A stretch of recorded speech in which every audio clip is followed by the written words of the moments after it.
The Situationist International. A Critical Handbook. Edited by Alastair Hemmens and Gabriel Zacarias. Contents. Introduction, The Situationist International in Critical Perspective.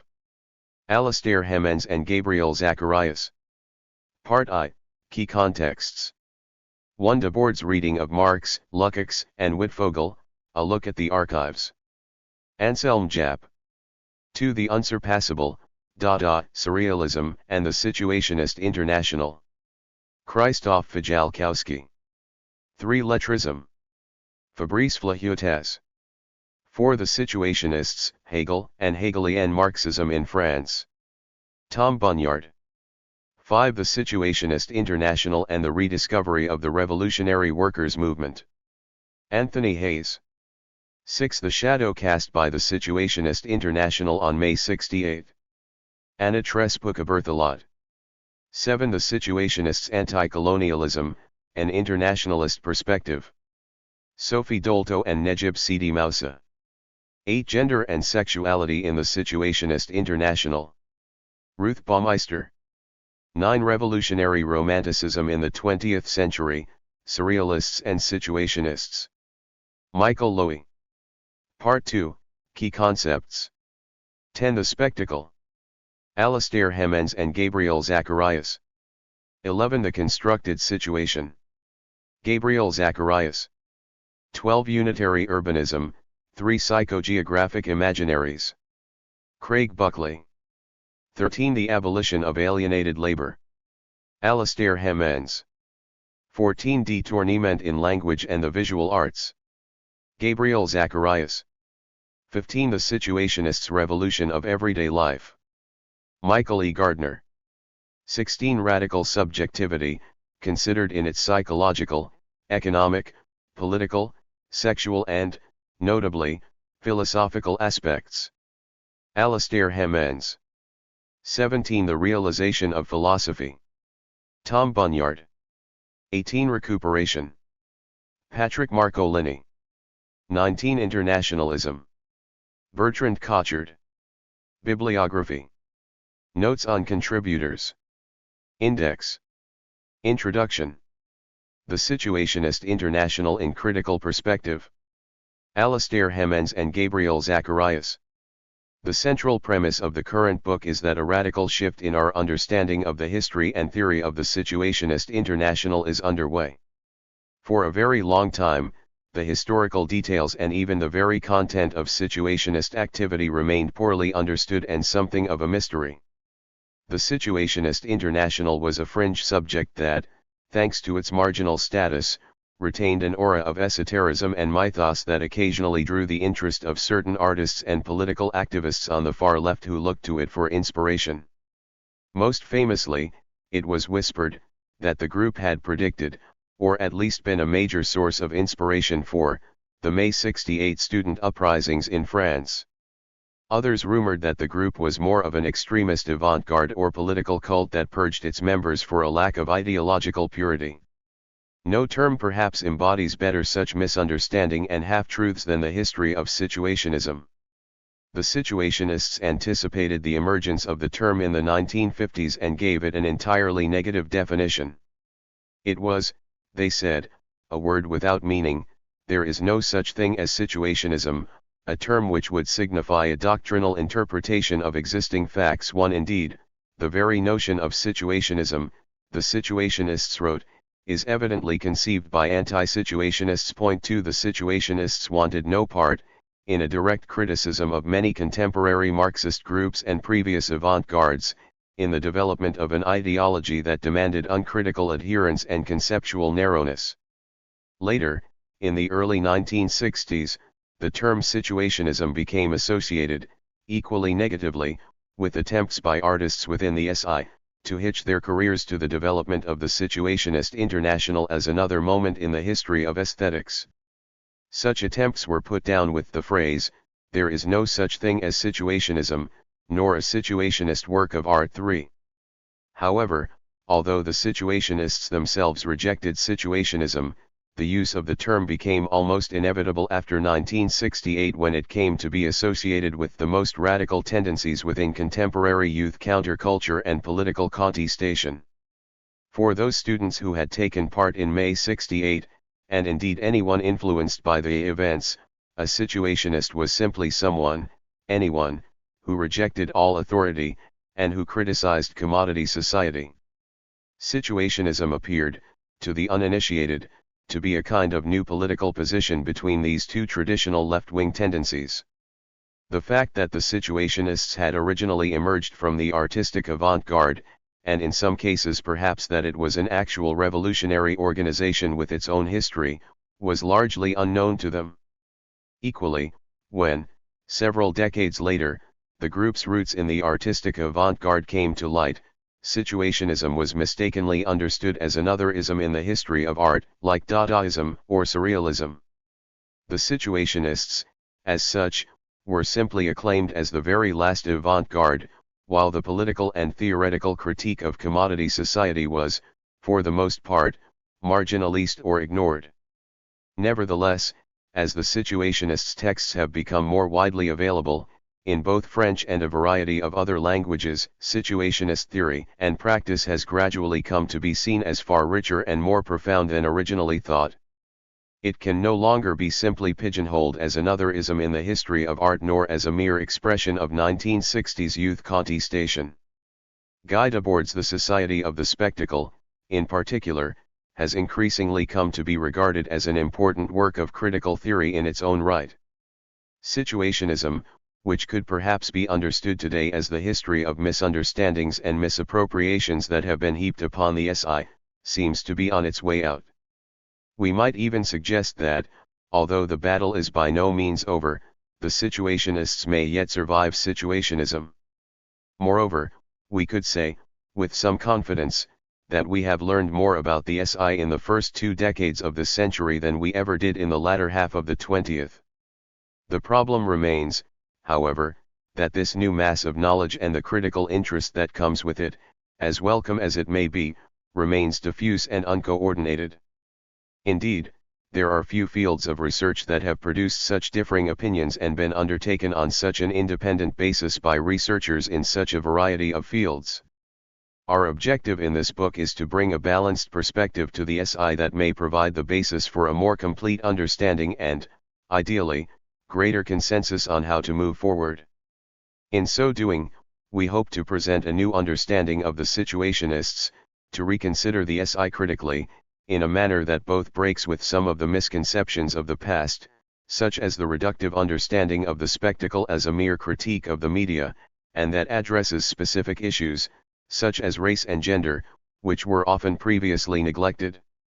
In order to demonstrate that such a goal is, indeed, a necessity, however, we must delve deeper into the history of the SI and its critical reception.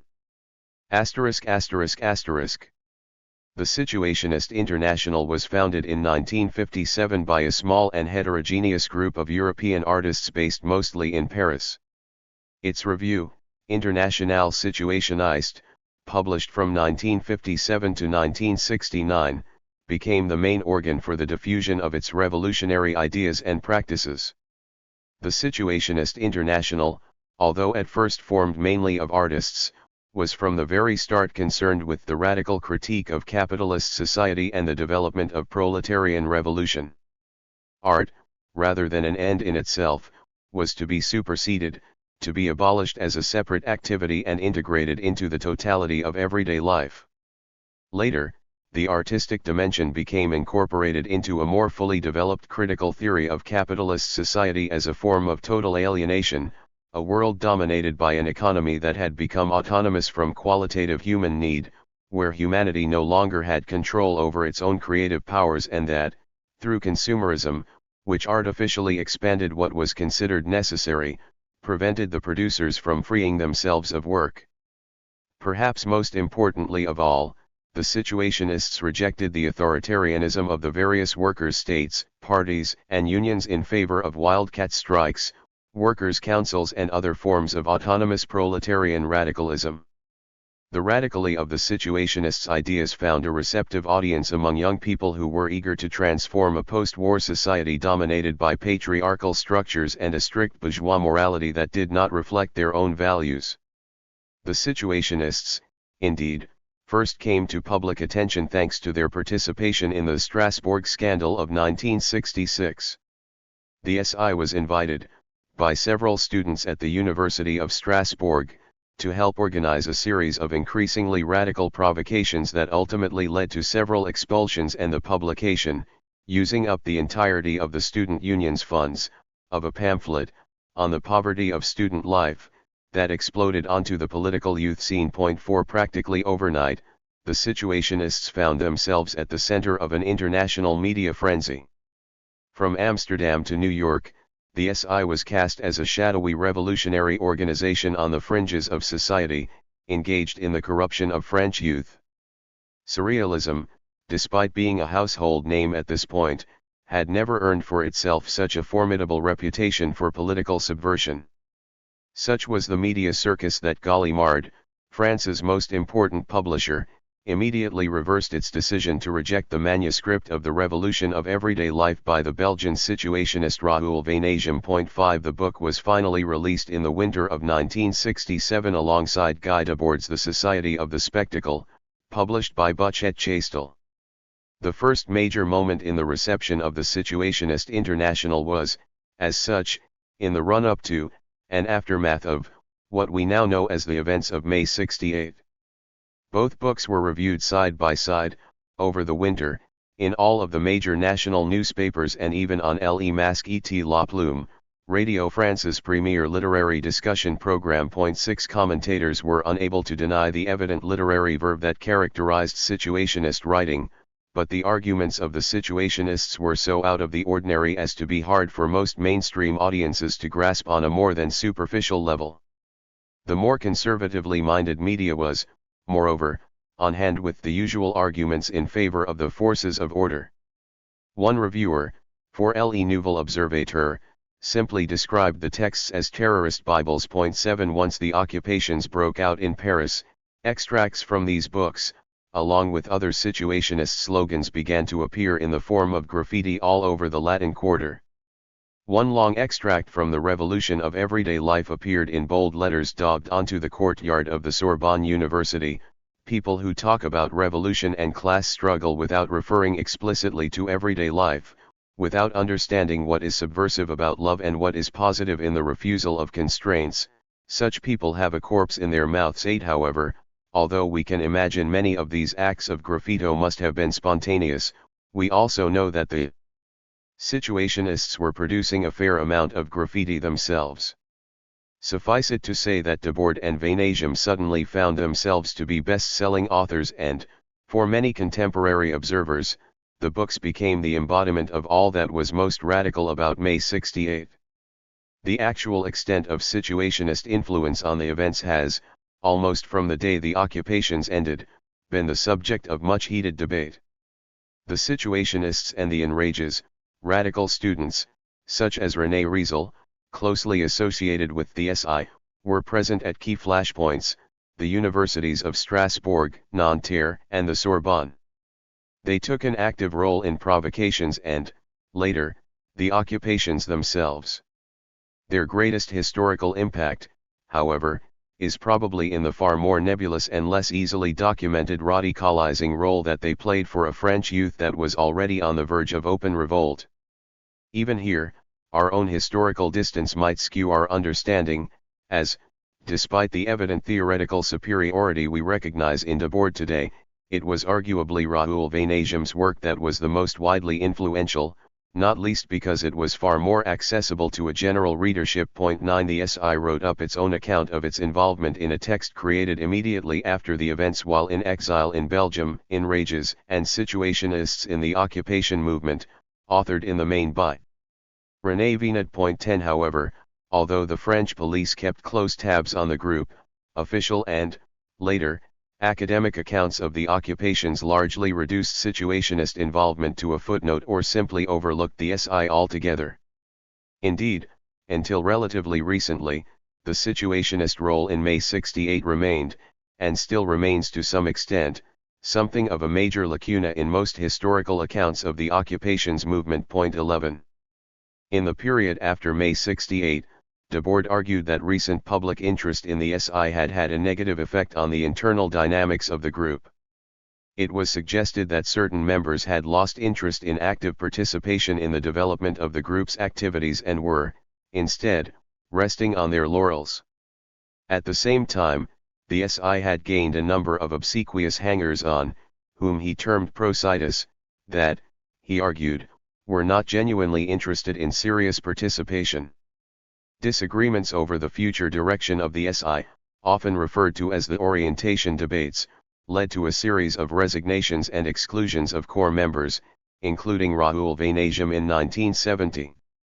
Not long after, Guy Debord finally announced the self-dissolution of the Situationist International with a detailed account of recent events, the real split in the International.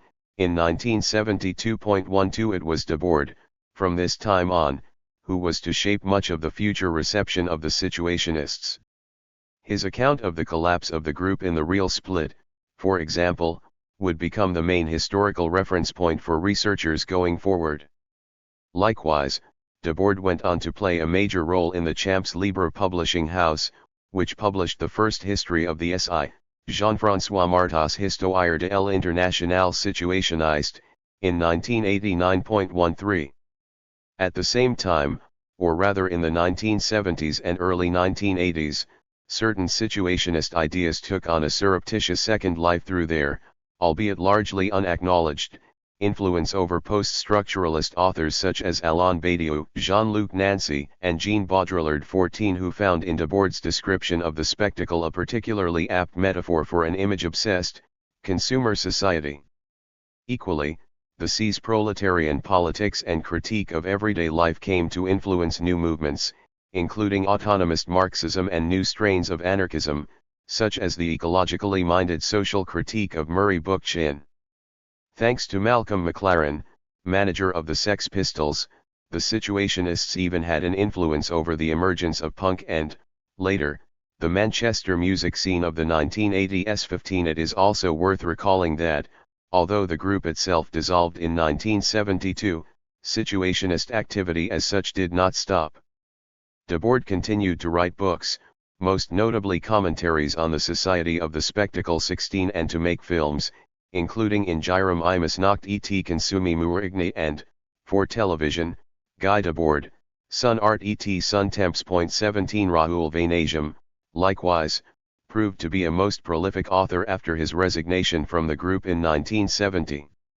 His later works include The Book of Pleasures and a utopian novel Voyage à Orestes. 18. Although most research into the Situationists quite rightly focuses on the post-war period, no account of the SI would be complete without reference to these later works. It was only at the very end of the 1980s and the start of the 1990s that well-researched academic retrospectives on the Situationist International began to appear in earnest. The first of these was a work of cultural history, Lipstick Traces, A Secret History of the 20th Century by Gabriel Marcus, published, quite fittingly, in the same year as any aspirations for a Marxist state collapsed with the Berlin Wall. 19. Marcus traced the voice of Johnny Rotten back to the secret history of the interwar avant-garde and, later, the Situationist International. Indeed, it was Marcus who seems to have first picked up on the strong influence that the Situationists would have on the emergence of punk in the UK.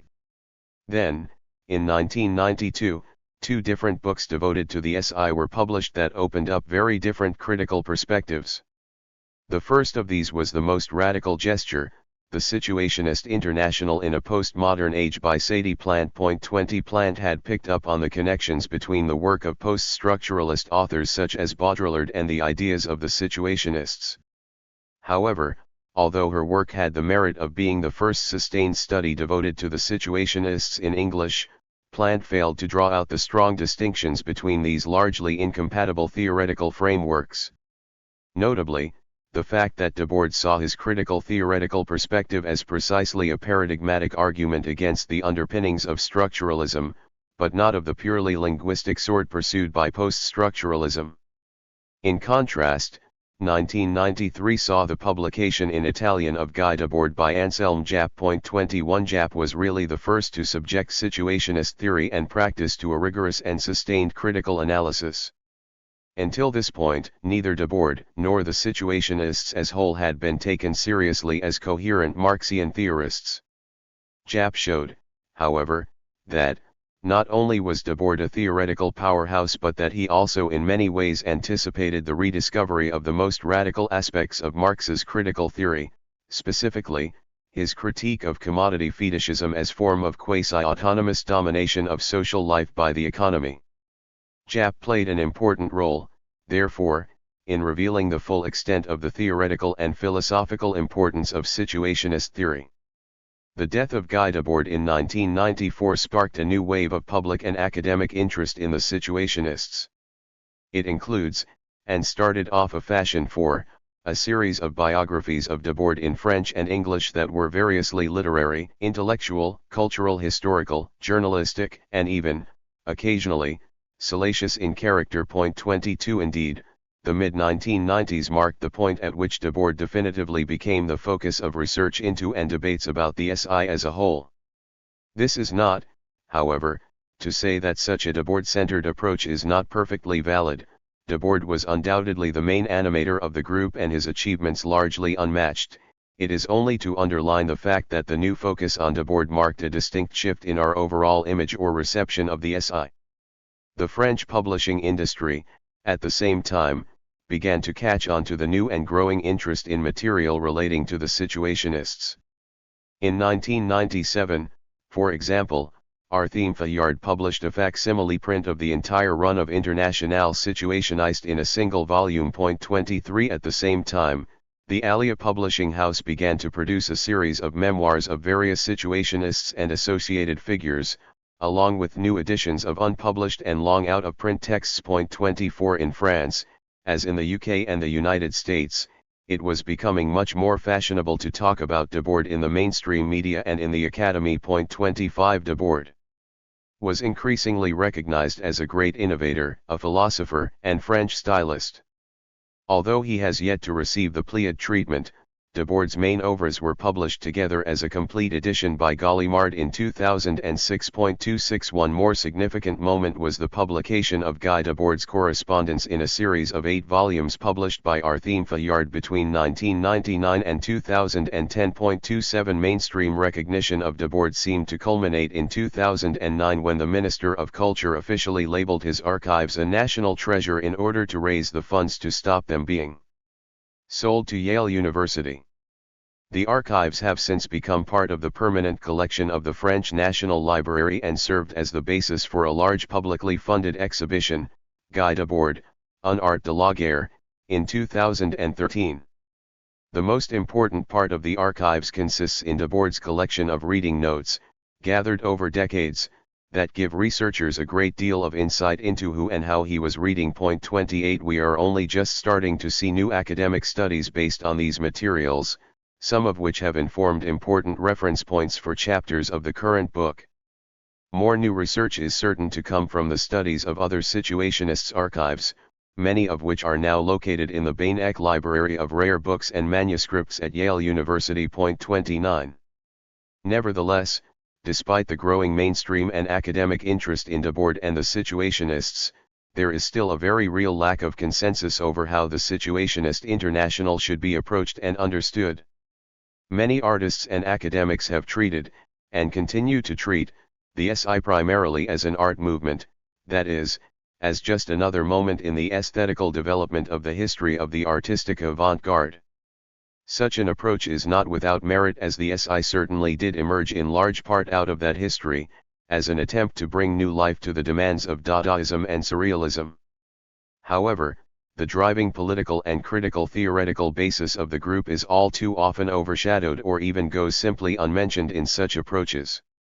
It is a perception that is reinforced by the nature of art exhibitions, which tend to focus solely on the physical objects produced by the SI, and not their concepts or theoretical texts. 30 A landmark moment in the recognition of the SI by the art world occurred as early as 1989, with a comprehensive exhibition that took place at the Georges Pompidou Center in Paris, and which subsequently moved to the Institute of Contemporary Arts in London and Boston. 31 Another key event was the retrospective of Guy Debord's films shown at the 58th Venice Film Festival in 2001, the first public screening of these films since 1984.32 in recent years. It has even become quite fashionable for artists to refer to the SI. The 56th Venice Biennale in 2015, for instance, provided a host of such examples. Samson Cambelou exhibited a project based on the archives of the Italian Situationist Gianfranco Sanguinetti. Vincent Meeson, similarly, gave audiences a video devoted to the Congolese members of the SI. 33 Visitors could even buy a brick, sold by the well-known artist Rirkrit Tyravanija, that read, in Chinese, "Never work," a phrase that was originally coined by Guy Debord in a piece of graffito in 1953. The latter is perhaps a perfect example of how capitalism is able to safely incorporate an artistic critique of labor back into itself. 34. It might be objected that surely any mainstream recognition or academic study of the Situationist International represents what the Situationists would call a recuperation of the group. Either the SI no longer holds any radical potential, or such recognition actively participates in a process of denuding the group of its potency. These kinds of criticisms have some basis in reality. It is now certainly considered mostly safe to study and talk about the Situationists, and, as we have suggested, some approaches, quite unintentionally in most cases, have presented a rather de-radicalist version of the group. However, as Anselm Japp hints in the preface to his most recent edition to his Guy Debord, we could equally interpret the attention and interest the group has garnered of late as a social recognition of the importance of the SI, even if the full meaning of that importance is often poorly understood. 35 It is also the case that it would be wrong to cling to Situationist theory and practice, and its history, as though there had been no theoretical and practical developments, no history, since the 1960s. If we are to stay true to the critical spirit of the Situationists, to avoid a doctrinal situationism, we cannot simply repeat what they said and did. Rather, we must take up and develop their call for an emancipatory social movement that takes seriously the most radical aspects of their revolutionary project, the abolition of work, the state, and the commodity. In spring 2016, France saw the emergence of one of the most radical social movements in its recent past. Mass protests erupted against government plans to make sweeping changes to existing labor legislation. These protests quickly escaped the control of trade unions and led to the occupation of the Place de la République, a traditional rallying point for the left in Paris, where hundreds of people gathered daily to take part in the general assemblies that made up the Nuit debout, or Up All Night, movement. On the paving stones of the square, someone had painted, in another reference to the Situationists and May 68, the phrase, Moi, travailleur, jamais. On certain boulevards, rocked by violent protests, some protesters took to removing the large advertising panels that adorn Parisian bus stops and replaced them with quotations from Guy Debord's The Society of the Spectacle. These references to the Situationists, once again appearing spontaneously at the heart of a radical movement in the center of Paris, had come as something of a surprise to observers who had, upon hearing of Debord's designation as a national treasure, concluded that he had now been definitively institutionalist. The fact that the Situationists continue to be a constant source of reference and inspiration for protests on the streets of Paris, however, and increasingly the world over, seems to belie such an idea. Academic, even mainstream recognition, of the Situationists is not necessarily in contradiction with its survival as a subversive force. On the contrary, given the gap that separates us from the contexts and concepts that shaped the 1960s, taking the time to rethink the Situationists can help us better understand the radically at the core of their social critique. Each of the chapters in this book seeks to furnish some degree of introduction for the uninitiated into key contexts and concepts, as well as to provide new critical perspectives and analyses from which to understand the Situationists. Our intention, as such, is to provide a volume of research that is both accessible and wide-ranging while, at the same time, being grounded in the latest findings and bringing together some of the leading researchers in the field. In Part I, Anselm Japp's chapter on Debord's reading of Marx, Lukács, and Wittfogel draws on the Bibliothèque Nationale de France archive of reading notes that Debord compiled on these authors in order to contextualize how they came to inform his critical perspective. His research demonstrates Debord to have been quite the scholar, engaged in detailed, close reading, and concerned with the basic categories of Marxian theory. Krzysztof Fijalkowski's The Unsurpassable, Surrealism and the Situationist International draws out the strong affinities and divergences that define the fractious relationship between the Situationists and their Dadaist and Surrealist forebears. What emerges, despite theoretical divergences and mutual recriminations in print, are the personal connections and moments of collaboration between these movements thanks to the artistic, radical, and intellectual village that existed in post-war Paris. Fabrice Flahiote's chapter, likewise, explores the continuities between lettrism and the Situationists through Debord's approach to film. Both movements, through seeking to realize art in everyday life, in large part by negating the passivity and separations of cinema, sought to create a more passionate, creative, existence. Tom Bunyard's chapters on the Hegelian Marxist context and the concept of the realization of philosophy provide a much-needed introduction to an exploration of the significant impact of Hegel's philosophy on Debord and Situationist theory. Bunyard stresses the importance of Hegelian notions of historical time to Debord and the need for philosophy to no longer merely interpret the world, but, following the famous thesis of Marx, to change it. Anthony Hayes offers a detailed contextualization of the Situationists' critical relationship to the history of the international workers' movement. Hayes examines, in particular, the importance of the socialism or barbarism group to the development of Situationist analyses of actually existing socialism as well as the meaning that the call for workers' councils had for the SI. Anna Trespuka-Berthelot provides a rigorously researched historical account of the Situationist involvement in the occupation movement, focusing, in particular, on the material ways in which Situationist ideas circulated during the events and their later reception in 1970s counterculture. Sophie Dolto and Necip Sidi Moussa correct a long existing lacuna in the field with a thorough analysis of Situationist engagement with political issues beyond Europe, including the Algerian War of Independence and the Black Civil Rights Movement, and an account of the important contributions of members with ties to North Africa and the Congo.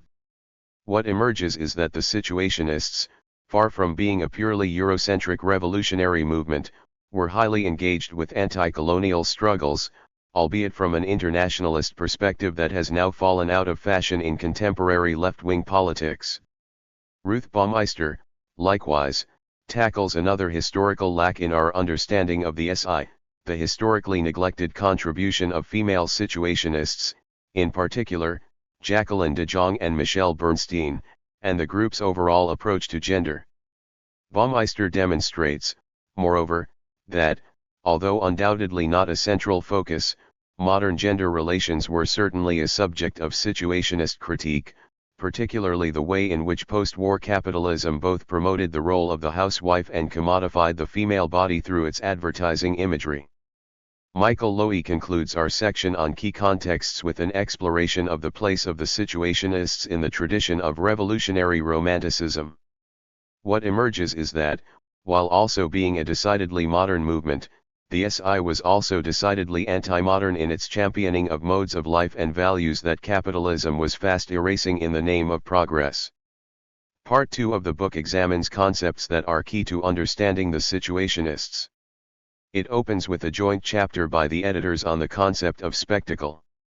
We insist, in this chapter, that the category of spectacle should be understood as both a particular and a general concept depending on the context in which Debord employs it.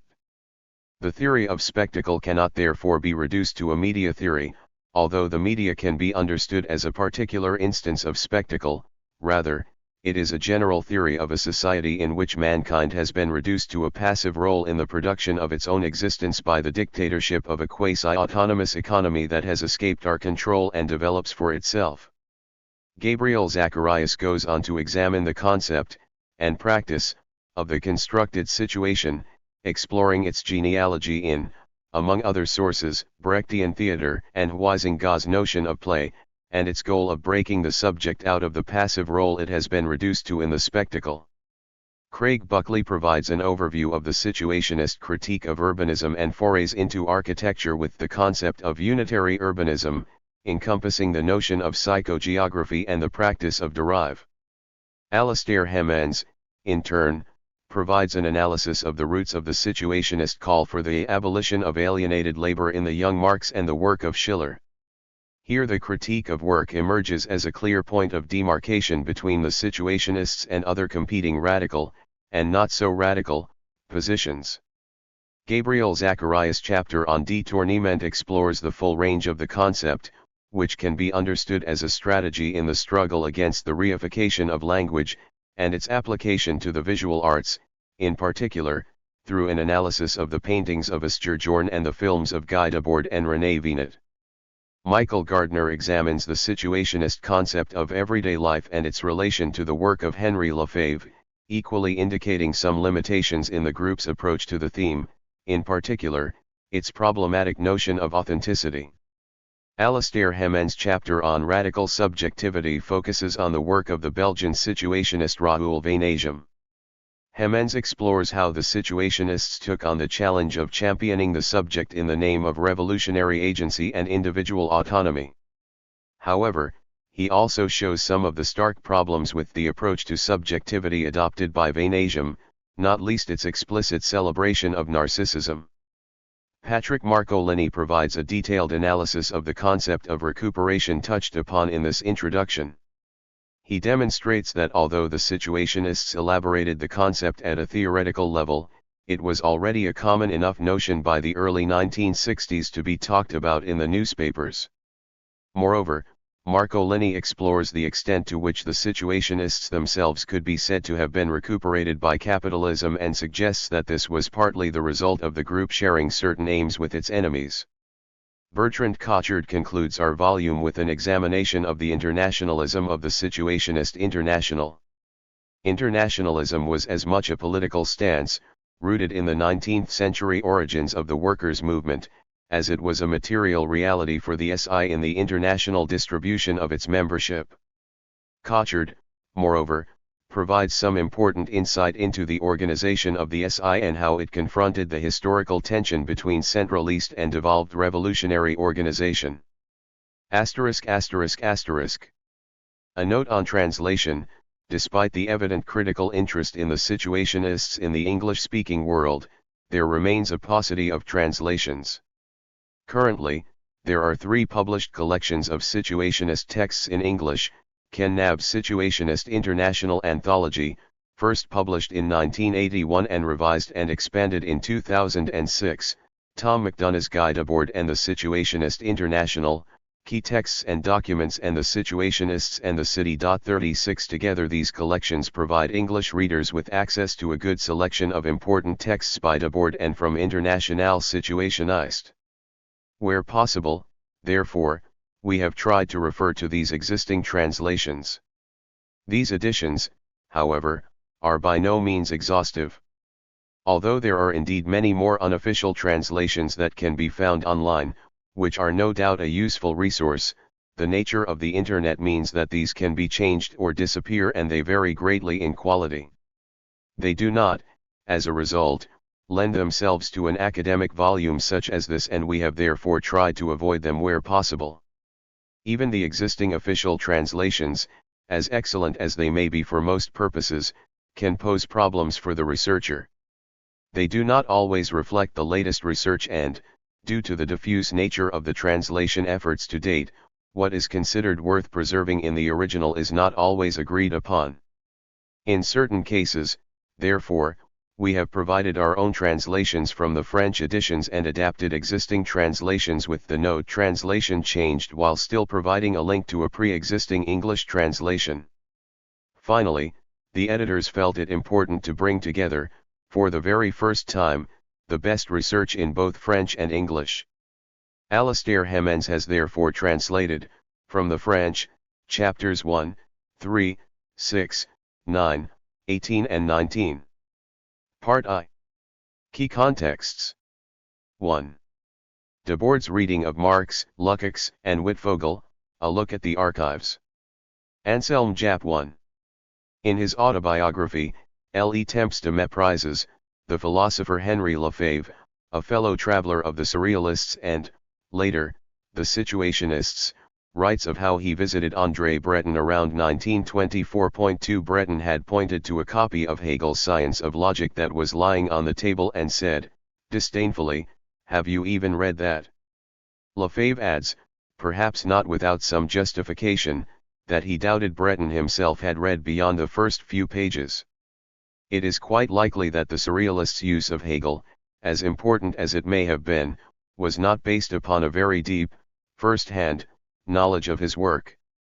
The ill-intentioned might insinuate that Debord himself, who never claimed to be a great scholar, and who, as is well known, tackled reification with walking and not with big books and lots of papers on a big table 3, had only a fragmentary, second-hand knowledge of Marx and Hegel, in particular, the most difficult texts, such as Capital.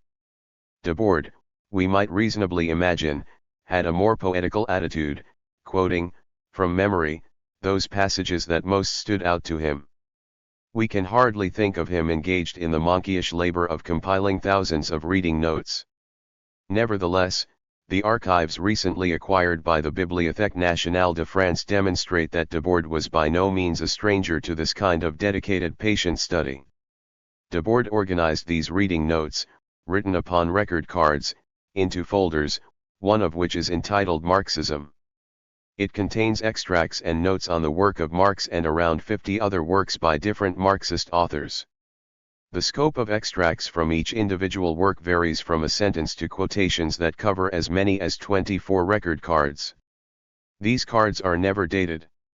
However, they all seem to date from the period from around the end of the 1950s to perhaps the start of the 1970s at the latest. In fact, a good number of these cards relate to the preparation of the Society of the Spectacle. They often carry, for instance, the abbreviation PORS to S in order to denote phrases that could undergo détournement or be used as epigraphs in the book. Sometimes they also read POR IS, to denote phrases that could be used, or détourn, in Internationale Situationist, and occasionally POR Esther in reference to his friend, the Danish artist, Esther Jorn. Only a selection of these proposed extracts would actually find their way into the final manuscript of the book. Sometimes, more infrequently, Debord also develops some ideas of his own in these notes that have been inspired by his reading, though, there are far fewer summaries of the texts in question than there are straightforward extracts.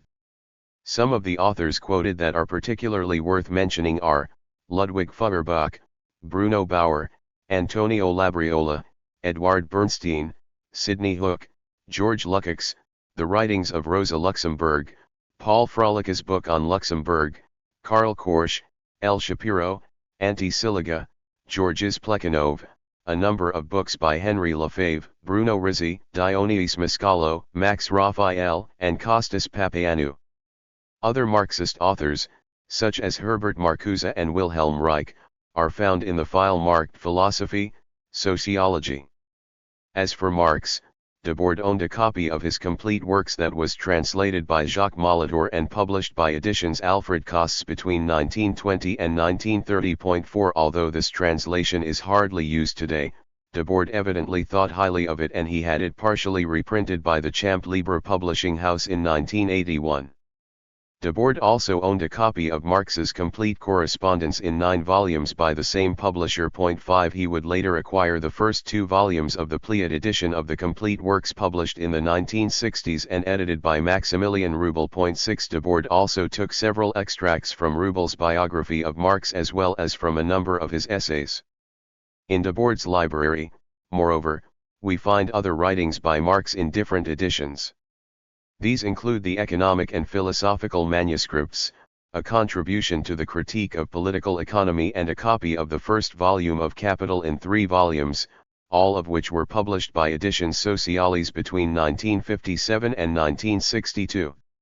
The works of Marx accordingly make up one of the most complete collections to be found in Debord's personal library. Debord equally owned a copy of the complete works of Friedrich Engels. In the folder marked Marxism, there is also a small black notebook, 82 pages in length, in which, in a very neat hand, Debord has reproduced extracts from nearly all of the early works of Marx. These include everything from his doctoral thesis comparing the different philosophies of Democritus and Epicurus to the German ideology. Debord additionally read both lesser-known texts and the rather more difficult A Critique of Hegel's Philosophy of Right. Debord copied out the latter, almost in its entirety. However, the longest extracts are from the economic and philosophical manuscripts, phrases from which appear throughout the work of Debord.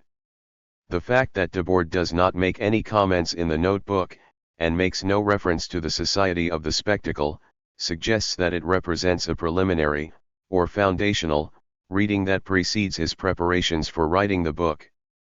There is plenty of evidence, therefore, that Debord had detailed first-hand knowledge of the early Marx. There is, however, no evidence of a similar systematic reading of his later works. All that can be found are isolated phrases and short paragraphs taken from a variety of Marx's works that were transcribed for use in the Society of the Spectacle. Moreover, Debord often lifts these phrases of Marx from the works of other authors. Here, as elsewhere, his reading is targeted and, so to speak, utilitarian. He is searching for anything that could help him elaborate the theory of the spectacle.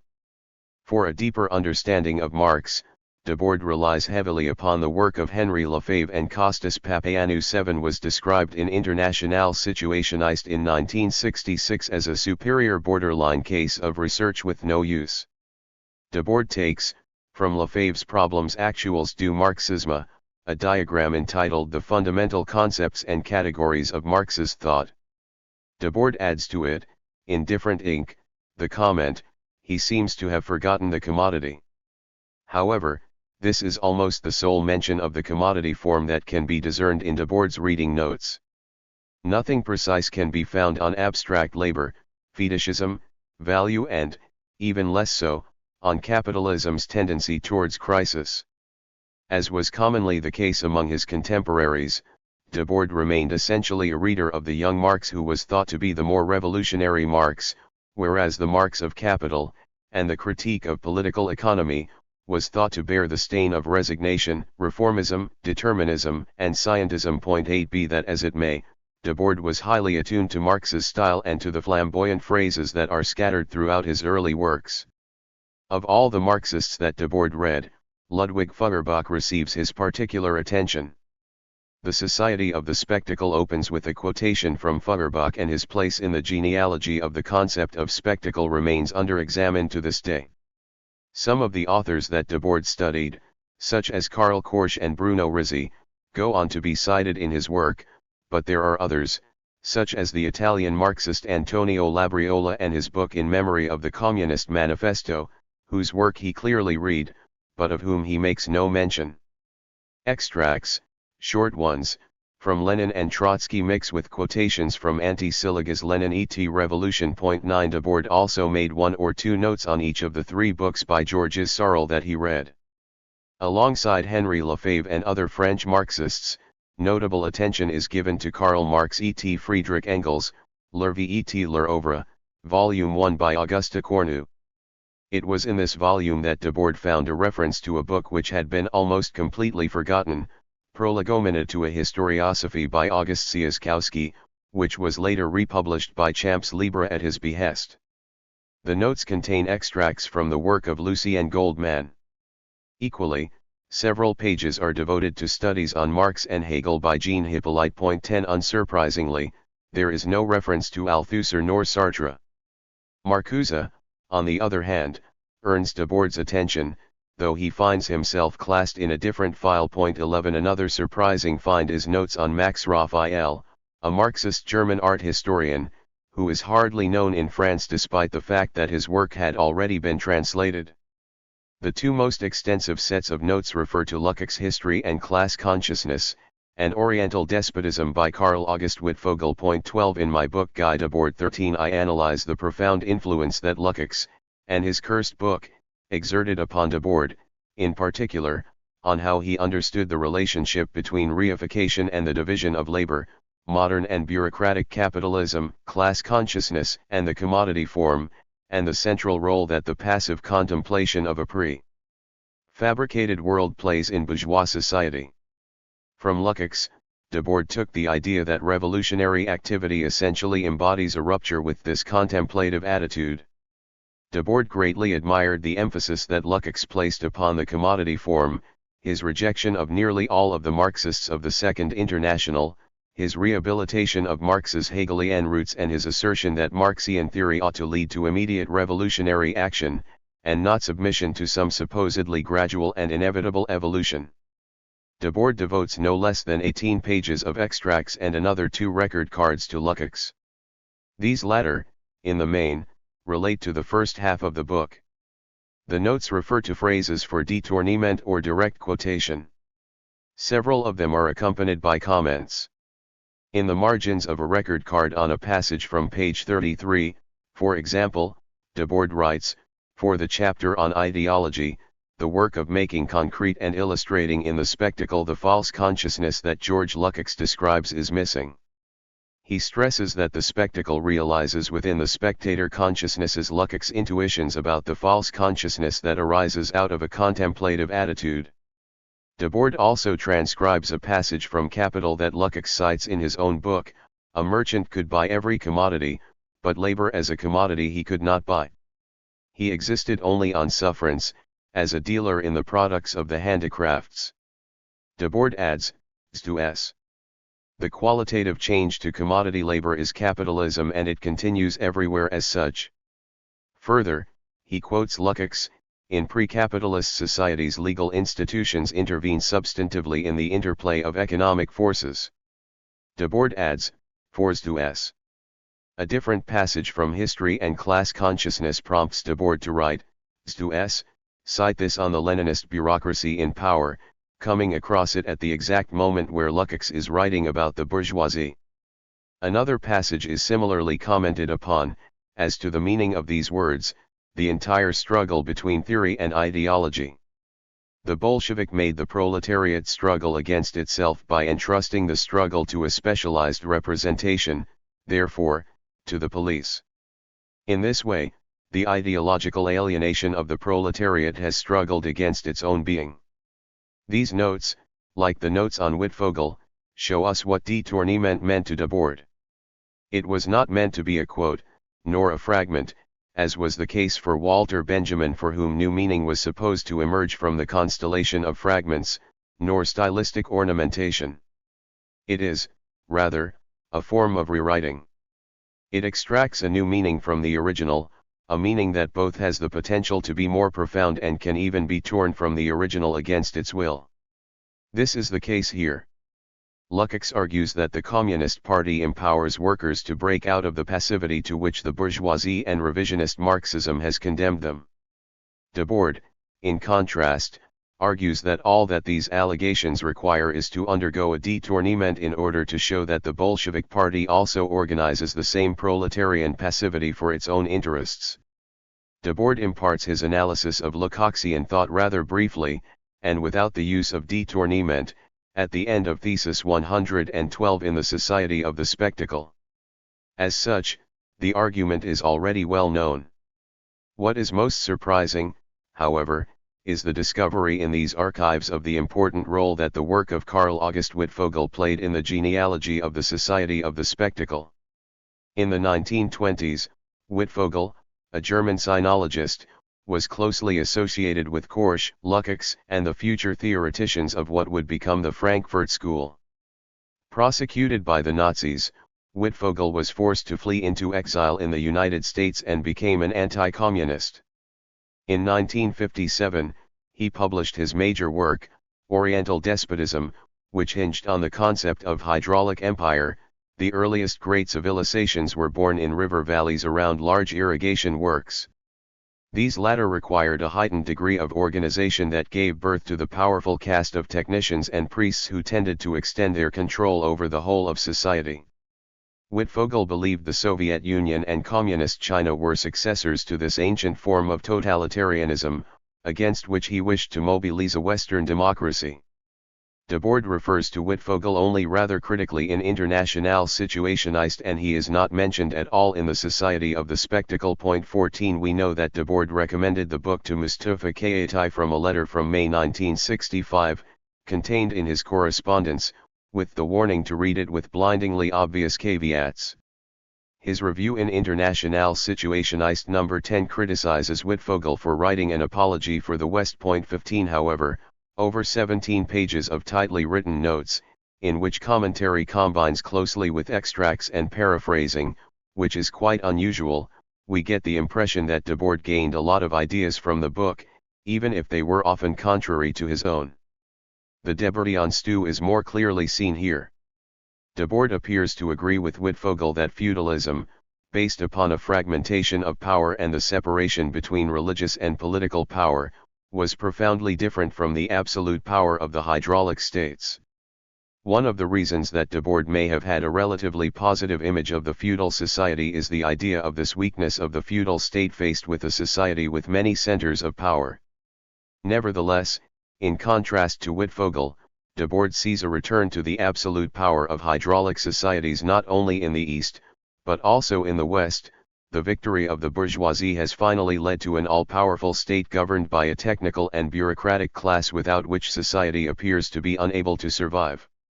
This caste sets itself above the legal owners of the means of production, and it relies upon an ideology that is omnipresent. Debord, in this vein, refers explicitly to cybernetics, which would be the contemporary equivalent of the dikes and irrigation canals of ancient Egypt.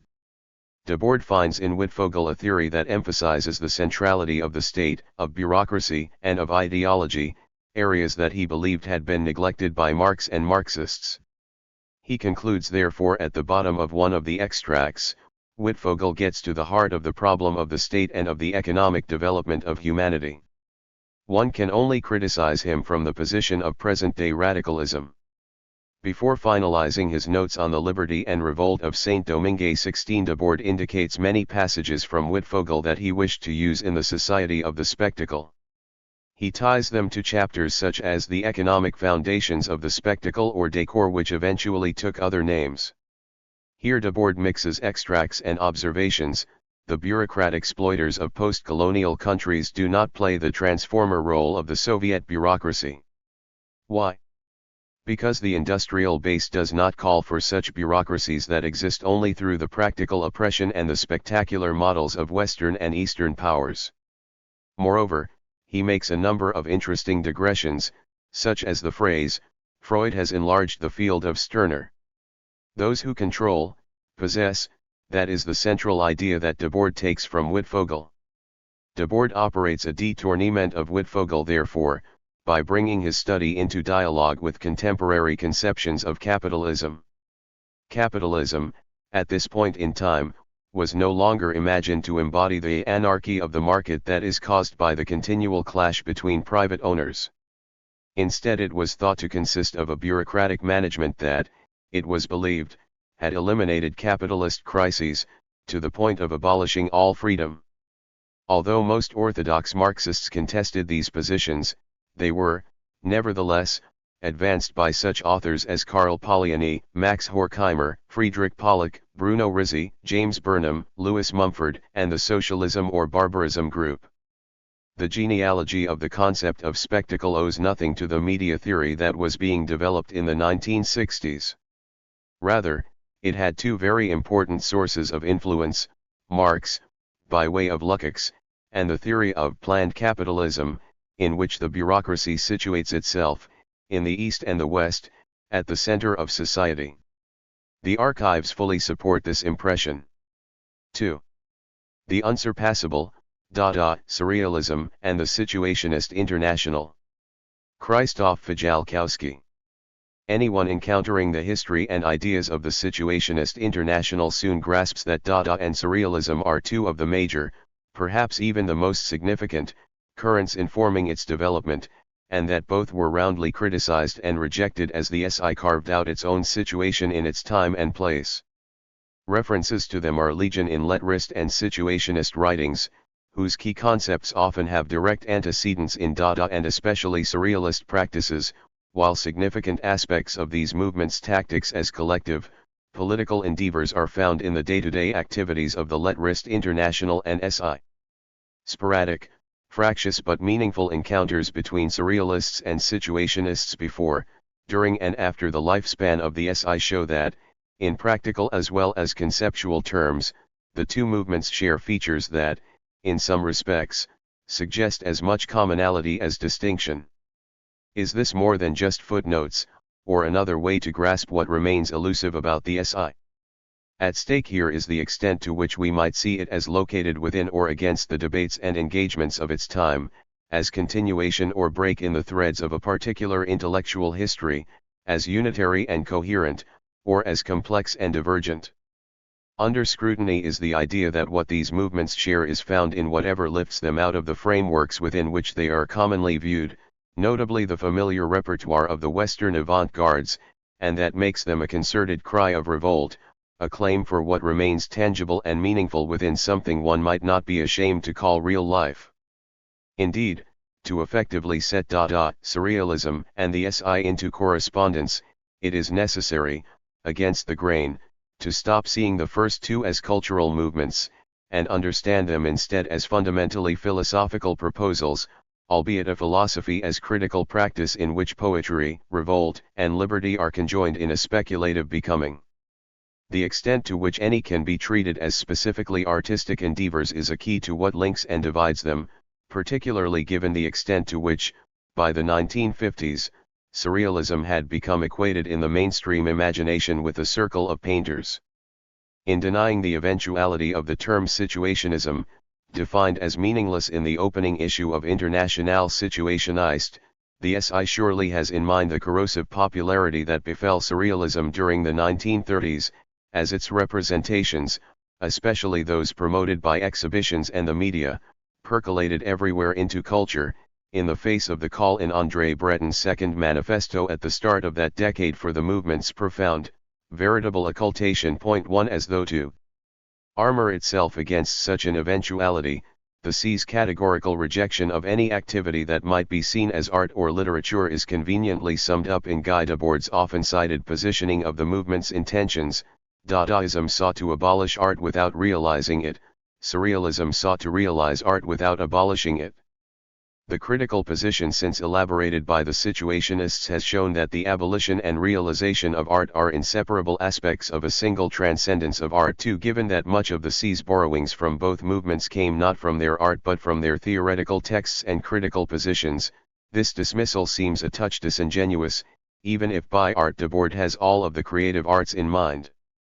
His critique of Surrealism here, in particular, really relates to its wider legacy and reception, rather than to its original core imperatives, but if the Li and SI broadly dismissed what had become of Dada and Surrealism, in many respects they nonetheless both condoned and incorporated many of their central tenets and attitudes into their own aspirations. This interactive positioning of Dada, Surrealism, and the SI faces difficulties in confronting like with like. All three work through intricate networks to bring together individuals from diverse backgrounds and specialisms. All focus on collectivities that are both open to newcomers and temporary or more lasting external collaborations but are also closely supervised for ethical infractions. Strategies for communication forums and channels of fast-flowing critical expression that could be activated and diverted on demand are common to all: journals, tracts, manifestos, diatribes and rowdy interventions, events, meetings, and complex, sometimes messy, intrigues. All three are consciously and expansively transnational, both in terms of journeys and exchanges, but also in terms of alliances and global ambitions. But what distinguishes them? Dada burned brightly but only briefly in the period during and just after the First World War, its insistent fuss belying a limited membership.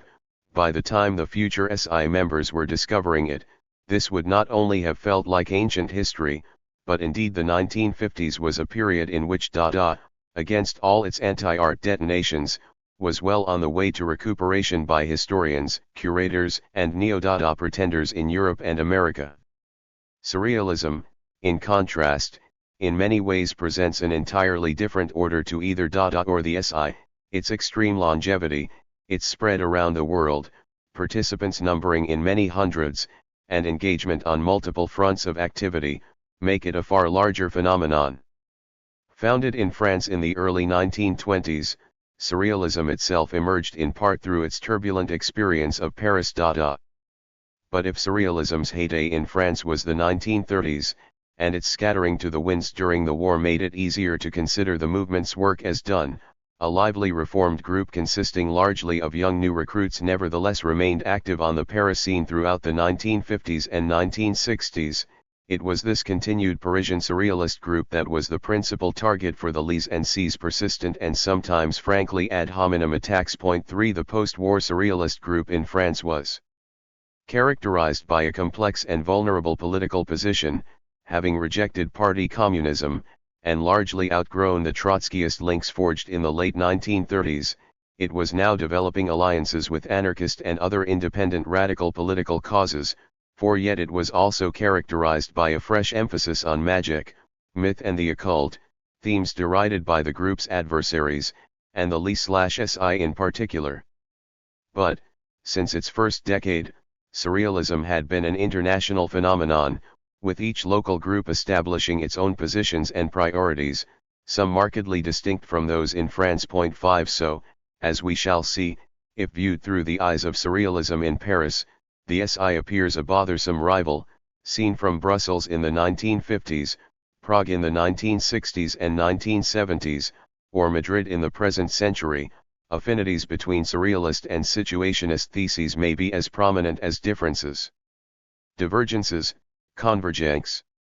The crucible of the Lee and Isidore Isous lettrist movement, with its emphasis on the breakdown of language, the negation of art and a highly visible program of manifestos and public interventions, not to mention Isous' personal identification with Dada theorist Tristan Tzara, ensured that a trace of Dada would always remain in the DNA of the SI. 6 More significantly, the emergence of the SI is also crisscrossed by significant encounters and skirmishes with surrealism.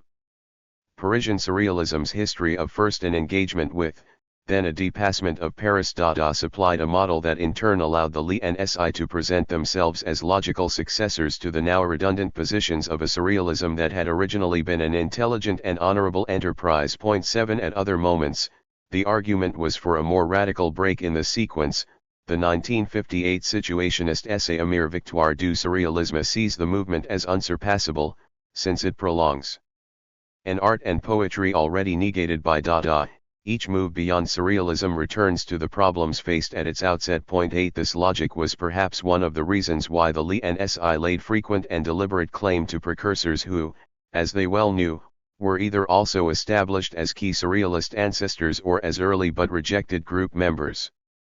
Surrealism and individual surrealists are repeatedly cited in the Lee journal Potlatch, much more regularly than, for example, existentialist currents around Sartre and Camus or the positions of the Parti Communiste Français. 9 Of all its contemporaries in Paris of the 1950s, it was thus surrealism that presented the Lee with its most proximate, urgent, and authoritative adversary, a relationship one might be tempted to characterize as Oedipal, were it not for the extent to which Freudian psychoanalysis is both overdetermined in surrealism and seen as irrelevant by the Lee. 10 The founding of the SI is similarly marked by its need to define itself against the movement.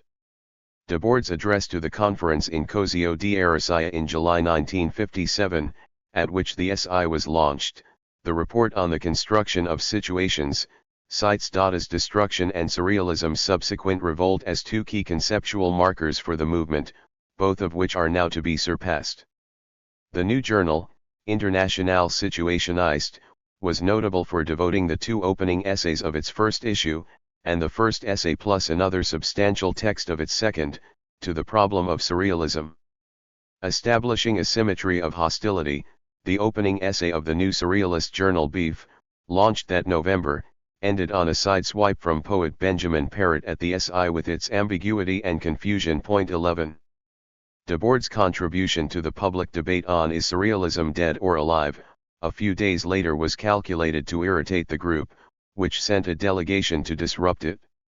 His speech, recorded on tape and accompanied by guitar music, conceded that the answer was no, its members were, after all, still alive, but that, despite its once progressive positions, today it remained thoroughly boring and reactionary. Point 12 Report on the construction of situations acknowledges that surrealism is much richer in constructive possibilities than is generally thought, but the central weakness of the movement, Debord argues, is its inability to fulfill its program as the result of its obsession with the unconscious and the limited resources of automatism, and its subsequent collapse into spiritualism.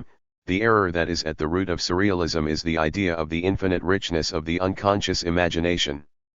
The cause of the ideological failure of surrealism was its belief that the unconscious was the finally discovered ultimate force of life. Point 13 Debord characterizes surrealism as a movement that was revolutionary in its inception, one that succeeded in catalyzing for a certain time the desires of an era, but that from the 1930s onwards lost its relevance and critical purchase as its influence spread beyond its immediate control. Point 14 As bitter victory of surrealism, the first text in Internationale Situationist, argued, surrealism had fatally succeeded, yet without changing anything. On the contrary, the wider world had caught it up, reforging surrealism's innovations into new tools for capitalism. Point 15 Thus the SI broadly accepted and acknowledged surrealism as founded on revolutionary bases, codifying and systematizing the radical negation that Dada just before it had unleashed without knowing how to convert into action. But rejected both those aspects of surrealism liable to sink into idealism, the unconscious, myth and magic, and those doomed to recuperation by the hegemonic order, art and literature. Subsuming the artistic and the poetic instead into everyday life, the SI wished to retain from surrealism only that materialist, activist élan that had characterized the movement in its first decade, and its focus on daily lived experience. Everything since that point, all its participants, were beyond the pale, and it is noticeable that whenever the LI or SI view the movement in a positive light, surrealism gets the credit, whereas, if individual surrealists are cited, it is almost always with the aim of denigrating them. Naturally, the reality of the relationship is not so straightforward. French intellectual circles of the 1950s made Paris a village, so it is no surprise that there were some direct connections between the two groups. Young surrealist writers Georges Goldfayn and Gérard Legrand, for example, knew Debord and Gilles Ivan socially in the early 1950s. Point 16 These relations were serious enough that in August 1954 the two groups considered a common action, a protest against dignitaries in Charleville planning a monument to Arthur Rimbaud. Attempts to draw up a collective statement founded on the LI's insistence on expressing a Marxist position on class conflict, and the debate degenerated into catty exchanges in their respective journals. A tract was published bearing the signatures of both groups, but in a classic détournement the LI reprinted a withering assessment of the affair on the back of some copies of it. Point 17 While the LI concluded that surrealists were constitutionally unable to abandon the comforts of literature for action, the surrealists, doubting whether the LI had ever intended to see the project through, were left with an image of agitators from an intellectual gangster tendency, unruly and potentially violent. Point 18. Much as it disintegrated into jibes and recriminations, the falling out centered on political theory, with the LI reading surrealist positions as reticent and self-satisfied, while surrealists in their turn viewed the LI's subscription to Marxist doctrine as, at best, a stage in a journey they had long since left behind and, at worst, a collusion with the Stalinism they had opposed since the mid-1930s. Point 19 The experience produced a hardened attitude so that French surrealist journals during the late 1950s and 1960s rarely allude to the LI and SI, and surrealism overlooked the possibility that SI politics could be nuanced and critical, to the point where the SI would eventually denounce those surrealists who in 1967 made the trip to Havana for the Salón de Mayo in support of Castro's Cuban regime. Point 20 Just as importantly, this line of fracture effectively obscured the extent to which both groups shared a claim to a much less contingent and more relevant antecedent in the shape of utopian socialist philosopher Charles Fourier, discovered by Breton during the war and rapidly promoted to a leading position in the movement's pantheon but also repeatedly referenced in SI writings. Fourier's model of a passionate, poetic community in which daily life could be transformed by the creative reforging of social relations and structures is a key strand of the thought of the SI and post-war surrealism alike. Friction over political orientations was why another major intersection between surrealism in France and the Lie/SI, this time in the arena of the visual arts, was also framed from the outset in terms of divergences. Several artists, notably Asturjorn, came to the Lie via their experience of the short-lived but influential international art grouping Cobra. While Cobra incorporated several concerns that should have brought it close to surrealism, automatism, spontaneity, childhood, play and art brut, its own background was in part the equally short-lived revolutionary surrealism circle formed just after the war in explicit opposition to surrealist orthodoxy. A crucial point of disagreement distinguished these two: sympathy to party communism, advocated by the revolutionary surrealists as a necessity in the changed climate of the 1940s but rejected absolutely by those around Breton. Unsurprisingly, artists and writers associated with revolutionary surrealism were viewed with the highest suspicion by surrealists in Paris. Jorn was not a member, but had been a communist while participating in the Helhuston artists group in occupied Copenhagen during the war that incorporated many aspects of surrealism. Though he met Breton in 1947, his contacts and affinities would have largely precluded dialogue with French surrealism. Relationships with surrealism in Paris formed the background for the most direct collusion between Situationists and surrealism, collaborative action between Lie members around Potlatch and Belgian surrealist Marcel Marine with his journal Les Lèvres News. 21 This coincided with the formulation of SI precepts leading to its launch in July 1957, and took the form not only of the first publication in Les Lèvres News of several foundational SI texts, but of jointly signed tracts and co-authored agitation events. True, Les Lèvres News was an unusual surrealist journal. Its direction lay almost entirely in the hands of Marine alone, gathering contributions from a deliberately limited selection of co-conspirators, notably the theorist and writer Paul Nuge. 22 Like many Belgian surrealist publications, it was at the same time serious and caustically humorous, unafraid of provocative statements and oriented well away from anything deemed art or literature, all traits that would have been attractive to the Lie and Debord, whose relationship with Marine was for a while lively and cordial. Surrealism in Belgium, moreover, had a long history of independence from its Parisian counterpart, particularly in the post-war period when differences of perspective soured to outright hostility. For Debord and his colleagues, then, Les Lèvres News offered a means to access at a discreet distance what still looked relevant in surrealism, without the compromise of engaging its Parisian representatives, indeed, with the added promise of irritating them into the bargain.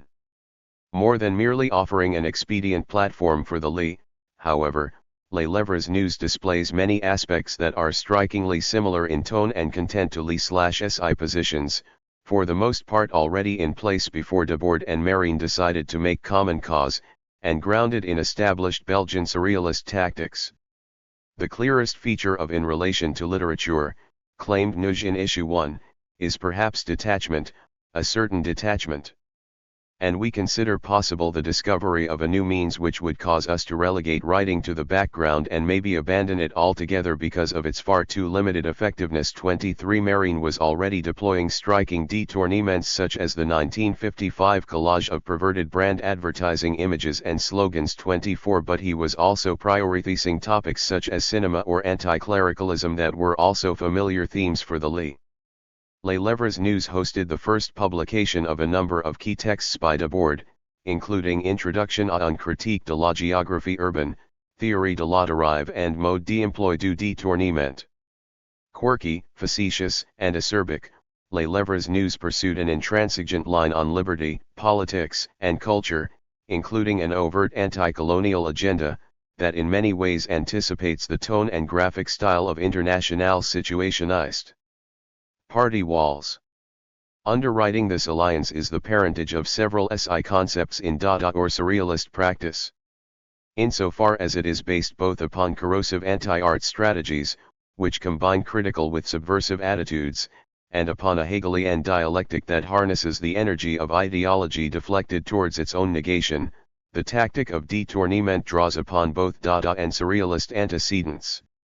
Among the first, examples such as Berlin Dada adopt an apparently flippant technique that cannibalizes mass media sources in order to expose their underlying assumptions and, at the same stroke, ridicule the claims of art and culture. Jorn's modifications from the turn of the 1960s, in which found amateur paintings are defaced, had a specific reference point in Marcel Duchamp's graffiti-scrawled Mona Lisa Hook.25 surrealist collage, though more poetic and elusive in its intentions, also often appropriated mass media materials along with repurposed text. Breton, who was snipping newspaper headlines into poems in the early 1920s, had used the specific word détournement in 1929, in the context of Max Ernst's collage novels. 26 The 1930s collages by Georges Hugnot featured images and slogans from magazine advertising, while later that decade Leo Mallet was tearing out sections of street posters to reveal latent meanings beneath. Just as significant, however, is the manner in which the Li and Si would locate the conceptual origin of détournement in the writings of Lautréamont, the ancestor who, perhaps above all others, stood as guarantor for the origins of surrealism in the late 1910s. The most explicit relationship between Surrealist and Si concerns is in their prioritization of the city, the street, and what would come to be a defining Situationist activity, the Derive and its attendant discipline psychogeography. Organized or spontaneous promenades, already a feature of Paris Dada, loom large in Surrealism's mythology, with its restless curiosity about the layers of memory, meaning and encounter that saturate urban space.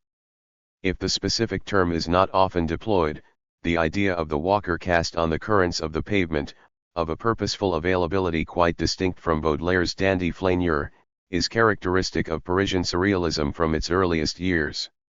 That this is a process driven by desire is common to both movements, albeit that while this desire seems held at arm's length by the Situationist, seeking a more constructive and critical experience, for the Surrealist the city stroll has the character of a quest, often driven by an obsessive search for that tantalizing other who might answer the walker's dreams.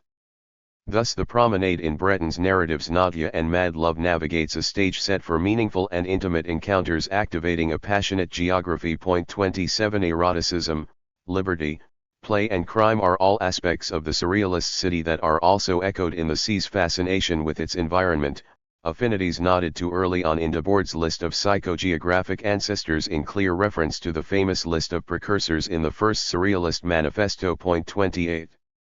Just as the Situationist Derive took careful note of environments, Breton's text supplement walks with observations, details, and visual evidence.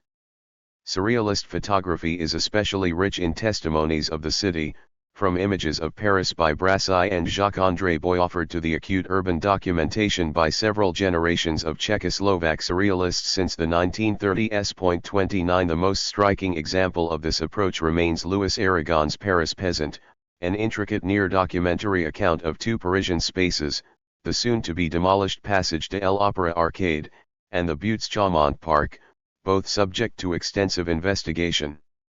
In search of a modern mythology in the minutiae of urban everyday life. 30 Aragon was among the most gifted writers of early surrealism, and elsewhere his intense, provocative style had much that anticipates the tone of Si writings, particularly those of Raoul Vaneigem, yet Situationist theses of the Derive never credit him, presumably since by the post-war era he was a Stalinist litterateur, reviled by the Surrealists but equally of no discernible value to the Si.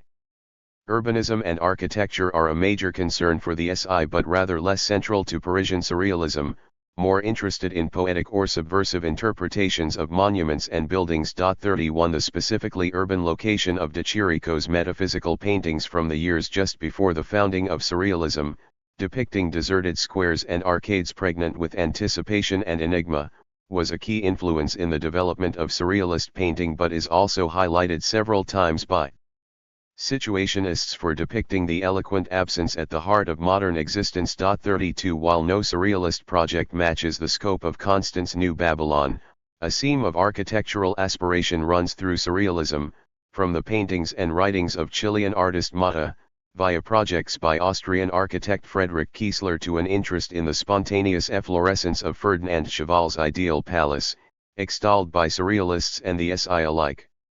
While few proposals were feasible, the Parisian surrealist group of the 1950s boasted no fewer than 4 qualified architects, of whom Bernard Rogers' plans for erotically charged pavilions or an underwater cinema can be set alongside Constant's work as evidence of a shared desire for an architecture of pleasure and possibility. 33.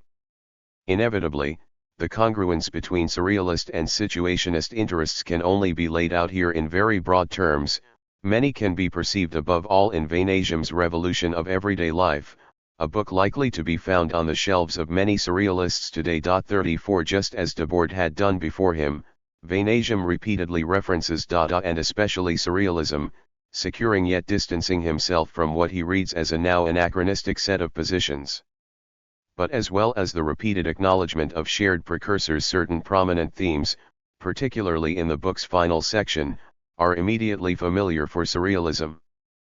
Play is located as central to revolutionary action but is also a sovereign value for surrealism, which in several respects placed ludic strategies at the heart of everyday life. Even more significant for surrealism, love and eroticism, as revolutionary principles and the means to wreak revenge on bourgeois morality while affirming the lived moment and subjective experience, are highlighted by Vanasium as key ideas. Anti-clericalism, a consistent theme in Lee and SI provocations, is equally present in surrealism as a sustained and non-negotiable position. Finally, there is the problem of language, both as a battlefield on which concepts and debates are established and unfold, but also a domain in constant peril of recuperation by hegemonic forces. Here lies one of the major distinctions between the two movements, in the shape of their divergent understanding of poetry. Where both place it centrally, insisting on an expanded definition of poetry that sees it as a community concern and anchoring it in material rather than idealist frameworks, the SI sees the authentically poetic as something that has surpassed literature to be absorbed into situations and everyday existence, where surrealism, which might under certain circumstances endorse this view, nevertheless remains committed to the writing of poems, to an intimate language as bearer of enchantment and revelation. Nevertheless, moments can be observed that bring the two much closer together. One example is a joint declaration by French and Czech surrealists, The Platform of Prague of 1968, written against the backdrop of repressive post-war Western and Eastern blocs, in which rescuing language from recuperation, and the assertion of play and revolution, are established as central concerns, in terms that at least partially evoke the contemporary priorities of the SI. 35 A second was the proposed development in Paris of surrealist events in June 1969, interventions intended to take place across a network of public spaces to immediately transform any given aspect of life and conceived, as one of the instigators Alain Joubert acknowledges, as an attempt to rekindle the fervor of the previous spring. 36 While history tends to credit the SI alone with helping to fuel the fires of popular revolt in May 68, at best seeing this moment as the Paris surrealist group's swan song, since it was to fragment the following year. 37 Parisian surrealists also experienced May 68 with an unparalleled intensity. 38 Their journal L'Archibre's continued publication of incendiary material during 1968, falling foul of the authorities, members joined action committees, artists designed posters, and above all surrealists took to the streets and barricades, experiencing these, just like the situationists, as a vivid realization of their most cherished desires. 39 While work remains to be done to uncover the hidden connections and echoes between the two groups at the crucial moment of the mid to late 1960s, there is some evidence that surrealism and the SI were not the impermeable sides they are usually painted. Joubert, one of a handful of surrealist group members taking the C's ideas seriously at this time, advocated that surrealists reappropriate in their turn concepts the SI had itself drawn from surrealism, and would recall, the situationists, relate our principal ideas in the terms of their own language, formulated our common objectives in a language that was theirs alone. Ultimately they presented themselves as our nearest allies, whether they liked it or not. 40 In later years Debord corresponded with a number of former surrealists, notably Annie L. E. Brunn, whose polemical writings might in several respects be compared to situationist positions. 41. Around the world, and in the wake of the breakup and partial recomposition of the Parisian group, later surrealist collective activities sometimes adopted positions that resonate with situationist ideas, albeit generally seen as the prolongation of historical surrealist theses and along a shared trajectory of revolutionary romanticism. 42 The long-standing Chicago group is a good example of surrealist attitudes that are also open to collaborative political action and affiliation with complementary movements. 43 Activism, derives, the merging of theory and everyday life are prominent features of current surrealist groups in locations such as Madrid, Stockholm, Leeds, and indeed Paris. The first two of these are particularly notable for having expressly abandoned artistic practice as too recuperable by markets and institutions to be viable. The Madrid group's journal Salamandra, in publication since 1987, collects texts and documents in strategies of thematic debate, passionate and critical geographies, and militant action. The stories of these multiple intersections remain to be gathered and retold. 3. Lettrism. Fabrice Flahiotas. Although serious academic study of lettrism in France and abroad only really began a few years ago, it has quickly become recognized as a crucial movement through which the history of art in the post-war period can be reread. 1 The renewed interest in the lettrists, moreover, has given birth to a rather strange historiography. First, critics hold that lettrism is a direct descendant of surrealism in order to underline that lettrism in many respects represents a continuation and development of surrealism's theoretical and sculptural legacy. Isidore Isou, the group's leader, undoubtedly contributes a great deal to this view of his own place in history, as he explicitly describes his work as a direct continuation of many aspects of surrealism and, in particular, its appropriation of the fantastical literary and artistic heritage of the 19th century. Isou argues, in other words, that lettrism represents the realization of the entire history of modernity. Secondly, historians argue that lettrism gave birth to Guy Debord and the Situationist International. Those wishing to emphasize the historical importance of Isou point to the fact that Debord was, for an anecdotal 200 days, a member of his group. In order to be of historical importance, it appears that lettrism needed to give rise to the revolutionary ideas of Guy Debord. In short, lettrism, rightly or wrongly, willingly or not, is caught between surrealism and the Situationist International. History traps it like a vice. Lettrism is defined as a moment of post-war reconstruction, rather than the very end of history, the creation of an ideal society, which is what Isou himself had wanted. We have already seen, in the previous chapter, the great debt that the SI owes surrealism, but what about its debt to lettrism? To how and to what extent did lettrism influence situationist thinking, ideas and practice? Isidore Isou wrote many texts attacking the situationists. Likewise, the situationists made a number of comments criticizing the old lettrist right. These sources allow us to better understand the shared roots and reference points of these two movements that were as much bound by blood to one another as they were mutual antagonists. 3 Debord perhaps puts it best in a letter to Wallman from June 1953, Isou certainly had a significant role in adventure as he introduced avenues for rupture and gave us weapons, and I think that the future will see Isou, but from a different perspective from that of Isou himself.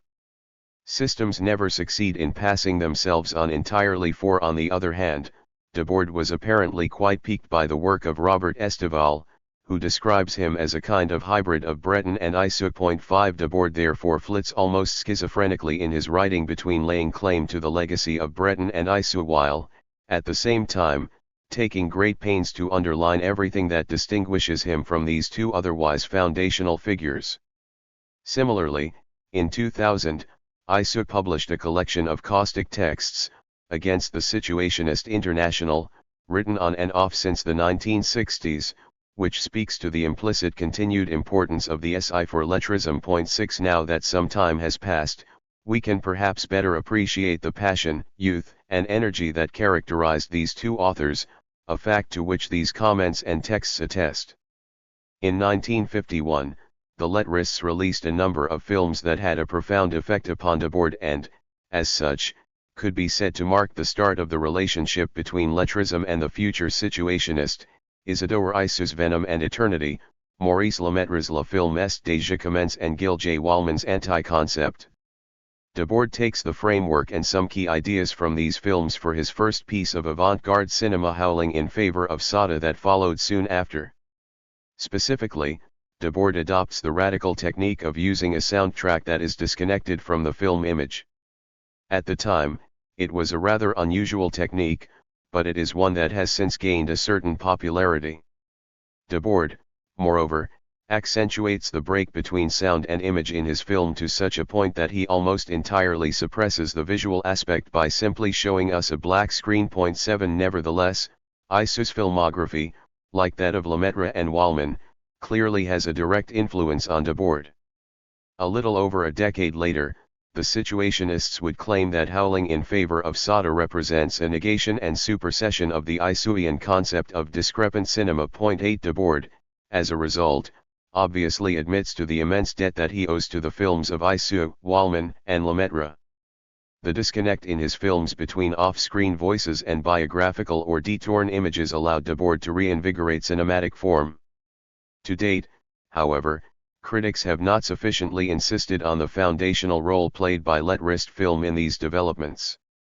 In his later films, Debord infuses the relationship between on-screen images, voiceovers, and subtitles with significant, essential and, arguably, critical meaning. 9 Nevertheless, although Debord may have distanced himself from Issoud, one can spot, throughout his work, a certain lettrist influence. First, as Zacarias finds in a note dated October 12, 1968 under Cinema that might have been used for the Society of the Spectacle film, for example, Debord still seems to be influenced by the Issoud'ian idea of discrepant editing, envisaging the repetition of certain spoken sequences with different images, or perhaps, inversely, repeat some image sequences with different words. 10. Secondly, we might also add that the images that Debord appropriates and submits to detournement in his own films echo the pieces of film lifted from the rubbish bins of the Army's cinematic service that Issoud and Lemaitre had used in their respective films of the period. These films employ the practice of reusing existing materials, just as the Surrealists had once reused found objects to produce highly poetic collages. Third, and finally, Debord's work, like that of Issoud and Lemaitre, contains a strong biographical element. On the one hand, the films are conceived of as having their own trajectory and their own life, but on the other hand they are also imbued with aspects of the author's biographies, which gives them a certain melancholic dimension.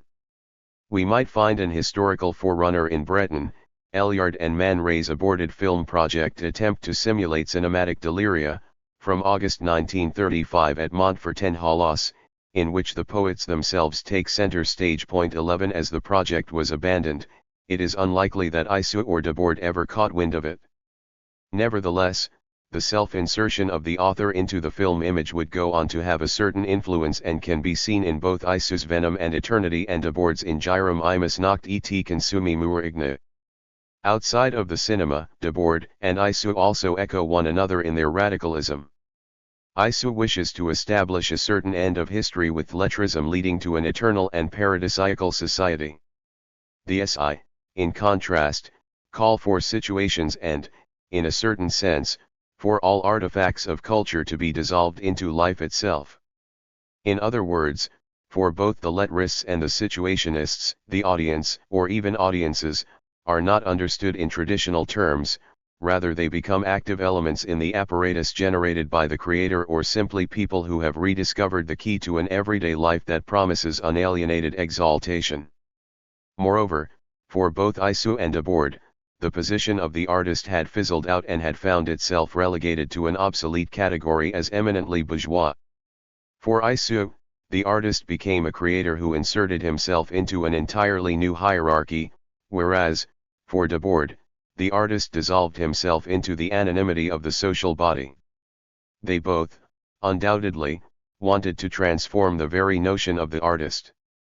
Another way in which we might link the lettrists and the situationists is the way in which they approach intervention in the real world. Isidore Isou, for example, took up Dadaist scandal by physically disrupting a performance of Tristan Tzara's La Foot, Poème dramatique and Quatre actes et un épilogue 1-2 on January 21, 1946 at the Vieux Colombier Theatre. Such spectacular action was a means of giving life back some of its energy and preventing the audience from coming to the reading with a purely passive attitude. The following day, Maurice Nadeau, the future historian of surrealism, reported on the incident in an article that appeared on the front page of the French newspaper Combat, Lettrists heckle Tzara reading at Vieux Colombier. The paper describes the whole affair in an ironic tone but, nevertheless, records it.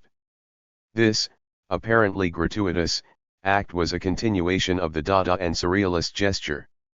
However, it was also to prove a model for lettrist and situationist intervention in the real world. The situationists shared this propensity for intervening in public debates. It could even be thought of as a hallmark of sorts. Moreover, it might even be argued that it was an action of this sort, one undertaken by Guy Debord in particular, that led to the formation of the Lettrist International. 13. The scandal in question is the result of an attack against a press conference held by Charlie Chaplin at the Ritz Hotel on October 29, 1952 around the release of his film Limelight that would be released 2 days later. A leaflet entitled An End to Flat Feet was distributed that lambasted Chaplin as a sinister and self-interested old man who cast the shadow of a cop, while criticizing him further for his greed and lasciviousness. 14 The International Lettrist Review, which published this tract in its first edition in November 1952, did not miss the opportunity to highlight a text by Isidore Isou, Maurice Lemaitre, and Gabriel Pomerand published in the newspaper Combat that criticized the action. 15 Debord wished to show Isou's bad faith by placing the two texts side by side. Apart from the quarrels between the two groups, without a doubt initiated by Isou in order to discredit Debord. 16 The goal was to demonstrate that these kinds of intervention in the real world were already part of a long history that stretched from Dada to the situationists by way of surrealism and the lettrists. The SI adopted this mode of action as an almost obvious corollary to its writing and theorizing. Another important point of comparison might also be the attention that each of these groups pays to the appropriation of space through forms that rehabilitate the act of wandering. The situationist derive, or drift, is rooted as much in its lettrist heritage as in the fertile ground of surrealism. Consider the way in which Isou, in Venom and Eternity, wanders along the Boulevard Saint-Germain or the deambulations of the character in Closed Vision by Marco.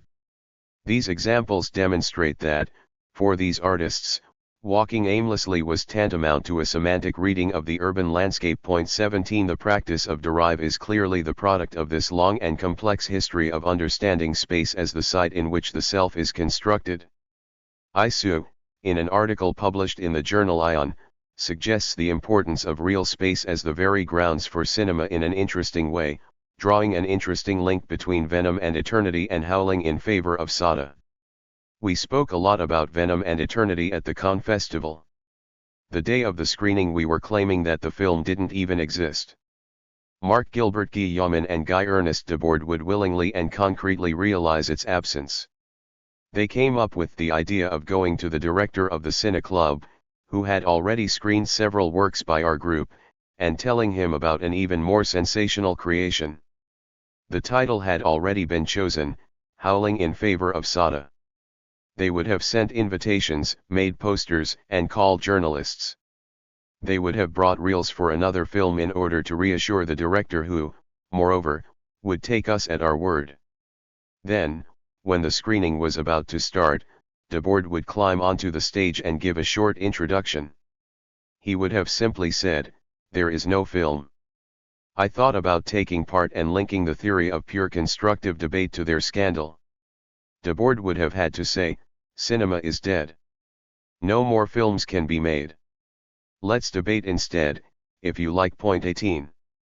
This little digression by Isou in Ion leads him to conclude, moreover, that what he is describing is the first work of cinematographic debate and that he will have it printed like a screenplay or synopsis. Marco, for his own part, details the many ways of organizing putting on a show, transforming the room into a double-screen cinema, an aquarium cinema, an electoral cinema, a traveling cinema, a nautical cinema and so on. Point 19. What is being described here therefore is the extension of the realm of cinema, what Debord describes as a 3D psychology that permits the conditioning of the spectator. Point 20. These accounts are not merely anecdotal but are part of a more profound change in the way in which these artists understand the real. For them, the real is to be reappropriated in whatever manner it may be. For Issue, Debord, Lemaitre, Wallman, Marco, the cinema of the past will be destroyed in favor of a new cinematographic experience that summons the real into being. For Issue, as he theorized in L'Art Infinitesimal, this participative reality will lead to a supertemporal art. For Debord, this reappropriation of reality would materialize from 1957 onwards in the construction of situations. Point 21. In other words, what unites Lettrism and the Situationist International is the attempt both to struggle against the emergence of a reified society and to re-enchant the world. 4. The Situationists, Hegel, and Hegelian Marxism in France. Tom Bunyard. Introduction. My aim in this chapter is to introduce and discuss the influence of Hegelian philosophy on the Situationist International's theoretical work and activity. The chapter includes a general overview of Hegel's ideas, and shows how the SI drew on some of the existential themes within his writings that had been foregrounded by the French reception of his work. By explaining Hegel's influence, I hope to clarify some of the C's central theoretical claims, particularly those that were expressed during the 1960s, when the group's ideas became more explicitly linked to Hegelian and Marxian concepts. This will require a primary focus on the work of Guy Debord, the group's primary theorist, and certainly the most overtly Hegelian of its members, but the chapter's more general observations should still be relevant to readers who are interested in other aspects of the C's work. Some of the issues addressed in this chapter are taken further in Chapter 17, which discusses the C's appropriation, and idiosyncratic refiguration, of Marx's early comments on the need for the realization of philosophy in praxis. The motif of realizing philosophy bears direct relation, within the C's work, to many of the Hegelian themes that I shall outline below. My aim here, however, is simply to introduce those themes, and to present them in a manner that will, I hope, prove accessible to readers who are relatively unfamiliar with Hegel's philosophy. I should begin, then, by explaining that philosophy's relevance. Hegel and the Situationists. Commentators on the SI often distinguish distinct periods in the group's history. An early, avant-garde phase is often distinguished from a later, more militant, and more theoretical period, within which Debord's ideas tended to orient the group's activity. Such distinctions come on good authority as, in 1968, Debord himself made a similar distinction. In a text titled The Organization Question for the SI, he identified not two, but rather three distinct periods in the C's development. The group's first phase of activity, he claimed, had centered around the supersession of Art II and ran from 1957-1962-3, that is, from the year in which the SI was founded, to the year in which the group ejected all members who refused to renounce working in the traditional plastic arts. That split inaugurated a second period, in which priority was given to the development of revolutionary social theory. Debord's text announces that that second period was over, and that a third was just beginning.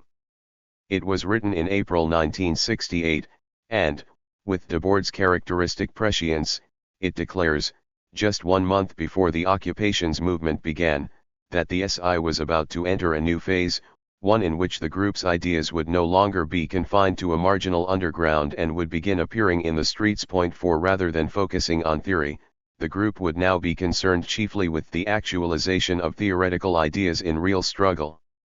I think it is possible to contend that Hegel's work inflects all three of these periods, albeit via Debord's defining influence on the group's central concepts and aims. I shall try to justify that contention by commenting on each of these periods in turn, starting with their initial, avant-garde phase. Debord developed many of the C's key concepts long before the group even existed. He was advocating the construction of situations as a means of superseding modern art as early as 1952,5, and ideas such as the derive, psychogeography, and détournement were all devised during his time with the Lettrist International. All of these ideas are characterized by themes of movement, change, and transformation in time. In addition, all were conceived as means of addressing what Debord, and later the SI, referred to as a condition of cultural decomposition, a state of cultural arrest, held to have followed from the failure of a potential unification of art and life at the beginning of the 20th century. In Debord's view, art, at that time, was tending towards its own abolition as a separate sphere via the efforts of the avant-garde, and it had also come close to forming common cause with an ascendant workers' movement. That potential combination of the self-abolition of both art and class society could have ushered in an entirely new social modality, yet that potential was lost, during the 1920s and 1930s, due to the reduction of Marxism to a science of bureaucratically managed labor, and to the triumph of the commodity. Since then, culture had entered a period of stagnation, due to the arrest of that stifled development. This could only be remedied through the unification of art and life via the construction of situations, and through the revolutionary inauguration of an entirely new mode of social existence, one in which everyone, as the SI later put it, will be a situationist. 6. These early ideas are characterized by an enthusiasm for movement, change, and the enrichment and invigoration of lived time. In addition, they are also marked by an antipathy to social formations that tend to arrest or stifle such dynamism, and which lock lived experience into standardist patterns of behavior. 7. In this regard, they form the basis for Debord and the C's later, and overtly Hegelian Marxian, critique of spectacular society. It would be a mistake, however, to contend that these ideas actually stemmed from Hegel, or that they descended directly from Marx. Instead, they grew from Debord's early engagements with the legacy of Surrealism, and from his participation in the Parisian avant-garde of the 1950s. Yet even so, there is a Hegelian current running through this material. The Surrealists had been fascinated with change, transformation, and the supersession of divisions. These interests had led them towards Hegelian philosophy. 8. This is because Hegel's work was construed, within the French tradition, as a philosophy of change. As we shall see later, Hegel was seen to have offered a philosophy that contained, within an ostensibly conservative shell, a peculiarly mobile mode of thought that stood opposed to any form of arrest. 9. And which offered a means of thinking the dissolution of fixed divisions and boundaries. 10. We can contend, then, that there were tacit Hegelian ingredients, or, at the very least, material that was inherently suited to later Hegelian development, within the C's founding concepts. This compatibility with Hegelian ideas was exacerbated by the importance of temporality to Debord and the C's ideas. Partly due to the general ambience and influence of existential philosophy in France, Debord's interest in the construction of situations, and in dynamic change, was closely tied to ideas about temporal experience. These ideas were particularly suited to French Hegelianism's characteristic emphasis on temporality and self-constitutive activity, and thus amenable to the reformulations that they would undergo in the group's second phase. The origins of the C's second period can be discerned in the beginnings of Debord's mature theoretical work. When using the term mature, I mean to indicate the material that he produced from the late 1950s onwards, which is when he began to engage seriously with Hegel and a Hegelian Marx. Two of the major influences that informed this new orientation were Lukács' History and Class Consciousness 11 and Debord's short-lived friendship with Henri Lefebvre. Like Lukács, Debord developed a version of Hegelian Marxism that emphasized history, change, and movement in time, and like Lefebvre, he did so while remaining close to elements of both Surrealism and Romanticism. The new conceptual framework that this afforded would form the foundation for his theoretical claims throughout the rest of his life. It allowed the elaboration of his own and the C's earlier avant-garde ideas about temporal movement and experience, and it brought greater clarity and urgency to the more militant aspects of those ideas. That increased militancy was due to Debord's arrival at a conceptual position that entailed fierce critical opposition to all instances wherein social processes become frozen into fixed, static formations. This position emerged from a synthesis of several key influences. First, it drew on existential philosophy's emphasis on self-constitutive activity in time. Secondly, it developed that notion of self-creation through Hegel's emphasis on the transformative and historical dimensions of such activity. And, thirdly, it conceived the ability of human agents to conduct such activity through Debord's reading of Marx's early Hegelian writings. Point 12 Marx's early work contends that the social relations of a given society generate its collective power to act, and to determine its own future. It also points out that flawed social relations can alienate their inhabitants from the capacity to direct their collective powers coherently, collaboratively, and self-consciously.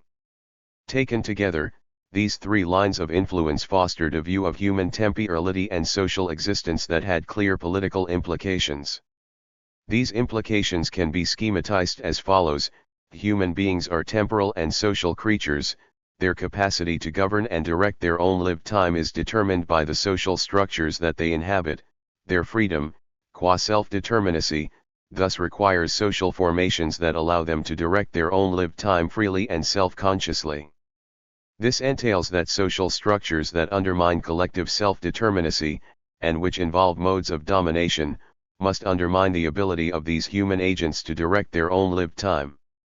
But because those social structures are themselves the products of social activity, such instances of domination amount to the subordination of human agents to concentrations of their own collective power.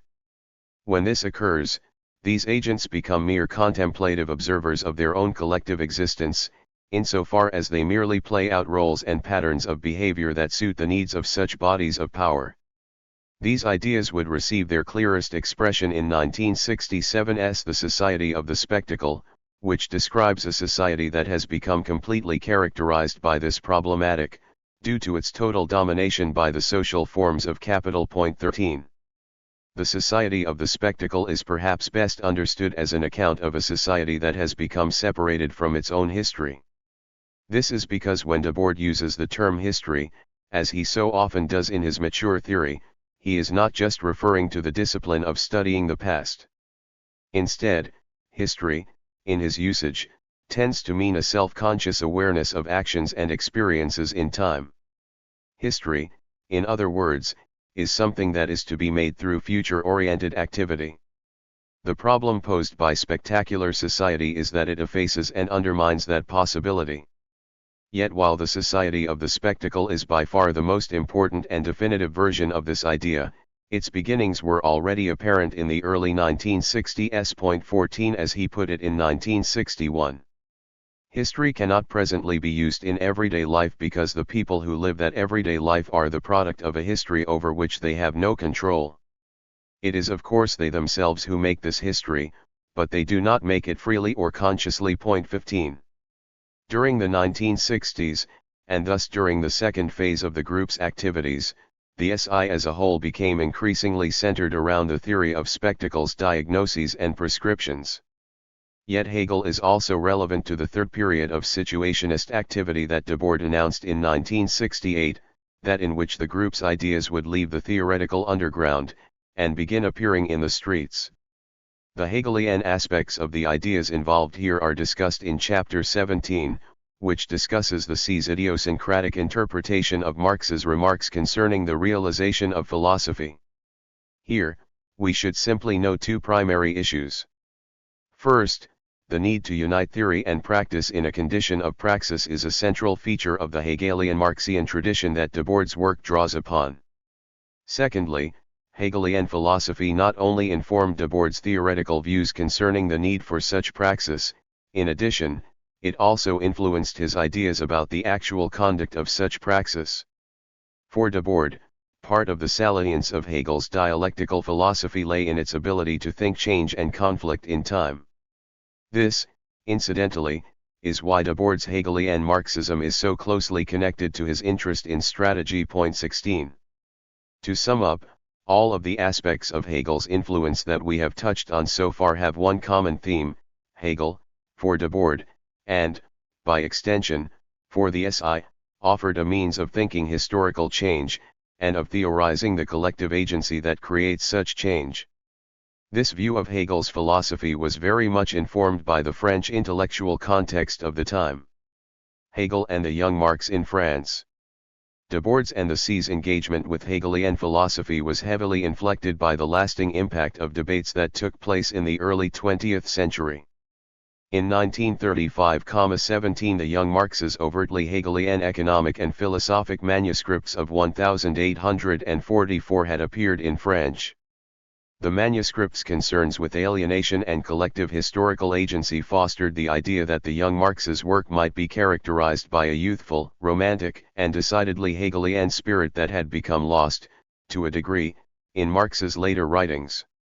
The view thus developed that a young, Hegelian Marx might contain, or at least afford insight into, the radical core of Marx's later, more scientific, writings. This supposition was given further impetus and interest by the degree to which Marx's early account of alienated labor seemed to challenge the bureaucratically managed labor of the USSR and by the party's general wariness towards Hegel. Attention was also being paid, at this time, to Hegel's own newly published early writings. Point 19. Here too, commentators explored the idea that these early texts might contain a degree of vitality and energy that had become obscured in Hegel's later work. Hegel's early texts are marked by a decidedly romantic emphasis on life, love, and dialectical movement, and they place such movement in opposition to fixed, static forms. The suspicion thus developed that this same dynamism might not only underlie, but could even challenge and threaten the austere finality of Hegel's own mature philosophy. This interest was coupled to a more general trend, in France, towards focusing on Hegel's phenomenology and philosophy of history, rather than on his science of logic, or indeed the seemingly totalizing system presented in his Encyclopedia of the Philosophical Sciences. French Hegelianism became marked by an interest in setting the continual, negative unrest experienced by consciousness in the phenomenology, and the unfolding dilemmas and struggles of the philosophy of history, against the apparent finality and conclusion of the Hegelian system. By the 1950s, the general prominence of Hegelian, Marxian and existential ideas had provoked a reaction. The most relevant element of this reaction was Althusser's desire to purge Marxism of Hegel and humanism. The position adopted by Debord and the SI during the late 1950s and 1960s stood in sharp opposition to Althusserianism. 20.22 It also contrasted with post-structuralism's own subsequent antipathies towards Hegel and Marx. We can contend, then, that Debord's and the C's relation to Hegel was informed by the following factors: first, a romantic, existential, and phenomenology-centric reading of Hegel was still in the air in France. Secondly, so too was the idea that a young Hegelian Marx might carry an implicit critique of the official, bureaucratic Marxism of the USSR, and, thirdly, the attractiveness of such material was amplified by the degree to which it also ran counter to the academic fashions of the day. The C's turn towards a romantic and Hegelian Marx was thus closely linked to their turn away from both academia and the Marxism of the party. We should now look at some of the technicalities of Debord's and the C's use of Hegel. Before we can do so, however, I shall sketch out a general overview of Hegel's central claims, while foregrounding aspects that are of particular relevance. I hope that this will not seem too didactic, and I hope that it will also be understood that it is certainly not intended to function as a definitive statement about the nature of Hegel's work. My aim is simply to outline a version of Hegel's work that will help us to make more sense of its connection to the C's claims. Hegel's philosophy. One of the central motifs of Hegel's metaphysics is the relation between subject and object. The way in which he uses this terminology can be introduced by thinking about ourselves. We are both subject and object at the same time. We are experiential agents, but we are also physical entities in the world. This idea is closely connected to Hegel's conception of self-consciousness. I am self-conscious insofar as I, as a subject, take myself as the object that I consciously think about and know. Likewise, I am free when I, as a subject, direct and determine my own objective existence. By extension, I suffer a lack of freedom when my ability to determine my own affairs is undermined. Freedom and self-consciousness are closely connected for Hegel, because one cannot fully determine oneself if one does not understand one's own objective existence. Armed with this terminology, we can now begin to address Hegel's formidable metaphysics, and perhaps the best way to introduce the latter's scope is by way of two simple observations. We human beings are part of the universe, we are also conscious of the universe. It seems possible to propose, therefore, that in some very minimal and restricted sense, the universe becomes conscious of itself through us, being becomes aware of itself through human beings. Hegel's metaphysics, traditionally understood, offers a highly sophisticated version of that simple contention. It does so because it presents reality itself as both subject and object at the same time. In Hegel's philosophy, the universe becomes aware of itself through the mediation of human subjects, who take themselves, and ultimately the nature of being as a whole, as their object of inquiry. Because we human subjects are elements of the universe, there is a strong sense, for Hegel, in which the universe is really attaining an understanding of itself through us. Remarks such as these can, however, be misleading. Hegel is not saying that the universe is some sort of self-aware person. Instead, he is really concerned with reason. Hegel holds that, despite their ostensible distinction, subject and object share an essential identity. This is because reason, for Hegel, does not just exist in our minds. Instead, it is the very fabric of reality itself. Point 24. Or, to phrase this using more appropriate terms, Hegel thinks that being has a fundamental rational structure, and he uses being to refer not only to objective reality, but also to the being of thought. This entails a conception of reason that can seem rather close to a kind of pantheism, for just as a pantheistic God exists throughout all being, so too does Hegelian reason. Hegel calls this God the Absolute.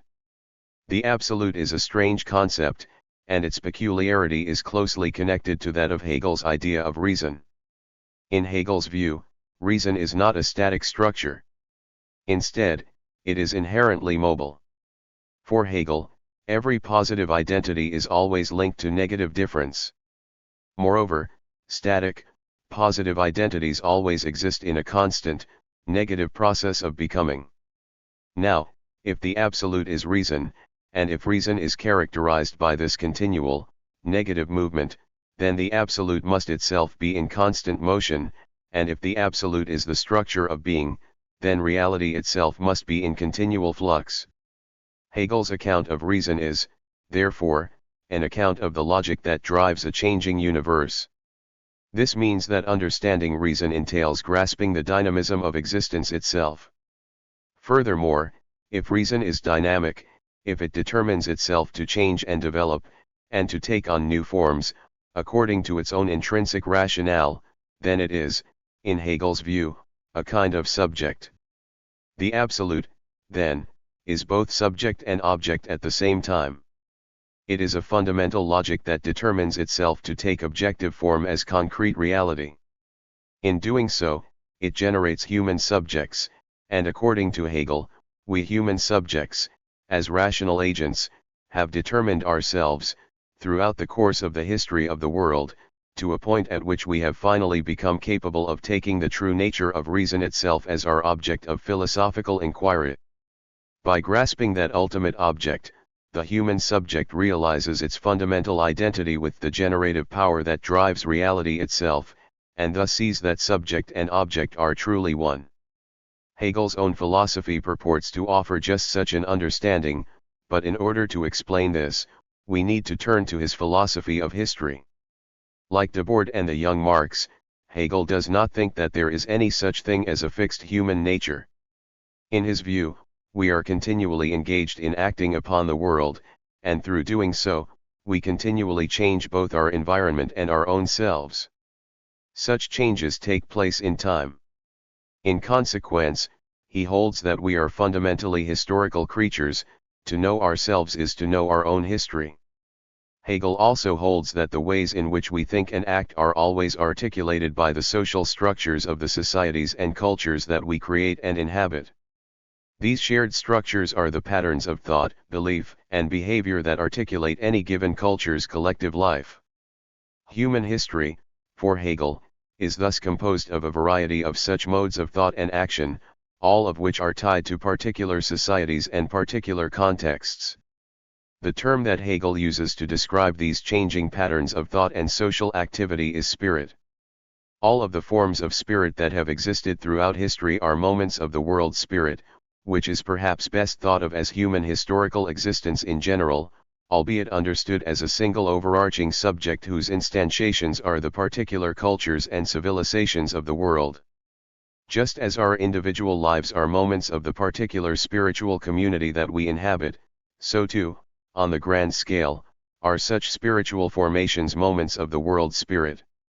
Every form of spirit is composed of a set of conceptual and practical norms which serve to render a community's world and action intelligible to its members, and which thus structure that community's culture and interactions.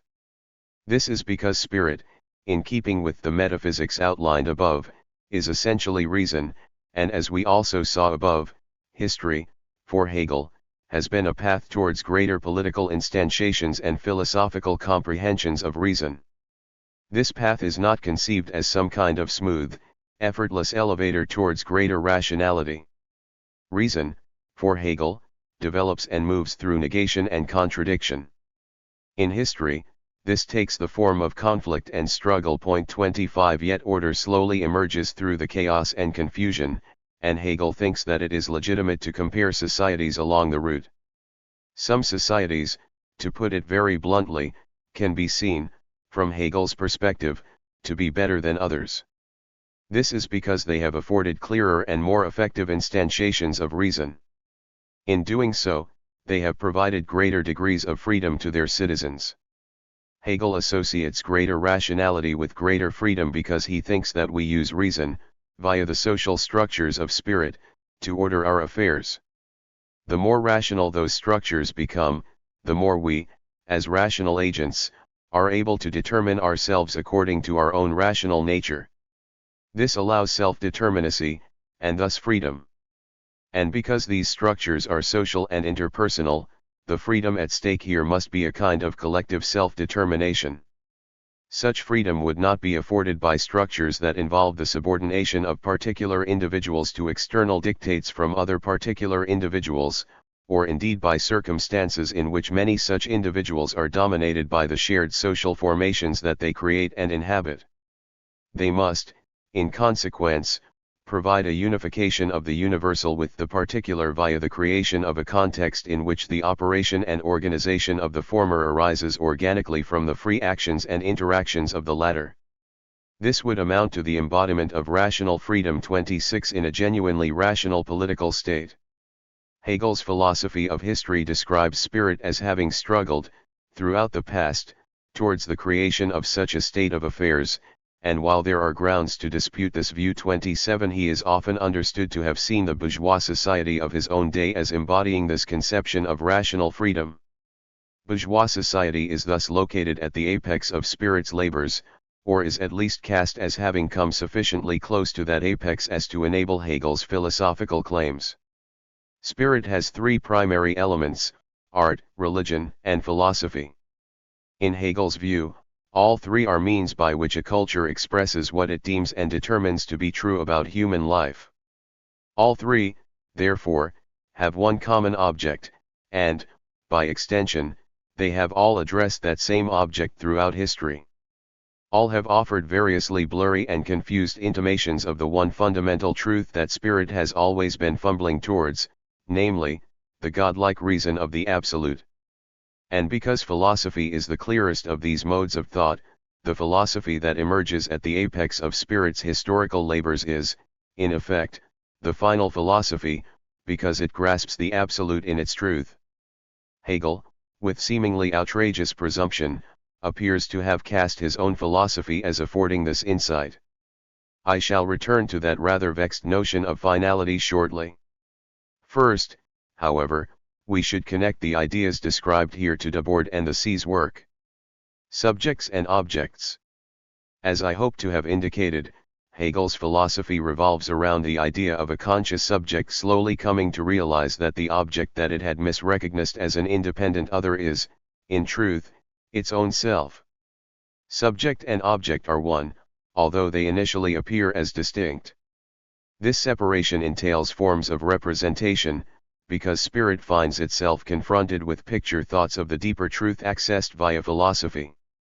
The basic problematic of Debord's mature concept of spectacle is a Hegelian conception of the separation of subject from object, articulated via just such a notion of representation. 28 This is phrased, in Debord's work, in terms of the separation of human agents from their own objective activity and collective power, a separation that arises when a collectivity fetishistically identifies its collective powers and capacities with its own constructs, and then treats those constructs as independent locales of power.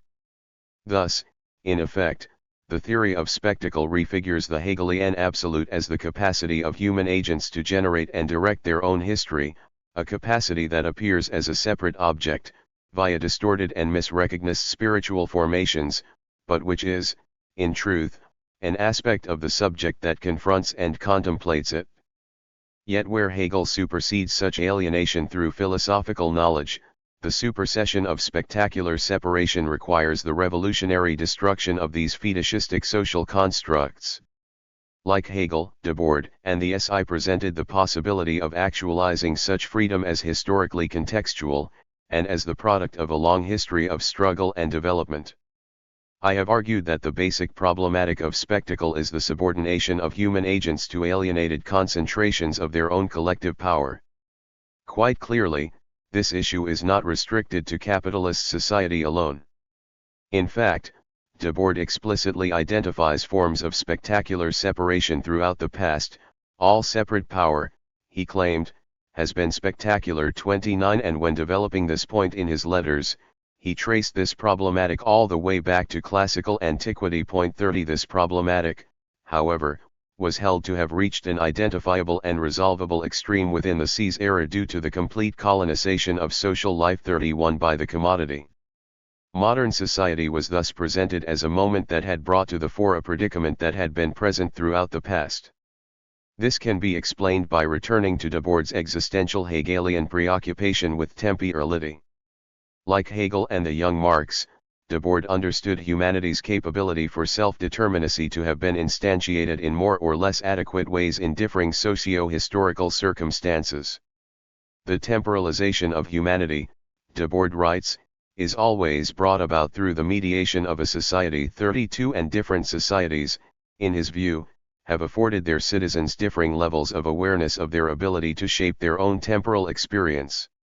The society of the spectacle traces a succession of these social formations throughout the past, beginning with the earliest human communities, and progressing all the way up to Debord's present. 33 In doing so, it argues that humanity's ability to shape its own existence has grown enormously throughout the past because it has been gradually augmented by a host of technological and cultural developments. Debord also contends, however, that the possibility of consciously directing that ability has become increasingly removed from its producers. This narrative serves to frame Debord's own society as a grand revolutionary crux, located at the apex of this line of developing power, as a point at which humanity's power to shape its own history is both greater and more alienated than at any other time in the past. 34 The society of the spectacle, in other words, had brought the long-standing problematic of spectacle to its full, identifiable, and potentially resolvable expression.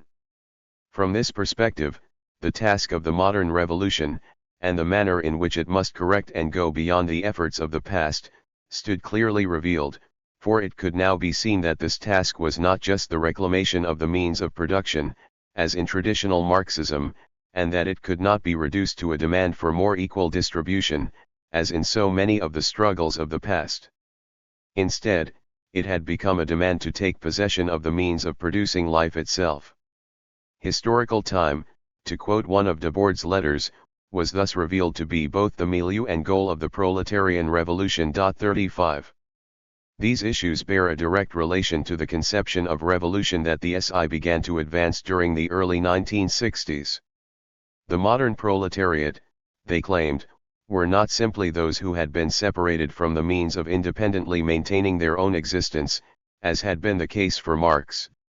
Instead, the new, modern, proletariat was composed of all those within modern society who have been separated from the means of independently directing their existence, all those who, regardless of variations in their degree of affluence, 36 have no possibility of altering the social space-time that society allots to them. 37 Contemporary revolutionary struggle was thus envisaged as a demand, on the part of all who were thus estranged from history, to actually live the historical time that their social activity enables. 38.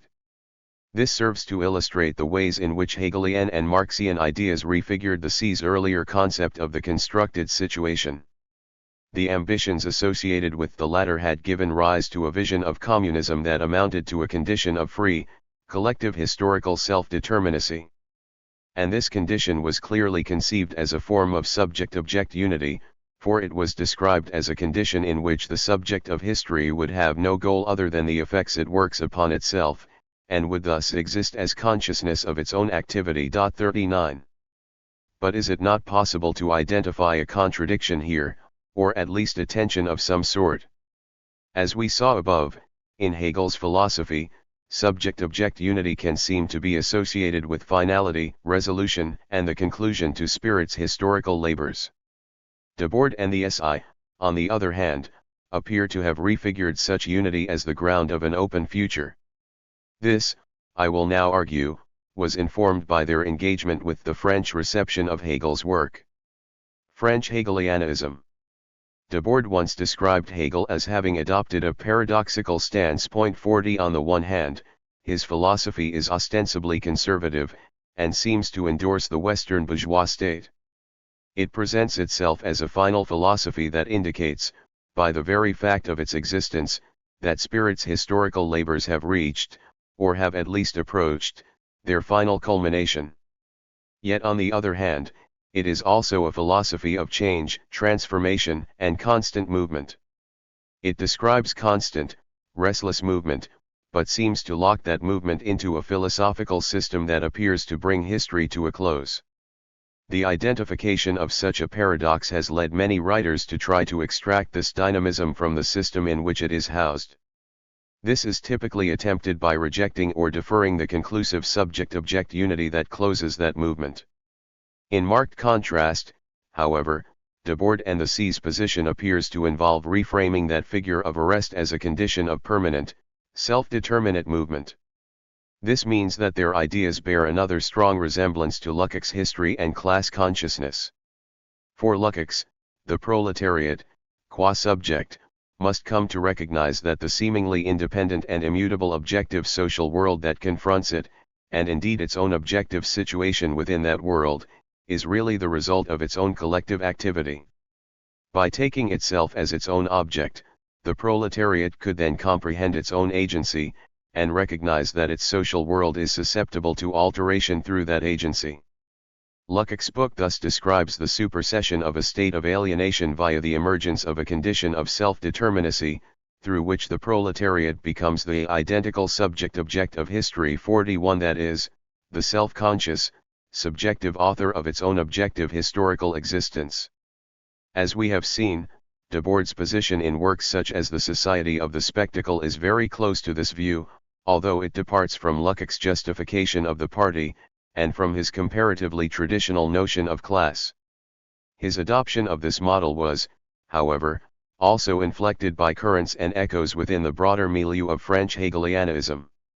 These currents can be ordered here into three themes in French Hegelianism: interpretations that place dialectical movement in opposition to Hegelian closure, and that do so by emphasizing temporality and history, interpretations that emphasize that closure by stressing that Hegel declared history to have ended, and interpretations that chime with Lukács' refiguration of subject-object unity, and which present such unity not as the end of dialectical movement, but as its very ground. Perhaps the most important figure in that first line of interpretations was Jean Wahl. Wahl's influential L'Image de la conscience dans la philosophie de Hegel of 1929 focused on the unhappy consciousness described in Hegel's phenomenology, a form of consciousness that exists in perpetual pursuit of a resolution that continually eludes it. Wahl's reading placed the unhappy consciousness at the center of Hegel's book, and even indicated that the continual unrest that it exemplifies might threaten or undermine its final resolution. In doing so, Wahl's account laid Hegelian foundations, to quote Michael Kelly, for a nascent existentialist movement. 42.43 Yet French Hegelianism not only informed existential philosophy, in addition, it was also influenced by it in return. Heidegger's emphasis on the temporal dimensions of being is significant here, and a strong Heideggerian current can certainly be found in the reading advanced by Alexander Koyer. In 1934, and while building on Wahl's work, Koyer contended that the human experience of temporality necessarily undermined Hegel's apparent claims concerning history's conclusion. If time is dialectical and constructed from out of the future, Koyer wrote, then it is, whatever Hegel says, eternally unfinished. 44 There is no clear evidence to show that Debord engaged with such claims directly, but it seems safe to contend that his ideas were informed by the continuing echoes of this material, for he too indicates, in a Hegelian existential vein, that human temporality undermines any notion of historical finality. The central aporia of the system, he once remarked, is that time has not ended. 45. Debord's readiness to present Hegel as having declared such an end no doubt stemmed from the enormous influence that Alexander Kojève had on the French reception of Hegel. During the 1930s, Kojève delivered a series of seminars at the École pratique de hautes études in which he presented a reading that drew heavily on both Heidegger and Marx's recently published early writings. This reading is largely responsible for the enormous importance accorded to the phenomenology's master and slave relation within the continental tradition, and, above all, for the notion that Hegel had announced the end of history. In essence, Kojève read the Communist Manifesto's contention the history of all hitherto existing society is the history of class struggle 46 into Hegel's philosophy of history, and then viewed that struggle through the relation between master and slave. On this idiosyncratic reading, history, so understood, comes to an end when that relation is resolved. The struggle towards that resolution is the work of reason in history, which reaches completion with the expression of a philosophy that truly grasps reason's historical nature. Hegel is thus viewed as having articulated the logic of historical movement, but also as having concluded that movement through the very enunciation of that logic. The Hegel that Debord criticizes in texts such as The Society of the Spectacle is certainly a Kojèvian figure. 47 Yet the Hegelian themes that Debord used in his theoretical work stem from the work of two further Hegel commentators, Jean Hippolyte, and Kostas Papaioannou. Debord attended Hippolyte's lectures, and owned several of his books. He also clearly read Papaioannou, as he recommends one of the latter's texts on Hegel in his personal correspondence. So why were these two writers attractive? First, Hippolyte's work had the virtue of stressing the sense in which Hegelian resolution is not an immobile synthesis 48 but is instead properly conceived as a condition of continual motion and unrest. The absolute, according to Hippolyte, continually divides and tears itself apart 49 and constitutes an inexhaustively creative activity. 50 Consequently, subject-object unity means recognizing that such creative power and potential is not the preserve of a distinct objective other, but rather the truth of spirit itself.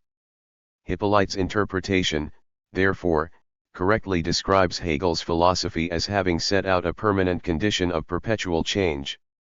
As I have tried to show above, Debord can be read as having refigured that condition in socio-political terms, recasting it as the communism that would be afforded by the supersession of spectacular separation. Something very similar can be found in Papaioannou's work, which is perhaps why Debord endorsed it. For Papaioannou, the full, self-conscious expression of the absolute is a political project. The vehicle of the absolute, he claims, is the people 51, and he even talks of the communal work of the absolute. 52 Once again, this is very close to the position that I have ascribed to Debord. We can conclude, then, with the following contentions. Hegel was a major influence on Debord's and the C's work, albeit an influence that was filtered through surrealism, the young Marx, existentialism, and some of the primary currents in French Hegelianism. His philosophy greatly informs the theory of spectacle and, on the reading advanced here, a reworked version of his metaphysics forms the basic template for the C's idiosyncratic identification of communism with the collective enrichment of lived historical time. 5. The Situationist International and the rediscovery of the revolutionary workers' movement. Anthony Hayes. When the Situationist International was established in July 1957, the primary aim of the Situationists was the experimental extension of previous cultural avant-gardes, notably the Dadaists and Surrealists, in a revolutionary critical register. Rather than merely repeat or extend the formal artistic production of their predecessors, the Situationists proposed to utilize all the arts and modern techniques in a new type of experimental activity. 1. This activity proposed to overcome the split between, on the one hand, the utopian desire of the Dadaists and Surrealists for a social order more conducive to artistic play, and on the other hand their tendency to become stuck in the impasse of the elaboration of artistic products. Thus, the SI proposed the hypothesis of the construction of situations and its experimental verification by way of unitary urbanism. 2. From the outset, Situationists like Asturgeon and Guy Debord posed such experimental activity as necessarily a moment of a broader contestation allied with, and evoking the need for, proletarian revolution. The new terrain marked out for the Situationist project was not simply that of an abstract cultural experimentation but, more pointedly, one of contesting the bourgeois idea of happiness promulgated amidst the development and rapid expansion of consumer goods aimed at a working-class audience in the wake of the Second World War. 3. Identifying such a terrain as growing in significance, particularly as it appeared to some as an answer to the problem of the immiseration of workers, the Situationists further posed the need to engage in ideological action aimed at combating the bourgeois idea of happiness among the revolutionary left. 4. Indeed, the early C's critique of the vast industrial sector of leisure, aimed at stupefying and submitting the working class more thoroughly to the circuits of capital, would soon develop into their distinctive critique of work. 5.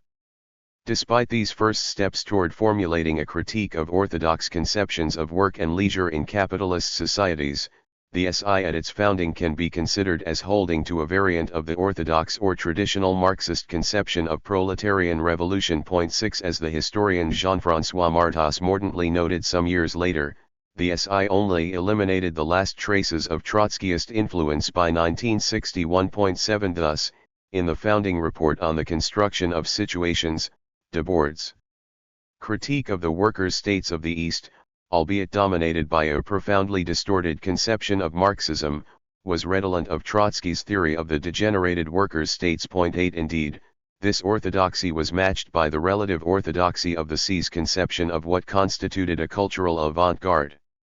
In the first issue of Internationale Situationist, Debord characterized the group as a coalition of workers in an advanced sector of culture, or more precisely as a coalition of all those who demand the right to work that the present social conditions fetter, thus, as an attempt at organizing professional revolutionaries in culture. 9. Such a conception was little more than a reassertion of similar proclamations by the Surrealists, particularly after the latter group's break with Stalinism. In 1935.10, where the SI differed from its predecessors was the way it conceptualized the artistic means to be used and the goal aimed at.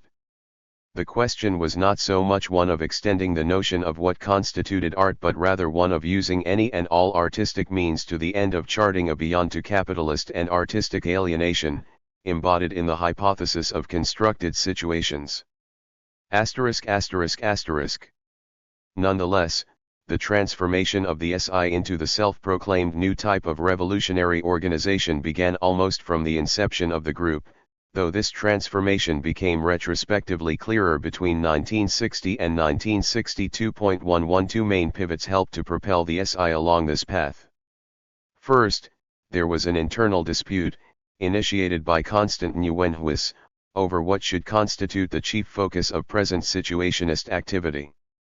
Although this dispute initially revolved around the question of what role the traditional arts should play in situationist experimentation, it soon developed into Constant and other members of the Dutch section of the SI calling into question the present possibility of a proletarian, anti-capitalist revolution. 12 Indeed, and despite the effective impasse in unitary urbanist experimentation with the resignation of Constant in June 1960, the resolution of the question of the role of art, and the C's relationship to the present possibility of proletarian revolution would not be finally resolved until the first quarter of 1962.13.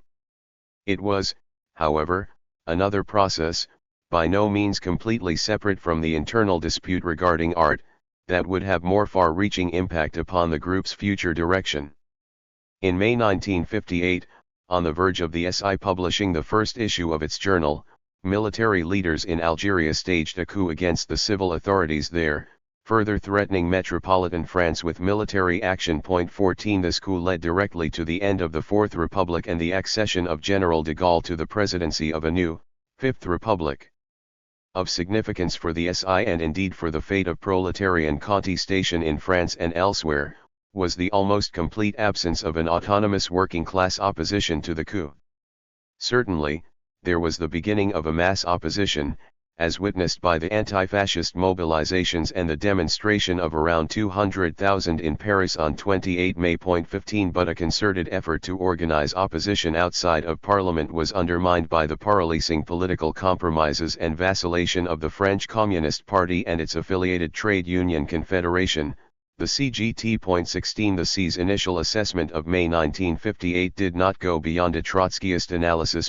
17 The chief problem identified was the question of revolutionary leadership and the inability of the Stalinists to provide it. 18 In their follow-up, published in the second issue of Internationale Situationist, the SI was still concerned with the relationship between the proletariat and its leadership, and the inability of the former to exert pressure upon its erstwhile parliamentary representation. 19 However, it was their assessment of what was lacking in the response of their anti-Stalinist contemporaries, and indeed what these erstwhile critics shared with not only the Stalinists but the vast bulk of bourgeois politics, that the SI sketched a vision of their future.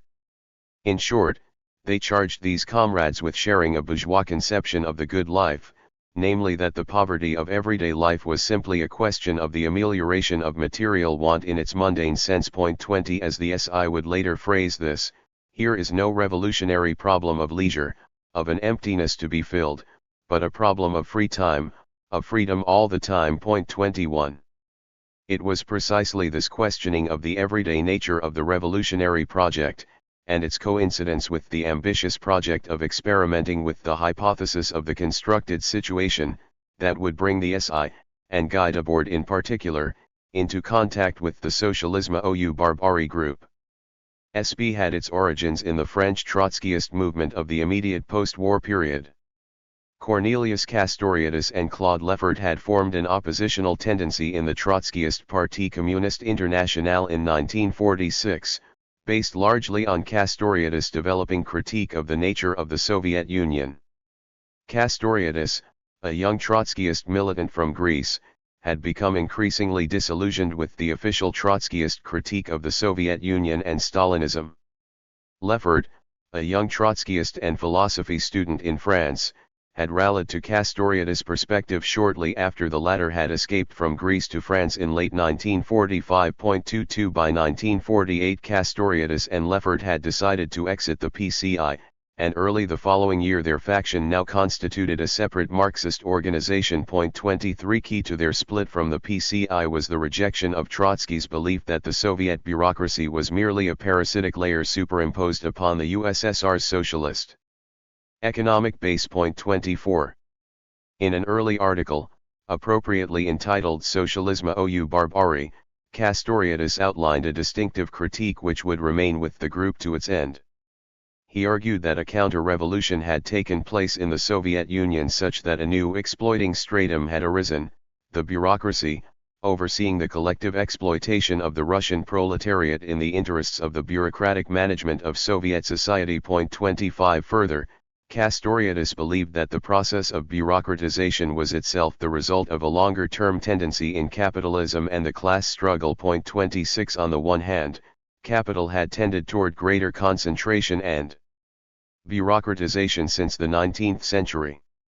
On the other hand, the struggle of the working class against capitalist exploitation, to the extent that its revolutionary impetus was defeated, tended to be adapted to the exigencies of the emerging bureaucratization of capitalist life. Witness the partial realization of 19th-century working-class demands for the nationalization of the means of production and exchange, economic planning, and the coordination of production on an international scale, not only in the Soviet East, but increasingly in the wartime and post-war welfare capitalism of the West. 27 Most significantly, Castoriadis argued that the development of bureaucratic means, particularly the transformation and suspension of private ownership via nationalist and corporate forms of ownership, had tended to supplant the hierarchy of capitalist and worker with that of the bureaucratic directors and executants of production. 28 Such a development posed more clearly the potential for workers to directly take over the management of production, insofar as this division was itself a refinement of capital's need to simultaneously solicit and block the active participation of workers in production. The revolutionary solution to such Castoriadis called workers' management of production, but later more pointedly the self-management of production. 29 Indeed, SP's early embrace and emphasis of working-class self-management of production brought them closer to a council communist perspective. Despite the patently councilist perspective of self-management, the majority of SP continued to hold to a vanguardist conception of political organization, that owed its lineage to the Trotskyism the group had in large part thrown off. Indeed, this tension became the subject of a brief discussion between Castoriadis and the aging Dutch council communist, Anton Pannekoek. Pannekoek had been a central figure of council communism when it vied with Bolshevism for the soul of the revolutionary proletarian movement that had emerged in the wake of the Russian and German revolutions of 1917 and 1918. 30 Alerted to the significance of SP's critique by Kjo Brendel, Pannekoek, in a series of letters, urged Castoriadis to fully embrace a councilist perspective by rejecting the lingering vanguardism which SP subscribed to. 31 Pannekoek and Brendel's intervention at this point, 1953, failed. Nonetheless, SP was far from being united over the question of vanguardism. For instance, Claude Lefort came to embody the more anarchistic and spontaneist perspective of the councilists against Castoriadis' political Trotskyism. Indeed, Lefort and Henry Simon would lead a split in late 1958 that led to the formation of the Informations et Correspondances Ouvrières group, as a direct consequence of disagreements over the group's practice during the May 1958 crisis. 32 Debord and the SI would later come to reject both alternatives. Whereas they would broadly sympathize with the councilists of ICO, they rejected the group's conflation of revolutionary organization with the alienation and authoritarianism implicit in the Trotskyist model. 33. Both the SI and SP were challenged by the May crisis of 1958 and its aftermath.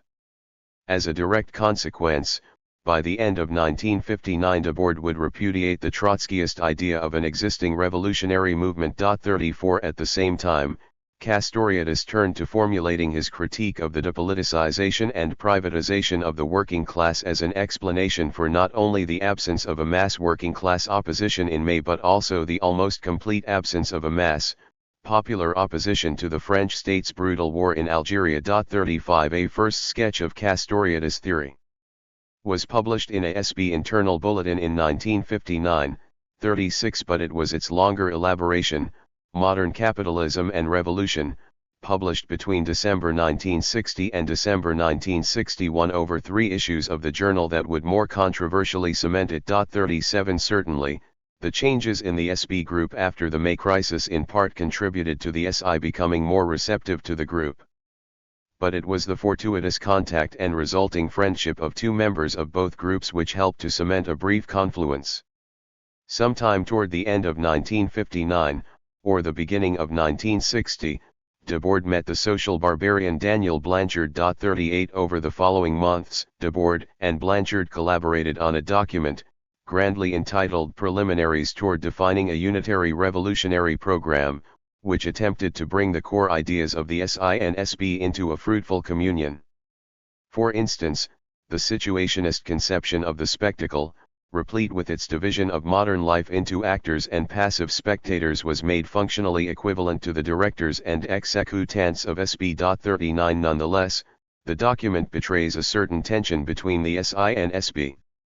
In contrast to SB's orthodox conception that it is work itself that is the distorted and alienated essence of the human, Debord was beginning to more clearly pose that the spectacular representations of life, whether as work or leisure, were crucial to understanding the modern structures of alienation. 40. Shortly after the publication of Preliminaries, Debord joined the SB-associated political organization Pouvoir Ouvrier sometime in the autumn of 1960. Debord would participate in all of the mundane glory of the political militant while a member, which no doubt contributed to his later criticisms of political militancy. 41 Most significantly, for the future direction of the SI, he participated in an SB-organized trip to Belgium, alongside Castoriadis and other comrades, shortly after the general strike over the winter of 1960–61. At the end of 1960 the Belgian government attempted to introduce what would now be called an austerity program, the Loi Unique. This legislation promised sweeping cuts to the public service, new taxes aimed at the working class, and cuts to the state pension coupled with a rise in retirement age. In the face of a parliamentary left which downplayed the political and economic nature of these reforms, as well as the very limited and tightly controlled industrial action organized by the National Trade Union Confederation, a wildcat general strike broke out. Very quickly the strike spread and developed an insurrectionary character. 42 The ostensible cause, the Loi Unique, was forgotten amidst the establishment of strike committees and confrontation with the official left and trade union movement. Perhaps most striking of all, and commented upon by many participants and observers, was the way the rebellious and festive nature of the strike overflowed the purely economic concerns which sparked it. Considering the extent of this wildcat general strike, 700,000 on strike 6 days after its inception, the official left worked hard to rein it in. The National Trade Union Confederation gave ground to those members agitating for leadership of the strike and, from the day after the high point, the wildcat was incrementally taken control of by the National Trade Union Confederation. In little more than 3 weeks the potential for a revolutionary insurrection was squandered. 43. The interpretation of the experience of HIVR 60 provides a hitherto little remarked upon dividing line between the SI and SB. In the defeat of HIVR 60 Castoriadis chiefly saw the weakness of the working class, its bureaucratic privatization undermining any possibility of a unitary political contestation. Despite remarking upon the significance of the festive nature of the wildcat general strike, and, indeed, betraying the influence of situationist ideas upon him, Castoriadis saw little significance beyond the absence of a unifying, mass political organization along the model of Poe. 44 Debord, on the other hand, saw in the festive, playful quality of the strike the real success of the movement. Thus, the question of power was posed, and beyond this the true nature of workers' power. 45 From the experience of the strike the SI not only developed their conception of the festive, playful revolution against the rule of work. It was also the pivot of their critique of SB's conception of what constituted a political revolutionary organization and, further still, the unbidden hierarchy within SB. Within 3 months of his trip to Belgium with SB, Debord had resigned from Poe. In the meantime, and perhaps even more significantly for the C's future direction, a participant of the wildcat strike in Belgium had joined the group, Raoul Vaneigem. The difference between SB and the SI resolves to one of where to locate the level of revolutionary consciousness and contestation, at the level of the lived or at the level of representation. In contrast to Marxist orthodoxy, SB championed proletarian autonomy and the struggle from below. Nonetheless, SB continued to emphasize the yardstick of vanguardism established by Lenin and Trotsky, albeit in a critical register. But, as Debord was beginning to understand, this perspective ignored the emergence of a unified or generalist perspective of revolutionary struggle from amidst proletarian experience itself. In his brief passage through S.B. Debord had come to find that the residual Trotskyist vanguardism of S.B. and Poe encompassed, and to an extent masked, what Debord considered an unavowed division within S.B. itself, that between the theorist leaders of the group and their mostly younger, often student disciples, aka the militants de base. 46 The irony that the division of directors and executants existed within SB itself was not lost on Debord. It would figure as model for what the SI would later call the ideology of militantism. 47 Refusing the militant model of leaders and disciples, the SI came to believe that the revolutionary organization, in order to fully engage critically with the alienated present, must likewise embody the critical rejection of capitalist hierarchy in its own, collective practice. 48 In contrast to Castoriadis' pessimistic assessment, the promise of HIVER 60 was precisely its festive qualities beyond work, as well as the aggressive rejection of the politics of representation. Here was the poetry of the proletariat rediscovering its everyday life, rediscovering the veritable substance of class struggle, the self-management of everyday life. 49 Later, the group would speak of the implied destiny of means and ends, arguing that it was not enough to put off the question of the transformations of everyday life to the day after the revolution.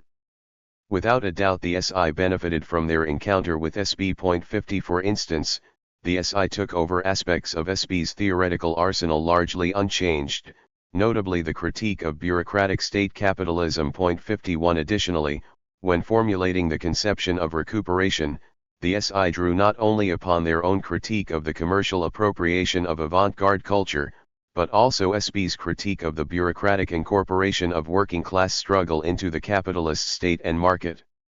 However, the C's appropriation of elements of SB's critique cannot be understood without explicit reference to the situationist notion of critical appropriation, which is to say, détournement.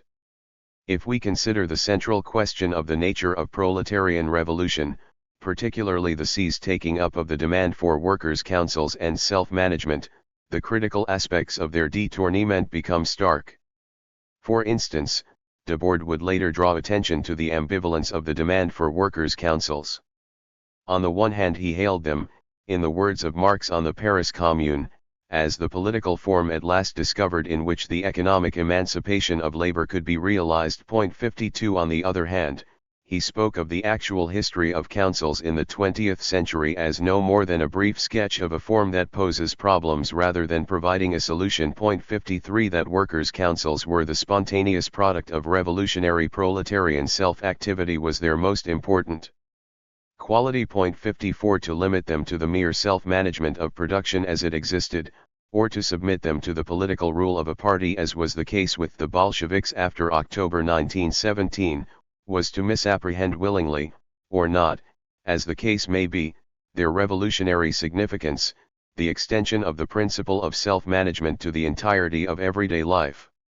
The question of proletarian self-organization was thus not just the pivot upon which the influence of SB on the SI turned but, more importantly, the precise content of the latter's break with their erstwhile educators.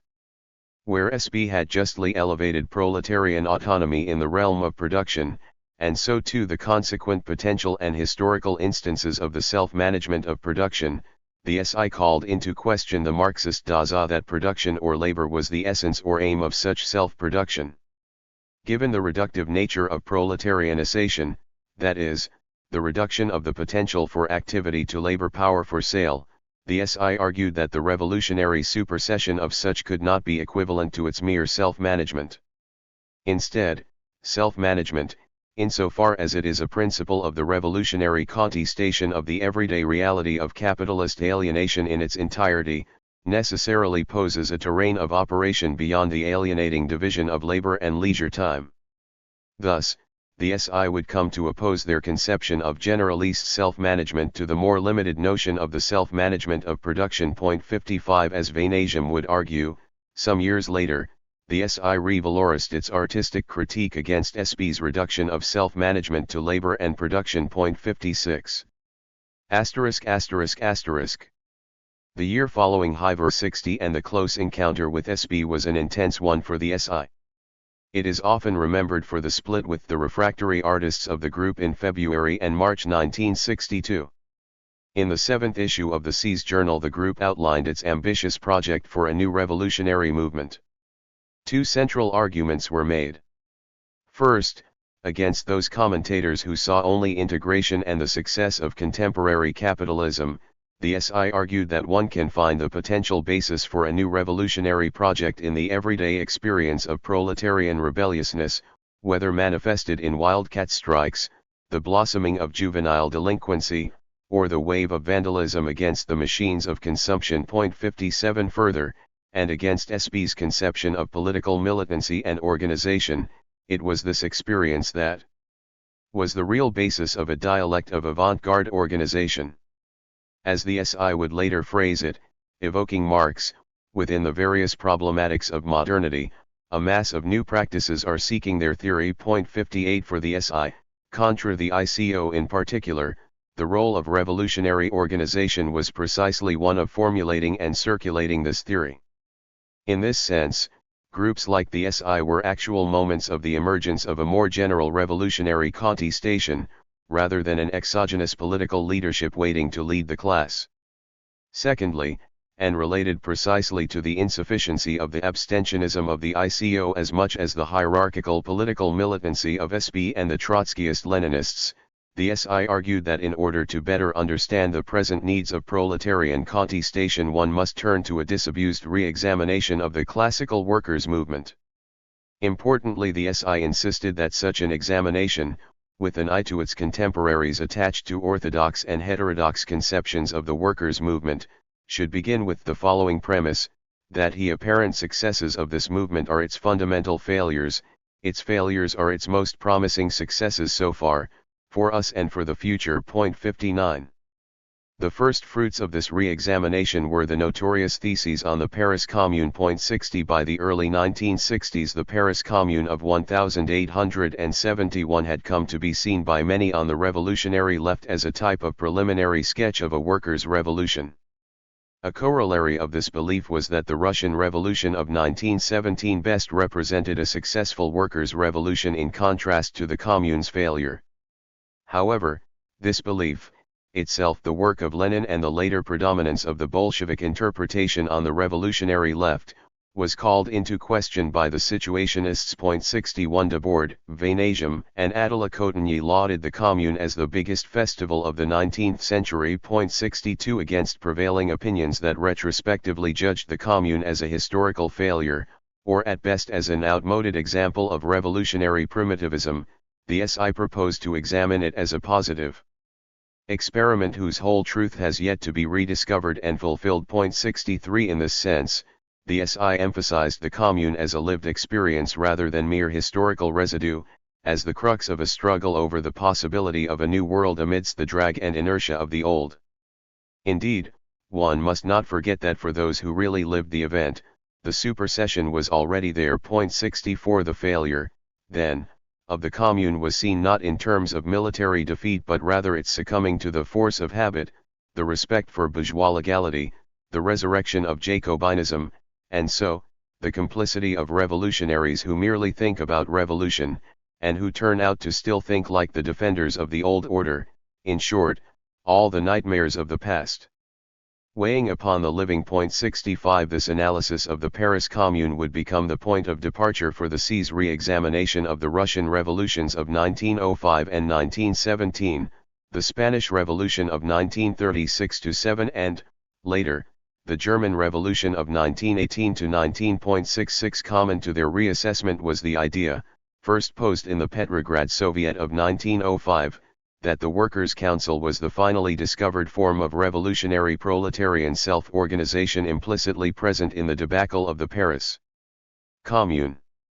In the councils, Debord wrote, the revolutionary proletarian movement becomes its own product, and that product is nothing but the revolutionary proletarians themselves, that is, the self-management of everyday life as means and ends. 67 In a vocabulary borrowed from Marx by way of George Lukács and Johann Huizinga, Debord wrote that proletarians and their activity, having being rendered an alienated object, become explicitly and consciously what they are already implicitly and unconsciously, the subject of history, which is nothing other than the living producing themselves and becoming masters and possessors of their own world, which is to say fully conscious of the play of their history and existence. 68.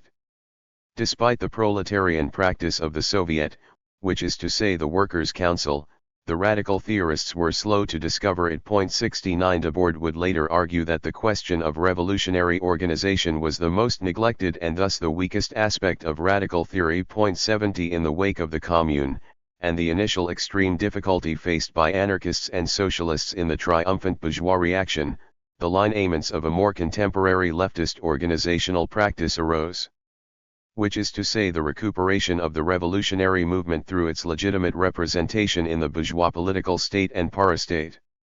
The Bolshevik answer to the patent opportunism and accommodation of social democracy was perhaps initially more opaque in its ideological excess. Though the Bolsheviks rallied to an internationalist perspective in the face of the collapse of the Second International into a pro-war, pro-nationalist perspective in 1914, Debord would write that Lenin was nonetheless a faithful and consistent Trotskyist. 71. Even when considering Lenin the coquette of Hegelian dialectics, and his calling into question his 1902 belief that workers were only capable of a social democratic consciousness, not a revolutionary one must recall that he never wavered from an implicitly hierarchical ideology, that is, that the revolutionary class needs to be led. 72. The Bolsheviks inherited a form of Jacobinism from the 19th century workers' movement that had itself been inherited from the bourgeois revolutionaries of 1792. Instead of social democracy's respectable professors educating the working class and the elevation of worker representatives into the heady heights of the labor union bureaucracy as brokers of labor power, the Bolsheviks deployed cells of cadres, led by intellectuals, become professional revolutionaries to the extent that they were otherwise denied a career by the brutal, semi-feudal primitivism of Tsarism and early Russian capitalism. 73. In the uncompromising intransigence of the Bolshevik cadres and cells, Debord wrote that the profession of the absolute management of Stalinist bureaucrats was already rid. 74. The C's rejection of statist hierarchy, whether through their appropriation of the radical implications of Marx's critique of ideology and Bakunin's critique of the state, alongside their rejection of the ideologies of Marxism and anarchism, made their critique and proposal to launch a new revolutionary movement attractive to many young anarchists in France in the mid-1960s. Indeed, the sclerosis and antiquarian focus of what passed for an official anarchist movement in France in the 1960s matched the malaise and historical fetishes of the orthodox Marxists. In contrast to incipient Marxist orthodoxy, anarchism emerged from the Paris Commune as the bearer of an intransigent revolutionary project. Unlike the Social Democrats, or even the Bolsheviks who contested Duma elections, the anarchists mostly refused the capitalist state altogether. In opposition to the Marxist conception of the dictatorship of the proletariat raising itself to state power, albeit, temporarily in anticipation of its withering, Bakunin argued that such a conception risked becoming the basis for a new bureaucratic ruling class, a dictatorship of the most knowledgeable. This did not stop Bakunin from indulging in an authoritarian conspiracy to seize control of the First International, alongside an elite of the most revolutionary. 75. Nonetheless, it is the critique of the state and hierarchy that becomes largely lost, or transformed out of recognition, in the official, statist Marxism founded with the Second International 6 years after Marx's death. So, organized anarchism remained the province of the critique of statist alienation in the face of the Marxist embrace of a purported revolutionary conception of state power. The French Anarchist Federation was founded in 1945. 76. It traced its lineage through the pre-war Union anarchist, and support for the CNTFAI in the Spanish Revolution and Civil War. Surrealists like André Breton and Benjamin Parrott had been members of an affiliated group and published in the Fos paper, Le Monde Libertaire. A split in the early 1950s had led to a breakaway communist anarchist group under the FA's original secretary, Georges Fontenis, and the refoundation of the FA under the hand of Maurice Joyeux in 1954. However, Fontenis Group, the Libertarian Communist Federation itself split over the question of participating in elections. Those who rejected this electoralism formed revolutionary action anarchist groups and published the journal Noir et Rouge. In the early 1960s, a younger generation of anarchists came into conflict with the FA's old guard. In 1962, the GAR initiated a communist anarchist tendency in the FA, the Anarchist Communist Groups Alliance. However, they were excluded from the Federation in 1964, and a hysterical anti-Marxism was left in its wake. 77 Around the same time, at the end of 1963, a new youth space was organized in the FA. Among these young anarchists were avid readers of not only Le Monde Libertaire and Noir et Rouge, but also Socialisme ou Barbarie and Internationale Situationist. In 1966, members and sympathizers of the young anarchist René Fugler's circle at the University of Strasbourg contacted the SI.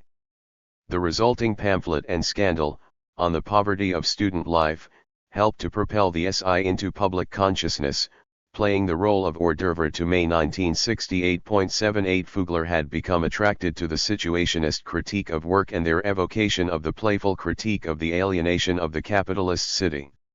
While involved with Le Monde Libertaire, and as a direct result of dealing with Marxian ideas and history, Fugler's group would leave the FA in late 1966, accused of being Marxists by Joyeux and others of the FA old guard. Similar problems arose for other young anarchists around the question of the SI and its purported Marxist conspiracy against the FA, notably future situationists René Riesels and Christian Sebastiani's Socif Group. 79 Maurice Joyeux's claims of a Marxist conspiracy within the FA with the SI as the puppet master reached a delirious peak at the Bordeaux Congress of the FA in May 1967. Here he outlined his paranoid hypothesis under a title that ironically evoked Lenin, El Hydra de l'Urne ou la maladie infantile de l'anarchie. As the SI would comment some months later, there has never been any sort of situationist conspiracy aimed at smashing the Federation. Our episodic reading of the deplorable Le Monde Libertaire did not lead us to suppose that the SI had the least audience in it. In this regard, on the poverty of student life caused a surprise, various members of the FA appeared to approve of it. 80. More and more members of the FA were finding it hard to stomach Joyeux's paranoia and pointedly non-libertarian leadership, leading them to form a breakaway second anarchist federation in the wake of the Bordeaux Congress. Additionally, the three anarchist groups most influenced by the SI broke away to form the situationist-inspired Anarchist International. 81 The IA, however, was itself short-lived. 82 One reason that contributed to its brief passage was the uneven level of engagement with the situationist project. To the criticisms of one member of the IA, Loic Le Rest, who called upon the SI to fuse with his group, the situationists responded that on the contrary, we are clearly partisans of the multiplication of autonomous revolutionary organizations. 83 Pointedly drawing upon their experience with SB and the dubious legacy of Trotskyism, the SI noted that their refusal of disciples or recruits in favor of welcoming individuals here and there embodied an organizational form which they opposed to the hierarchical and mass politics of the Trotskyists. 84 The idea of the multiplication of autonomous revolutionary organizations, coupled with the C's argument that such an organization must refuse to reproduce within itself any of the hierarchical conditions of the dominant world, offered an alternative to both the hierarchical dreams of the Trotskyist-Leninists and the loose federalism behind which the FA hid its incoherence and unavowed hierarchy of the old guard. 85 As the SI reminded the GAM and IA,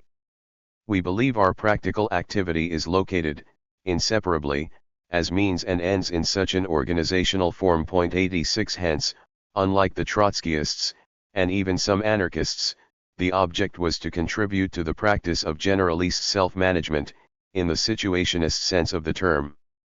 And that end, as situationist practice in the present anticipated the means and ends of revolutionary self-organization and self-emancipation. ******* The crisis in French anarchism between 1966 and 1968 was in fact a symptom of a larger historical movement, the re-emergence of revolutionary contestation. Debord, on the eve of May 1968, noted that the SI itself had emerged from the silence that previously concealed it, precisely as a result of this movement that is haltingly beginning, a movement, moreover, that the SI had been supporting and pointing out for many years. 87 Indeed, we can consider that, by the turn of 1967, the SI had in large part established the situationist critique it would enter battle with the following year. 88 Consequently, Debord argued in April 1968 that the SI should now concentrate less on theoretical elaboration and more on the communication of theory, on the practical link-up with whatever new gestures of contestation appear. 89. When this debate on the organization question resumed the following year, after the more pleasant and instructive occupations movement of May 1968, the debate became framed in terms of presenting such questions as the C's critique of work and their critical appropriation of self-management in terms of promoting the need for a situationist councilist organization. 90 Perforce, such an organization was not merely the reassertion of the councilism of Pannekoek, SB, or ICO, and even less that of the Bolshevik conception of Soviet power. Perhaps most remarkable was that, in the face of the failure of May 1968 to manifest an autonomous proletarian revolutionary power, the SI more clearly conceived of the need for an organization question beyond their earlier, perhaps vaguer statements regarding the disappearance of the revolutionary avant-garde at the moment of its success. 91 With the old mole of revolutionary contestation once more emergent, the question now was more clearly one of an appropriate organizational strategy of contestation. May 1968 can be retrospectively judged the high point of the C's practice. However, in the face of such success, the SI itself became overwhelmed with its inability to clarify its new strategic orientation. The Situationists clearly provided much of the explicit critical poetic content of the May movement, as well as being key players in its detonation. 92 In the wake of May, the term situationist and enrage became synonymous with the most extreme manifestations of this movement. Such success became emblematic of the spread of situationist ideas and influence throughout the European and global movements that emerged in the wake of the French May, notably the hot autumn of Italy in 1969 and its aftermath. 93 But such success also figured more immediately, and destructively, in the spectacular recuperation of the situationists. Indeed, the SI was itself overwhelmed by both its success and its attempt to reorient on this basis.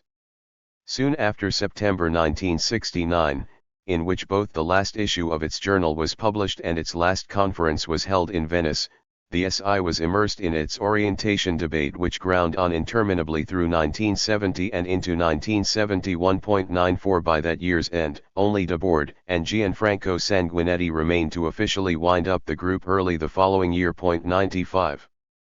Nonetheless, the C's influence was immense, particularly amidst the reawakening revolutionary movement of 1968 and after. Today, no serious reckoning of May 1968 in France can omit the extent of the influence of situationist ideas upon this social upheaval. 96 Similarly, their ideas, alongside those of SB and others, were taken up by revolutionaries in Japan, Italy, Spain, Germany, and beyond through the 1960s and 1970s. Indeed, the C's critique of work, as to their conception of generalist self-management, laid the groundwork for the rediscovery and elaboration of both the negative and positive content of revolutionary proletarian critique in the 1970s and beyond. 6. The shadow cast by the Situationist International on May 68. Anna Trespuka Berthelot. From anniversary to anniversary, journalists, essayists, historians, and even some situationists themselves, have continued to re-evaluate the role played by the situationists during the May 68 protests. In May 1978, the French philosopher Regis Debray took it upon himself to honor Vainagem and Debord, the only true geniuses of May. 1 In 1989, Guy Debord had the great satisfaction of reading a university thesis on the situationists and May 68. Not long after, Debord organized for the thesis to be printed as a book with the Gerard Libovici publishing house. Pascal Dumontier, the book's author, argues that the originality of the Situationists resides in its extremist and avant-gardist core of total contestation to it is, moreover, not uncommon these days to read that the Situationists inspired the spirit of May 68. The historian Emmanuel Lawyer, for example, sees in the slogans of May 68 an innovative language inherited from the Citus. 3 For another historian, Bernard Brillant, Situationist ideas have had an undeniable impact on society. The radicality of their protest, their disdain, their iconoclasm, their provocation, and the insolence they demonstrated towards their elders championed the feelings of many young people. 4 In 2013, even the conservative newspaper Le Figaro endorsed the idea that the Situationists had assumed responsibility for May 68. Debord often stated that it was he and his colleagues who kicked off the events of May 68. 5. These posthumous discourses have formed a palimpsest that has contributed to obscuring, even concealing, the real role played by the Situationists in the French uprising of May, June 1968. That is to say, the actual role of the Situationist International has become confused with the more nebulous influence of Situationist ideas on the people who took to the streets during May and, later, with the memory of the event itself. It is necessary therefore to reconsider the way in which the history and reception of the movement came to be problematically intertwined in the aftermath of May 68. This issue is part of the historical debate that has taken place over the long 60s and broken with a certain essentialization of the months of May and June 1968. The events of 68 have to be placed in the context of a longer period in order to show that they were both the emergent and explosive face of underground refusal that gnawed away at Western society in the preceding 2 decades and the starting point for changes that these societies and their leaders in the 1970s increasingly felt to be more acceptable. 6. The historical Situationists closed ranks during the spring of 1968. At the time, only Guy Debord, Raoul Vaneigem, René Vinet, and Moustapha Keïtai represented the organization in Paris. Nevertheless, the Situationists had established a large number of connections in the anarchist milieu in the preceding years, in particular among students at the universities of Strasbourg, Nanterre, Nantes, and Bordeaux. The Situationists became involved in the student protests thanks to the intermediary of the Enrages, a group of young militant anarchists that had formed on the fringes of the March 22 movement, at Nanterre University. The appearance of one of these Enrages, René Riesel, on May 6, 1968, in front of the University Council was one of the sparks that would soon ignite the occupation of the Sorbonne on May 13. A Situationist International, Enrages committee was formed the day after in the university building and took up residence in the Cavales room. René Riesel was elected that same night, May 14, to the Sorbonne Occupation Committee by the General Assembly. Strengthened by this democratic legitimacy, the committee increased its external communications, diffusing tracts, détourné comics, slogans through loudspeakers and on the walls of the Sorbonne and, perhaps most audacious of all, détournements that defaced the oil paintings that hung on the walls of the venerable old lecture halls. René Riesel lost his mandate after only 4 days of taking part in the student commune. The situation was such that the Situationist International, Enrages committee decided to leave the Sorbonne. On May 19 its members migrated to a different locale, some 200 meters away from the Sorbonne and the Panthéon, on the Rue d'Ulm. Here they took up residency in the basement of the National Pedagogic Institute, where they assembled together a group of just under 30 members under the new rubric of the Committee for the Maintenance of the Occupations. The CMDO brought together the original group of old hands with contacts from the anarchist milieu, most notably, workers from the print and aviation industries, as well as some sympathizing students and their friends. This geographical migration also marked a shift in the Situationist struggle away from the student world towards the cause of the working class. In a tract from May 19, the CMDO states, "The student struggle has now been superseded. The future of the current crisis is in the hands of the workers themselves, if they manage to realize in the occupation of their factories that which the occupation of the universities could only sketch out. 7.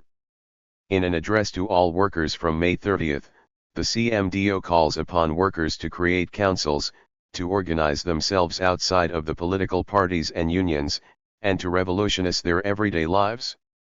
But did the CMDO really play a major role in establishing links between the different factory occupations that spread out from the Sud aviation occupation that occurred in the Nantes region on May 14? Although the group requisitioned around a dozen cars for a liaison commission, these were mainly used for diffusing situationist tracts and posters in the factories. The two other commissions, the Printing Commission and Procurement Commission, printed CMDO publications and made sure the group was furnished with enough paper, petrol, food, and wine, respectively. 8 CMDO members, moreover, certainly participated regularly in the workers' social movement. Christian Sebastiani, a young CMDO recruit, was, for example, arrested on June 10 while on a march at the Flins factory that had been organized by the National Union of Students of France. René Vinet, similarly, took part in the Student Worker Action Committee in University Center of Sensier. 9. The CMDO, however, had neither the logistical means, nor the numbers, nor even the necessary time, to do much more than spread propaganda. The French intelligence agencies, much like the press, paid very little attention to the CMDO in their inquiries and in the immediate account of events. Nevertheless, the Situationists and their comrades were under the impression that they were under constant surveillance. As one member, Jacques Leglou attests, the days were packed. We started off with theoretical debates, then we went to give the CGT Unionists a wallop and, on top of that, we had the cops on our arses. We didn't sleep much, letters were nicked, telephones tapped, we were followed during the day. We had to move every night. Guy said that one day soon there would be a roundup and we'd be the first, so we spread ourselves about, invented codes and names. It was a really hectic time, really subversive. 10. Disturbed by this police threat, on June 15, 1968 the members of the CMDO decided to dissolve the group and to disperse. The Situationists found refuge in Brussels at the house of Raoul Vaneigem. There they put together their account of these insurrectional weeks, which appeared in November 1968, published by the prestigious publishing house Gallimard with the title Enrages and Situationists in the Occupation Movement, France, May 68.11. If, on the one hand, the direct political impact of the SI on the events of May, June 1968 was limited, on the other hand, the place that they occupy in the iconography and in the collective imaginary of this period, not only in France but also abroad, is quite remarkable. Situationist ideas and slogans shocked and fascinated. Since its first publication in Strasbourg on November 22, 1966, the Situationist pamphlet on the poverty of student life had circulated widely in French universities, as well as Italian and British ones. Readers were struck by the radicality of a discourse that argued the student in France is, after the policeman and the priest, the most universally despised, that art is dead, that the university is the institutional organization of ignorance, and that all of these lecturers idiots, or even that peace in Vietnam is no more than a pontifical call to order. Overturning the ideological reference points at the heart of the protest movement, the pamphlet often played the role of enticing a readership that quickly went on to other situationist texts, specifically, the 11 issues of the International Situationist journal that had come out before October 1967 and, later, the 2 essays that appeared in November 1967, The Society of the Spectacle by Guy Debord and The Revolution of Everyday Life by Raoul Vaneigem. Evidence for the circulation of these ideas during May, June 1968 can be seen in the way in which formulations from these works populated the visual and auditory universe of protesters in the form of situationist-inspired slogans and graffiti.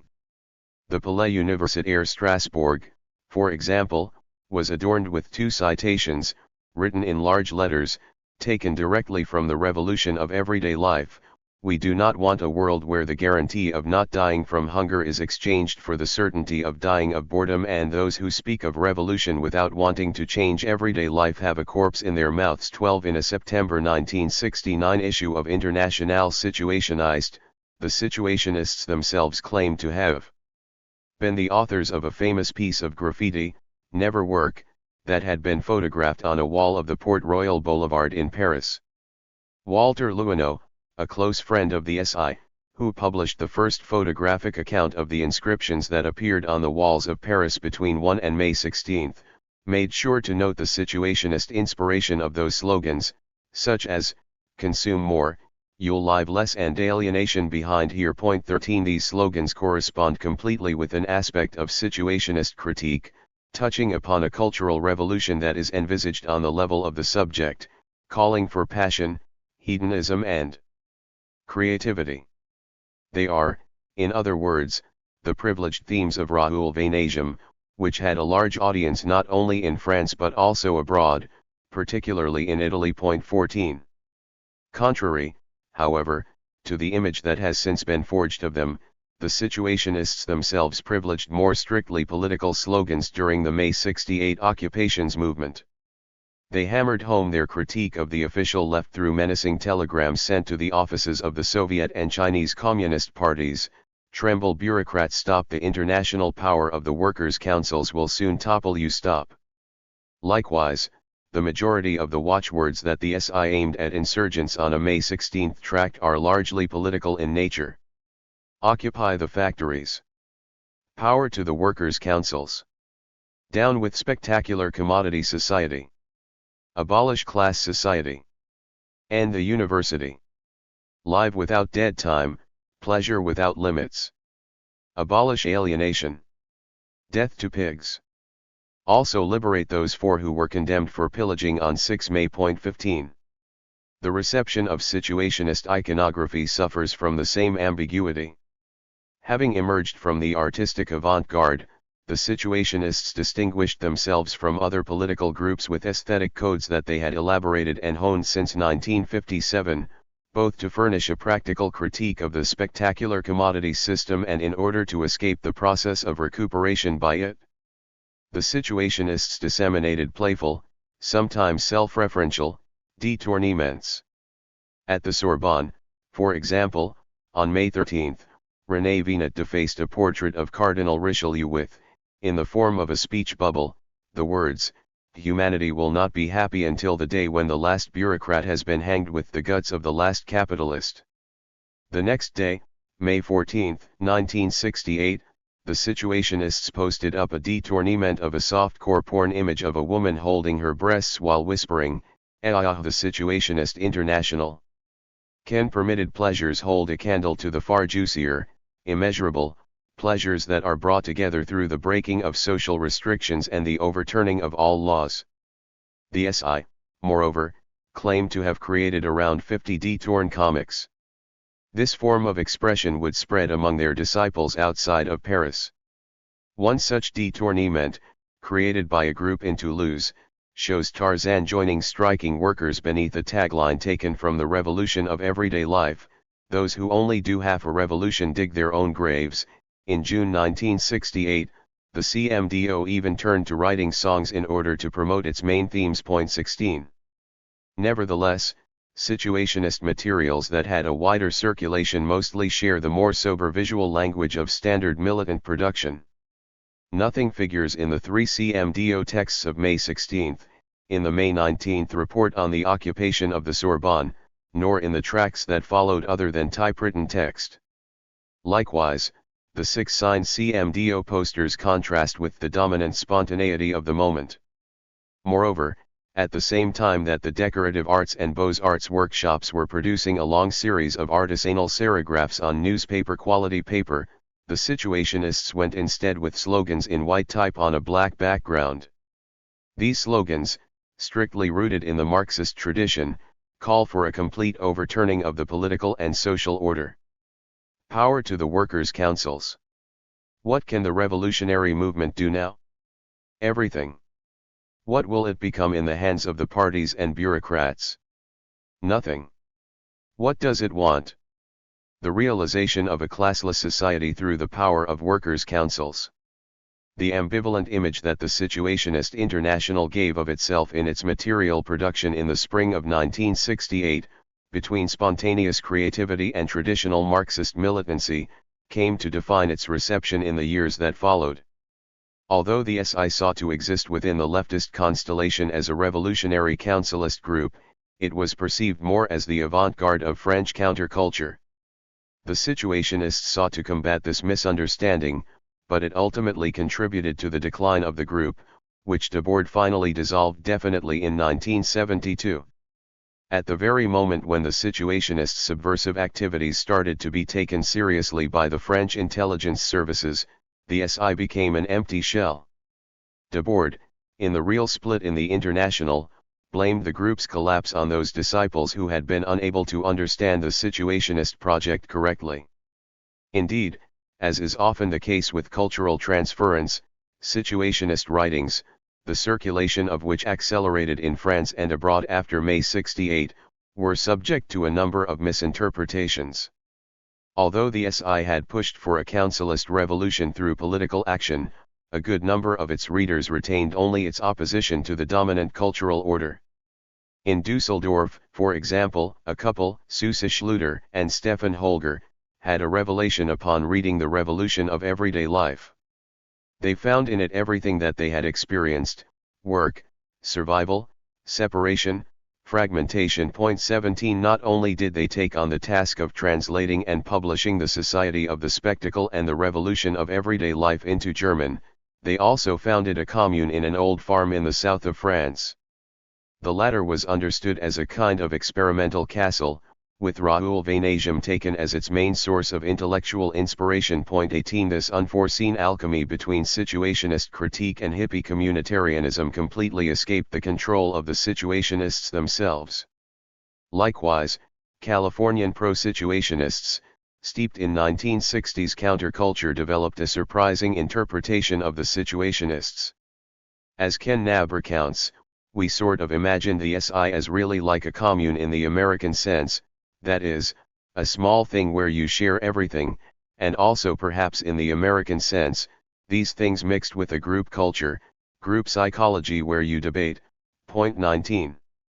Beyond the pro-Situ circles, the post-68 media reception of the SI created above all the image of a countercultural movement. Between 1971 and 1973, articles in the press multiplied.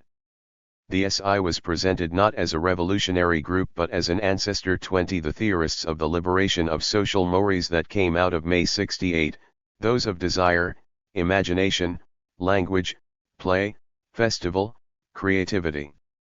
The critique of culture and of everyday life that they developed in the 1950s even became a source of national pride to the extent that it emerged before that of the Frankfurt School, which inspired Anglo-Saxon counterculture.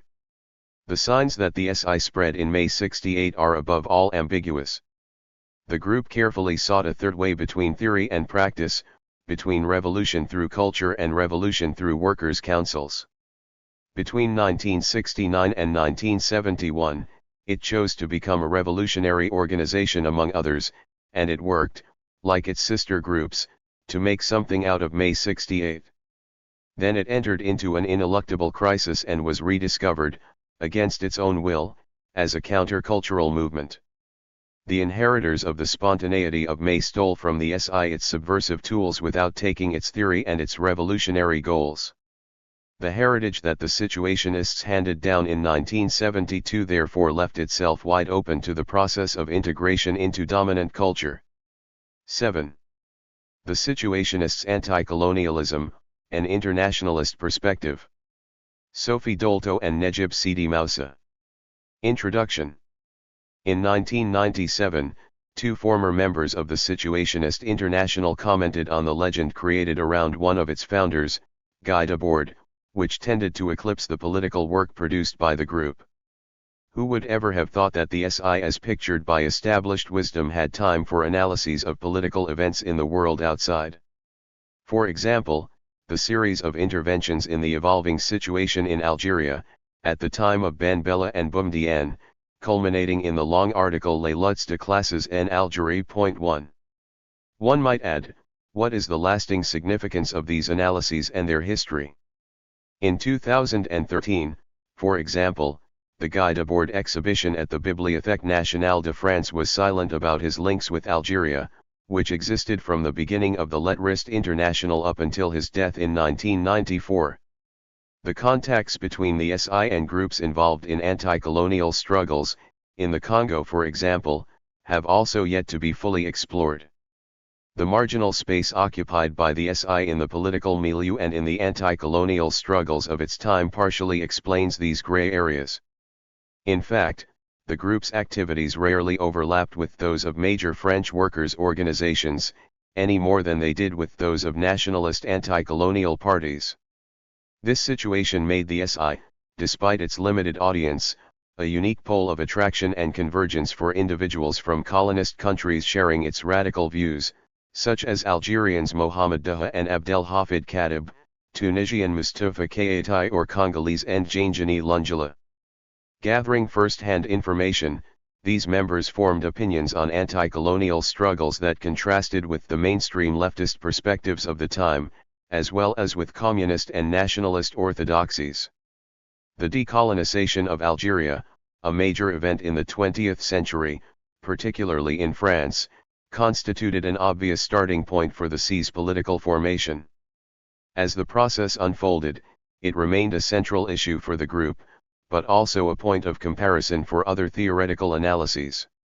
Since the goal of this internationalist revolutionary group was to define the potentialities of the worldwide abolition of class society, neither Algeria nor underdeveloped countries, nor any country fighting for its emancipation had a monopoly over what the real movement that abolishes the current state of affairs would look like.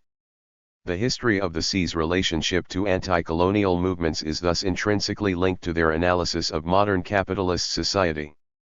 This chapter, based on Lee and SI publications, on Debord's correspondence and films, as well as on post-situationist and left communist texts, intends to retrace exchanges and perspectives developed within this current about and around anti-colonial issues, in order to help define the internationalist nature of their contribution. 1953–58, the Algerian Paris of the Lettrist International. Sources show that Debord and his companions were involved with the Algerian community from the creation of the Lettrist International. Not only did they closely follow the unfolding political situation in Algeria and its anti-colonial movements, they were also eager to establish contacts with the Algerian diaspora in Paris. Rue Xavier Prives, a small street in the Latin Quarter, bears the memory of these encounters too, since it hosted not only the headquarters of the Movement for the Triumph of Democratic Liberties but also a Kabyle bar where the Li had its committee room. While other groups met with members of the North African community in their workplace, the Lettrists were interested in knowing and sharing their everyday life, as a 1953 text suggests. Just ask the Algerian workers at the Renault factory where their free time is, and their country, their dignity, and their wives. Ask them what they have to hope for. The social struggle must not be bureaucratic, it must be passionate. 3 In Arab cafes and bars in the French capital, major venues of social and political interactions among the Maghreb diaspora, or during long nights of derive, the Lettrists crossed paths with various fringes of the North African population, hoping in equal measure to share a passionate life with some of them, or to build political alliances. The latter are mentioned in The Right to Respond, where the Li calls for retaliation against the far-right riots of July 14, 1953 and urges alliances with the combative minority of the North African workers, whose street fighting techniques are equal or superior to those of highly trained paramilitary groups. 4 They add knowingly, many neighborhood Algerian cafes filled with unemployed workers have been spontaneously transformed into local headquarters. Mohamed Daha is at the heart of the Li's Franco-Algerian exchanges. The official director of the Li journal Potlatch from 1954 to 1955, he is a central figure of the group and a controversial legend even makes him the inventor of the term psychogeography. In April 1953, along with Cheikh Bendine and Ait Diafer, Daha published the Manifesto of the Algerian group of the Lettrist International, which states, No one dies of hunger, thirst, or life. One dies only by giving up. We are now aware of the eminently regressive nature of all wage labor. The non-resolution of complex problems implies a waiting period during which any practical action is an act of cowardice because life is obliged to have an asymptotic and benevolent character. 5. Despite its name, the text is more letrist than Algerian. In the political context of 1954, it obviously signals the least support for the Algerian insurgents, but it does so on specific terms and conditions: anti-militarism, self-organization, and the critique of work. In a similar fashion, in 1954, THIRD released the Notes for an Appeal to the East, a powerful anti-colonialist and anti-nationalist text which sets forth class-based principles. It is necessary to go beyond any notion of nationalism. North Africa must liberate itself not only from foreign occupation, but also from its own feudal masters. We must recognize as our country any place where an idea of freedom we judge adequate prevails, and there only. 6. At the beginning of the text, THIRD mentions the failure of the 1952 Egyptian revolution and the fact that its textile workers shot because of their communism. He describes the opposition of rival nationalisms as a deceitful diversion by capitalist powers and concludes, "Our brothers are beyond issues of frontier and race." Some antagonisms, such as the conflict with the State of Israel, can be resolved solely by a revolution in both camps. What we must say to the Arab countries is this: we have a common cause. There is no West confronting you.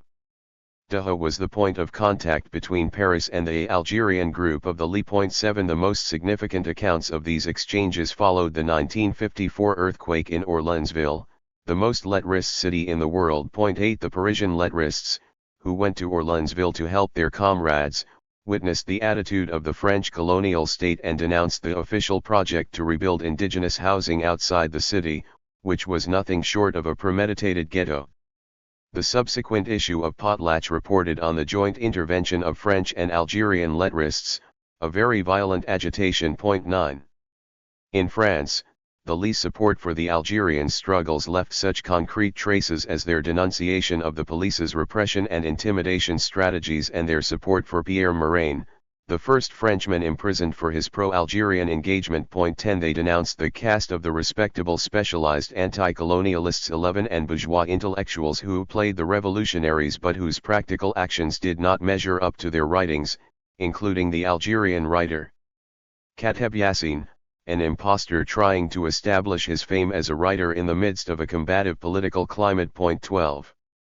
1958-72, the Situationist International and the aftermath of Algerian independence. With the end of the LE and the birth of the SI, the Franco-Algerian ties dwindled. The Algerian section of the SI is not mentioned after 1958, and THIRD and Kateb resigned from the group. But textual and biographical elements point to ongoing discussions among the SI around anti-colonial struggles in Algeria. Although extremely critical of the French anti-colonialists unconditionally placed at the disposal of the NLF leadership. 13. The SI did not openly critique Algerian nationalism between 1958 and 1962. On the contrary, they denounced the non-intervention of the left. By signing the Declaration on the Right to Insubordination in the War in Algeria, Michel Bernstein and Debord showed that it was crucial to support resolutely Algerian insurgents and imprisoned French anti-colonialists, despite the political perspectives of other signatories, who in no way for some avant-garde politics. They explain. But all those who in the circumstances declined to support the indivisible cause of freedom for the Algerians and for the indicted French intellectuals have, on the contrary, underwritten the fact that whatever claims they might make to be engaging with some kind of avant-gardism deserve to be greeted in every case with nothing but laughter and scorn. 14. However, after the proclamation of a ceasefire in Algeria and as the race for power started among Algerian nationalist leaders, the SI became increasingly vocal about the movement's counter-revolutionary outcome. The gap between the euphoria of independence and the disarray caused by the rise of an authoritarian and repressive state is described in a text on the first months of independence and on the NLF's terrorist ideology of monolithism. The text concludes. On January 2 the Algerian press service revealed that the fighting in September had left more than 1,000 people dead. 2 or 3 days later, the same agency corrected its mistake and reported about 10 dead. These two figures in succession are enough to show that a modern state is now in place in Algeria. 15. The 1965 pamphlet, addressed to the revolutionaries of Algeria and all countries, following the overthrow of Ben Bella by Boumediene, states that revolutionaries are everywhere, but nowhere is there any real revolution, thus opposing those who, on the left, were still enthusiastic about Algerian independence. Furthermore, the critique of Ben Bella and his so-called revolutionary foreign policy led to a broader analysis of the takeover of struggles in colonist countries, in such forms as Fananism, Castro-Guevarism, Nasserism, Titoism, or Maoism, all ideologies in the service of new masters. The SI thus began to work out a critique of third-worldism. The problem of underdevelopment, which is fundamental, must be resolved on a worldwide scale, in the first place by the revolutionary domination of the irrational overdevelopment of productive forces stemming from capitalism's various rationalizations. 16. In the class struggle in Algeria, the SI rejected the Leninist model that inspired the Algerian opposition and announces the opening of another period, the confrontation between the ruling class and the workers, where the latter would have to realize self-management. 17 18 months later, however, the SI considered that no revolutionary network has successfully taken form on the basis of offensive resistance in the self-managed sector, also admitting that their own direct efforts toward this goal have been extremely inadequate. 18. As the case of Algeria suggests, the question that lies at the heart of the SI's work on anti-colonization is whether the emancipation of these countries could trigger, or at least coincide with, an internationalist revolution. Uncompromisingly critical of any attempt by underdeveloped countries to join the race to catch up with capitalist reification, the Situationists also denounced the passivity of the West regarding its own revolution. Apocalyptic fears or hopes regarding the movements of revolt in the colonized or semi-colonized countries overlook this central fact: the revolutionary project must be realized in the industrially advanced countries. 19. According to Debord, the French left displayed the most striking excesses of incomprehension. 20 regarding Algeria and failed to achieve solidarity among revolutionaries of both countries because it also failed to organize its own revolution. By contrast, actual communal action could have brought insurgents from France and Algeria to build internationalist strategies. The Situationist International and the Congo. Between 1960 and 1966, the independence of the Congo and its counter-revolutionary developments were another important focal point for the SI, mentioned regularly in the Journal 21 and in Debord's films. 22 The fact that Belgium, the colonial power in the region since 1878, was one of the main centers of the SI, partly explains this interest. Debord's desire to establish ties with radical Congolese groups might be described as an attempt to internationalize the type of exchanges that existed between France and Algeria. But the Congo crisis as such also represented an essential experimentation with the revolutionary conditions in the Third World. In a letter to André Franken, member of the Belgium Situationist group, Debord comments on the unfolding of the conspiracy whereby the Kasai and Kivu provinces joined forces with Moise Tshombe's Katanga secessionists in 1960, supported by the Anglo-Belgium mining company UMHK, which had vital holdings in Katangese copper. Debord admires the attitude of Patrice Lumumba, first Prime Minister of the newly independent Democratic Republic of Congo, who made the right choice by always siding with the masses who overwhelmed him. But the most likely prospect is that those who have recently pushed for extended secession will have Lumumba assassinated, because it is all too clear that he will never accept the division of the Congo, of which he is the legitimate representative, into two equal parts. 23 Lumumba's ability to act uncompromisingly in this moment is cited as a counterexample to the incomprehension of non-intervention. Recalling the avant-garde origins of the group, two texts focus attention on the poetry of the Congolese Revolution, arguing that realizing poetry means nothing less than simultaneously and inseparably creating events and their language. 24. Although Emmanuel Chirel also mentions the presence of the Congolese Joseph Mbelelo Mpiko, who is said to have written a revolutionary chant in 1968-25 only, and Janjani Lungela appears on the official SI members list, in its French section until 1967. Lungela probably took part in Debord's project to gather direct information and make a pamphlet about the civil war in the Congo 26, which eventually became the 1966 text Conditions of the Congolese Revolutionary Movement 27, which remained unpublished however until 2006. Debord's correspondence does indeed mention contacts during the year 1965 with radical minorities in the Congo 28, more specifically Mulise students 29, as well as a series of strokes of luck in the group's relations with Sub-Saharan Africa 30 and at least 231 encounters with Anicet Kashamura, a former member of Patrice Lumumba's government.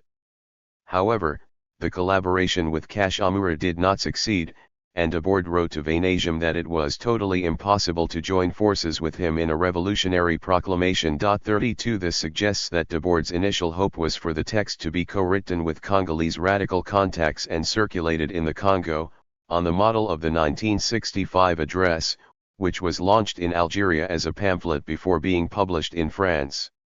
The 1966 unpublished text on the Congo does in fact share the affirmative tone and the internationalist perspective of its Algerian counterpart.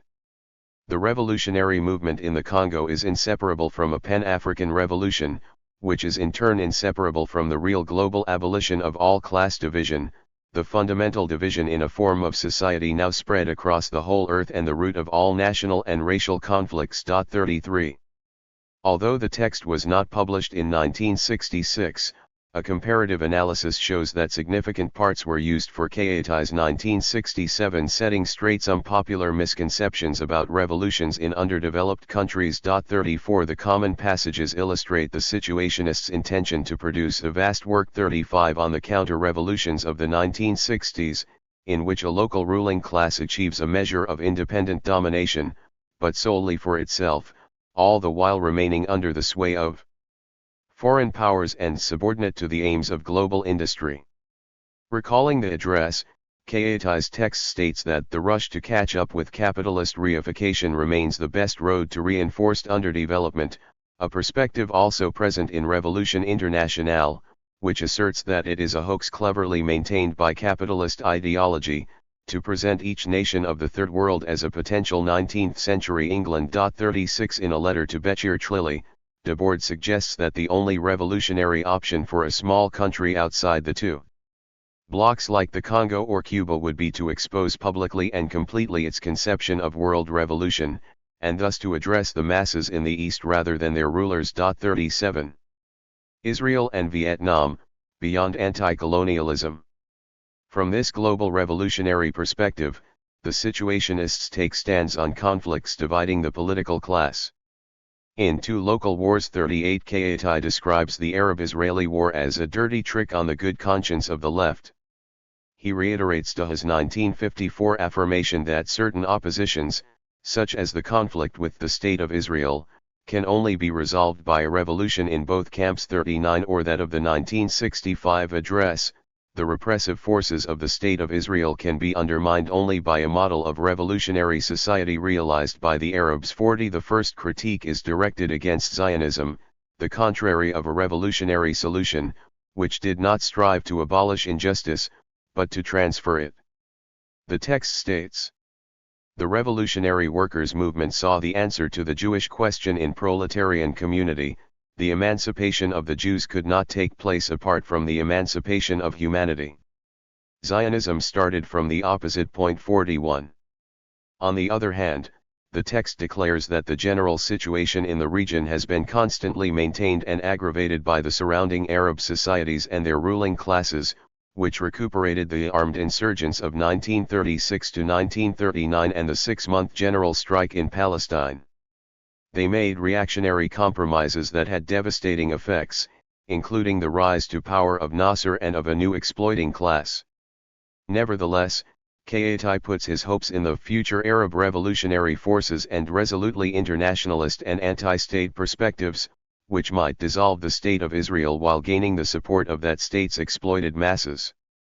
This position finds echoes in left communist journals of the 1970s, such as Guerre de Classes 42 or La Juntope 43, which critique the mainstream left's support of Arab states, proclaiming the right of peoples to self-determination, when it should promote the radicalization of the Arab peoples and, later, their fight to put an end to all kinds of exploitation. Point 44.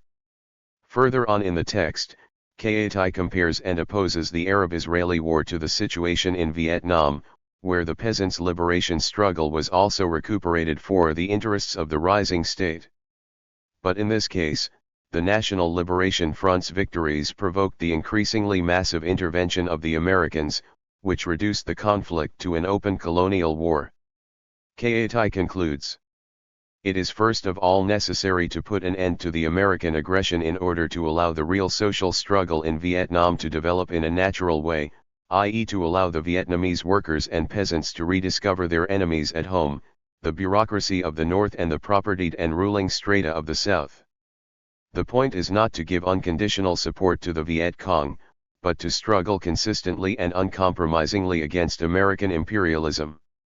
The most effective role is presently being played by those American revolutionaries who are advocating and practicing insubordination and draft resistance on a very large scale. Point 45. The What's riots. A parallel can be drawn between the C's writings on anti-colonial struggles and those on the revolts of black proletarians in the United States, the most emblematic of which was the rise and fall of the spectacular commodity economy, on the 1965 What's riots. According to Debord, Watts foretold the crumbling of the social spectacle ruling at its American Pole 46 and represented a step towards the rebirth of a revolutionary momentum in developed countries. His analysis of the Watts riots as human protest against an inhuman life 47 and escape own servitude 48 and a criticism in Acts 49 of modern society resonates with the minimum definition of revolutionary organizations adopted by the 7th Conference of the SI in July 1966, which tied the supersession of the commodity system and of wage labor 50 to a complete decolonization of everyday life. This take on modern-day colonization also resonates with Debord's 1966 text on the Congo. It is important to understand that the colonizers were themselves colonist, at home, in their own lives, by virtue of all industrial society's powerful activity, which can, at any moment, turn like an enemy against the masses of workers who generate it, who never master it but who on the contrary are always mastered by it. Point 51.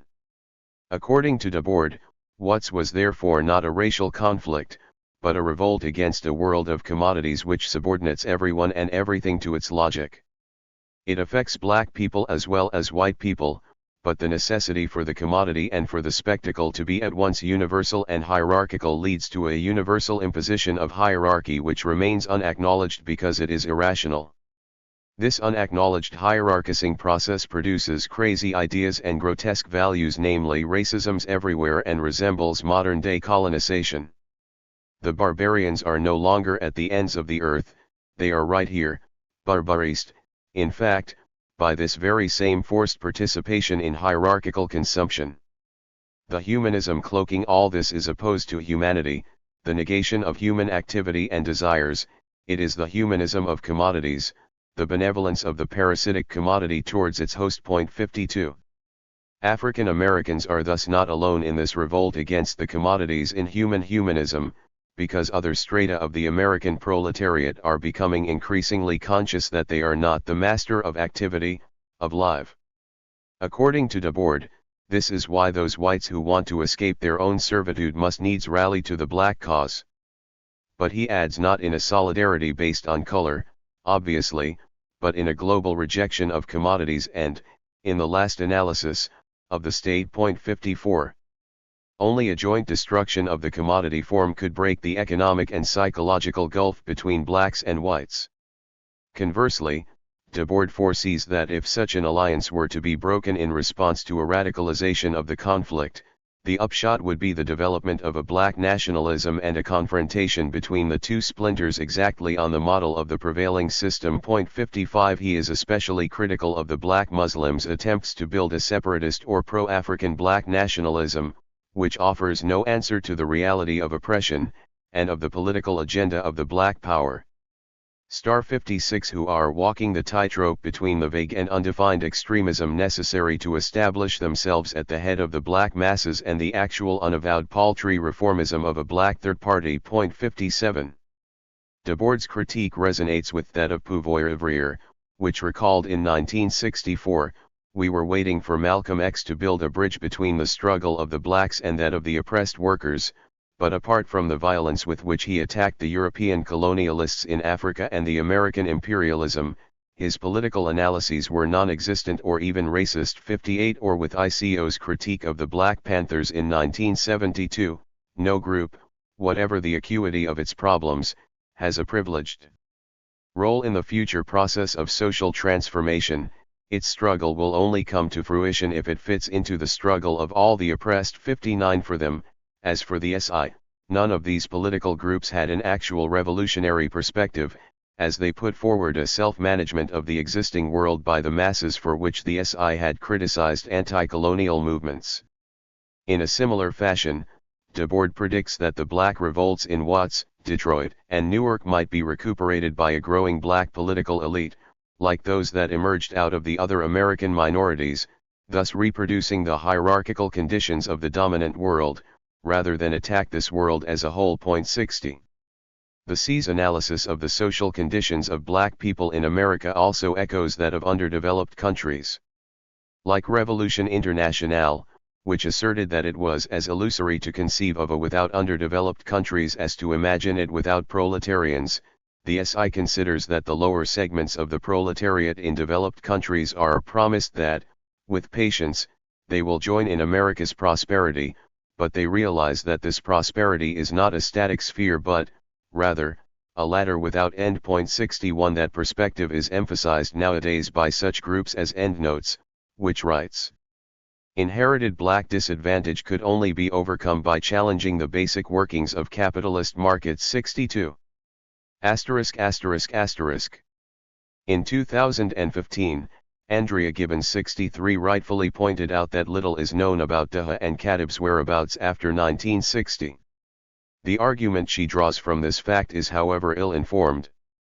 Large parts of the SI members' history are indeed unknown, and they will remain so unless they are actively dug out. But, as this chapter has tried to show, the Lee's and C's writings offer illuminating information about these groups' relationship to anti-colonial struggles and about their ties with members of colonist countries. Numerous texts from Potlatch and International Situationist suggest that the lettrists and Situationists were closely following and reacting to the unfolding political situations in Algeria and the Congo. Contrary to what Gibbons argues, they refused to close their eyes to the repression of revolutionary struggles, whether it came from the French colonial state, old feudal masters, or new exploiting classes. But the C's uncompromising internationalist perspective, in some regards at odds with current political views of the left, has been either forgotten or construed as a Eurocentric archaism, which might explain the enduring myth that the group was solely concerned with revolutionary movements in the developed world. 8. Gender and Sexuality in the Situationist International. Ruth Baumeister. The Situationist International consisted of 72 members, of whom less than 10% were women: Michelle Bernstein, Edith Frey, Jacqueline de Jong, Katja Lindell, Renee Nelle, Gretel Stadler, and Elena Verone. Almost all of them entered the group as either the girlfriend, wife, or family member of some of the male Situationists. They were active only during the first decade of the group's existence. From 1967 onwards, there were only men. In the reception of the SI, these numbers often lead to the presentation of the movement as a boys' club and, in so doing, the gender politics of the group's work have been overlooked. At the same time, the contributions of the various women involved have gone underrepresented. The contribution of these women was manifold, stretching from writing in and editing the group's journals, the production of artworks and the curation of exhibitions to their participation at the meetings and conferences, where, among other things, they acted as interpreters. Not to be overlooked are less obvious activities such as being sparring partners to the male members in the discussions, supporting them emotionally or raising their children and/or earning money to make a living. In today's reception of the SI, the Dutch artist and editor Jacqueline de Jong and the French writer and critic Michel Bernstein are usually regarded as the two main female protagonists of the group. De Jong's affiliation to the SI is rather special because, unlike other members, she entered the group and worked with its members through various different channels. In the spring of 1959, she and SI co-founder Esther Jorn, who was 25 years older than her, became lovers. That same year, she met the German artist René Nelle, who introduced her to the German section of the SI, Gruppspur, with whose members she started hanging out and collaborating. Through various sojourns at her parents' summer house in Ascona, de Jong was well acquainted with Italian. During a visit to Pino Galizio's studio in Alba in summer 1960, she also became involved in the production of industrial painting and featured as the artist's model, dressing up in painted fabric. Moreover, given the fact that she took an internship at the Amsterdam Stedelijk Museum, where she assisted Sandberg, de Jong was acquainted with members of the Dutch SI section, such as the artists Armando and Constant Nieuwenhuis, who, in cooperation with two architects, ran the Bureau of Unitary Urbanism, developing ideas for a futuristic urban network, New Babylon, and preparing a large Situationist exhibition at the Stedelijk Museum in Amsterdam. All of Holland is yours, one was the unexpected and overwhelming message she received from de Boer in a letter, after the Dutch members of the SI were either excluded or resigned from the group. Subsequently, she was involved in the preparations for the fourth conference of the SI in London, in 1960. She amused herself drifting through London, frequently stopping at pubs, in order to find a proper conference venue. Point 2 Given her exceptional talent for mediation, combined with a command of almost all languages that were spoken within the SI, 21-year-old de Jong's role at the conference reached far beyond merely interpreting. Supposedly, de Jong acted also as a member of the CI's Central Committee 3 from 1960 to 1962, to which she reported on the development of the Utopolis, an urban project that was meant to create several situationist castles to be financed by the Italian industrial magnate Paolo Marinati. Point 4.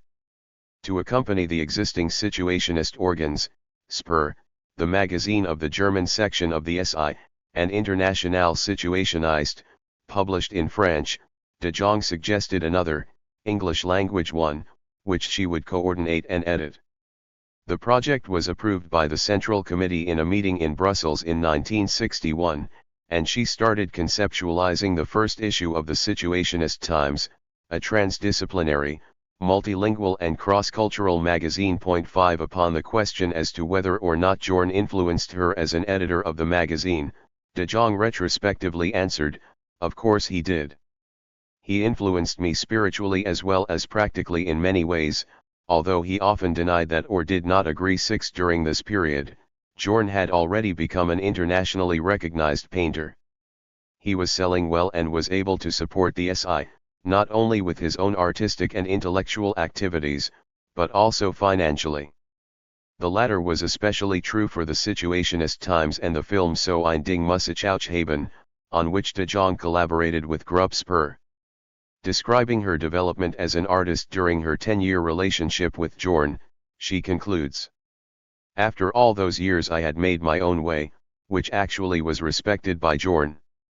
By separating at the end of 1969, I chose for being autonomous, something Jorn already in 1962 wanted me to be, but I did not feel it as an urgent development.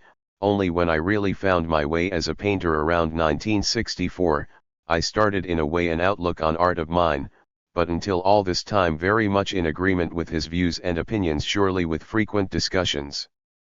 Jorn wanted me from the very beginning to be autonomous and not too much under his supervision, but being very young, I felt I needed in a way his supervision/views and help to develop myself also as an artist." Point 7. At the 5th conference of the SI in Göteborg, Sweden, in 1961, together with J.V. Martin, Nash Kunzelman, and de Boer, de Jong produced a collective painting where their heads were collaged onto the bodies of a cheerfully dancing group of peasants.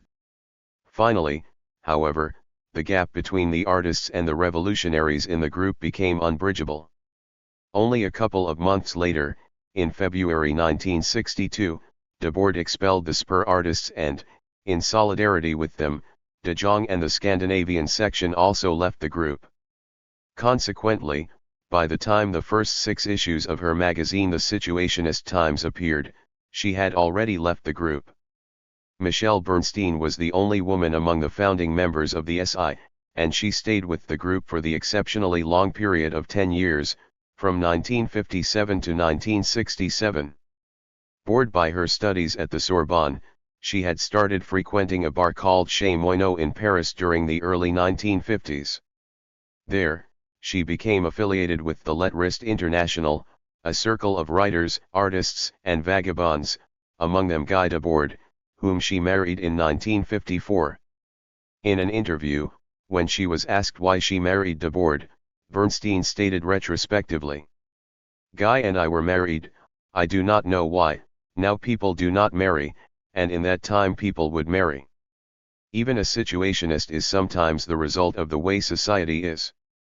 We were 22 and I left my room here and I went into the room with Guy, which was bigger and more in the Latin district. We were a very open couple with the right to have little loves around point 8. For the Lettrist International, she acted as an editor of the group's magazine Potlatch until the group fused into the Situationist International in 1957. During the decade of her involvement with the SI, she actively participated in the conferences, contributed as an author, co-author, and image editor to Internationale Situationist and acted as a member of its editorial committee from 1963 to 1966.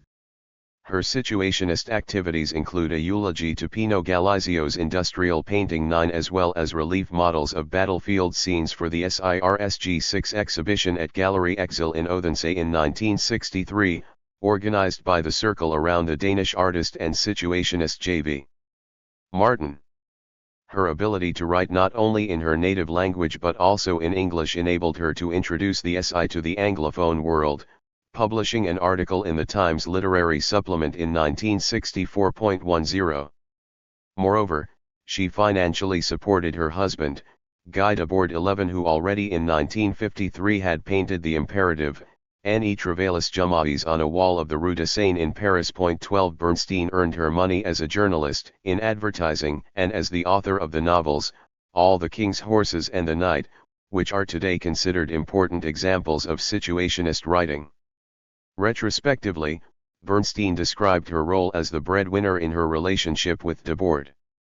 This was also her motivation for writing the novels. The novel, We Were So Broke.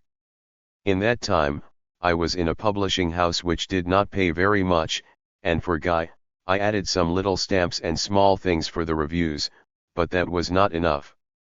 So, I was looking through all the little novels in my house, because I had not a lot to do and I thought I could do that very well, but as a situationist, I could not do it with my heart. So, I said to Guy, I will make a novel with all the clichés, which are in fashion, etc.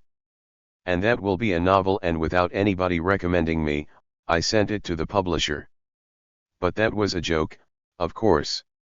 And now, I have a lot of articles, without doing it on purpose. It was, sure, a way of thinking and doing which was situationist, but I did not do it on purpose.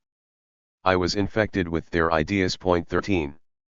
When asked about how the success of these 2 novels subsequently impacted her career as a writer, she replied, "Career does not count. I never had a career, I had some jobs, one after the other. But considering for me a career would make me laugh. The books were to bring in some money for Guy and myself." 14. Her words seem to support Francis Tracy's statement that Bernstein is perhaps not the best witness to her contributions to the SI. This may be recognized as a form of feminine self-effacement, perhaps induced by male self-assertion. 15. Through the publication of her books, Bernstein had established contacts with the prestigious publisher Buchet Chastel, which then made it possible for Debord to publish the first edition of his The Society of the Spectacle with them in 1967. Her second husband, Ralph Rumney, also once a member of the SI, described Bernstein's crucial position within the SI and her relationship with Debord as follows. To me, she is the most situationist of all. She was the one in Cosio who picked everyone up on the fact that one does not say situationism but situationist, because when it becomes an ism chances are that it will turn into an ideology, a sect. She would surely deny this, but I had the impression that she had a certain authority over Guy. She used it sparingly, but at the right moments. She knew how to rein him in when he slipped into the worst kind of exaggerations. Between Guy and Michel there was a serious, lasting complicity when they were together, and even afterwards. 16. Debord was a macho from southern France, Bernstein says, when asked about gender roles within the SI in general and her relationship with Debord in particular. 17 Her statement proves, point blank, that the SI was not immune to the gender biases of its time. Nevertheless, when discussing gender politics with the SI, we should not be blind to the fact that the group wanted to change the world, to overthrow the existing power systems that, they believed, nurtured social separation and segregation. As their endeavor was total, any of their revolutionary acts could therefore not be restricted to the situation women, or any other group or minority. Thus, the C's fight for a revolution was based on unconditional solidarity among the individual members, regardless of gender. This does not mean, however, that situationist theory and practice were indifferent or blind to the gender politics of their time. Photos of semi-nude or nude women, for example, were one of the leitmotifs of situationist visual production in its journals, collages, and films. In issue 1 of International Situationist, among definitions of key concepts of situationist theory, writings on functionalist architecture, automation, and the Cultural Revolution, seemingly out-of-place images of scantily clad, seductive women pop up.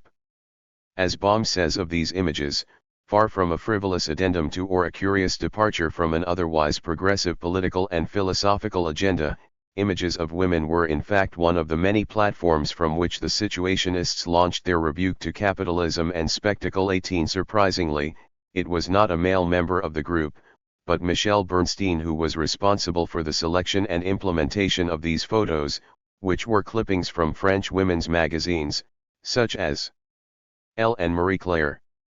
These images were subject to minor détournement, as they are taken out of their original context and did not relate to the new context in any obvious or direct manner.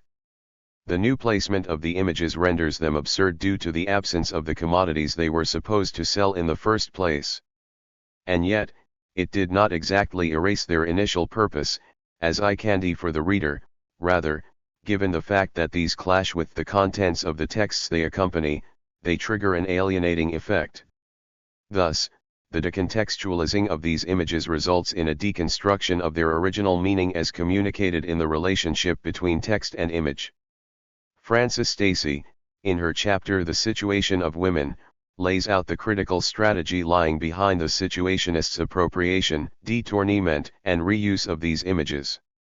Stacy underlines the need to understand the targeted audience as well as the meanings and codes the images implicitly convey. She elucidates the profound shift in France in terms of ideals of femininity, from the 1940s femme au foyer, who would contribute to the reconstruction of the grande nation through reproduction and being a good housewife, to the superwoman of the late 1950s, who would keep the household, educate children, and simultaneously have a professional career. Through this turn, women became a target audience as consumers of household machinery that was coming from the US and flooding the European market from the late 1950s onwards. The reality of women's everyday lives was banal and tedious though, and did not reflect what was pictured in the shiny magazines or American movies of the post-war period. Moreover, most households could not afford these commodities in the first place. Stracy writes, in the 1950s, it was the category of woman that the society of the spectacle subjected to the coercive and dissimulating drives of everyday life more heavily than any other, constantly projecting fantasy images of the proper way to look, act, cook, etc. Images of women became the central site for the alienating machinations of the spectacle. Thus, Such detorn images must be read as a comment on the spectacle's techniques of everyday control and, ultimately, are more illustrative of the content of the texts that they appear alongside than might seem to be the case at first glance. The 9th issue of International Situationist, from August 1964, includes clippings of photos of women taken from porn magazines. As these images were socially provocative, they served par excellence to illustrate the C's revolutionary texts. Other than in the first issue, these images were the results of the C's excessive detournement, meaning that the recontextualization of an inherently significant element takes on a different signification from the new context by additions, such as words, a speech bubble and so on. In the original context of the porn magazine, the porn star is usually silent and reduced to her purely visual appeal.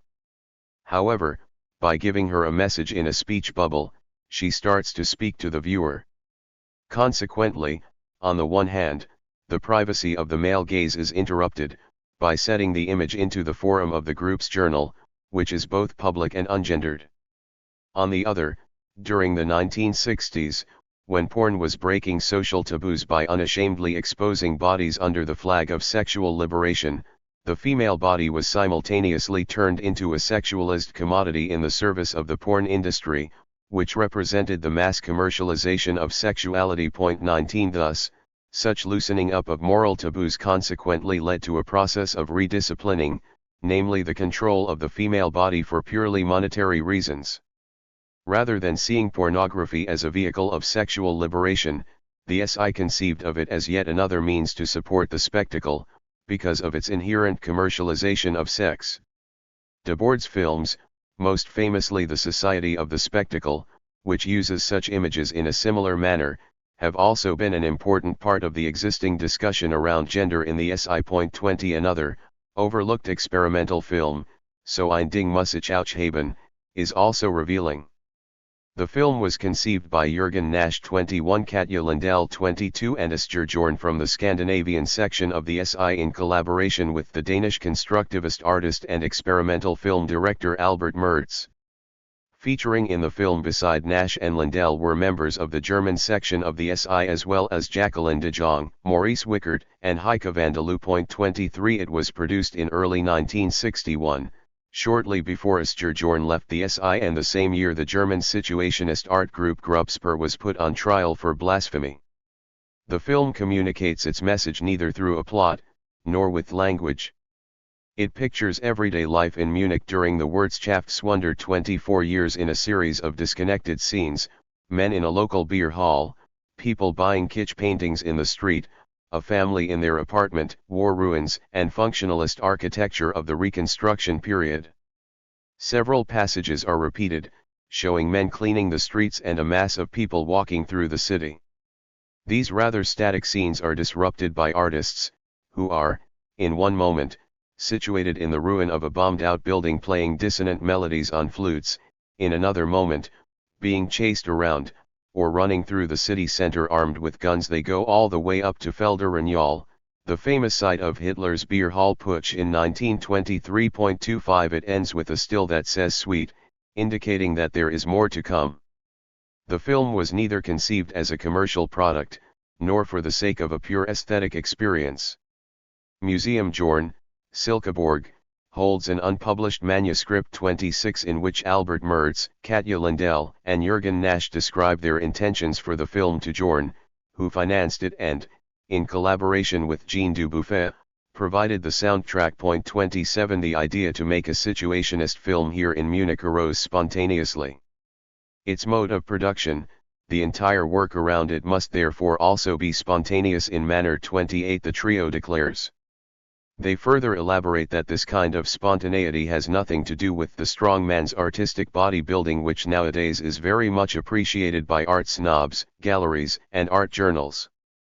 Instead, we think of following respectfully the course of time, the very moment, life's own rhythmic stream. 29 Shining through the author's words is the foundational basis of situationist theory, a critique of the mechanisms of capitalist society and the concept of alienation, which the SI aimed to fight by creating situations with spontaneous actions in everyday life. A letter from Mertz to Jorn, where the target audience and distribution of the film is discussed, supports this assumption.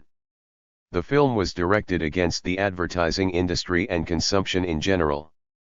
The goal was to distribute it internationally, especially in the US. 30. The title So ein Ding muss ich aushaben 31 refers to a German expression which is used in the Danish language when one wants to express a strong desire to have a certain object or thing. The SI strongly criticized desires in people that were prompted by the capitalist system through media, advertisements, and so on. We must call attention to the need to undertake an effective ideological action in order to combat the emotional influence of advanced capitalist methods of propaganda. On every occasion, by every hyperpolitical means, we must publicize desirable alternatives to the spectacle of the capitalist way of life, so as to destroy the bourgeois idea of happiness. 32. Debord's statement from the Report on the Construction of Situations, the founding manifesto of the SI, evokes the concept of passion and desire as the working definition of the group's concept of revolution. If the goal was to revolutionize the existing system through the creation of situations in everyday life, that consequently meant awakening people's existing authentic desires and even creating new ones, because these were understood as the driving force behind the transformation of everyday life. One scene from the film which echoes Debord's attack on bourgeois happiness pictures a family in a post-war high-rise prefab housing complex. It is important to point out that the SI not only attacked desires that were triggered by the capitalist system and the mechanisms which suppressed the expression of authentic desires, they also aimed at the development of totally new desires through play. In the first issue of Internationale Situationist, under the title Contribution to a Situationist Definition of Play, it says, due to its marginal existence in relation to the oppressive reality of work, play is often regarded as fictitious. But the work of the Situationists is precisely the preparation of ludic possibilities to come. One can thus attempt to neglect the Situationist International to the degree that one easily recognizes a few aspects of a great game. 33. In this respect, quotidian spaces that provoke such desires played a decisive role. 34 As the manuscript signed by Mertz, Nash, and Lindell reveals, this is precisely what they aimed to address in their film, the situationist idea about play as a vital element of our actual situation in culture. We want to show in the film how the adult in his or her everyday conformist activities and in the way they treat children, try to either consciously or unconsciously exclude play, which is a vital element. 35. The film scene shows a little girl all alone on a balcony tied with a rope to the balustrade. She wants to jump but is held back by the rope, she can hardly look over the balustrade, her movement is bound to the few square meters of the balcony. Unlike her parents, who are wearing masks which hide their facial expressions, the child has a happy, excited expression on her face, more so even, when she spots her father in the street below, returning from work with a gift bag in his hands. The way both parents dress, the father elegantly like a businessman and the mother with a twin set and a pearl necklace. 36, identifies them as part of the bourgeoisie. When they meet at the door, they try kissing each other hello, but they are both wearing masks, which prevents them from doing so. Mechanically, like marionettes. 37 they move from cheek to cheek, over and over again, and no matter how hard they try, they never get close. What was supposed to be a sensual, affectionate ritual turns out to be a Sisyphean endeavor. A cacophony of sounds and voices amplify the alienating atmosphere of this scene. Their actual feelings are hidden behind their masks, which make them appear at once emotionless and alienated from one another. Once inside, the father hands over the package first to the mother, who unwraps it. Round, shiny ball comes to light. Excitedly, the mother is clapping her hands. 38 is how the scene is described in the film script. The mother's excitement over this object on the one hand recalls the desire, induced by mechanisms of capitalist consumption, hinted at through the film's title So ein Ding muss ich aushaben. On the other, it shows the man's role in having to provide such desire in the form of consumer commodities. As the father hands over the ball to the girl, she starts playing with it by repeatedly throwing it down from the balcony. In the background appears an advertisement board for Persil 39, a widely known German washing detergent. Apart from its political connotations, this small detail is most revealing when it comes to the situation of gender in post-war West German society. There is hardly any better example to illustrate the role of women and how their presence in advertisements is instrumentalist in order to promote sales strategies and increase the number of purchases, as Persil adverts featured the white woman throughout many decades and are tightly connected to the image of women in German society. When the detergent first came out in 1907, it was promoted in print media as something to make washing easier and thus liberate women from the tedious work of doing the laundry. In 1956, a time when the worst adversities resulting from the Second World War had been overcome, advertisement spots were shown on television in order to encourage people to consume, and Persil was at the forefront of featured companies. 40 Looking at the covers of German women's magazines at that time, the burning question was how to catch a man and subsequently get married and devote oneself to being a good mother and loving wife. 41 This is not to ridicule women's issues at that time, but being unmarried was not only considered a problem socially, it also gave women fewer rights before the law and burdened them with all kinds of restrictions. Moreover, women who proved themselves through their independence, strength, and strong will while men were away fighting now had to be reintegrated into their true and natural context again, as housewives and mothers. The 1956 Persil campaign, with its picture of a perfect Hausfrau, devoted to housekeeping and raising children, contributed to this social process. With the rise of the second wave of feminism during the 1960s, when women postulated their rights to achieve a political, social, and cultural life beyond the house and the family, the image of the woman as only mother and Hausfrau started to lose ground. Right before So ein Ding muss ich aushaben was produced in early 1961, Persil came out with two new advertising campaigns. As Eleonora Pampeto illustrates in her analysis of the 1956-1960-1961 campaigns, 42 the role of the woman changes from the traditional image of the Hausfrau to a modern woman, whereby being modern in the latter case is directly connected to consumption. Esther Jorn had earlier warned that consumption driven by desire that people were indoctrinated with through advertisements that fused the interests of the capitalist system rather than people's authentic desires, would necessarily have an alienating effect. We are talking here about acquired necessities. Modern man is suffocating under a mountain of necessities such as televisions, refrigerators, etc., while making himself incapable of living his true life.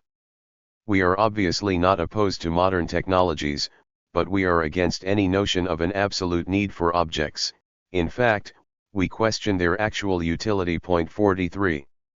Ivan Kcheglov in his text Formulary for a New Urbanism, published in the first issue of International Situationist, goes even further by highlighting the devastating effect this has on society in general when he states that a mental disease has swept the planet: banalization.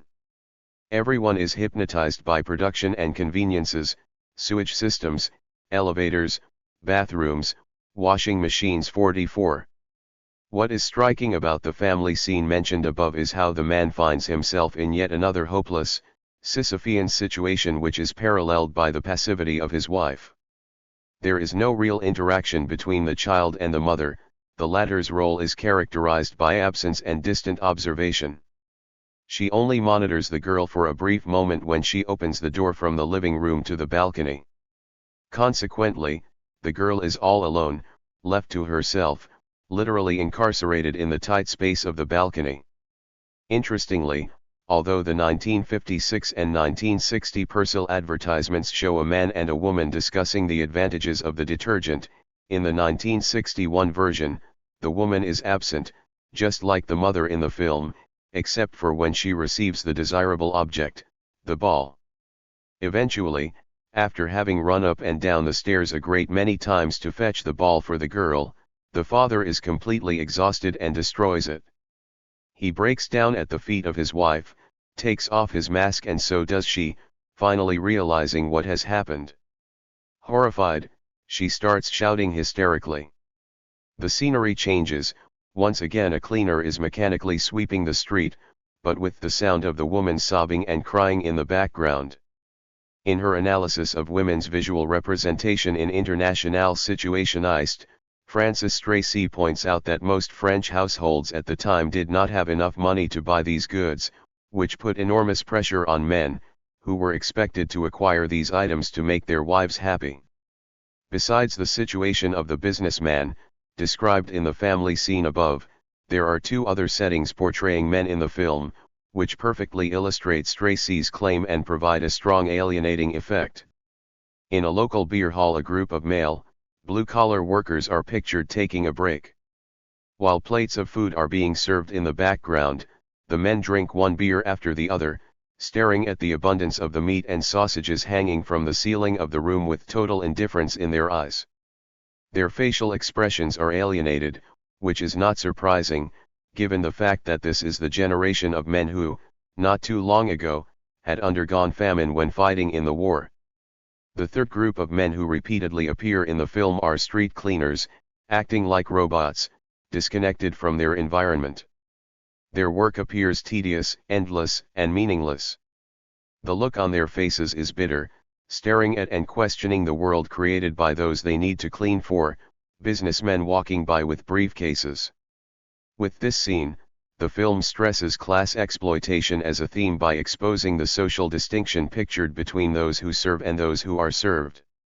The next sequence pictures a gawking man, looking like a detective who is surreptitiously trying to observe something of everyday street life through the lens of a tiny camera. His target is a young, attractive woman, dressed in a tweed skirt, black woolen sweater and with a silver medallion around her neck. Self-assured, she approaches and smiles right into the camera. For a short moment, we can see her face close up before she seems to make a decision. Her expression suggests delight and fearlessness. The scene is interrupted by what is called a cookie ballet in the script. On a dark surface, different shaped cookies and cakes move to the sounds of a sobbing and heckling woman. Whether these are moans of erotic pleasure or agony remains unclear.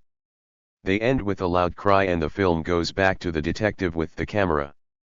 The self-conscious woman featured in the scene is Jacqueline de Jong.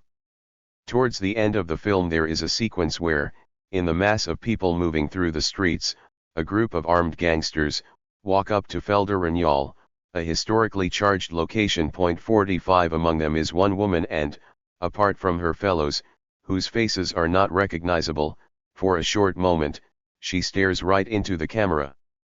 The woman in question is Katja Lindell, whose involvement and artistic production within the SI, and the history of its reception, especially as a woman, is rather underrepresented and therefore deserves a closer look.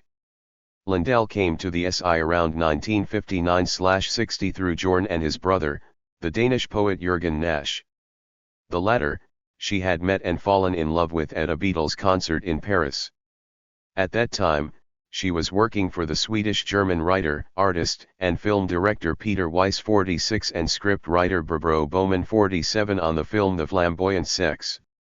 Jørgen Nash, who was almost 20 years older, was taking time out by working for his brother as a secretary, recovering from the fact that his first wife, a photo model, had left him for another man. Lindell and Nash attended the fourth conference of the SI in London where they made contact with the artists of Grupspur, with whom they started collaborating more intensively. Once Katja showed up, things would start to get going. 48 is how Spur member Helmut Sturm retrospectively remembered her impulsive and invigorating personality. While still in Paris, Lindell became pregnant and the couple returned to Sweden where they married in March 1961. Already, in December the previous year, they had acquired Drakabygget, an abandoned farm in southern Sweden. Lindell came from the Swedish upper-class family 49 and the purchase of the farm was financed by her family trust. Jorn, who was promised a studio during his stays in Scandinavia, also contributed financially. The place was meant to develop into an artist collective, away from Copenhagen's cultural establishment and in opposition to the emerging post-war consumer society. Soon, it became an outpost for the Situationists from the northern sections and was called Bauhaus Situationist, Drakabygget, or Kalai Junka. It was conceived to be self-sufficient, sustained by agriculture and a horse-riding school, run by Lindell, who had been a passionate rider since her childhood.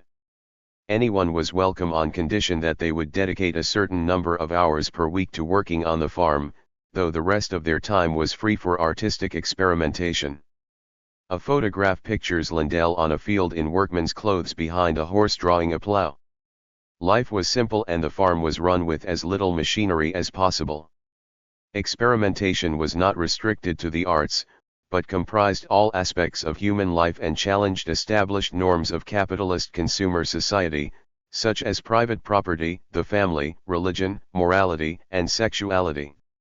Apart from daily work on the farm, Lindell engaged with various mediums of cultural production during the period of her membership of the SI. She designed the cover and the typography for Heinegel, a selection of Danish poetry. 50 as the archival material on So ein Ding muss ich haben reveals. Besides acting, she contributed decisively to the content development and also helped with practical issues, such as cost estimates, budgeting, and so on. Most remarkable though are her contributions to the movement's literary production. She acted as a co-editor of the journal Spur, issues 5 and 6. She was one of the co-signatories of the Gruppe Spur Manifesto Avant-Garde ist unerwünscht, in January 1961, and edited the first issue of Druckabegott, published in 1962. For the latter publication, she wrote an article criticizing NATO and U.S. atomic bomb tests in Los Alamos. She co-authored an open letter addressed to 3 Nordic poets with a plea to reinstall the tradition of large-scale public meetings that were obviously forbidden during German occupation, and she gives a report on SICV 51 criticizing the predominance of classical over Scandinavian culture, demanding a re-evaluation of the latter. Her multifaceted activities attest to not only a strong sense of criticism towards the rising post-war consumer society and politics on a local as well as a global scale, but also speak of her awareness of the social significance of cultural production in general. Despite her manifold activities within the SI, she disappears not long after. However, not only was she no longer an active member, she would also not feature prominently in the history of the reception of the SI. The reason for that, I believe, lies in her sexual orientation.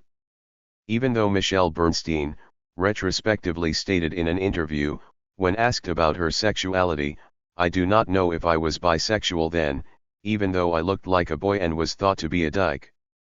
Later I became more one-way." 52 and claimed that in the spirit of carefree experimentation, any sexuality was permissible within the SI. The reality in the everyday life of the case of Katja Lindell looked quite different.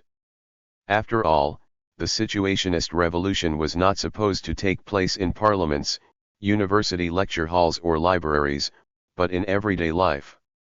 Consequently, their revolutionary activities clashed with family traditions, conventions, rules, and laws of society. Both Jorn and Nash grew up in a very religious context, and their moral standards certainly did not live up to those of their mother, who was an active Protestant and obviously never gave up on trying to bring her sons back into the fold. Grandma did not like the fact that Katja changed her sex. "Oh no," a member of the family once told me. 53 Another anecdote relates that, during one of her visits at Druckabegott, Jacqueline de Jong was locked up in an old shack because, at that time, Jorn was still married to his second wife, Mady, and he was not willing to confess to his mother that he had Jacqueline as a lover. 54. What kind of woman was Lindell, and how did she negotiate the expectations that she faced given the gender biases of her time? She obviously had no problem in defending herself against any inappropriate passes that were made at her.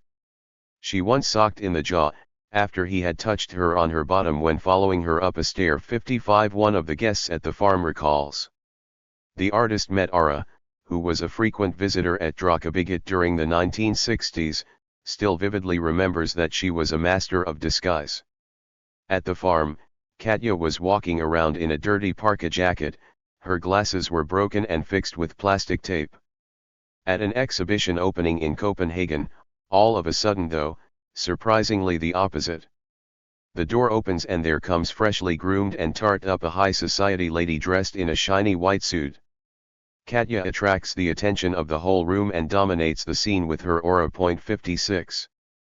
In the course of the 1960s, Nash and Lindell had 3 children together. When I asked old John 57, who sojourned at the collective during those years, who took care of the children, he immediately answered, nobody.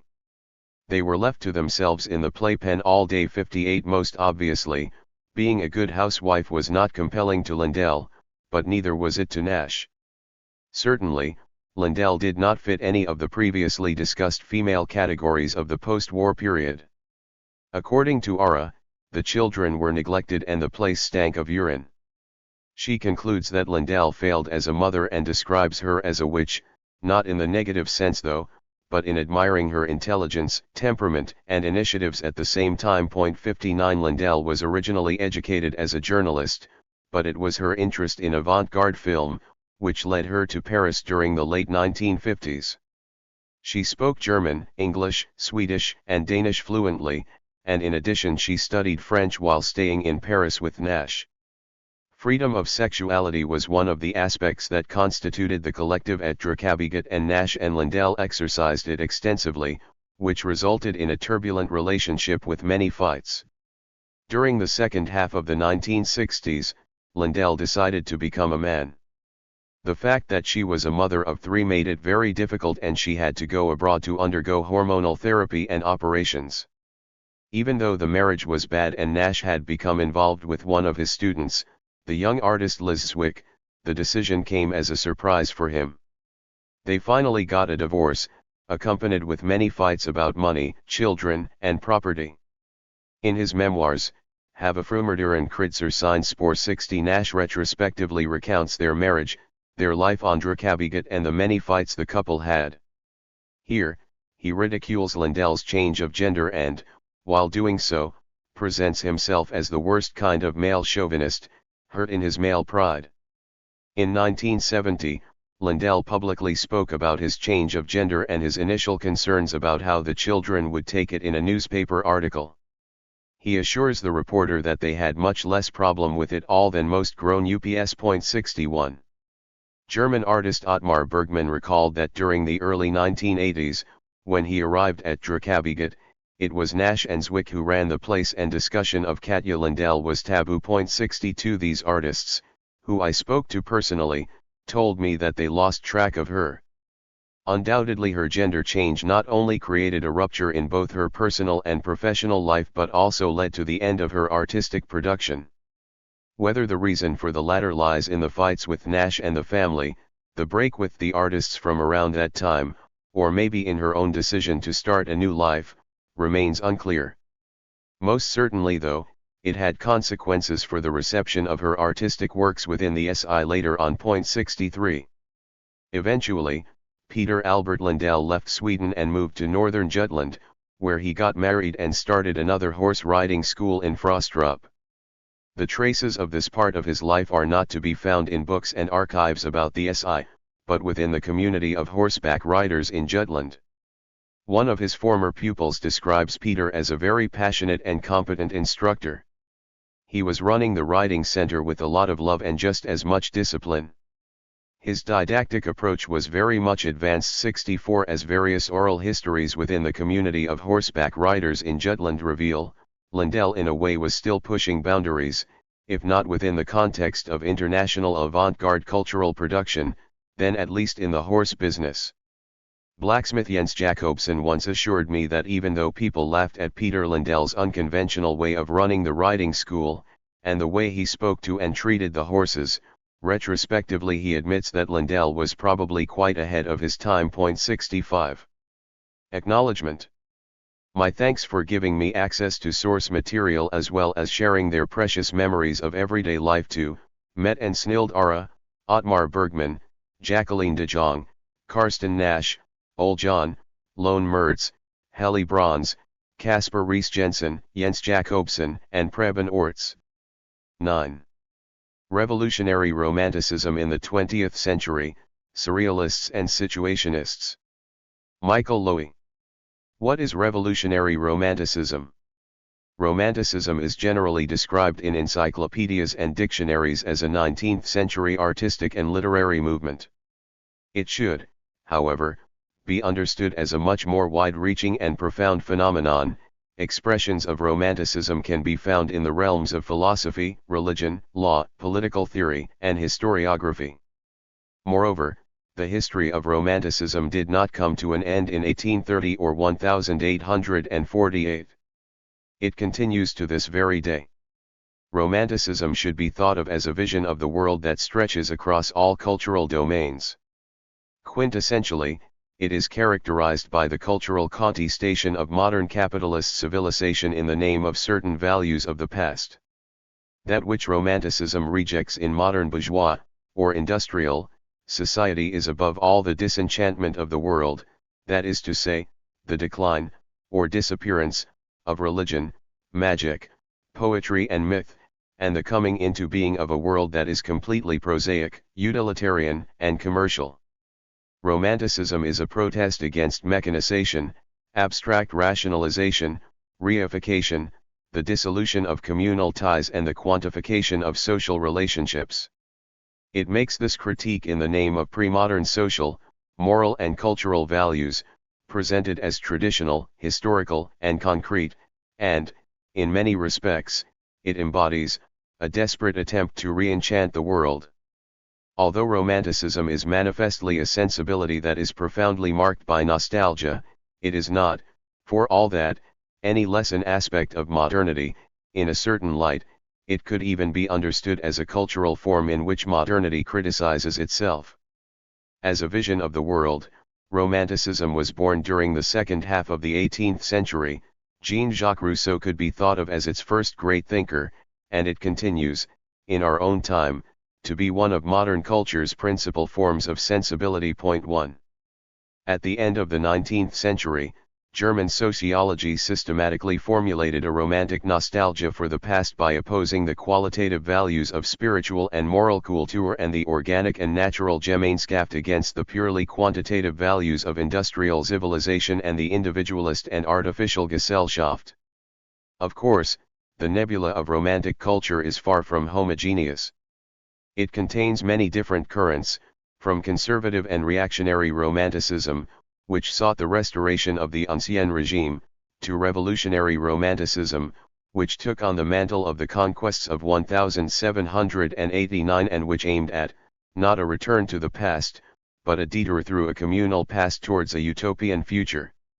Although Rousseau is one of the first representatives of this romantic sensibility, we also find it in Schiller, in the early Republican writings of German Romantics, in the poems of Hölderlin, Shelley, and William Blake, in the works of Coleridge, in the novels of Victor Hugo, in Michelet's historiography, in the utopian socialism of Fourier.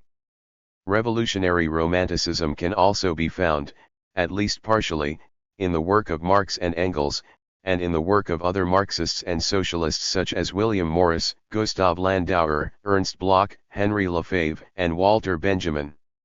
Ultimately, it made a mark on some of the principal movements of cultural revolt in the 20th century, such as Expressionism, Surrealism, and the Situationist International. Surrealism. Surrealism is perhaps the most striking and fascinating example of a romantic current in the 20th century. It is, of all the cultural movements of the last century, the one which expressed most thoroughly the romantic aspiration to re-enchant the world. It is also the one which most radically embodied the revolutionary dimension of Romanticism. The spirit of revolution and social revolution, respectively embodied in the watchwords "change life" and "transform the world," were the pole stars which guided the movement from its beginnings, pushing it towards the permanent search for subversive cultural and political practices.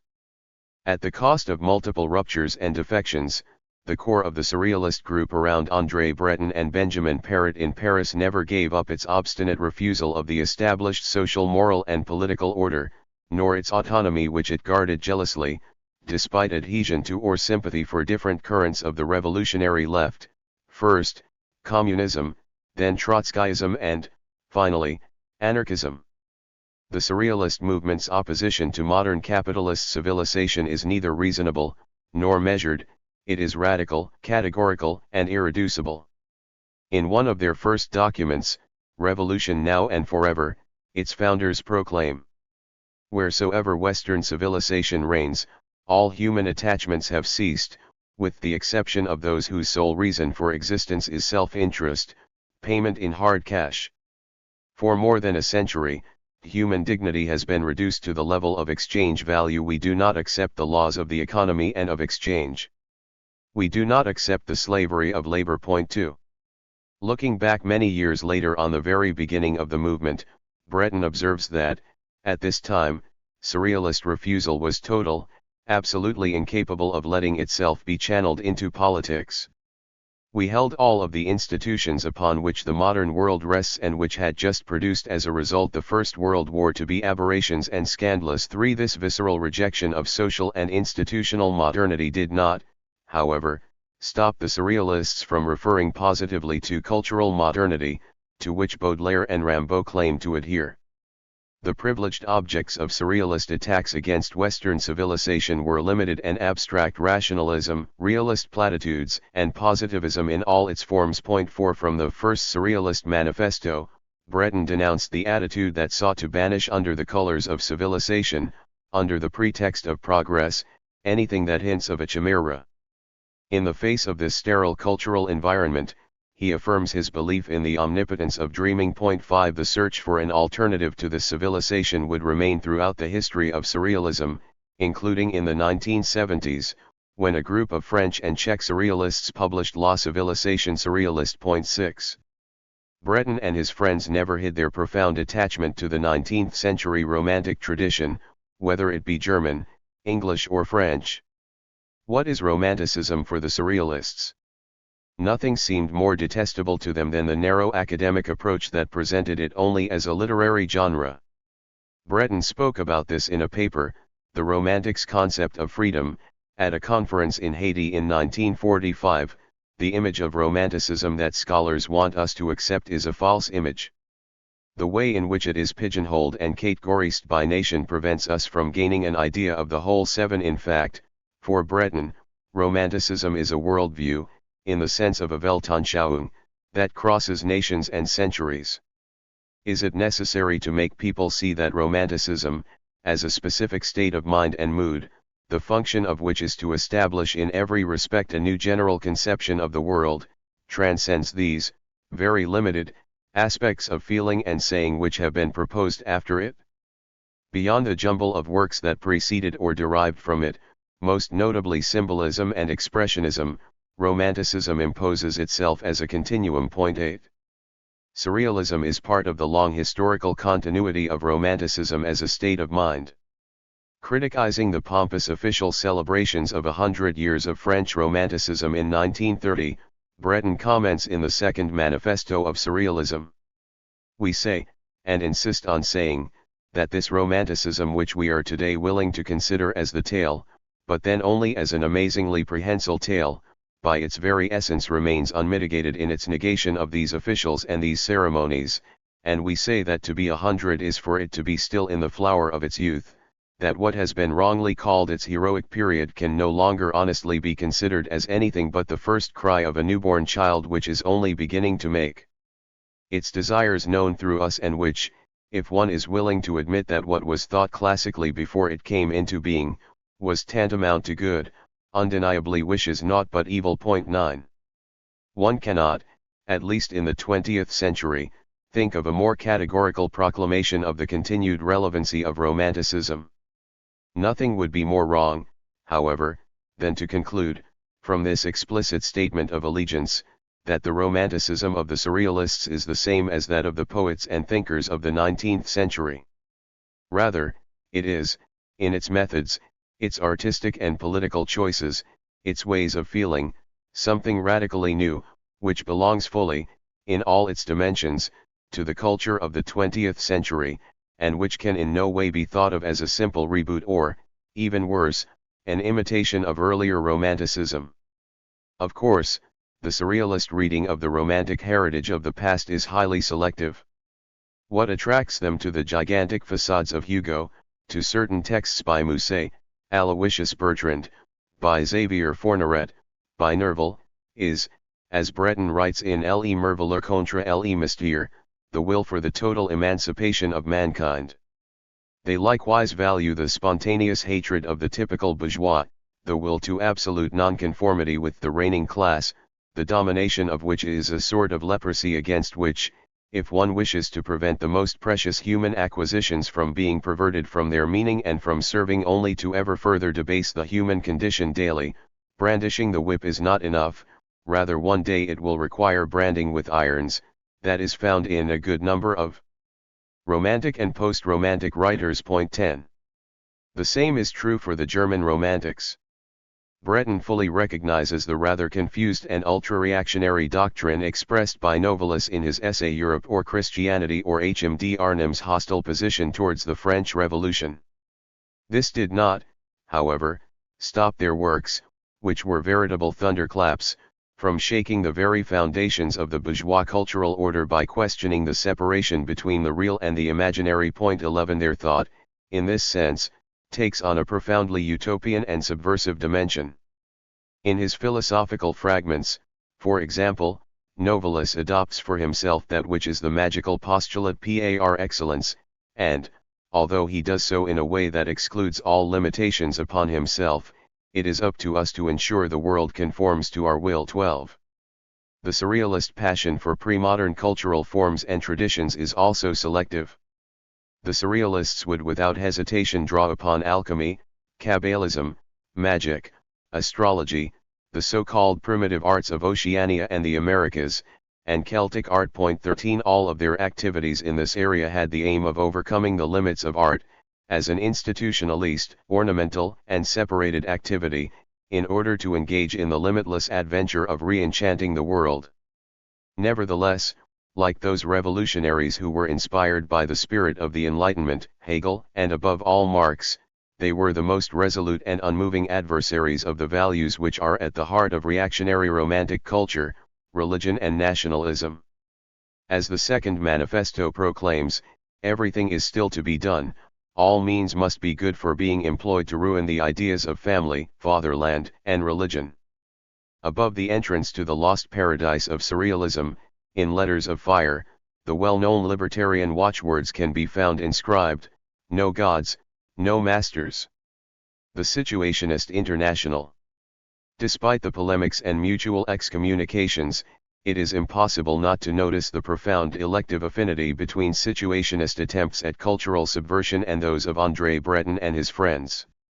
As Gonzalve rightly observes about the author of the Society of the Spectacle, the debt that Debord and his friend owed to surrealism between the wars cannot be stressed enough. All that is necessary is to pick up any surrealist tract, the smallest article in literature, or some surrealist's correspondence to be convinced. The Situationists never highlighted this obvious lineage. 14 Nevertheless, it is worth noting that, in his writings of the 1980s and 1990s, Debord would come to the defense of André Breton, denouncing the systematic negative application of the term Pope to him as a contemptible ignominy. 15. There are obvious differences between Debord and Breton. The former is much more irrationalist and closer to the French materialism of the Enlightenment. What they share, however, other than the lofty poetical and subversive goal of overcoming the separation between art and action, the haughty spirit of revolt, negativity, and a refusal to submit to any authority, is the revolutionary romantic sensibility. Debord always condemned and derided ideologies of modernization, never, for a single instance, fearing the accusation of anachronism, when to be absolutely modern has become a special law decreed by some tyrant. What the honest slave fears more than anything is that he might be suspected of being behind the times. 16 Furthermore, he never hid his fascination with certain pre-capitalist forms of community.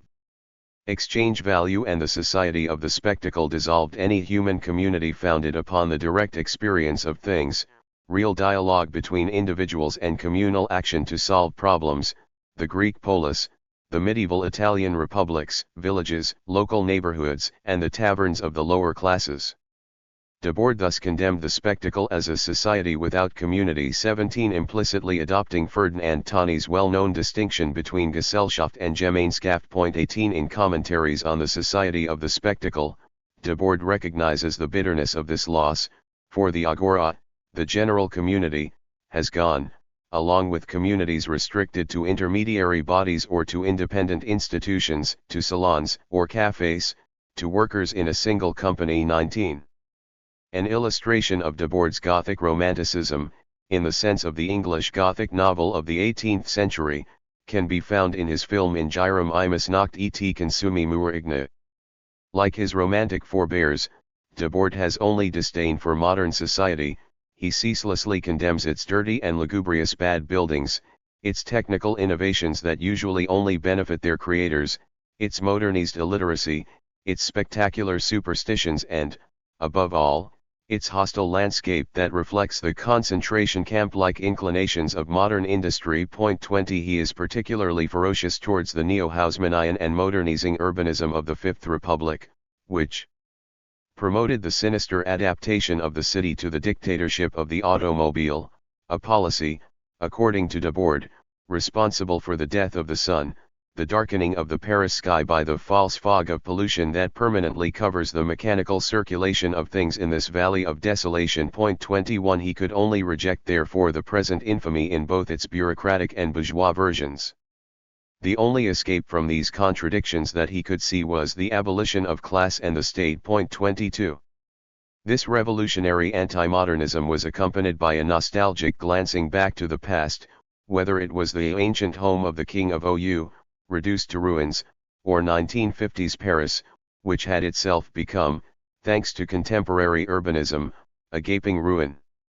The poignant regret for beauties which will never return, for epochs where the stars were not put out by the progress of alienation, for the attraction of ladies, knights, weapons, loves of a lost age are found, like a subterranean murmur, throughout the entire text. 23 But, for Debord, it was not a matter of returning to the past.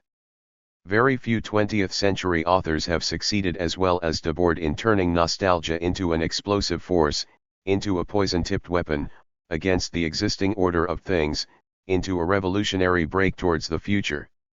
What Debord was seeking was not a return to a golden age, but a formula for overturning the world. 24 The Situationists, as much as the Surrealists, played an important cultural role in the events of May 68, a revolt, which cannot be properly understood without reference to revolutionary romanticism. Part 2. Key Concepts. 10. The Spectacle. Alastair Hemmens and Gabriel Zacarias. Introduction.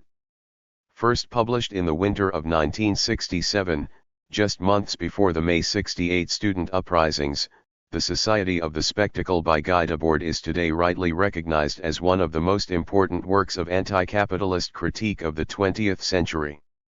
It is also, however, a book that remains opaque to many readers and that has inspired many erroneous readings even among critical theorists. Part of the reason for this is undoubtedly the fact that Debord uses an occasionally enigmatic and often Baroque prose style that, with some important exceptions, generally eschews precise definitions and clear statements of intent. Debord was, after all, a heterodox thinker who combined avant-garde aesthetic considerations with revolutionary rhetoric and high theory. The Society of the Spectacle, moreover, is comprised of a series of theses that do not always follow logically from one another, and these often take the form of détournements, subtle references, to other literary and critical theoretical works. Debord generally does not try to meet his audience halfway, and, especially for the uninitiated, it is often difficult to grasp exactly what he is trying to say. It is perhaps not surprising that, as a result, the Society of the Spectacle, and in particular the notion of spectacle itself, has sparked, even among critical theorists, a variety of contradictory interpretations that in many cases remain quite superficial.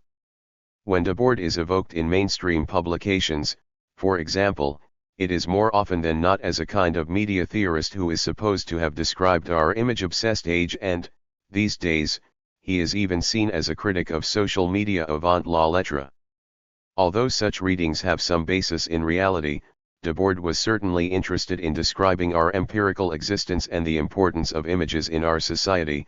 These kinds of readings are not only reductive, They also tend to overlook the fact that the critique found in the society of the spectacle functions on a number of different levels of social reality, many of which are much more fundamental and cannot simply be reduced to a description of our adulation of celebrities, television, and adverts. The notion of spectacle, that is to say, seeks to encompass a critique of both the particulars of the phenomenological reality of the post-war capitalist world, but also, and even more importantly, the supersensible, or hidden, and most fundamental, or general, forms of alienation that are the historical driving force behind these changes and from which we need to free ourselves. Spectacle and commodity fetishism.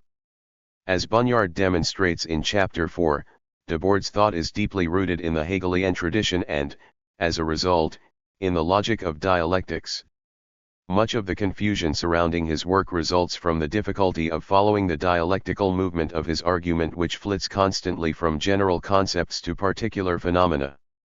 A term such as spectacle might signify a general concept in one part of the text and an empirical fact in another. In Thesis 10, for example, Debord writes that the concept of spectacle is a totalizing one that interrelates and explains a wide range of apparent phenomena. Point 1. However, in Thesis 6, Debord also states that the spectacle has particular forms such as news, propaganda, advertising, entertainment. Point 2. Moreover, although these latter examples refer to the media, Debord and, elsewhere, the situationists more generally use the terms spectacle and spectacular to refer to many different types of empirical phenomena, such as workers' parties, unions, and states. Neither spectacle nor spectacles need necessarily therefore refer to images in the everyday sense.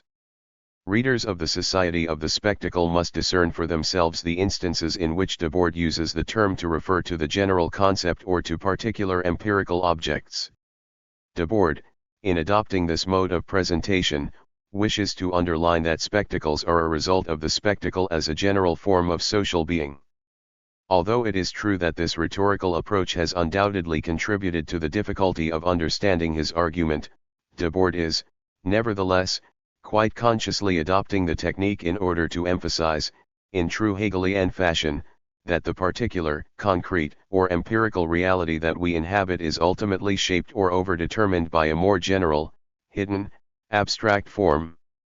Debord, in adopting this dialectical mode of presentation, seeks to continue and to develop a mode of critical analysis that begins with Marx. Marx, at least as Debord understands him via Hegelian Marxism, argues that in capitalist society human beings do not decide in advance what they are going to produce and under what conditions. Rather, workers produce commodities in order to realize an exchange on the market. Each particular object that is produced, be it a table or a car, ceases to exist as an individual object defined by its qualitative content, its use value, and instead only counts as a greater or lesser quantity of socially necessary labor time, embodied in its exchange value or price. Marx sees this two-sided, concrete, and abstract, nature of the objects produced in capitalist production as the essence of the commodity form in which a social abstraction determines the social meaning of the concrete. The result is a quasi-autonomous abstract development, regardless of the concrete consequence for human life, because the realization and accumulation of exchange value, a purely quantitative category, is the only goal of production. Debord, and other Hegelian Marxists, took this to mean that human labor and its products are alienated from the producers to serve the ends of a system of abstract generalist forms that have escaped their control. The concrete totality of the world in which we live is no longer therefore our own product but the result of the production of abstract wealth for its own sake. Because this system of oppression is rooted in the double-sided character of the commodity form, and because it embodies a projection and alienation of human powers onto something that we ourselves have created, Marx refers to capitalism as a system of commodity fetishism. Point 3. Debord makes the link between Marx's argument in Capital and that of the Society of the Spectacle explicit in the very first sentence of the book. The entire life of those societies in which modern conditions of production prevail appears as an immense accumulation of spectacles, for these words are a détournement of the opening lines of Marx's Capital. the wealth of societies in which the capitalist mode of production prevails appears as an immense collection of commodities. 5. The replacement of commodities with spectacle suggests that Debord fundamentally sees his general theory of spectacle as a continuation of the theory of commodity fetishism outlined in the first chapter of Marx's Critique of Political Economy. The general theory of spectacle cannot therefore be understood simply as a theory of the media. Rather, it must be grasped as the continuation and development of the Hegelian Marxist critique of capitalism as an historically specific society constituted by commodity fetishism. Interestingly, situationist texts and statements often employ the term commodity society, in lieu of or as a synonym for capitalism, in order to emphasize that the problem is not only the exploitation of labor but also, and even primarily so, the total alienation of human life in the name of an abstract formal system of quantitative development. The point is not only that we are dominated by a ruling class, be it the bourgeoisie in the West or the state bureaucracy in the East, but rather that economic development for its own sake has taken the place of human agency. As Debord puts it in Thesis 16 of the Society of the Spectacle, is nothing other than the economy developing itself for itself. 6. In essence then, we could therefore say that, in Debord, spectacle, in the most general sense, takes on the same role that the commodity form does in Marx. The spectacle is the dictatorship of social life by the economy. We are reduced to its passive spectators. Spectacle as appearance, image, and representation. What we see above is that spectacle is, despite its visual connotations, a distinct concept rooted in the Marxian theory of commodity fetishism. The spectacle is, at the most fundamental level, capital as Marx understood it. Spectacle, as such, needs to be grasped as something separate from, and not merely synonymous with, the related visual terminology that frequently appears throughout Debord's work. Nevertheless, Debord is not simply repeating what Marx already said. Moreover, although the critique of the spectacle cannot be reduced to a critique of the media, Debord is, as we mentioned above, undoubtedly concerned throughout his work with the idea of images, representation, and appearance. The choice of the term spectacle, in other words, is a conscious one that seeks to say something about how commodity fetishism has shaped the concrete empirical world since the time of Marx.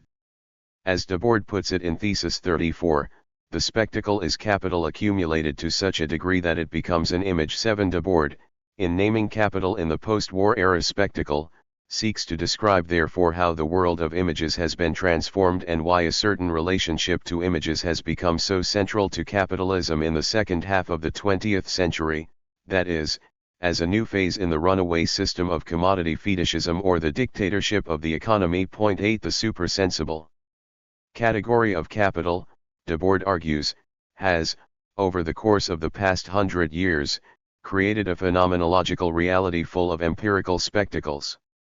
The existence of these spectacles, that is, the way in which empirical reality has changed, in turn forces us to rethink capital as the ultimate spectacle or spectacle as a supersensible social category.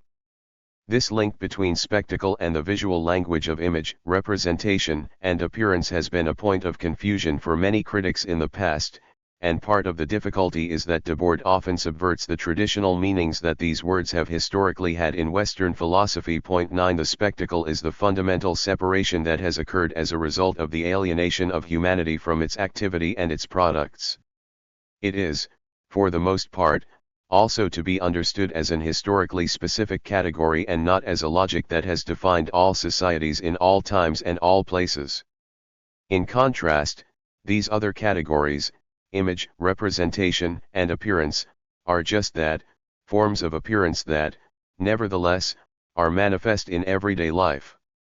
Images, representations, and appearances are transhistorical forms that exist in all societies. However, they have not always had such great importance to society and, more importantly, they have only relatively recently taken on the generalist spectacular form that they adopted in post-war capitalism. In many ways, therefore, the image occupies, in the society of the spectacle, the place that the commodity is thought to have occupied in the first phase of capitalist development. Debord believes that the commodity was an object that was exchanged in pre-modern societies, but which had only a very limited scope in overall social reproduction. In capitalism, however, the commodity came to mediate all social life and became the focus of bourgeois society. Debord argues that, today, the economy has developed to such an extent that now images have become the prime mode of socialization. These images, however, are not simply any sort of image. Just as the commodity form transforms a table into an abstract social object with metaphysical subtleties, so the spectacle form transforms the image, a particular type of object, into something with a social significance that it did not have in previous forms of society. We usually think of images as representations of objects. These representations, moreover, differ in aesthetic form and technique as historical development leads from one society or epoch to another. The spectacular image, however, is a specific kind of image that bears an historically determinate form. Such an image embodies something that goes beyond its social functions, representative function for modernity, ritual function for traditional societies, or that which we could call the use value of the image. The image under its spectacular form is also phantasmagorical and fetishistic in character, as are objects under the commodity form.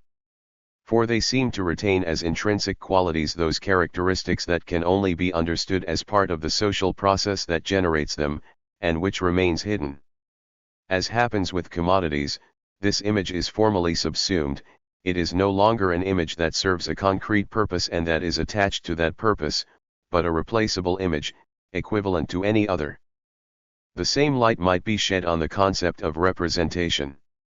The term representation can be found in Debord's text in its common meaning, that is, as representation of something. The representation of an object can take place in the mind of the subject as the apparent manifestation of a present object, or as a recollection of an absent object. It can also take place outside consciousness, exteriorized in the medium of the image. This is why Debord frequently compares art to memory, as a work of art can be understood as a material and external recollection of something that has been seen or experienced by its maker. Nevertheless, we find in the text a specific notion of representation that refers to the society of the spectacle, that which Debord terms independent representation. It is with that meaning that the word is used in the opening thesis of the book.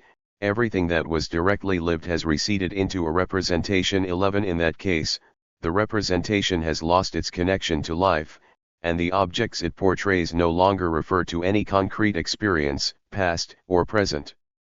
Spectacle and philosophy. Nothing confuses philosophers more than the use Debord makes of the notion of appearance, a key notion in the tradition of Western philosophy. The term might be found in Debord's text denoting the traditional opposition between appearance and essence, as it can also be evoked in the phenomenological sense of the apparent manifestation of the objective world to the consciousness of the subject of knowledge. But it could also refer to the series of representations materially produced in the separate sphere of the spectacle. All of this might seem confusing, but it is not a matter of conceptual imprecision. An additional difficulty might come from the traditional meanings of terms that might be subverted in Debord's text. The terms appearance and image, for instance, have frequently been used as synonyms in Western philosophy. From Descartes to Kant, the presupposition was that the material world was only apprehensible through its apparent manifestations to subjective consciousness. In other words, the subject of knowledge could not grasp reality as an irreducible fact.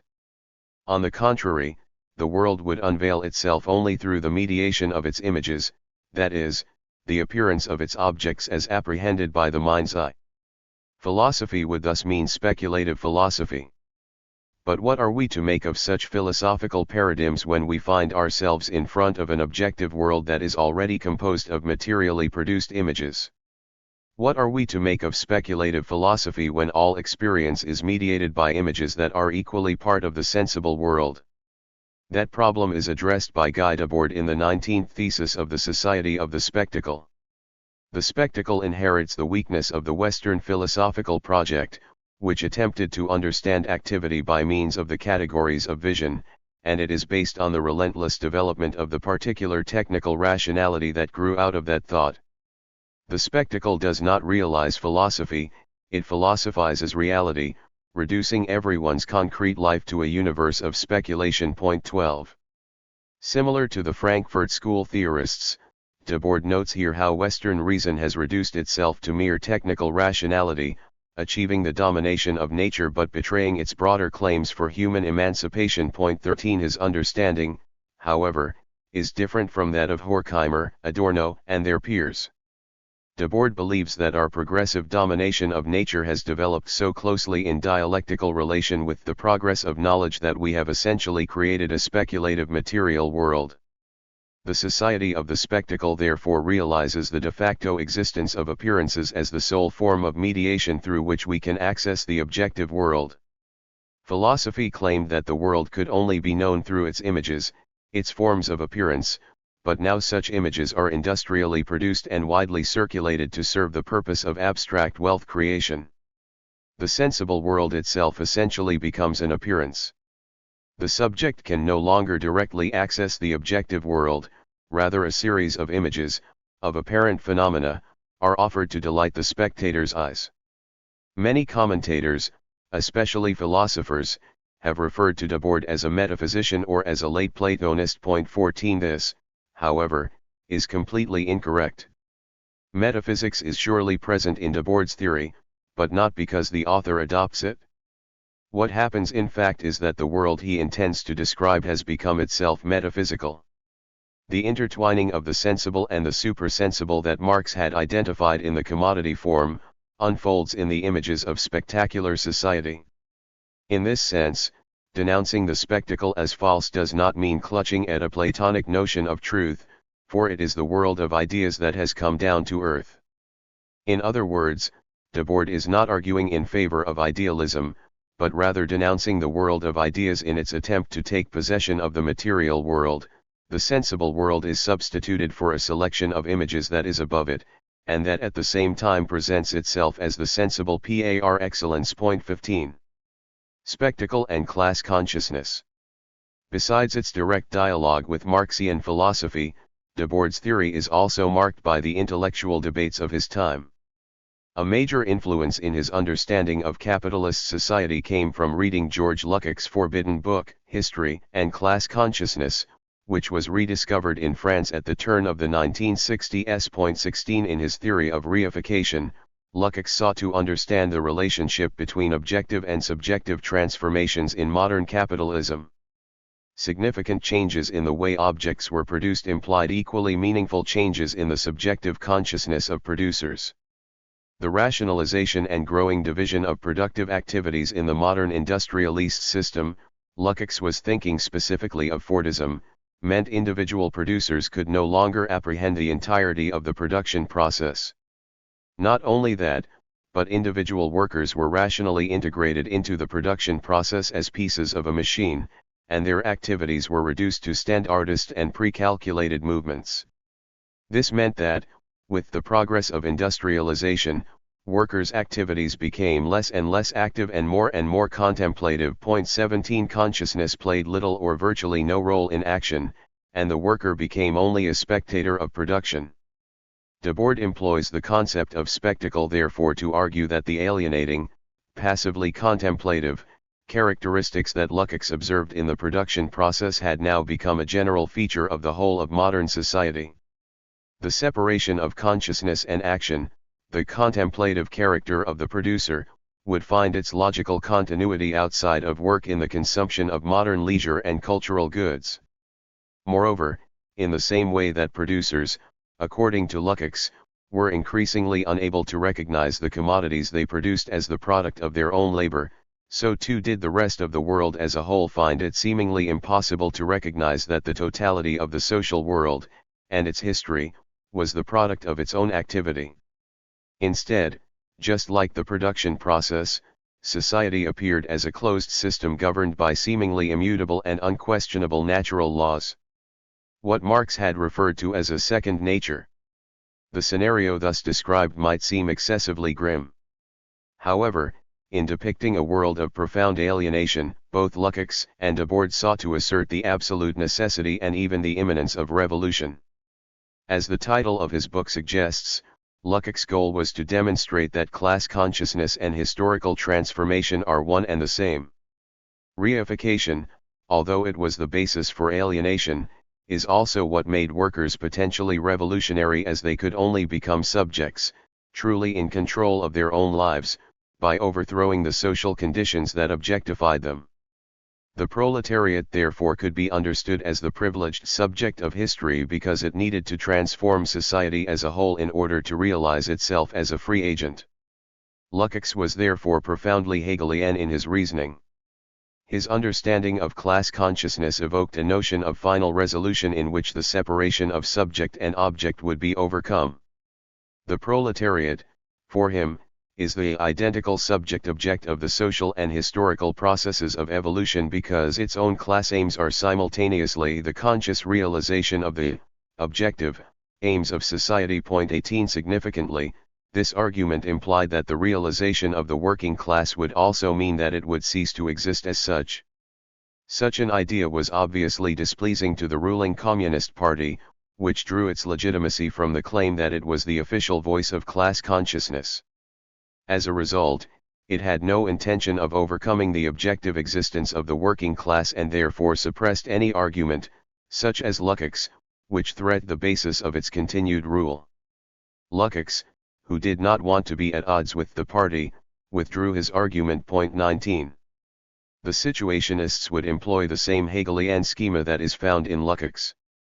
Revolution, for them, also relied on the self-realization, and self-abolition, of the proletariat as a class, believing subjective consciousness and objective transformation to be two sides of the same coin. This also implied the intertwining of theory and praxis, for consciousness was only attainable through the practical process of changing objective conditions, and it is in this practical dimension that the Situationists diverged from Lukács'. In Thesis 112 of the Society of the Spectacle, Debord overtly criticizes Lukács for seeing the Communist Party as the organizational form in which the relation between theory and practice could be mediated, that is, where proletarians would cease to be spectators and become instead conscious political actors. Lukács, Debord quips, was instead describing everything the party was not. 20 Debord sees the party as a separate entity that makes decisions about collective existence in the name of class and often does so against its real interests. The party, with its bureaucratic and centralist structure, tended necessarily to become a form of representation independent of the workers themselves, that is, a form of spectacle. The Situationists opposed party organization and supported, in its place, a federation of workers' councils, which they believed was the only way of ensuring that people have direct effective communal control over the life that they are living. 21. Spectacle and time. The Situationists also depart from Lukács' in another key respect that addresses a problem more clearly rooted in their own historical context. A key issue that was a matter of frequent debate in the modernization boom of the 1950s and 1960s was that of automation. Many observers foresaw a future of fully automated material production. This belief, largely shared by members of the Situationist International, rested upon the idea that labor is the natural result of necessity, rather than an historically specific social form that serves no other purpose than abstract wealth production. Automation, it was thought, would lead to a society in which people would not have to work and instead could devote themselves to other pursuits. Drawing on Marx, the Situationists saw all social life, in any society, as divided into a realm of freedom and a realm of necessity. The realm of freedom would grow with the development of productive technology and the domination of nature, which liberated free time that permitted societies to engage in forms of social existence not strictly limited to material survival. Modern capitalist society, however, reaches the point where labor, and the realm of necessity, are reduced to such a great extent that it has to constantly recreate the problem of survival to justify economic development. It engenders an artificial realm of necessity, a permanent creation of pseudo-needs, in order to maintain the system of commodity production. As Debord states, the abundance of commodities amounts to nothing more than an augmented survival. 22 The society of the spectacle is therefore the false claim that technological development and the domination of social life by the economy, the exigencies of survival, are still a necessity.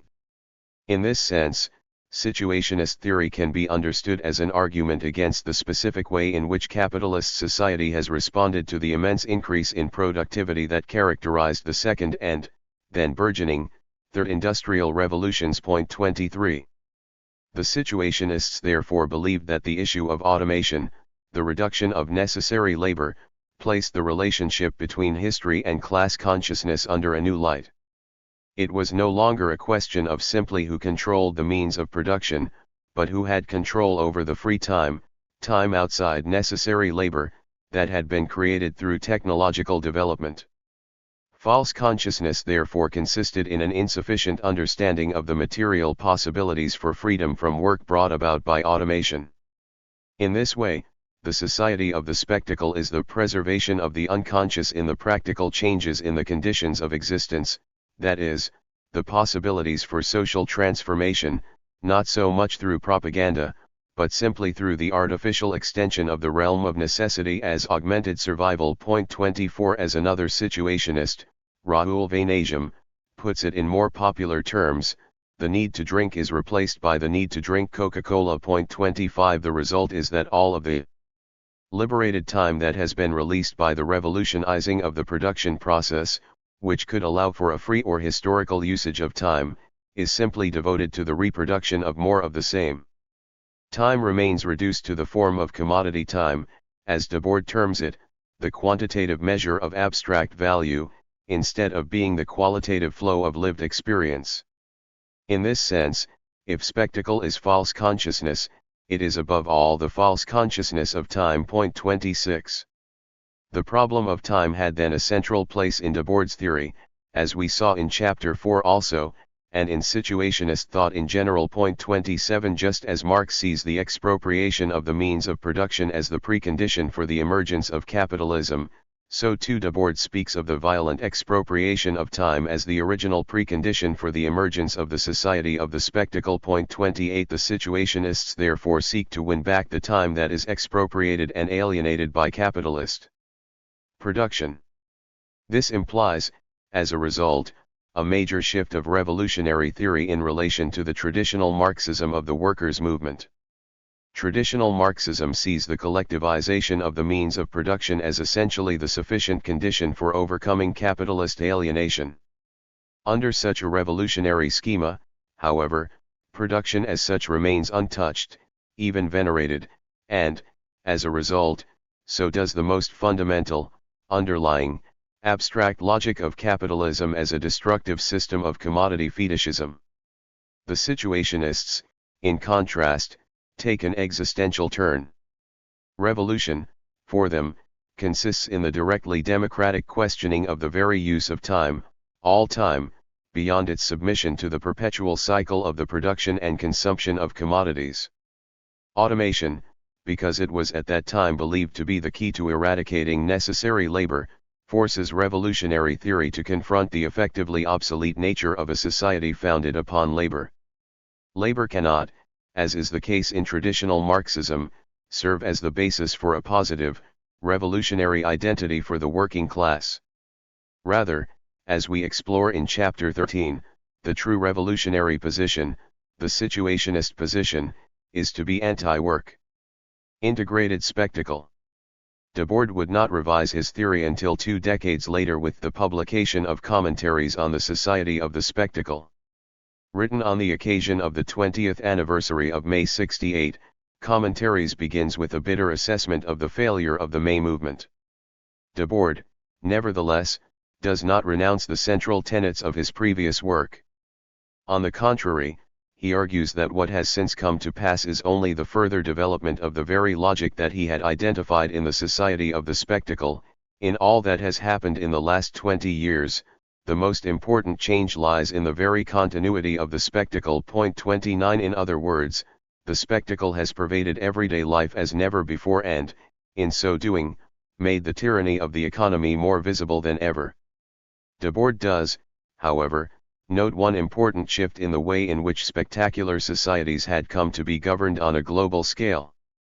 Already, in the 1960s, he had denounced the false division between East and West during the Cold War, arguing that the world was already unified under the rule of modern spectacular capitalism. He coined, in this context, the terms concentrated spectacle and diffuse spectacle to describe differences in governance between communist and Western capitalist states.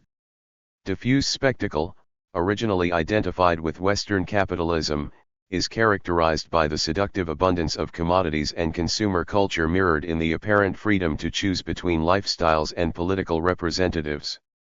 Concentrated spectacle, in contrast, and which reigned in the so-called socialist or communist countries, concentrated all spectacular identification in a single, dominant, political leader and maintained capitalist reproduction chiefly through the mediation of the state and its accompanying ruling class of bureaucrats.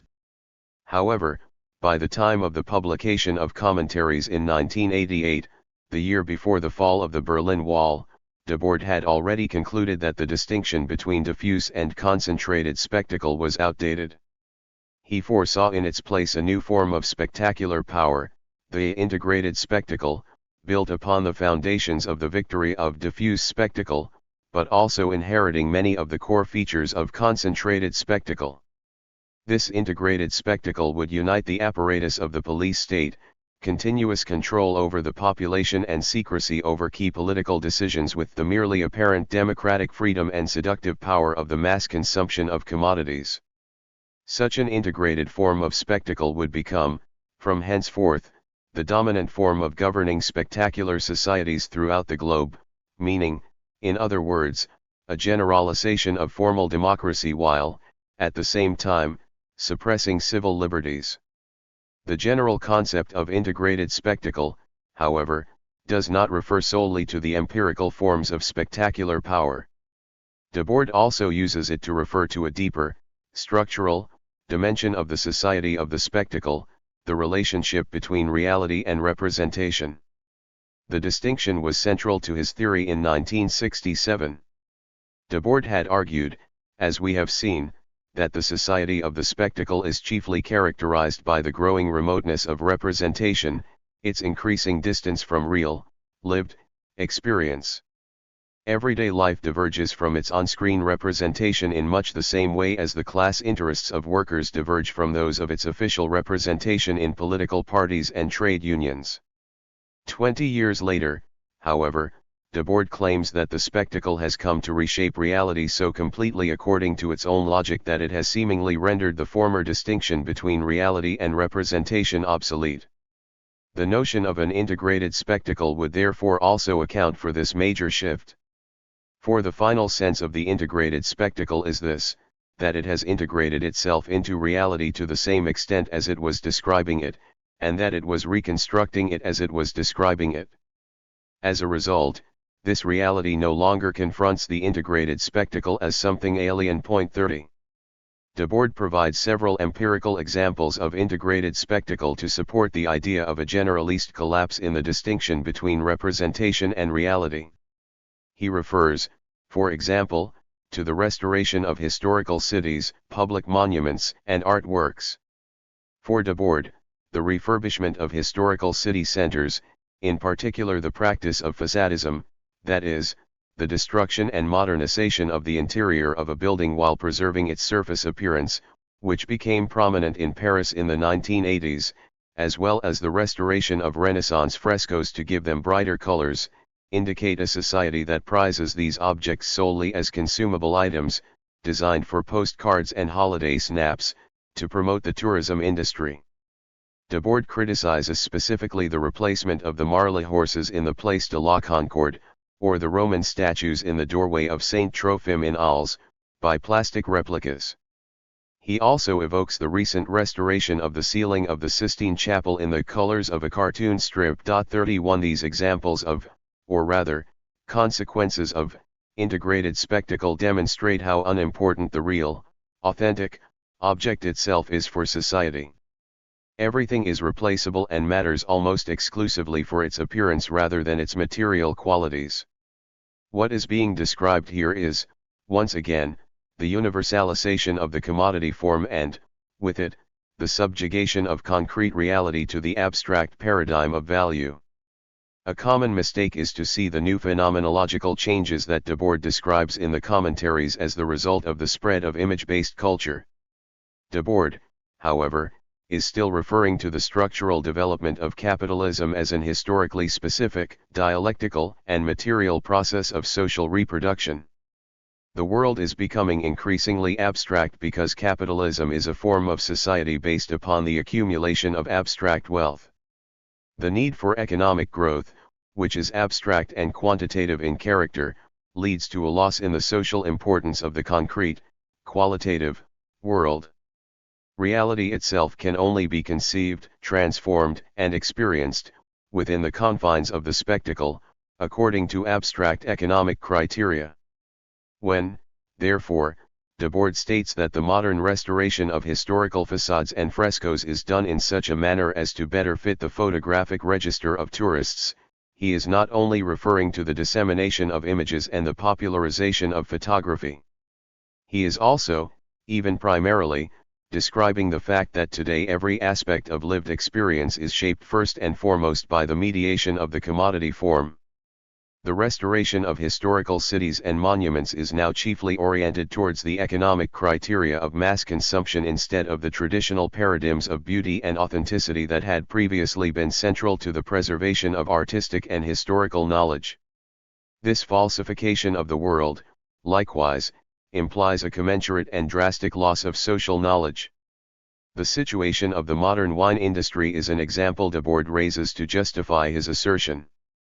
Debord notes that the production of wine had been radically altered, since his childhood, in order to serve the tastes of the international consumer market. The same wines, that is to say, were adapted for modern consumer tastes, destroying traditional viticulture. A new type of wine expertise therefore had to be invented in order to make these essentially new products, French wines aimed at mass consumer and international markets, recognizable to consumers. Such expertise is at odds, however, with the true critical and historical knowledge. It exists solely to justify and promote a changing reality. It is a discourse that seeks to attenuate in some way the strangeness of a profoundly transformed world. These changes, moreover, also raise important questions about the possibility for the emergence of a critique of the spectacle. In the past, the power of the spectacle rested in its monopoly over appearances. It mediated what could be known by selecting what could be shown and dictating the manner in which it was shown. All that was necessary to demonstrate the falsehood of the spectacle as a representation of the world was to provide evidence of its partial nature or deceptive character, that is, its fundamental inadequacy as an accurate representation of the world. If, however, as a result of generalist commodification, reality itself has essentially become so completely mediated by abstract representation that it becomes almost impossible to distinguish between representation and reality, it is no longer possible to criticize the spectacle simply by pointing out discrepancies between the two. The Paris Marais district is a literal facade now. That is now the Paris in which people exist. The damage is done. Debord is telling us that the spectacle has successfully reshaped reality to such an extent that the implication is that we can no longer found a critique on the opposition between reality and representation. The only critical stance left to us then is perhaps seeking to understand the internal logic of the spectacle, identifying and explaining its essentially fetishistic, destructive, and tautological character. Conclusion. The concept of the spectacle, as we have argued, is fundamentally rooted in the Hegelian Marxist understanding of capitalism as a system of commodity fetishism. Debord uses it as both a general category, where it stands in for capital, and as a particular mode of describing certain types of empirical objects and relationships that are given the form of spectacle at a particular point in the development of the history of modern societies. This is a crucial point because the importance of Debord is not simply that he described a society obsessed with images and commodities. Anyone living in the 1950s and 1960s, from a Catholic priest to an ultra-left anarchist, could have made, and did make, such observations. Indeed, there was a great deal of discussion of these changes throughout society, all of which were generally interpreted in the largely superficial terms of the Americanization of culture or the emergence of mass culture. Rather, Debord is important precisely because he attempts to explain the fundamental roots of these changes and how it is in the fundamental nature of capitalism to bring about such a transformation of society through this period of its historical development. This is why Debord is an important figure in the history of ideas rather than just one commentator on contemporary events among many others. The spectacle is a fundamentally Marxian concept rooted in a critique of the supersensible reality that shapes the phenomenological world and, at the same time, a way of speaking about that supersensible reality that is rooted in a critique of the sensible phenomena, in particular, the rise of mass media, modern workers' states and mass consumption, that defined his age and our own. This remains true for the commentaries. Although the second book is written in quite a different style, adopting a prose style that has more in common with classical moralism than Hegel or Marx, the social critique is still rooted in the same dialectical theoretical framework. The examples that Debord employs seek to illuminate the deeper logic of capitalism as an historically specific social system of abstract accumulation, and, as a result, many of his arguments, like those of Marx, remain relevant to this day, despite the many empirical changes that have taken place in phenomenological reality since 1967 and 1988. Indeed, this seems especially true of his concept of integrated spectacle in the age of smartphones with integrated cameras, constantly connected to social networks, in which, at a real, material level, reality and representation have become essentially indistinguishable. These transformations are not, as is so often banally stated by most commentators, the result of a technological novelty, but are due to the development of the supersensible world of abstraction, the incessant and pointless turning of £100 into £110, that has come to shape our material reality. If images are so often felt to be more real, or at least more attractive, than real life, it is because real life has already lost its substance, the concreteness that rendered it unique. Integrated spectacle emerges as the ultimate phase of capitalist development, understood as the becoming abstract of material reality itself. The more the world is produced as an abstraction, the more representation becomes indistinguishable from reality. We might say, in a détournement of Debord's original opening lines of 1967, that, in the age of social media, that which is directly lived is already experienced as representation. The spectacle remains, therefore, an important category for critical theory to the extent that it helps us to understand and to communicate the fact that contemporary changes in our phenomenological reality, live-streamed acts of terror, social media, the internet, and perhaps even certain tendencies on the left that continue many aspects of the traditional workers' movement, are a product of the dictatorship of human life by the economy. 32 In other words, although much has changed since 1967, and since 1988, we still very much live within the society of the spectacle. 11. The constructed situation. Gabriel Zacarias. The situation held a central place in Guy Debord's thought well before the foundation of the Situationist International in 1957. The word is, for example, already present in the very first texts that Debord published, which appeared in the Lettrist journal Ion in 1952. These include the original script of Howling in Favor of Sada and, accompanying it, in the guise of a preface, Prolegomens aut cinema future. The latter concludes with the prognostic, all future arts will be disruptions of situations, or will not be at all. 1 The phrase would appear once again in the final version of Howling, which was completed that same year. The film also tells us that a science of situations is to be constructed, which will borrow elements from psychology, statistics, urbanism, and ethics. These elements must work together for a single absolutely new goal. The conscious construction of situations to the core of the Situationist project is already expressed in this formulation, the will to create deliberately, with the help of already existing science, the objective context in which subjects can act freely. Debord, however, originally struggled to define exactly what a situation is. After abandoning a project to create a manifesto for the construction of situations in 1953, it was the notions of derive and psychogeography that were to become the focus of the first experiments carried out by the Lettrist International. Nevertheless, in 1957, the point at which the creation of a new avant-garde was about to be announced, Debord suggested to a group of artists gathered at the town of Cozio di Ariccia that everything leads to the belief that the main insight of our research lies in the hypothesis of constructions of situations. 3. It was for this reason that the new movement was to be called Situationist from then on. The definition of the constructed situation put forward in the first issue of the group's journal was, however, far from being exhaustive. A moment of life concretely and deliberately constructed by the collective organization of a unitary ambience and a game of events. For as Debord himself would remark in 1960, the situation, despite being absolutely central, nevertheless remained the least clear of the group's concepts. 5. The goal of this chapter therefore is to provide a more precise understanding of the different aspects of the concept, at least in part through an exposition of those different sources that informed its creation. Theater and the situation. The situation was first of all a term that belonged to the world of theater. 6. That theater was an important point of reference for the situationists. We can already see this in a text that appeared in the pre-situationist journal Potlatch in 1954.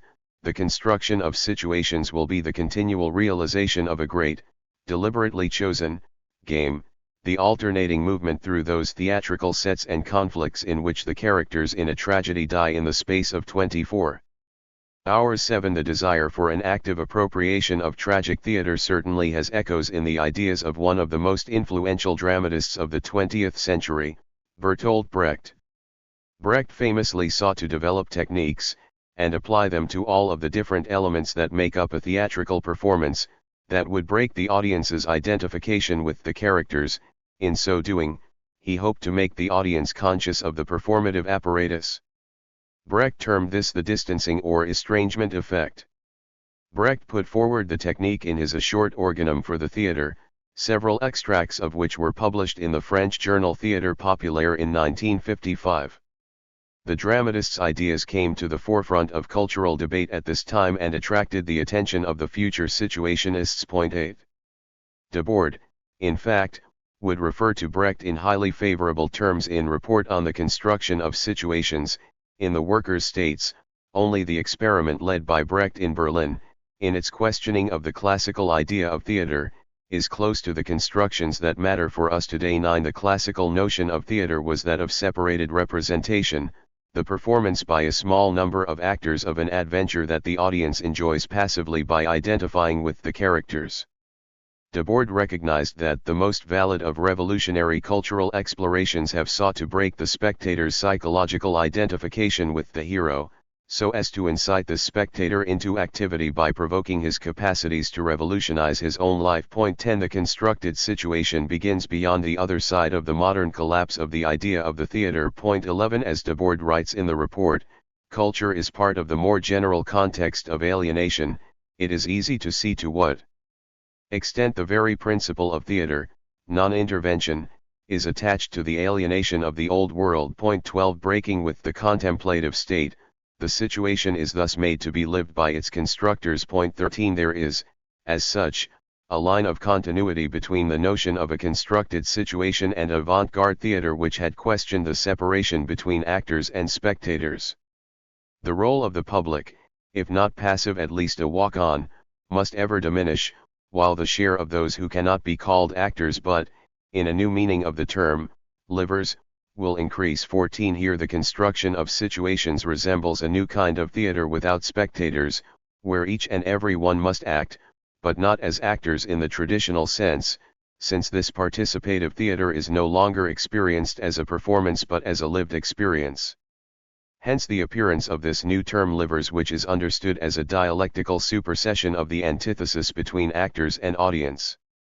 The theater would serve once again as a model in what is perhaps the most programmatic text on the constructed situation, Preliminary Problems in Constructing a Situation, which appeared in the first issue of Internationale Situationist in 1958.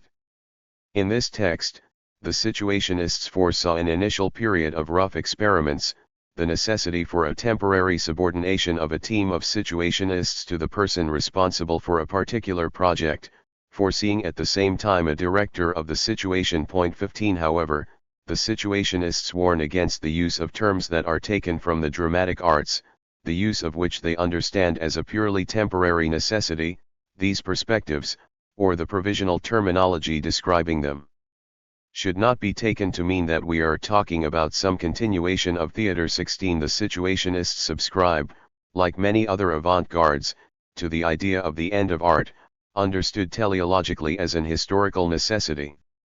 Their relationship with the theater was understood on another level. It could be said that the construction of situations will replace theater in the same sense that the real construction of life has increasingly tended to replace religion. 17 In this passage, just as in the passage cited above from the report, we find the reasoning that is at the basis of the notion of spectacle, which would be later developed and complexified by Guy Debord. The passivity of the spectator is identified with that of alienation in general. The passivity of the flock before the priest and the worship of God are then the equivalent of the passivity of the audience at the cinema and its worship of actors. Play and the situation. Given that the main thing that distinguished it from the theater was active public participation, it is not at all surprising that the constructed situation was also understood as a great game. Play, after all, is precisely a kind of active fiction in which each player plays a role. The Situationists' conception of play was certainly strongly marked by their reading of the Dutch historian Johan Huizinga's Homo Ludens, a study of the play element in culture, which was first translated into French in 1951. 18 Huizinga described play as the basis of all culture. Play, he argues, serves a social function older and more original than civilization. 19 Hence one must view culture sub specie ludie. 20 Debord read Huizinga's work closely and drew upon it when he was formulating the idea of the constructed situation. 21 In Potlatch, issue 20, it is stated that the tract "Build Yourself a Small Situation Without a Future" is currently posted on the walls of Paris, mostly in places that are psychogeographically suitable. 22 By consulting Debord's reading notes, we see that the idea for the tract came to him as a result of reading Huizinga, specifically, the following passage. Play is separated from present life due to the place and length of time it occupies within it. Its isolation and limitation give it a third characteristic. It takes place literally. It is played to the end within certain boundaries of time and space. It possesses its own logic and meaning in itself. 23. The situation as a concept is therefore very similar to the structural definition that Huizinga gives to play. It is defined by these three central characteristics: spatial isolation, temporal limitation, and self-referentiality. It has meaning only within its own borders. Play is defined therefore by its form and not by its objects. Huizinga, as a result, is able to apply this same definition to practices that are as different as sacred drama and sessions in law court. The situation, which is defined as a play of events, is, likewise, understood as a spatial temporal unity. 24 Moreover, Debord expresses this quite clearly in his project to drive play to invade the world/present life against its current character, the way in which it takes place only in predetermined limits, above all from an ethical standpoint, and practically through the multiplication of qualitative and quantitative frameworks destined for play. 25 From a certain angle, the entire Situationist project appears to be contained in this simple phrase, where the expansion of the playful beyond the confines of play replace, in a homologous manner, what was, for the historical avant-garde, the expansion of art beyond the traditional confines of the museum. Phenomenology and Phenomenopraxis. Debord, as we have seen, had been thinking about the situation since his Lettrist days. However, still, at the foundation of the SI, he never imposed a strict definition of the term. On the contrary, some years later, Debord would still note that the central notion of situationist thought is also the least clear, the most open, that is up for debate. 26 In a 1960 letter to Patrick Streyram, an ex-member of the Lettrist International who had left for North America, Debord speaks of the opening up of the idea of the situation by showing how the different conceptions of the SI members could be discerned, at different levels, more or less supporting one another. We have the ideas of A. Franken, Cotigny, Jorn, myself 27. In order to elucidate the concept, he starts with what is its current, non-constructed, situation. Point 28. He is talking about the situation in which he finds himself at the time of writing the letter. Debord is performing none other than a phenomenological description that structures the situation on the basis of the perceptions of the subject.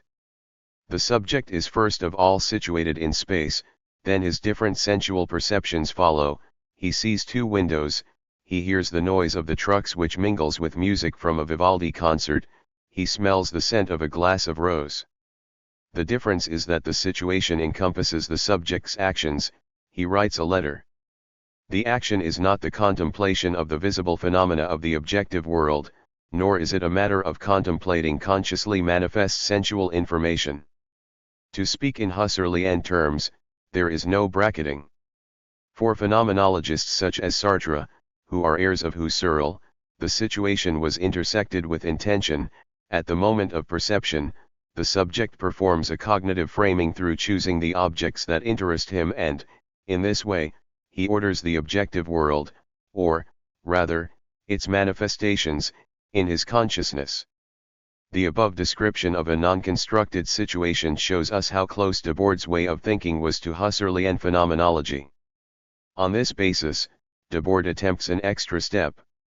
With the notion of the constructed situation, Debord suggests that the ordering of the objective world which frames the subject's action must go beyond the perception of phenomena and become the very heart of practice. Some years later, the situationists would return to their relationship with phenomenology and define their project as a phenomenopraxis. Our time will replace the fixed borders of limit situations, which phenomenology satisfied itself with describing, through the practical creation of situations. It will forever push back this frontier through the movement of the history of our realization. We want a phenomenopraxis. 29. For the situationists, the word situation described an activity, not an explanatory value, and one that concerned all levels of social practice and individual history. Point 30. The situationist relationship to phenomenology, particularly in its Sartrean existentialist form, can therefore be thought of as similar to Marx's appropriation of Hegelianism, at least if we are to judge by the following situationist détournement of the famous line from his theses on Feuerbach: we replace existentialist passivity with the construction of moments of life, doubt with ludic affirmation. Up to now, philosophers and artists have only interpreted situations, the point is to change them. 31. Existentialism and Lefebvre's theory of moments. The exact nature of the relationship between Debord and existentialism, in particular the thought of Sartre, remains difficult to discern. Even Debord's archives contain very little that might help us to elucidate the question. Several critics have already noted the influence that Sartre may have had on the choice of the word situation. Boris Dunn, for example, goes so far as to claim that the origin of this choice is from a specific passage from Sartre's novel Nausea, a conversation between Roquentin, the book's protagonist, and Annie, where the latter speaks of privileged situations. 32. The claim has often been repeated, but there is little to support it beyond supposition. Debord, as we know from his earliest correspondence, was very familiar with Sartre's novels. 33. However, neither his correspondence nor his archives offer any definitive proof of the origins of his choice of the word situation. It would no doubt be pointless to get lost in debates about its supposed origins. It is enough to simply recognize that the word situation is part of the Sartrean philosophical lexicon and that existentialism had a huge impact on the epoch in which Debord began his intellectual life. His conception of the constructed situation was undoubtedly greatly marked by existentialism in its desire to give the subject back deliberate control over its existence.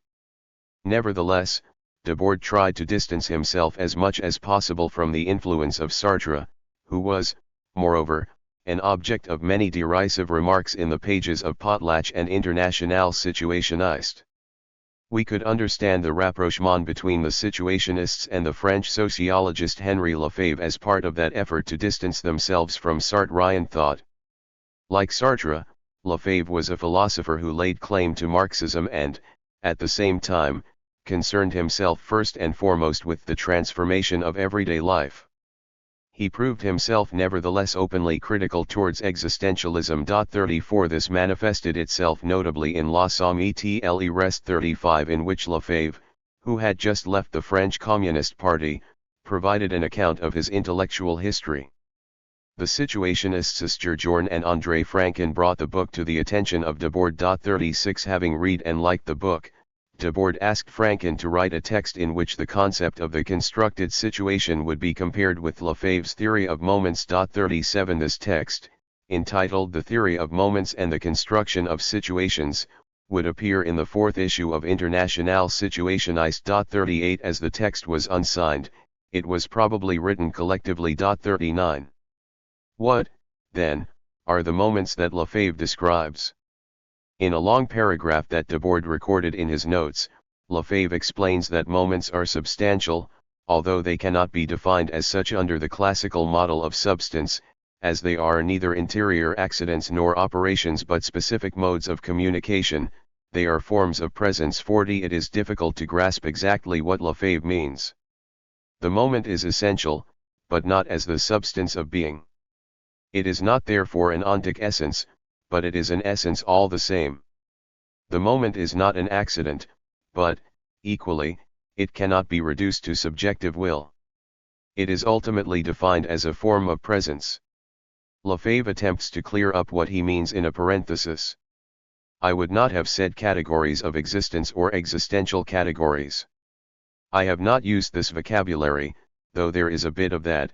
I think that each moment should not have to justify itself and prove its authenticity and establishes itself as a moment only in itself, in its existence, fact, and value coincide. 41.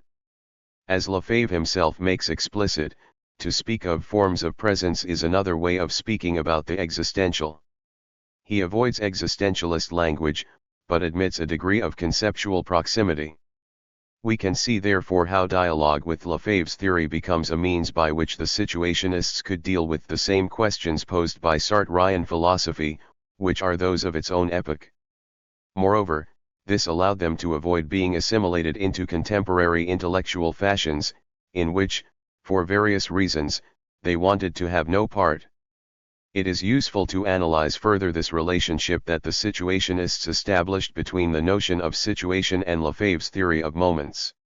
In the same paragraph recorded by Debord, after the passage cited above, Lefebvre provides some examples of moments: the moment of contemplation, the moment of struggle, the moment of love, the moment of play or that of rest, that of poetry and of art, etc. 42 Debord remarks of this that it is the generality the moment thus conceived that makes it repeat. 43 Next Lefebvre writes, every one of them has one or some essential properties and, most notably, this, that consciousness might be able to undertake it, to remain in it prisoner of an absolute substantiality. The free act is defined thus by the capacity to depend on oneself, to change the moment through metamorphosis, and perhaps to create it. 44. To this Debord adds in the margins a second comment: being in the perspective of this same creation, we want to elevate the moment to artistic objectivity. 45 The ability to create moments would thus be the prerogative of freedom. This is what Debord was seeking to capture with his notion of the constructed situation. Always in the perspective of making ideas effective, the situation is understood here as the objectification, through art, of that which Lefebvre conceived ideally with the concept of the moment. This raises some questions, however.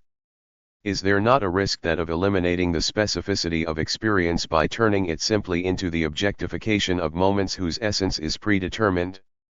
Is this not to fall into the sort of Neoplatonism that is the enemy of a philosophy of praxis? It is this risk that Debord identifies as the generality of the moment and which seems indeed to push Lefebvre towards the heaven of ideas. Lefebvre admits as much himself when he raises the problem of a typology of moments. As for the Platonist theory of ideas, The question of the number of moments imposes itself. 46 Debord comments in turn. The rather delicate question of the number of moments only poses itself to Henry Lefebvre because the moments are understood in terms of generally easily findable categories. The theory of moments should, in effect, be considered in terms of a unique philosophy and ontology.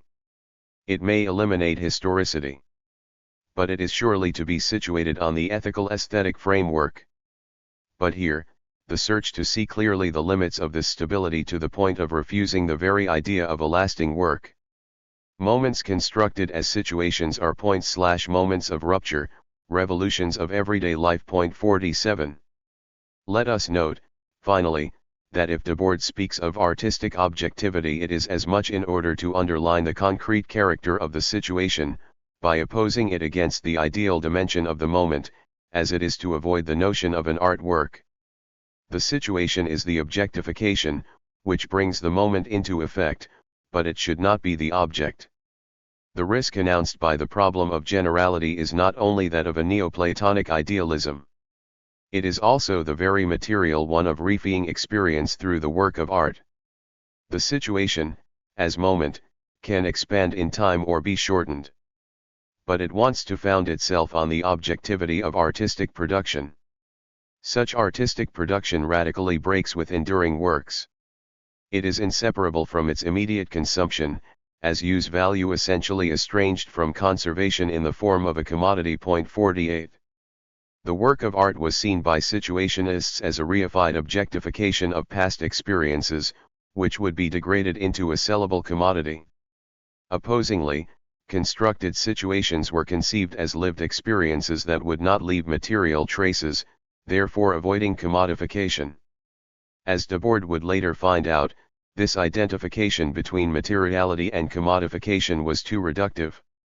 The society of the spectacle would prove that experiences can also be commodified. Desire and the situation.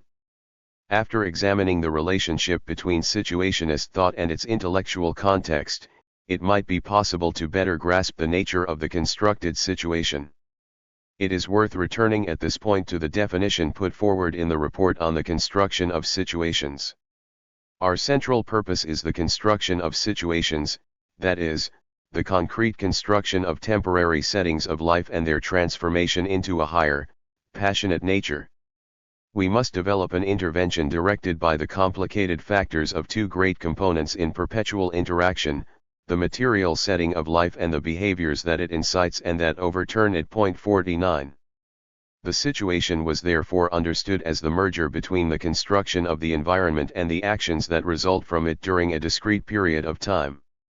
In order to think through the construction of the setting, Debord put forward the notion of unitary urbanism, with which he sought to overcome the limitations of architecture, urbanism, and ecology. 50. While the actions that took place in this specially arranged space would follow the model of play, free activity within a pre-established set of rules and of which the results are uncertain.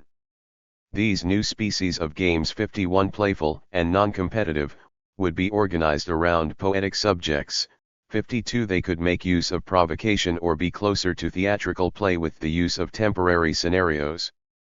The result of this interaction between decor and play, which comprise the constructed situation, should be the emergence of new modes of behavior. In the conditions of currently existing urbanism, the derive was one such example. A first attempt at a new manner of deportment has already been achieved with what we have designated the derive, which is the practice of passionately disorienting oneself through rapid change of environments. 53. The situation, however, has even more ambitious goals. The application of this will to ludic creation must be extended to all known forms of human relationships and must, for example, influence the historical evolution of emotions like friendship and love. 54. By tackling a revolution of mores and feelings, Debord argues in favor of a conception of revolution that diverges radically from that held up to that point by the traditional left. Revolution is not only a question of knowing the level of production attained by heavy industry, and who will be its master. Along with the exploitation of man, the passions, compensations, and habits that were its products must also die. 55. For the situationists, revolution meant changing the concrete way in which everyday life is lived. The constructed situation was their proposal for discovering new forms of life. Debord espoused a non-essentialist and historical conception of desire.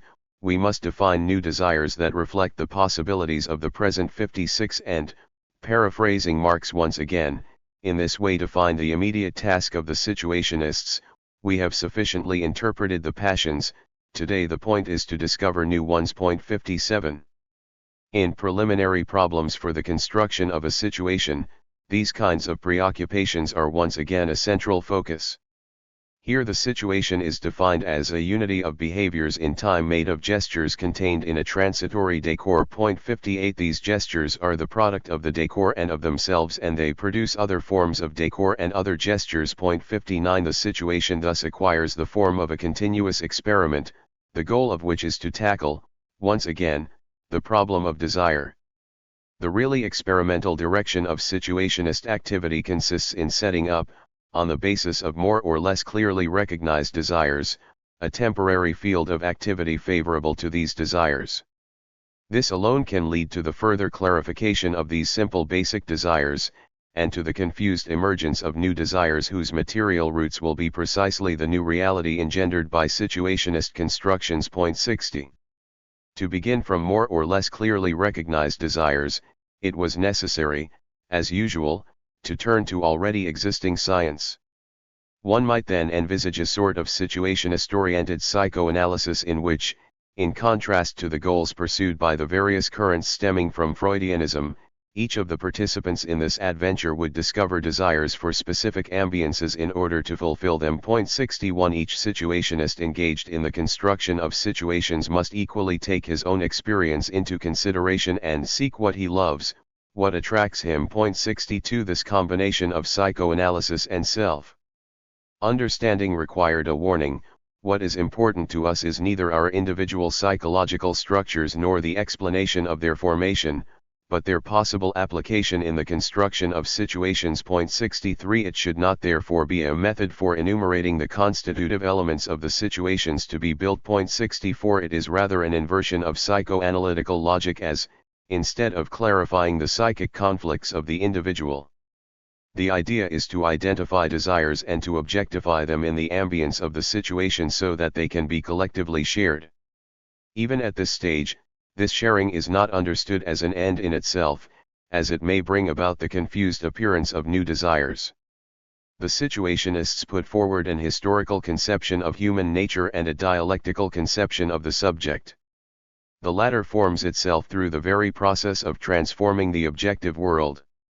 This is very much in tune with Marx himself, for whom man through this movement acts upon external nature and changes it, and in this way he simultaneously changes his own nature. 65. These ideas are taken up again in an article in Internationale Situationist in order to define the subject as constructor of situations. 66. For the situationists, this meant going beyond the mere mastering of nature, which had been the touchstone of Western thought. In reference to Descartes, they propose that making ourselves masters and possessors of nature is only an abstract idea of rationalist progress. 67. The Cartesian subject was indeed abstract insofar as it was cut off from the material world. Consciousness, for Descartes, differed substantially from the residential extensa which was seen American Samoa nothing more than malleable matter. For the situationists, acting upon the world should no longer be understood only in terms of the imposition of the subjective will. This doesn't mean that they saw themselves at odds with Cartesian rationalism. Their criticism of surrealism shows precisely the opposite, but they proposed a subjective inflection of the mastering of nature, aiming for a practice of arranging the environment that conditions us. 68. A small situation for the future? As contradictory as it might seem, the main proposal of the situationist avant-garde was never really put into practice. Situations were certainly imagined, but the conflictual relations between the group and artistic institutions prevented situations from finding a place in museums and galleries. 69. It might also be explained by the difficulty of arriving at an experimental construction that was capable of matching the ambibious theoretical reflections around a constructed situation. Yet the lack of practical examples perhaps served to preserve the opening that notion put forward from the beginning. This, at least, is what Debord thought many years later. While reading about Stéphane Mallarmé's unfinished project for a total book 70, Debord analogously reconsiders the value of the constructed situation as an unfinished project. It was better that Fourier never got to try out his phalansteries.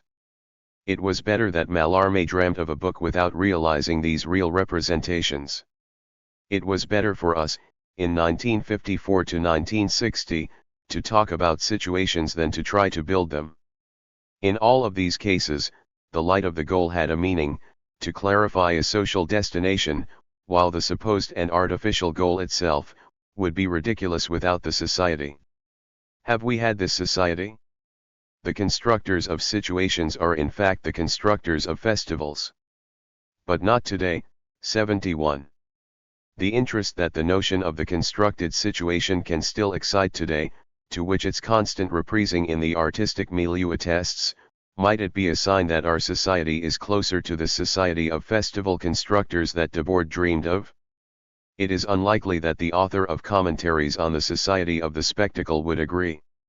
He was, however, without a doubt correct that the goal imagined by the situation would clarify a social direction.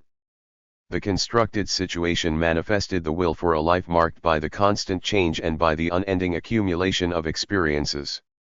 This is certainly close to the liquid life that, Zygmunt Bauman argues, characterizes the contemporary world. 72 In this case, however, where experiences appear as so many commodities ready to be consumed, the accumulation of experiences still appears as an accumulation of spectacles. 12. Unitary urbanism, 3 psychogeographic imaginaries. Craig Buckley. More than any other post-war avant-garde, the Situationist International made the city vital to their political and aesthetic project. As they announced in the first issue of their journal, the city was the new theater of operations central to a revolutionary transformation of culture's function within capitalism. The discourse of unitary urbanism, elaborated through manifestos and actions, through experimental maps and projects for utopian cities, was central to this effort. Encompassing the experimental practices of psychogeography and the derive, unitary urbanism was at once a critique of the massive planning operations that restructured European cities during the 1950s and 1960s and an impassioned set of aspirations for intervening in and redirecting such processes. A unitary theory and praxis of urban life bound the various strands of situationist thinking together, yet there was never an enduring agreement about what was unitary about unitary urbanism. Rereading the corpus of texts that the SI developed around urban questions, and the substantial body of literature that has grown up around this topic, one has the opportunity to ask again how the unitary within unitary urbanism was imagined. A concept elaborated differently by multiple voices across the group's history, unitary urbanism was advanced in different keys and to different ends. The multiplicity of the concept could be seen as evidence of its lack of coherence. Yet the nuances and disagreements that surrounded the term are also an opportunity to recover a more dialogical understanding of unitary urbanism, and indeed a less unified historical picture of the SI. At a moment when the archives of many former members of the group are entering into the public domain, there is a unique opportunity to explore the diversity of conceptions across the SI in greater depth, not as fractional tendencies at odds with the leadership of Guy Debord, but as part of an unfinished, networked conversation that took place within and through this pivotal political and artistic avant-garde. 1 Rather than provide a review of the literature on the topic, the present chapter builds on existing scholarship to offer a new account of the network of relations in which unitary urbanism was articulated. Unitary urbanism was not itself unitary, it contained at least 3 different ways of imagining unitary ways of living within the city: unitary urbanism as ambience, unitary urbanism as game, unitary urbanism as withdrawal. Each imaginary emphasized a different aspect of urban experience, and pointed to different ways of knowing the city. Unitary ambience. The most common point of departure for discussions of situationist urban theory has long been Ivan Kcheglov's formulary for a new urbanism, written in 1953 but only published half a decade later under the pseudonym Jill Ivan in the inaugural issue of Internationale Situationist. 2 Cheglov was part of the Lettrist International, founded by Guy Debord in 1952 as the politicist splinter group of Isidore Isser's Lettrist movement. 3 The Lettrist International was part of an international bohemian scene that gathered in the underground taverns and immigrant bars around Paris's Saint-Germain-des-Prés neighborhood in the immediate post-war years. 4 Cheglov's formulary praised the power of those few city blocks, and in its poetic longing for a radically different city premised on a different practice of everyday life, it articulated several elements that would be crucial for the emerging concept of unitary urbanism.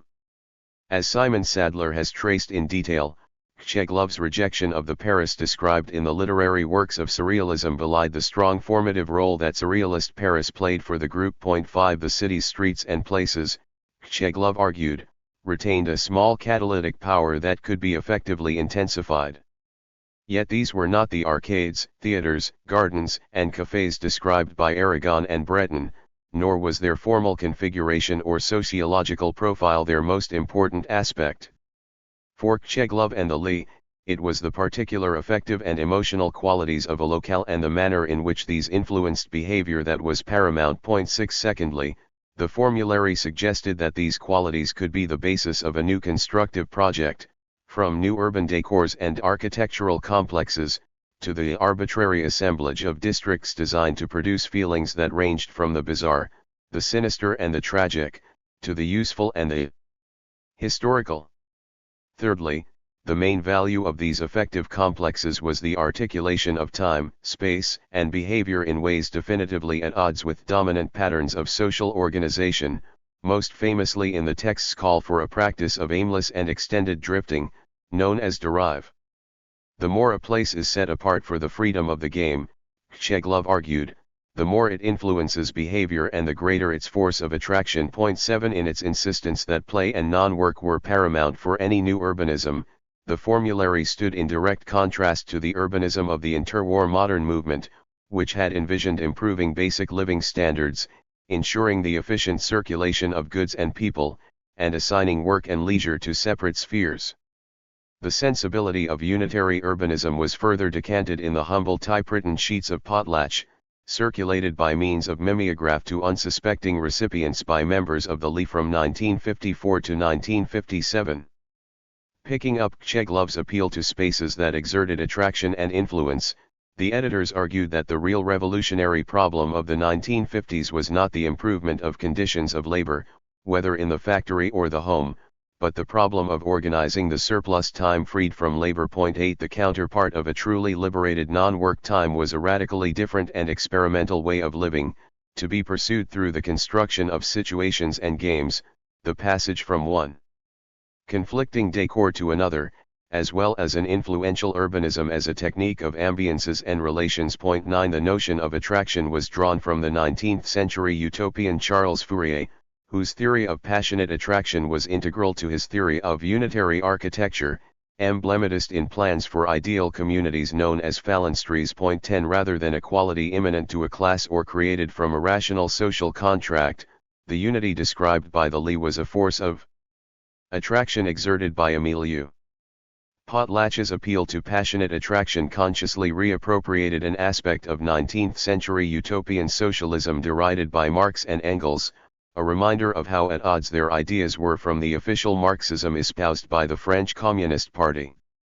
Cheglov's call to build the hacienda was not, however, a call to rebuild Fourier's phalanstère. Instead, Lettrist engagement with the city sought to detect sites of particular affective and psychological intensity, places such as Claude Nicolas Ledoux's Rotunda at the base of the Canal de l'Arc or the Square de Missions Étrangères. 11 Indeed, many of these favored ambiances were threatened with demolition associated with urban redevelopment, such as the Limehouse neighborhood in London and the Rue Savage in Paris. The Lettrists not only vigorously protested these plans, they also offered their own vision of urban interventions, from closing off streets leading to the Place de Contrescarpe to opening the tunnels of the Paris Metro at night for urban drifting. 12.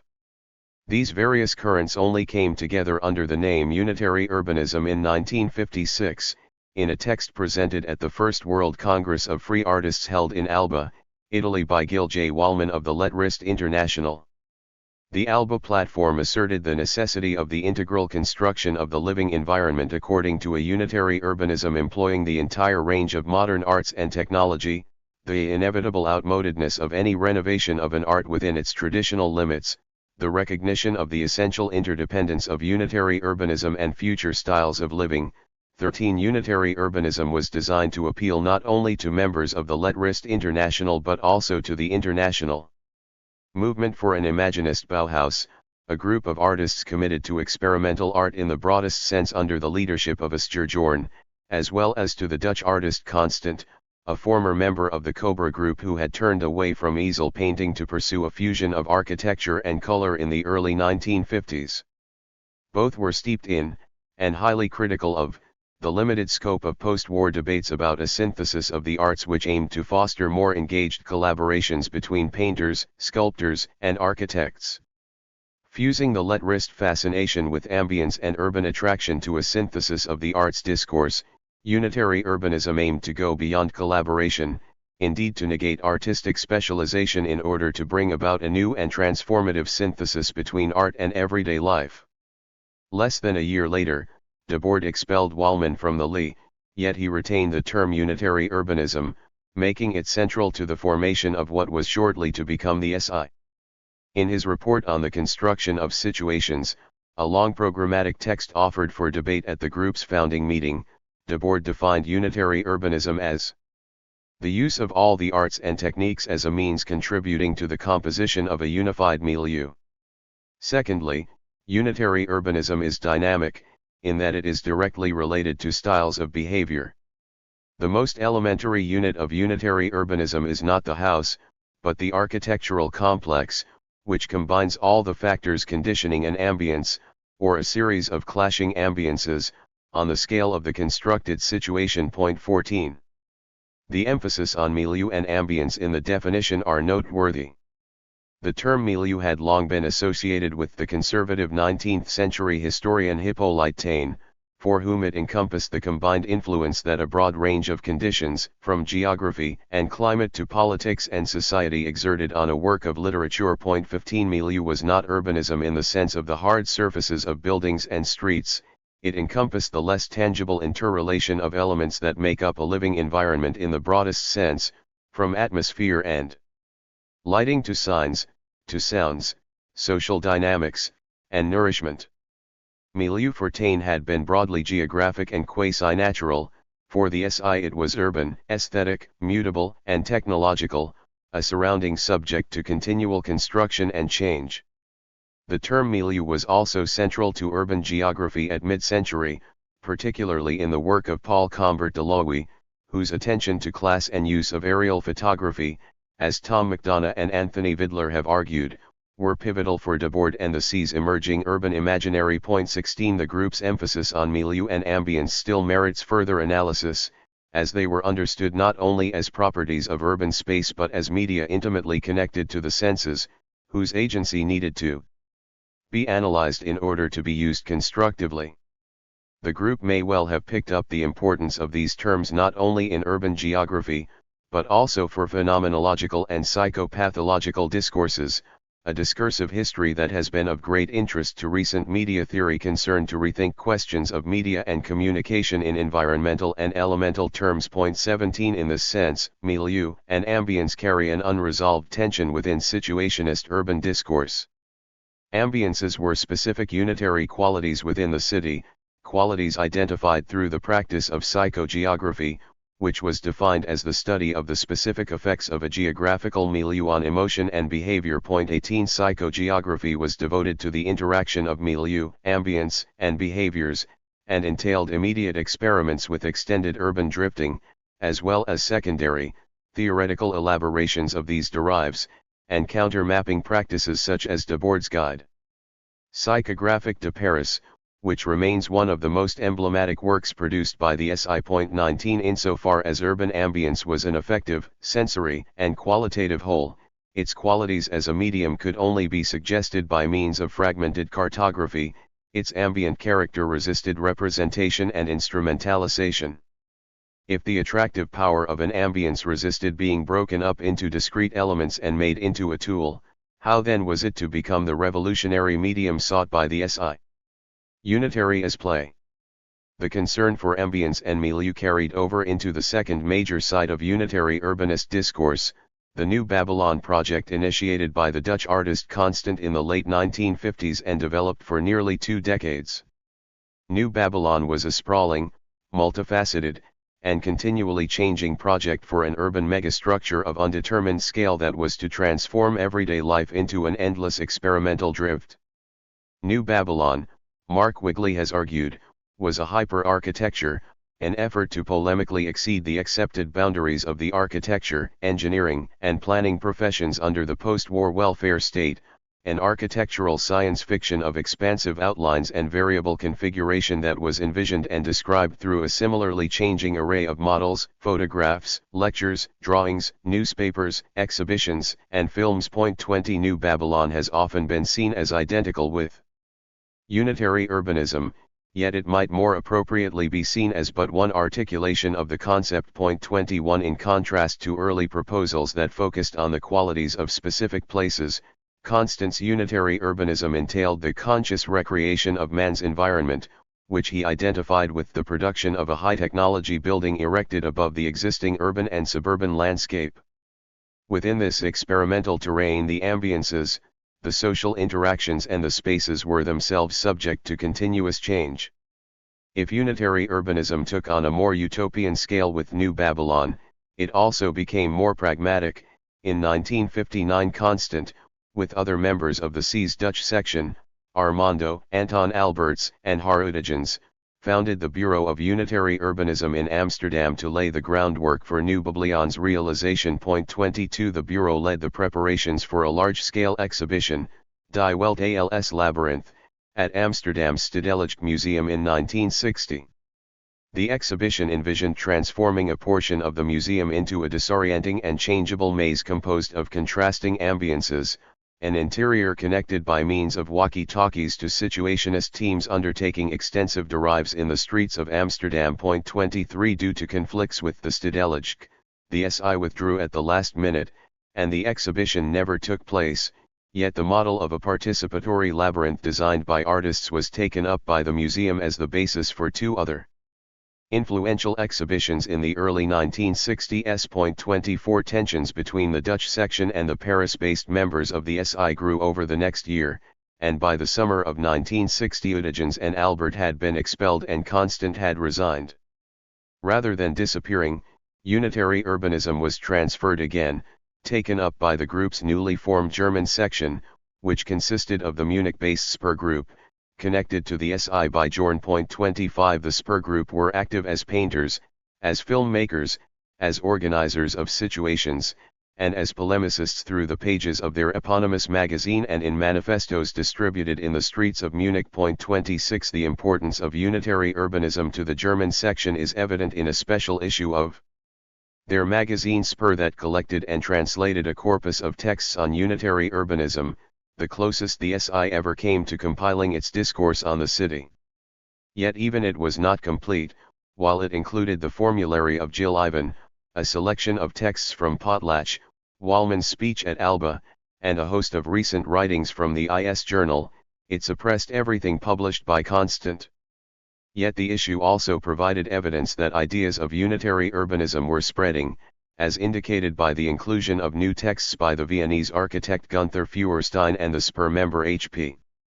Zimmer. 27 Much like Constant and Jorn, the Spur Group was inspired by Johan Huizinga's definition of play and games as an essential element of culture. 28 The group's sexually explicit and anti-clerical collages and texts pushed the boundaries of play to an extreme, resulting in the confiscation of their journal and charges of obscenity and blasphemy brought by the Church and the Bavarian state. 29 Constant and de Boerd's Amsterdam Declaration, prepared for the Third Situationist Congress in Munich in 1959, highlights what was distinct about this ludic conception of unitary urbanism and its appeal to the Spur Group.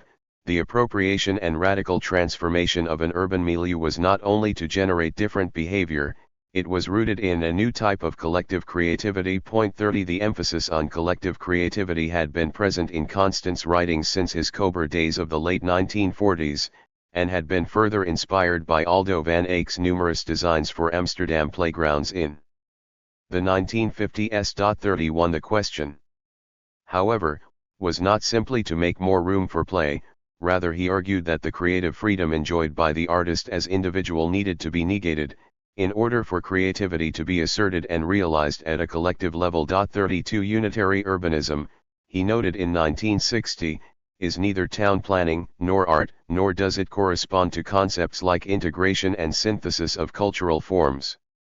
I would prefer to define unitary urbanism as a very complex, very changeable, constant activity, a deliberate intervention in the praxis of daily life and in the daily environment.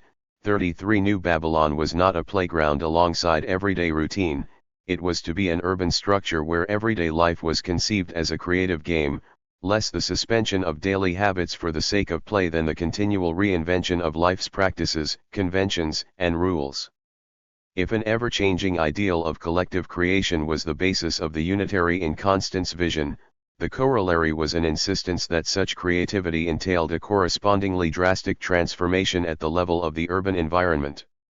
Constant's emphasis on collective urban creativity was later taken up by the artists and activists of the short-lived Provo movement that erupted across Dutch cities in 1966–67, and whose urban interventions were examined and critiqued by the SI and other groups of the period. 34 The ideal of collective creativity, in contrast to the qualities of ambience, also raises a different set of questions about unitary urbanism. In its insistence on the game of life, New Babylon mirrored the centrality of games as a model for conceptualizing a broad range of interactions, economic, linguistic, interpersonal, and strategic, during the Cold War. While the rational and mathematical models of behavior characteristic of economic game theory were at odds with those of New Babylon, the utopian appeal to collective creativity, as Constant himself later came to realize, did not sufficiently account for the role of antagonism. Understanding antagonism within a given game, as Pamela M. Lee has argued, remains crucial for assessing the Cold War legacies embedded in game theoretic models, a question that also remains key for thinking the imaginary of unitary urbanism put forward by Constant's New Babylon and its ongoing echoes in contemporary art, architecture, and game design. 35 Unitary withdrawal. It was in fact a greater emphasis on antagonism that characterized the conception of unitary urbanism that emerged within the SI following Constant's resignation. This conception was advanced by the Hungarian architect and urbanist Attila Kotényi, who was appointed to run the Bureau of Unitary Urbanism at the CI's Fourth Congress in London in September 1961. Working with the Belgian writer Raoul Vanagem, unitary urbanism took on several new features. Unitary urbanism was more closely aligned with an ideological critique of the concrete results of urban planning.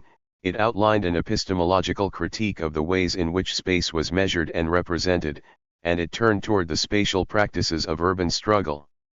Kotényi's contribution to unitary urbanism was significant, yet of all the figures associated with the term he has received practically no attention. 36 Born in Budapest in 1924, Kotényi received his diploma in architecture from the Technical University of Budapest in 1949.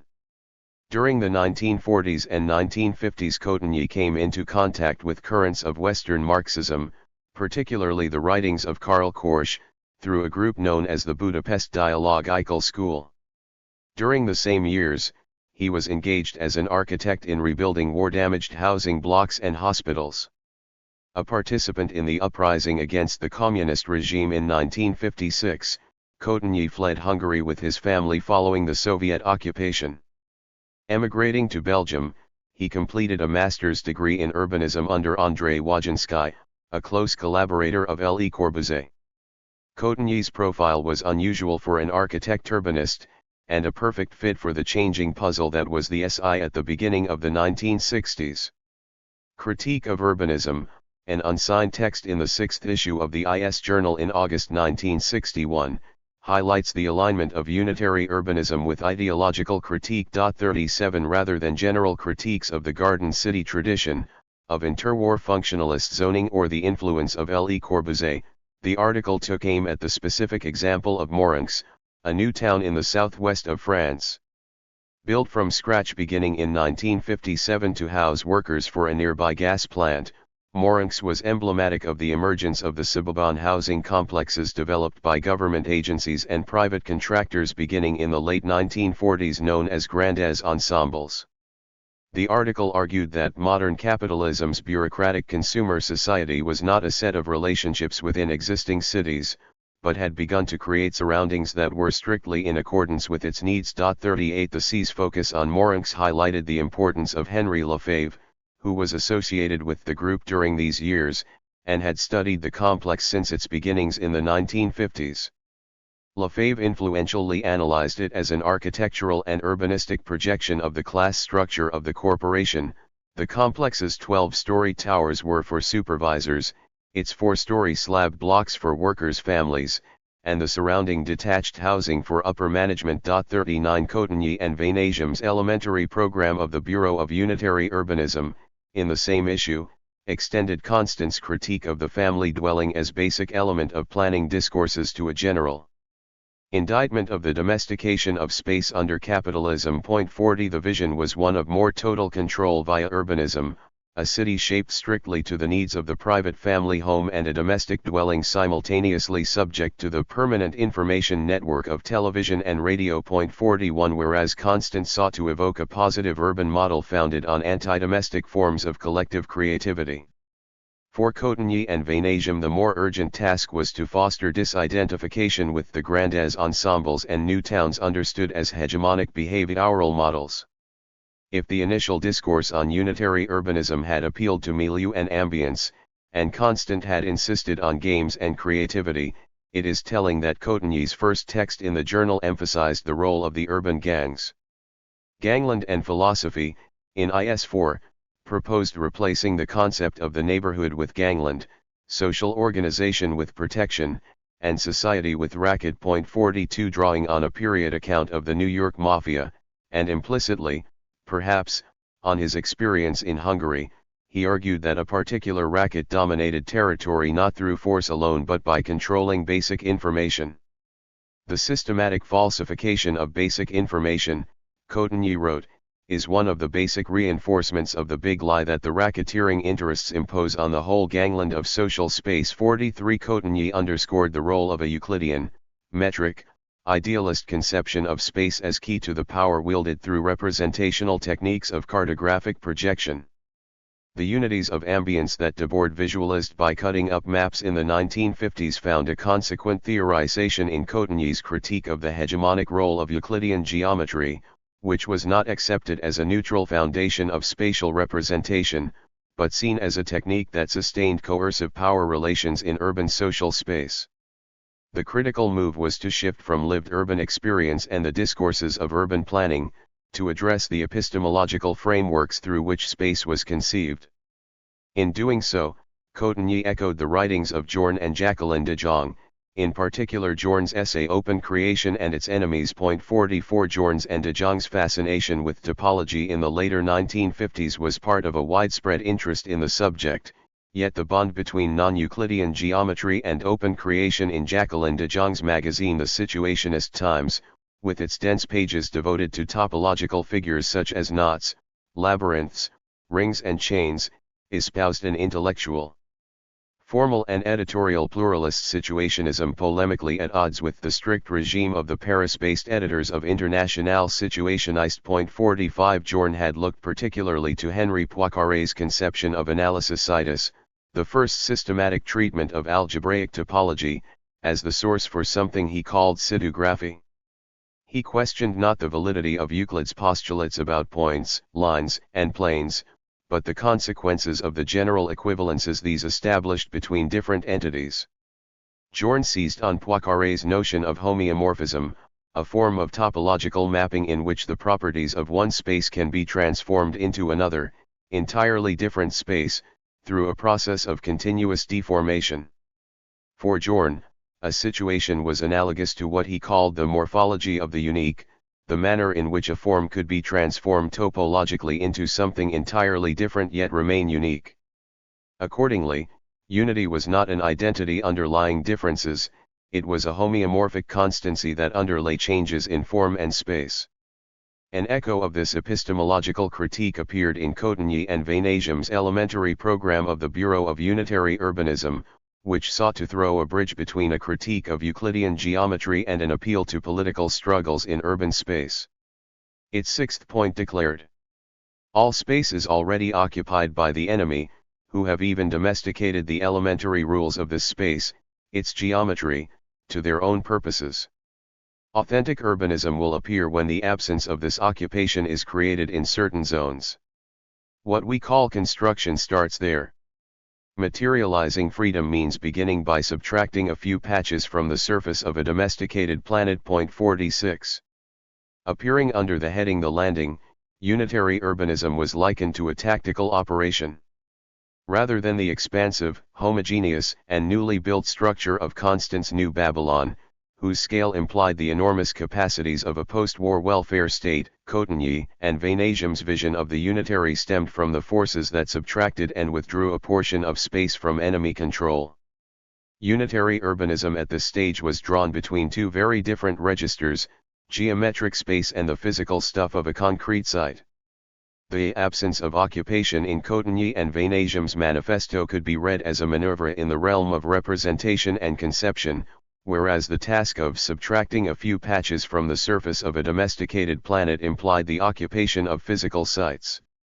Cotigny had had first-hand experience of the insurgent seizure of territory from his participation in the Hungarian uprisings of 1956, and the Situationists themselves were attuned to increasingly policed urban space in the late 1950s. In 1958, group member Abdelhatif Khatib had been arrested during his psychogeographic mapping of Les Halles, and was subjected to a nightly curfew imposed on the city's Algerian residents, a domestic police action that was part of France's counterinsurgency operations during the Algerian War. 47 Insurgent struggles for independence had thrown off colonial rule over the previous 15 years, from India in the 1940s, to Vietnam, Morocco, and Cuba in the 1950s, to the Congo and Algeria in the first years of the 1960s.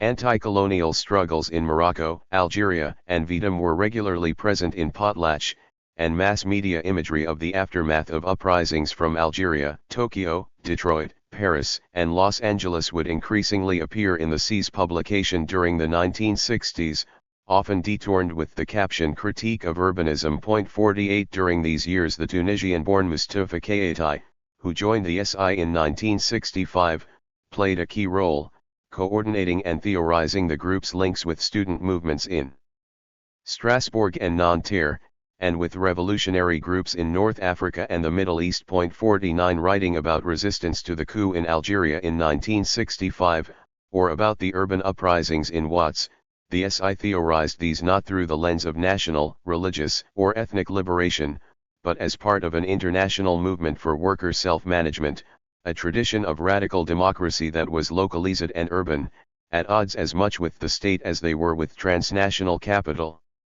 The turn toward unitary urbanism as a collective spatial practice of insurrection and occupation was most pointedly asserted, however, in the IS revisionist embrace of the 1871 Paris Commune.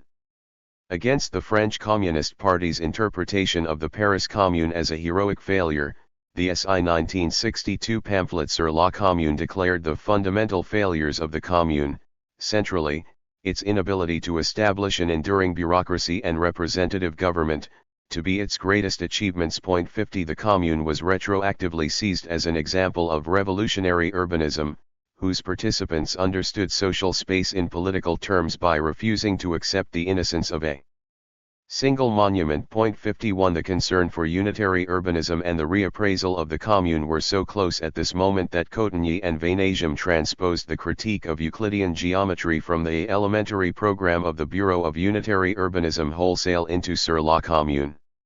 The urban reading of the Commune advanced by the SI would resonate in the later 1960s, and inform Kristen Ross's spatial history of the commune and its relation to the poetics of Rimbaud. 52 The object of the commune's struggle, she argued, was not over the means of production but against eviction from the city, a resistance enacted through the displacement of the political onto areas of everyday life that seemed to be outside the political, from the bricolage of the barricades, to the organization of leisure and work, to approaches to housing and sexuality. 53.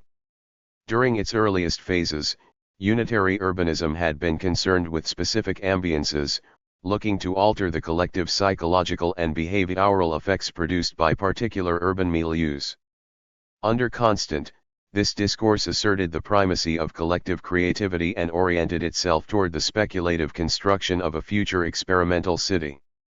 Under Cotigny and Vanasium, unitary urbanism oriented itself outwards to the landscape of contemporary urban insurrection, and backwards to reinterpret histories of urban revolution.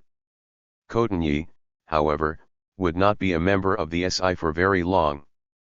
By 1963 he was expelled from the group for a text he argued had been entirely misunderstood, charged with seeking a return to myth and colluding with religious thought. 54 After Cotigny's expulsion, unitary urbanism recedes as an active term within the journal, and urban actions in the city were more readily conceived and analyzed under the rubric of détournement.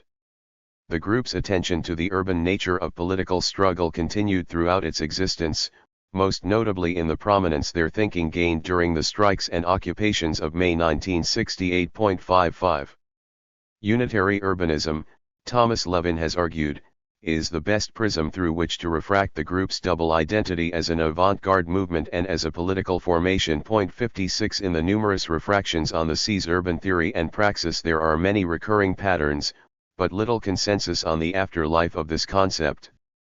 David Pinder has argued strongly for the need to reclaim the significance of unitary urbanism as part of a broader legacy of oppositional utopianism relevant to contemporary urban theory and activism. 57 For Tom McDonough, the utopian dimension of unitary urbanism was marked by irresolution, caught between a fundamental critique of modernist architecture and planning on the one hand and an equally fundamental desire to radically reconstruct everyday life against the grain of post-war consumer capitalism on the other. 58 On Lin Ngo, in turn, has warned that ideas central to unitary urbanism, such as collective creativity, need to be reassessed in light of their recuperation within contemporary city branding operations. 59 Unitary urbanism resonates beyond the specific histories of the SI as a facet of the broader mid-20th century recognition of the centrality of urban space for grasping the transformation of capitalism. Recognizing the different imaginaries contained within discourses of unitary urbanism may serve as a point of departure for revisiting and unfolding the complex legacy of situationist thinking about the city from the perspective of the present. 13. The abolition of alienated labor. Alastair Hemmens. The opposition of the Situationist International to work is arguably one of its most defining features. 1 Certainly, it was present from the very start. Debord and his left-bank Parisian companions in the 1950s generally eschewed regular work and devoted themselves to a life on the margins. The Lettrist International gave voice to this bohemian anti-work stance as early as 1953. We rise up against the punishments inflicted upon those persons who have grasped that it is absolutely not necessary to work. Debord, that same year, would make the argument in a much more categorical manner, scrawling, "Never work," onto the wall of a Parisian street. 10 years later, in the summer of 1963, he gave his call a more explicitly Marxian flavor, daubing the directive, abolition of alienated labor, onto a pre-existing canvas of abstract art. 4 The critique of work, in particular the cult of labor, also formed an important stance from which the Situationists criticized, not only the capitalist West, but also the communist East. Raoul Vanasium, for example, in The Revolution of Everyday Life, notes how the cult of work is honored from Cuba to China and that China prepares children for the classless society by teaching them love of work. 5 Indeed, Vanasium uses the exaltation of labor as a measure with which to group together political ideologies from both ends of the political spectrum. Wherever submission is demanded, the stale fart of ideology makes its headway, from the Arbeit macht free of the concentration camps to the homilies of Henry Ford and Mao Zedong. 6 The situationist critique of work was therefore an important point of demarcation both from the dominant social order but also from forms of what they believed to be pseudo-opposition to capitalism. No wonder then that the SI would call never work the preliminary program of the situationist movement. 7 In order to understand the importance of the critique of work to the SI, this chapter will examine the origins of the notion of alienated labor, explore some of the situationists' contributions to the elaboration of that theory and provide an overview of some of its limitations. The artistic critique of work. The initial source for the situationist anti-work positions has its roots in the Romantic tradition and the history of modern art. The German Romantic philosopher Friedrich Schiller laid the foundations for the critique of labor found in this tradition in his Aesthetic Education. Schiller argues that modern society has separated mankind from its initial unity with its own nature and the natural world in general. He criticizes the way in which modernity has reduced human relationships to an ingenious piece of machinery, in which out of the botching together of a vast number of lifeless parts a collective mechanical life results. 8 The cause of such fragmentation and mechanization is the way in which the Enlightenment has erected reason above all other considerations leading to a life determined by need and use. Today necessity is master, and bends a degraded humanity beneath its tyrannous yoke.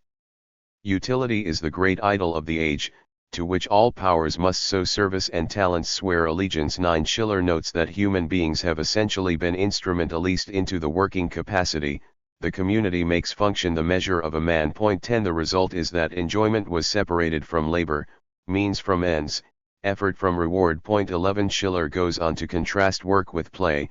The animal works when deprivation is the mainspring of its activity, and it plays when superabundant life is its own stimulus to activity. 12 Work, for Schiller, is not only degraded in modernity, it is also characteristically unfree as it arises out of necessity. Schiller then promotes art as an alternative and solution to these modern ills. Within the work of art, the artist and her audience are able to engage in the free play of faculties that arise out of their true nature, as opposed to labor, where man acts out of constraint. These contentions, as many commentators have noted, in many respects anticipate Marx's critique of alienated labor 13 discussed below, and we might add that all of the phrases cited above might have been lifted directly from any situationist text from the 1950s or 1960s. The Romantic conception of art, and its more or less explicit critique of modern labor, had a major impact on the cultural development of the 19th century. The bourgeois individual found in art a realm of experience that obeyed a more playful, freer, and more emotionally satisfying set of exigencies that transcended the world of money-making and modern administration. Art, at this time, also became increasingly independent of its ties to religion and the state. It experimented, flush with its autonomy, with new models of behavior and ways of seeing the world. 14 Communities of artists formed, particularly in urban centers such as Paris and London, around these romantic artistic values. These bohemians generally eschewed work whenever possible, kept their own hours and pursued their own inclinations. They decried the boredom and utility of bourgeois life and, often, broke social taboos around the family and free love. Bohemia itself, ironically, became a subject for bourgeois fascination and fantasy for precisely these reasons. It represented a kind of utopian life of passion, drama, and free creativity that contrasted strongly with the sober responsibilities of the administrator and businessman. Through the consumption of art, the bourgeois subject vicariously engaged then with a more unified experience than the one he or she would find outside the art gallery, the theater, and the opera house. The situationists in France were, for their own part, very much the inheritors of the tradition of Parisian Bohemia, living on the margins of society, situating themselves largely in its traditional hotspot of the Paris left bank and avoiding work at all costs. The anti-art movements of the early 20th century, however, would bring the Romantic conception of art into question. Increasingly, particularly in the context of the horrors of the First World War, art was perceived, even by artists, as an insufficient solution to the problems of modern life. Artistic avant-garde sought to go beyond art and to realize it in some sense within life itself. The Surrealists, in particular, championed the rejection of work and saw in the possibility of proletarian revolution an opportunity to realize their goals of making life a more interesting and passionate experience. Point 15. The Situationists represent a continuation and elaboration of the critique of work, and the celebration of art as an alternative, that was handed down from Romanticism through Surrealism. However, the Situationists, as we shall see, wanted to go much further than the Surrealists, both in terms of developing a clear Marxian theoretical framework for understanding alienated labor and in the means by which art could be realized within everyday life through its suppression. Alienated labor in the young Marx. The Situationist understanding of labor in capitalism as a form of alienated labor has its roots primarily in the work of the young Marx, in particular, the economic and philosophical manuscripts, which Marx wrote in Paris in the spring and summer of 1844. Marx, in these manuscripts, was seeking to resituate philosophical discussions of alienation, the process and effect of estrangement of an object from its subject, within an analysis of socio-economic life under capitalism. Point 16. His conclusion is that social alienation in general derives first and foremost from the alienation of the productive capacity of human beings. Marx, in these manuscripts, initially identifies the origins of alienated labor in the division of labor that he understands to be an inevitable result of the social organization of labor in all societies. Social labor, that is to say, requires a specialization of tasks that leads to the emergence of an organizing apparatus that has historically resulted in the division between social classes. Marx, at least in these texts, suggests therefore that some kind of alienation is inherent to labor to the extent that social organization requires some decisions about production to take place outside of the control of the individual producer. In Volume 3 of Capital, published decades later in 1867, Marx would also suggest that labor is an inherent form of alienation to the extent that it is necessary labor, that is, it arises out of a realm of necessity as opposed to the realm of freedom, where human beings are able to engage in activity that is not born of the utilitarian constraints of basic survival. Point 17. Marx, although he is otherwise very positive about labor in general and even describes it in terms that suggest it is the essence of human life itself, implies therefore that, regardless of the social context, there are some inherently alienating aspects of labor that precede its alienation under capitalism. Marx is, however, primarily concerned with labor in capitalism and, in particular, with the generalization of wage labor as the condition of the worker. In capitalism, Marx argues, workers are forced to sell their productive capacity to those who own the means of production in order to survive. Marx describes several forms of alienation that result from this simple social fact. First, the immediate goal of the concrete activity in question, whatever that may be, fishing, tilling, making cloth and so on, ceases, for any of the social actors, to be important. Rather, labor becomes simply a means to an end outside it, that is, for the worker, a wage which permits her to reproduce herself and her family. Secondly, when the worker is forced to sell her labor on the market, she finds that her productive capacities, her skills, her physical capabilities, her mind, and so on, cease to be her own while she is at work and become the property of another person, or persons, outside of her. Her own movements and thoughts, that is to say, become estranged from her. Thirdly, the worker ultimately has no control over the conditions of the work, nor what is to be produced, and she also has no control over the final product, the commodity, itself. All of these aspects of the productive process become alien to, or estranged from, her will and consciousness. Marx argues that, ultimately, this means the workers produce the very alien force that dominates them in the form of the capital and the means of production possessed by the capitalist class. Marx, moreover, is highly aware of the affective, or emotional, dimension of alienated labor.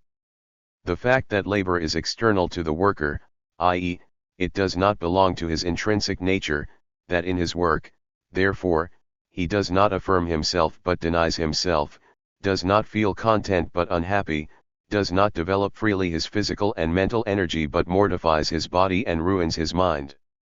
The worker therefore only feels himself outside his work, and in his work feels outside himself. He feels at home when he is not working, and when he is working he does not feel at home. 18. The existence of an alienated labor, as Marx terms it, also implies the existence of a non-alienated form of labor. Marx does not provide a great deal of detail about what such a form of labor might look like, but he does provide some notions on the subject, and much more can also be inferred. First, Marx suggests, in the German ideology, that the strict specialization that has come to define the division of labor in capitalism ought to be overcome in order to permit the individual to exercise the full range of her faculties and inclinations. In communist society nobody has one exclusive sphere of activity but each can become accomplished in any branch he wishes. 19 Marx asserts that one could hunt in the morning, fish in the afternoon, rear cattle in the evening, criticize after dinner without ever becoming hunter, fisherman, herdsman, or critic. 20 Secondly, Marx, in Capital, suggests that the social side of the organization of the division of labor does not have to take the form of a hierarchical relationship based on private property but could instead be based on a democratic free association of producers. 21 Labor, that is to say, is no longer forced, it is undertaken freely, under conditions agreed in advance, and the products produced belong to those producing them. Thirdly, in the section of Volume 3 of Capital discussed above, Marx suggests that the development of productive forces increasingly frees mankind also from the natural necessity of labor, or necessary labor, permitting human beings to engage in whatever labors they are inclined to undertake. 22 A non-alienated labor implies therefore, at one and the same time, freedom from specialization, from conditions of production that escape us, from labor as mere survival. The spectacularization of work. The Situationists came to Marx's critique of alienated labor and his understanding of labor in general both through a direct reading of the texts mentioned above and through the work of Hegelian Marxists such as George Lukács and Henry Lefebvre. These latter authors in many respects provided a much-needed rediscovery of the theory of alienation in Marx, much neglected by the Marxism of the traditional workers' movement, and did so in a manner that sought to bring it up to date with contemporary changes in the world economy. The situationist critique of work, at least in its Marxian inflection, could be understood as a continuation of these efforts. France, along with most of Europe and America, was undergoing an impressive and sustained economic boom, later given the moniker of the 30 Glorious Years, that was driven by post-war reconstruction and the massive expansion of consumer markets both at home and abroad. The proletariat in the most developed capitalist countries, but also, albeit less successfully, on the other side of the Iron Curtain, increasingly worked not only to provide itself with the basic necessities, but to partake in the consumption of a new world of mass-produced objects, white goods, automobiles, TVs, and leisure activities, mass media, package holidays, sports, that in the 19th century had been either non-existent or beyond its reach. The meaning of and justification for work was therefore changing. Although the dominant ideology still insisted on its necessity in the name of survival, it also increasingly promoted labor as a means of self-realization, and even individual self-expression, through high enough wages and low enough prices to permit the consumption of these commodities. Proletarian labor no longer necessarily signified material poverty. The workplace had also transformed dramatically since Marx. Rather than the family-owned workshops and smaller-scale manufactories of the previous century, the tendency, in both East and West, was towards huge, often partly or fully state-owned, enterprises with large amounts of capital, run by a managerial class or cadres. Global competition led to immense increases in productivity thanks to new managerial techniques and the increasing incorporation of automation into the production process. The labor process became highly rationalized, broken down into the simplest gestures, constantly repeated and removing any sense of collective organization on the part of the producers. Modern labor had managed to reduce the worker to a machine and, in the same movement, gradually used machines to displace her from the labor process altogether. Lukács, in particular, had linked these modern tendencies in the factory to the notion of a labor that was increasingly, even more so than in Marx's time, alienated. The producer had been reduced to a mere passive spectator of her own activity. 23. Debord first developed these themes of alienated labor, applying Marx's ideas to the contemporary world, in a truly extensive manner in a 1960 text Preliminaries, co-written with Daniel Blanchard of Socialism or Barbarism. Debord argues that the capitalist class dominates production through monopolizing any understanding of the production process. 24 It achieves its monopoly through parceling up labor in order to make it incomprehensible to the person performing it. 25 Debord argues that, as a result, labor is increasingly reduced to pure execution and therefore rendered absurd. 26 Vainagem, in The Revolution of Everyday Life, likewise describes Taylorism as the death blow to what little enjoyment was left to 19th-century artisanal workers. It is useless to expect even a caricature of creativity from the conveyor belt. 27 In the opening paragraph of his chapter, The Decline and Fall of Work, Vainagem develops his argument into a blistering and brilliant depiction of post-war working life.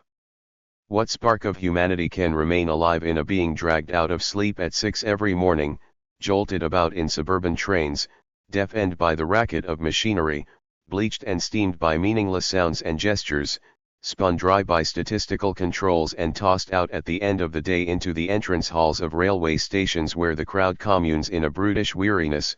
28. One could hardly imagine a better description of the phenomenology of alienated labor in the present age. It was, however, in the theorization of the mass consumption of the products of such work in the post-war period that the Situationists proved themselves to be most original. The Situationists largely accepted the notion, found in Marx, that a certain aspect of the alienation found in labor precedes the division of labor in the form of the realm of necessity. Vainagem, for example, in Banalites de Base, refers to nature's blind domination of man. 29 A phrase that seems to refer to Volume 3 of Capital, in which Marx describes the metabolism with nature, in earlier historical periods, dominating man as a blind power. 30 Vainagem then goes on to say that the struggle against natural alienation gave rise to social alienation. 31 Vainagem appears here to be referring back to Marx's economic and philosophical manuscripts as he goes on in the text to describe the emergence of alienation as a result of the private property relations that arise out of the hierarchical division of labor. Labor becomes alienated socially, therefore, in the hierarchically organized struggle against a hostile nature. 32 At the same time, however, as in Marx, the socialization of that struggle, in the development of productive technology, appears as a positive movement. It points towards a future where man's domination of nature is complete and necessary labor has been reduced to a minimum. The Situationists believed that this goal, in the context of post-war consumer society, had finally been reached. Never work was not just a drop-out stance, but a utopian potentiality based on the belief that it really was absolutely not necessary to work. Although the Situationists therefore largely accepted that work may have been necessary at one point in time, they insist upon the fact that the development of productive forces has rendered it essentially moot. There was, moreover, and as a direct result, no longer any justification for the hierarchical division of labor. Once the bourgeoisie brings world-transforming technology to a high degree of sophistication, hierarchical organization becomes an anachronism, a brake on the development of human power over the world. 33.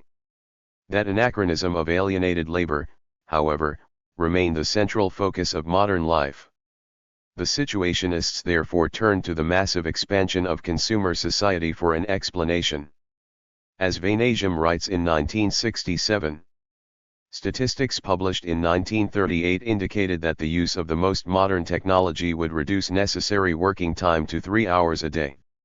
Not only are we a long way off with our 7 hours, but after wearing out generations of workers by promising them the happiness which is sold today on the installment plan, the bourgeoisie pursue man's destruction outside the workshop. 34.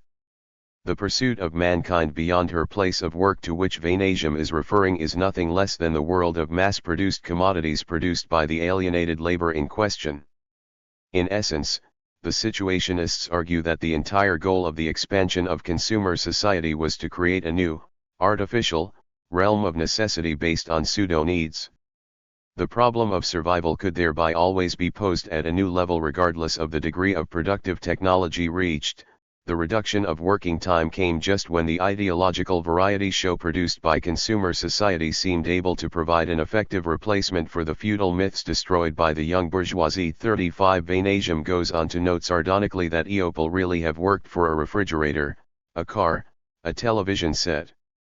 Many still do, invited as they are to consume the passivity and empty time that the necessity of production offers them. 36. De Board, in the Society of the Spectacle, makes exactly the same argument. What is referred to as a liberation from work, namely the modern increase in leisure time, is neither a liberation within work itself nor a liberation from the world shaped by this kind of work. None of the activity stolen through work can be regained by submitting to what that work has produced. 37.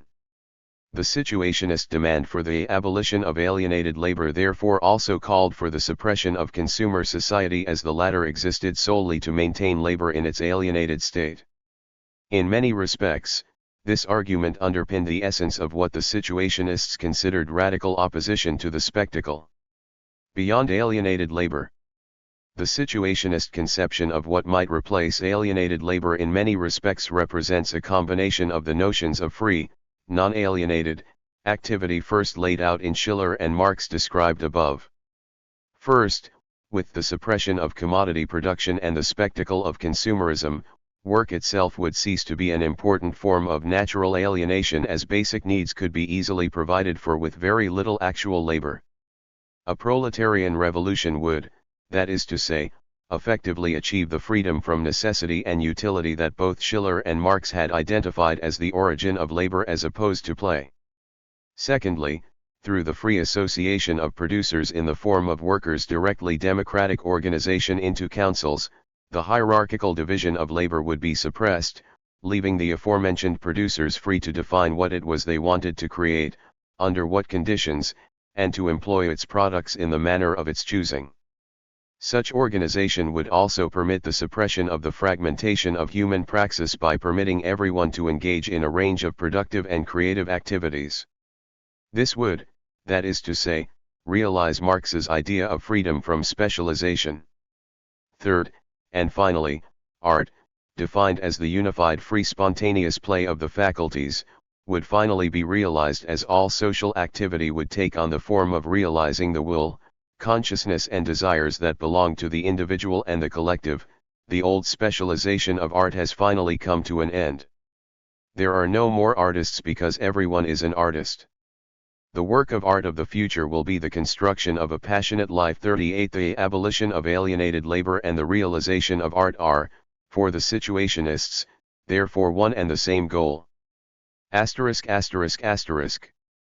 The Situationist critique of work is, as we have seen, in many respects the product of a merger of Hegelian Marxist theory with Romantic aesthetic theory.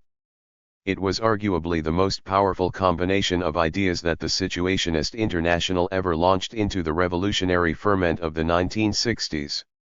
Certainly, opposition to labor permitted the Situationists to stand out from the vast majority of other radical far-left organizations that sought simply to free and even to realize labor in a proletarian revolution. 39. It was also one of the aspects of the movement that was most attractive to the radicals of May 68 and had a major impact on cultural attitudes to work in the decades that followed. One might even say that the Situationist call to abolish labor remains its most radical demand today. Nevertheless, the concept of alienated labor is problematical, as much recent scholarship has shown. First, anthropological research since the 1960s has largely debunked the idea that pre-modern societies were largely concerned with mere survival. If anything, as Marshall Solins has argued, hunter-gatherer societies appear to be ones of abundance without a separation between work and play. The notion that the development of the means of production and the division of labor arise primarily out of a pre-social struggle with nature therefore reveals itself to be little more than bourgeois ideology. Secondly, through the work of Marxian theorists such as Robert Kurz and Moishe Postone, the very concept and social reality of a trans-historical abstract labor, or labor in general, has been brought into question. 40 Labor would not, as in both the young Marx and Schiller, be an anthropological constant, but is rather, as Marx suggests in other parts of his work, historically specific to capitalism. Labor cannot therefore be alienated from human beings as it is already, in itself, an alienating abstract, social form. The Situationists, however, cannot be criticized, at least from a historical perspective, for not grasping a critical theory that did not emerge until decades later. 41 Not only did they anticipate many aspects of what constitutes a radical critique of work today, they were also, particularly in their most categorically anti-work statements, far more radical than any of their contemporaries. 14. Détournement in language and the visual arts. Gabriel Zacarias. The signature of the Situationist movement, the sign of its presence and contestation within contemporary cultural reality, is first of all the use of détournement, writes the Situationist International in the third issue of its journal. 1 The practice of détournement was generically defined as the reuse of pre-existing artistic elements in a new ensemble. 2 How could such a definition allow the Situationists to differentiate themselves from the multitude of avant-garde artistic practices, which had been based on appropriation, from collage and assemblage to the ready-made? Situationists were themselves aware of the contradiction. Détournement has been a constantly present tendency of the contemporary avant-garde, both before and since the formation of the SI. 3 Perhaps then the point was less of differentiating themselves, and more of positioning themselves in relation to the past and present of the artistic avant-garde. By the end of the 1950s, avant-garde art had a history, and even its own institutions, with many museums of modern art already established and still more spreading around the globe. What was then to become the mainstream version of the history of modern art was a linear and teleological narrative that reduced avant-garde experience to a series of successive aesthetic innovations, and which pointed towards abstraction as the highest form of art. 4 By championing détournement and the art of appropriation, the SI was creating an alternative genealogy for itself. Not being particularly interested in aesthetic innovations, the Situationists saw themselves as part of a lineage of disruptive avant-gardes, those that had questioned the very usages of art. Dada and Surrealism were the most obvious references, being frequently evoked in Situationist texts. Détournement could evidently be compared to collage, a common practice of both groups, or with object appropriation, such as Surrealism's found object or Duchamp's ready-made. It is a commonly accepted fact that the ready-made marks a turning point in the history of 20th century art. This is less a consequence of the original impact it had in the 1910s, being mostly a consequence of the importance post-war avant-gardes attached to it. The SI can be situated within this general movement in art for rediscovering and revalorizing the ready-made. It was also the case for another Parisian avant-garde group of that time, Nouveau Realisme, whose members had been relatively close to some Situationists. 5 All these groups had a relationship with past avant-garde art and intended to develop it in new directions. The art critic Pierre Restani, who organized Nouveau Realisme, would clearly state in one of the group's manifestos its will to recuperate Duchamp's ready-made, emptying it of its original negativity and turning it into the basic element of a new expressive repertoire. 6 If the ready-made had originally signified a break with traditional notions of artistic creation and the art object, now it should be accepted as a new type of artistic creation and a new type of art object. The Situationists saw themselves at odds with this position, which they considered as a kind of recuperation. For them, the disruptive experiments of historical avant-gardes meant an irreversible rupture with artistic values. Art as an autonomous stance had lost its purpose, and the ready-made was a particular example of that general phenomenon. By blurring the frontiers that separated art objects from normal objects, it had metonymically blurred the line dividing art from life. The lesson situationists took from the ready-made was thus the opposite of that of nouveau realism. For the latter it meant that every object could become an art object. For the SI it meant a general subversion of the normativity of objects, meaning that every object could be used differently. The main question, therefore, concerned the use that was given to things, a perspective that would fit well with the Marxist theoretical views the situationists would soon embrace. If the commodity is a form of object in which the use value is subjugated by exchange value, détournement could be understood as a means of reasserting the use value of objects. This could only be done by moving beyond the artistic sphere. The SI saw itself prolonging the experience of the historical avant-garde, aiming to complete its unfinished project of reconciling art and life. 7 This was not the only possible political understanding of art.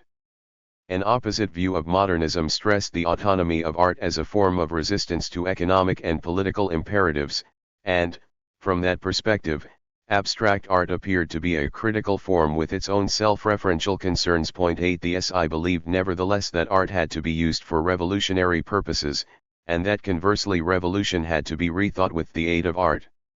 Artistic autonomy did not suit their purposes, so they evoked a lineage of avant-gardes that had equally tried to tie up art and politics. Détournement was conceived in this perspective. It was connected to the situationist understanding of spectacular society and its reification of language, and it would flourish as a political weapon in the May 68 uprisings. The theory of détournement. A theoretical conception of détournement was originally put forward in a 1956 text, written conjointly by Guy Debord and Gil J. Wallman 9, which appeared in the Belgian surrealist journal Les Lèvres News. 10 Wallman was a founding member of the Lettrist International, and very close to Debord. Both were practitioners of a type of collage art which the lettrists called metagraphy, and both had ventured into lettrist cinema. Despite being titled A User's Guide to Détournement, the text bears little resemblance to a manual of practical methodology. It begins by asserting the deterioration of art, which can no longer be justified as a superior activity. 11 Sharing a materialist perspective, albeit a vague one, the authors relate this process to the emergence of productive forces that necessitate other production relations and a new practice of life. 12 The deterioration of art was not seen as particularly negative. It meant that art could be used in a new manner. In total opposition to the notion of artistic autonomy, Debord and Wallman call for a political appropriation of art. The literary and artistic heritage of humanity should be used for partisan propaganda purposes. 13 Brecht is then evoked as a more suitable predecessor than Duchamp. Demonstrating themselves to be consciously aware of the institutionalization of the avant-garde, the authors note that the drawing of a mustache on the Mona Lisa is no more interesting than the original version of that painting. 14 The artistic canon had been profaned and the high notion of artistic genius had been dethroned, but a new step was necessary beyond the negation of traditional values. We must now push this process to the point of negating the negation. 15 Debord and Wallman call for a different form of art, liberated of all remnants of the notion of personal property. 16 Everything could be used to create new meaning and to convey new ideas. It was no longer a matter of ex nihilo creation, but rather one of rearrangement. Any elements, no matter where they are taken from, can be used to make new combinations. 17 Despite the evident similarity of such ideas with avant-garde practices, the authors prefer to draw on a more distant predecessor, Isidore Ducasse, known by the pseudonym of Comte de la Tremont.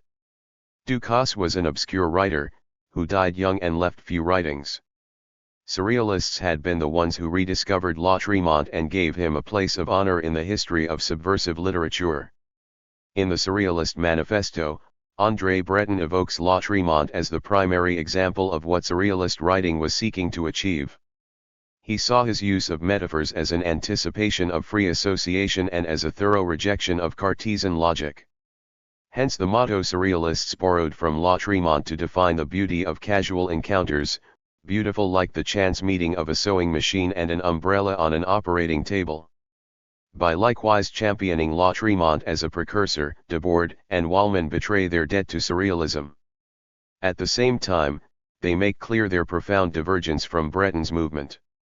Claiming that Lautréamont is still partially misunderstood even by his most ostentatious admirers, they highlight another aspect of his work. 18 Instead of recalling the metaphors and associations of Les Chants de Maldoror, they turn to the practice of plagiarism Lautréamont employs in his poesies. Despite its title, the work contains no poetry at all, consisting rather in the plagiarization of moral maxims from classical authors such as Pascal and Vauvenargues. Debord and Wallman classify it as the application of the method of détournement to theoretical language. 19. To summarize the two distinct positions, Surrealists saw Lautréamont as the precursor of automatic writing, his illogical associations being the equivalent of a revelation of the unconscious. 20 International lettrists, on the other hand, found in Lautréamont a precursor of détournement, consciously changing the meaning of pre-existing literature.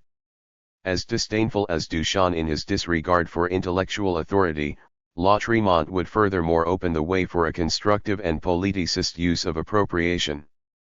Calling for generalist plagiarism with the phrase plagiarism is necessary, progress implies it, Lautréamont inaugurated a form of literary communism in total disregard for intellectual property. 21 Most important of all, however, was that appropriation was not seen as an end in itself.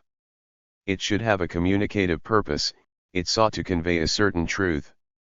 This is how Debord and Wallman understood Lautréamont's plagiarism in poesies, which consisted in frequently inverting the moral meaning of the appropriated maxims.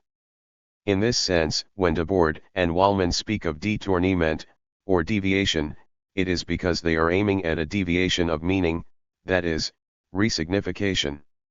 In complete contrast to surrealist automatism, this meant an entirely conscious semantic operation.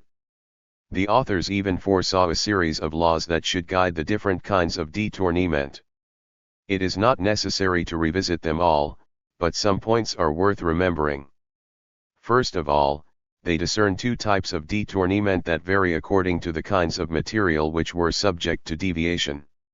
Minor détournements were those that consisted in the appropriation of material from low culture, for example photographs from magazines, newspaper headlines, extracts from comics or low-quality novels. Abusive détournements are those that draw upon high cultural sources, transforming meaningful material, like a slogan of Saint Just or a film sequence from Eisenstein. 22 This does not mean that Debord and Wallman are reiterating traditional social distinctions between high and low culture. On the contrary, it means that everything can be appropriated and resignified, even those elements which are already meaningful in their original context. They also propose that any lengthy work should carefully balance these two types of détournement. As we shall see later in this chapter, Debord's cinema always applies this rule. Another interesting point concerning the laws of détournement is their relationship to memory. Debord and Wallman write that the principal power of a détournement is the direct result of the memory recalling it, either consciously or confusedly. 23 The aim of détournement is not to erase the original. The element which is détourné acquires new meaning once it is inserted into a new semantic context. Nevertheless, the original meaning is still there, latent. Détournement is thus an operation of plurisignification, it contains different layers of meaning. Moreover, it attains its maximum effect when the reader or spectator is able to grasp the whole sense of the operation, by recognizing the original element and consequently the détournement of meaning which is introduced. This is a very important characteristic of détournement which helps us to understand how the Situationists concretely used it. If memory plays an important part, and if grasping the détournement is relevant, that means the choice of sources is related to the choice of a target audience. Détournement in Situationist texts and films indicates a shared literary and visual culture that informed the readers and the spectators the Situationists were trying to reach. To give just one clear and key example, when Debord opens the Society of the Spectacle with a détournement of Marx, he is addressing readers who have read Marx, and stating his aim of providing a new understanding of Marxian theory. 24. It is precisely because memory is so central to the practice of détournement that Debord decided to go back to citation in his final works. This might seem contradictory, especially if we recall the strong refusal of quotation that is stated in the User's Guide to Détournement. One can also alter the meaning of those fragments in any appropriate way, leaving the imbeciles to their slavish reference to quotations. 25 But in the absence of a shared literary culture informing a specific audience, détournement could no longer function properly. Debord had to go back to identifying his sources, without which the work of resignification would remain invisible. He presented this as a necessity resulting from cultural decay, in a statement that still bears the marks of his former disdain for quotation. Quotations are useful in periods of ignorance or obscurantist beliefs. Allusions, without quotation marks, to other texts that one knows to be very famous, as in classical Chinese poetry, Shakespeare and Lautréamont, should be reserved for times richer in minds capable of recognizing the original phrase and the distance its new application has introduced. Point 26. Esturgeon and détournement in painting. Esturgeon was a Danish painter, with a prolific and diversified output, ranging from ceramics and engraving to tapestry and mural paintings.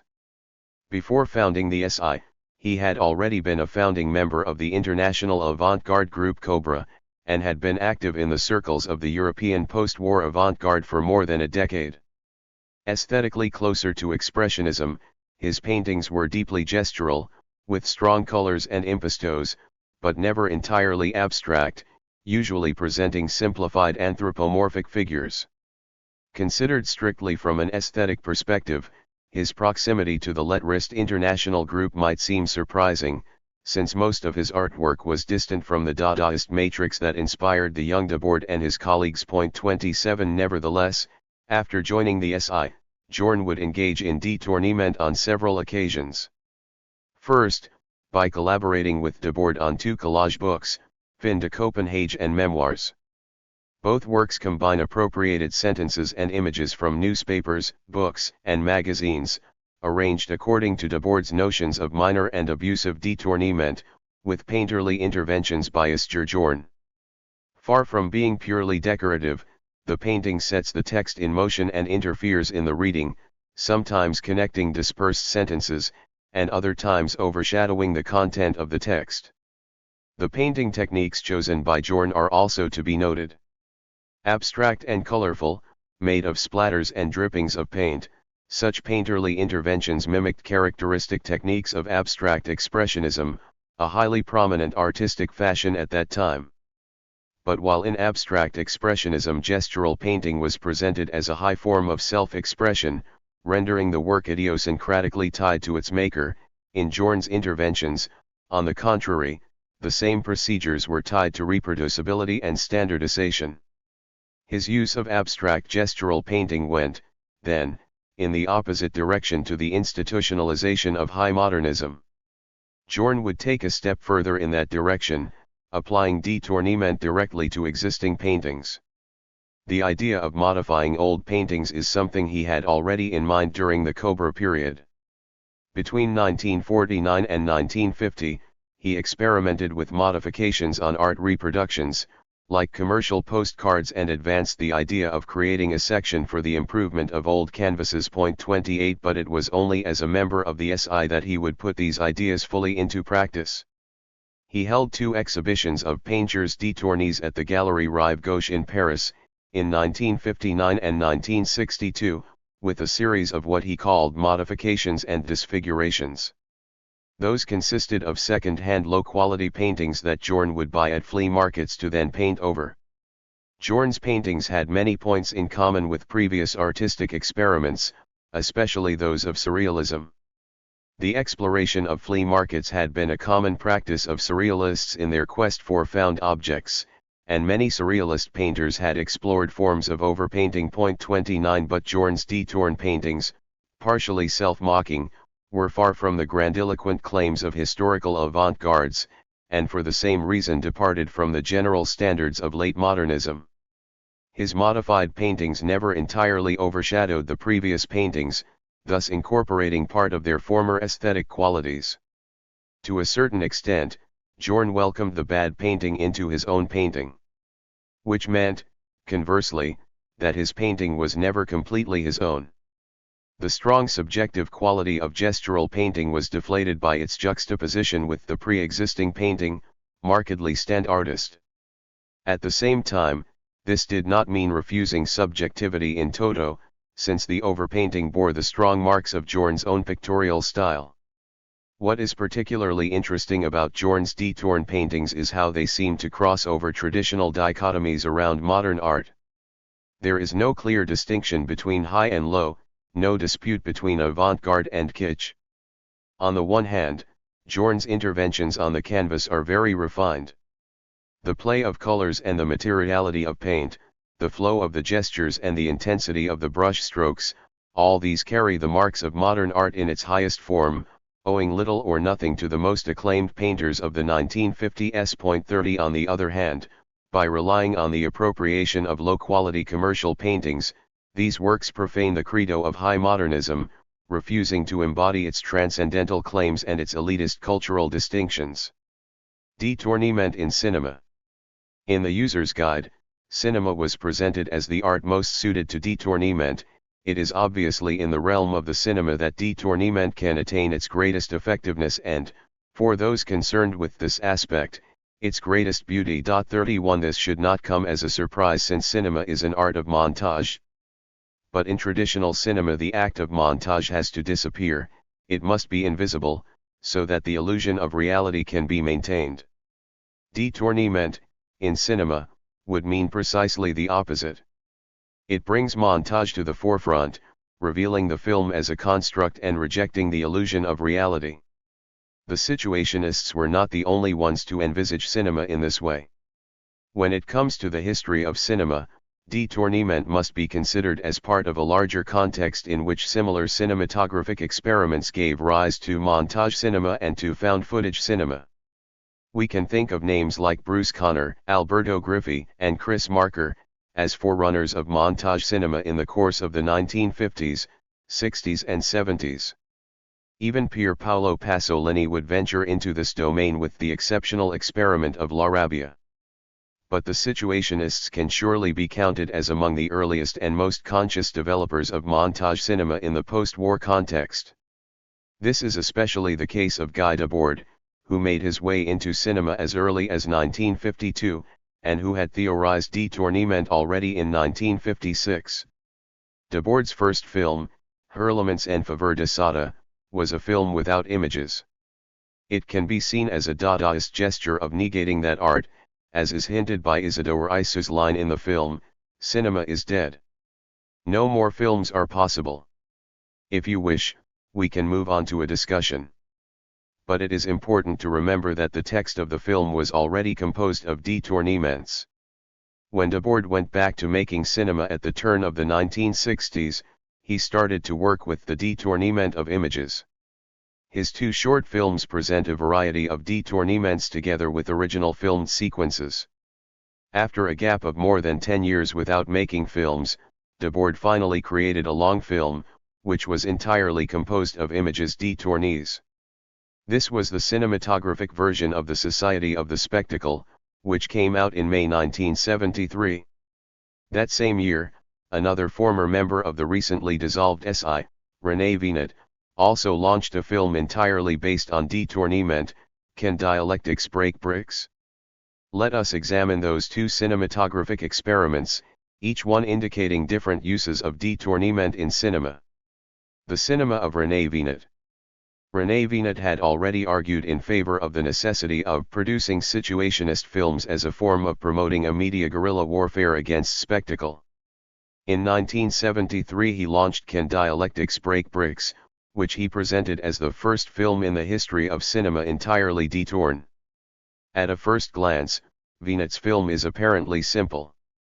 It consists of an overdubbed kung fu film. 32 It resembles comical experiments, such as Woody Allen's What's Up Tiger Lily.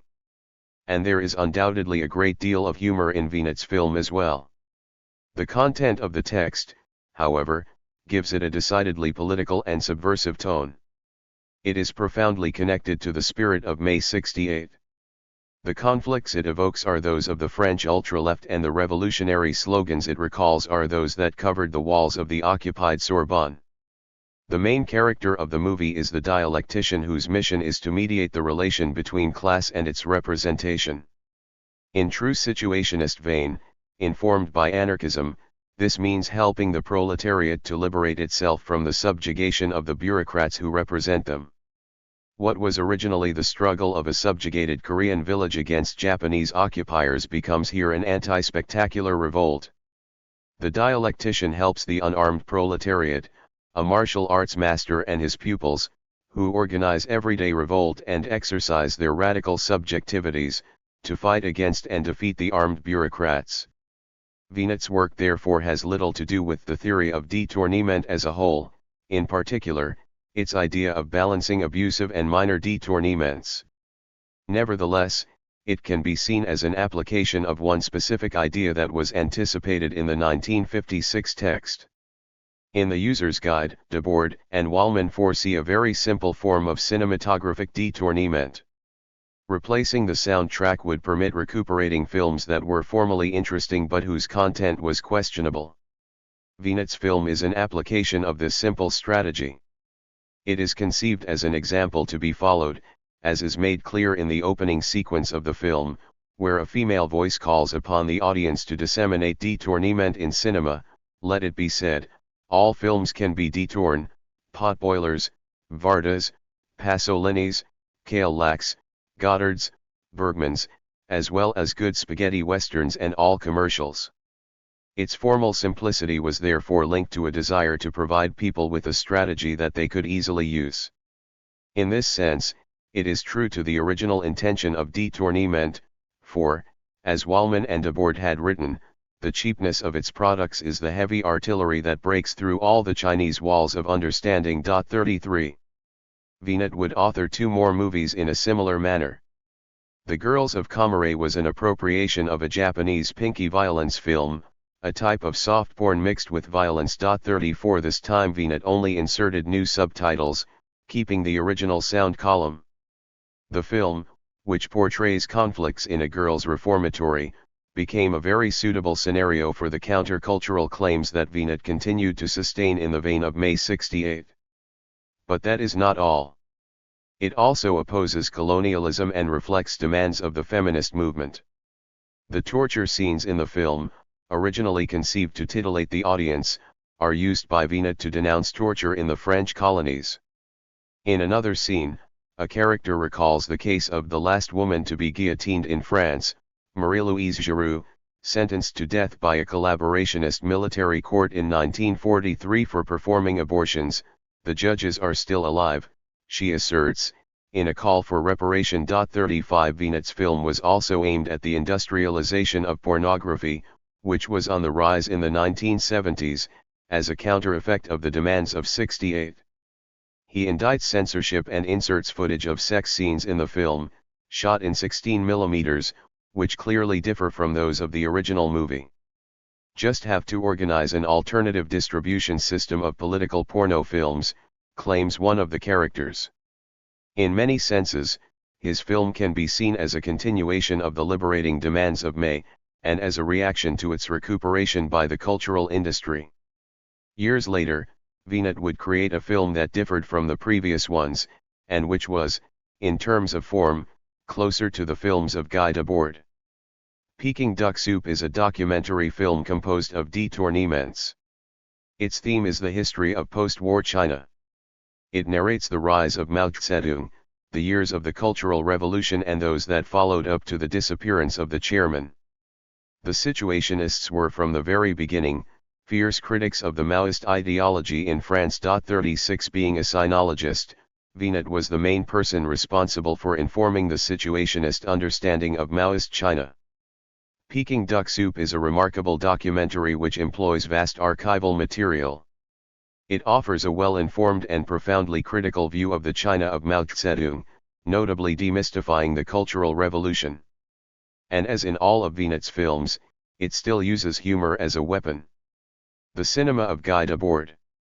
The intention of making a cinematographic version of the Society of the Spectacle was publicly declared as early as 1969, in the last number of International Situationist.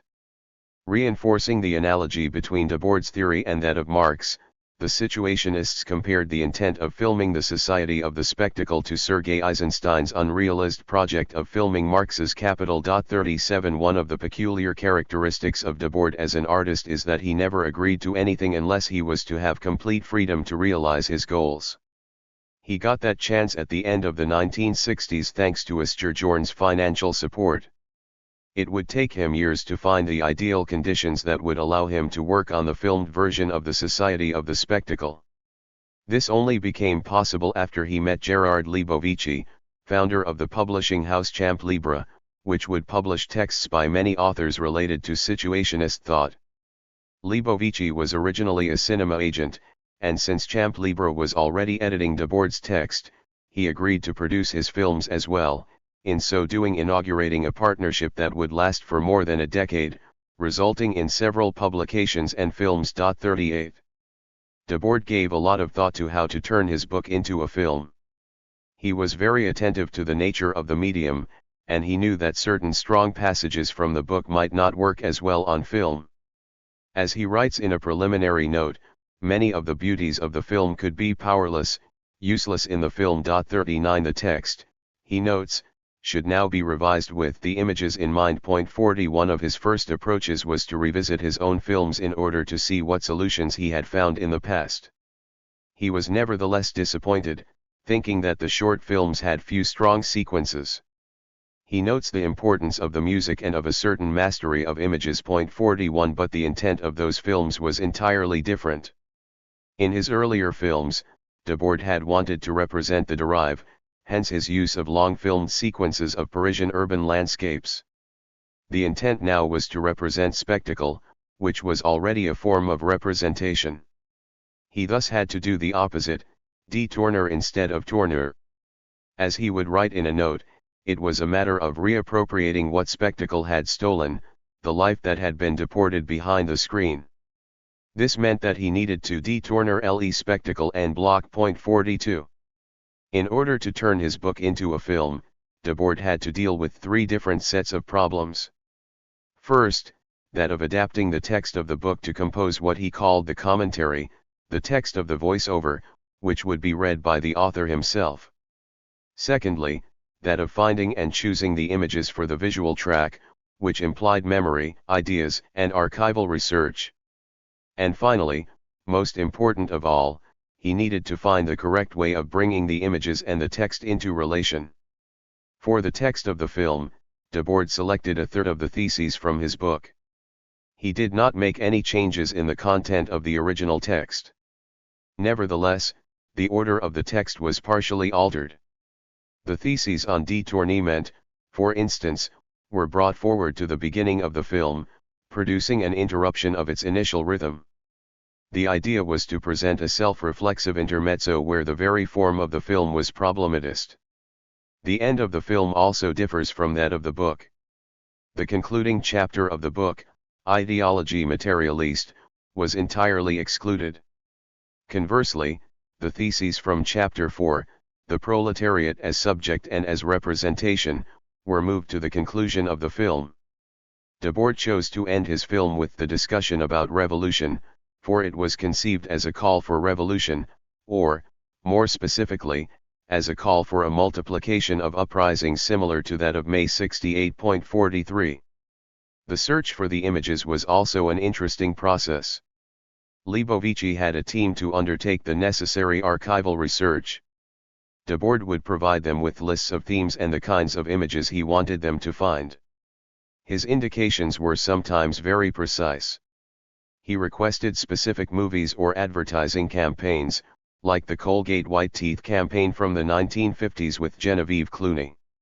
His list for newsreels is impressively similar to the one we find in the film, The Meeting of Hitler at Nuremberg, discourses by Mao, Castro, Stalin, the footage of Segway at Renault, images of Grandes ensembles, striptease, pollution, the Earth seen from the moon, the What's riot, May 68.44. To a certain extent these lists are a testimony to Debord's memory as a spectator. Which also shows that Debord was indeed very attentive to particular manifestations of spectacle, despite the general character of his theory. 45. The relationship between text and image was one of Debord's central concerns. He writes about it in several of his preparatory notes. What he wanted to avoid above all was to have images as mere illustrations of the thesis. At the same time, he also rejected arbitrary relationships, and did not want images that would have no relationship with the content of the thesis. He writes therefore that, for the greater part of the film, the relationship between text and images should remain distanced, indirect. 46. A more direct relationship would only be justified when the aim was to shock or to provoke the audience, e.g. Lenin or Castro as bureaucrats. 47. Let us take a couple of examples from the opening sequence of the film to understand how this works in practice. The first image is that of the Earth seen from space. The whole planet transformed into an object of contemplation serves to exemplify the fact that in societies dominated by modern conditions of production, life is presented as an immense accumulation of spectacles. When spectacle is defined as the domain of false consciousness and as the official language of separation, we see political personalities of that time and trade union leaders, notably Georges Segouin, General Secretary of the CGT, declaring the end of the workers' strikes in May 68. Debord then asserts that spectacle is not a mere decoration added to the real world but rather the omnipresent affirmation of the choices that have already been made in the sphere of production, presenting us first with a fashion show and then an assembly line. Finally, the images of the war in Vietnam follow the claim that a critique that grasps the spectacle's essential character reveals it to be a visible negation of life, a negation that has taken a visible form. As we can see, it is always possible to identify a relationship between what is shown and what is said. The choice is never arbitrary, nor purely illustrative, and it tends to be more obvious when referring to a direct political critique. A last important point to be noted about Debord's film, and one that distances it from the book, is the use made of autobiographical material. The spectacle is the real subject of the book, even in the grammatical sense. In the filmed version, on the other hand, we also see those who resist its domination. We see the uprisings of May 68 and some of the Situationists who played a part in it. History is narrated from the perspective of a subject who lived through it, Debord himself. What is particularly interesting is that personal experience is not represented through a direct first-person account, that is to say, in an autobiographical fashion. The presence of the author's subjectivity is rather constructed through the détournement of text and image. A central role is played by the détournement of cinematographic works. As Debord would make clear in a later note, the function of the détournement of films based on fiction in his work was not to denounce spectacle but to represent real life, which he conceived dialectically as the overturning of the artistic overturning of life. 48 Spanning from the 1930s to the 1950s, the chronological framework of the chosen films indicates that these were probably related to Debord's personal memory as a cinemagoer. Some of them refer more strictly to his youth. 49 The choices therefore have an affective dimension. This should not come as a surprise, given that the purpose of cinema détournement is to refer, albeit indirectly, to Debord's own life. As he writes in The Society of the Spectacle, while the pseudo-events that vie for attention in spectacular dramatizations have not been lived by those who are informed about them, conversely this individual experience of a disconnected everyday life remains without language. 50 He found a way of surmounting this absence of language through détournement.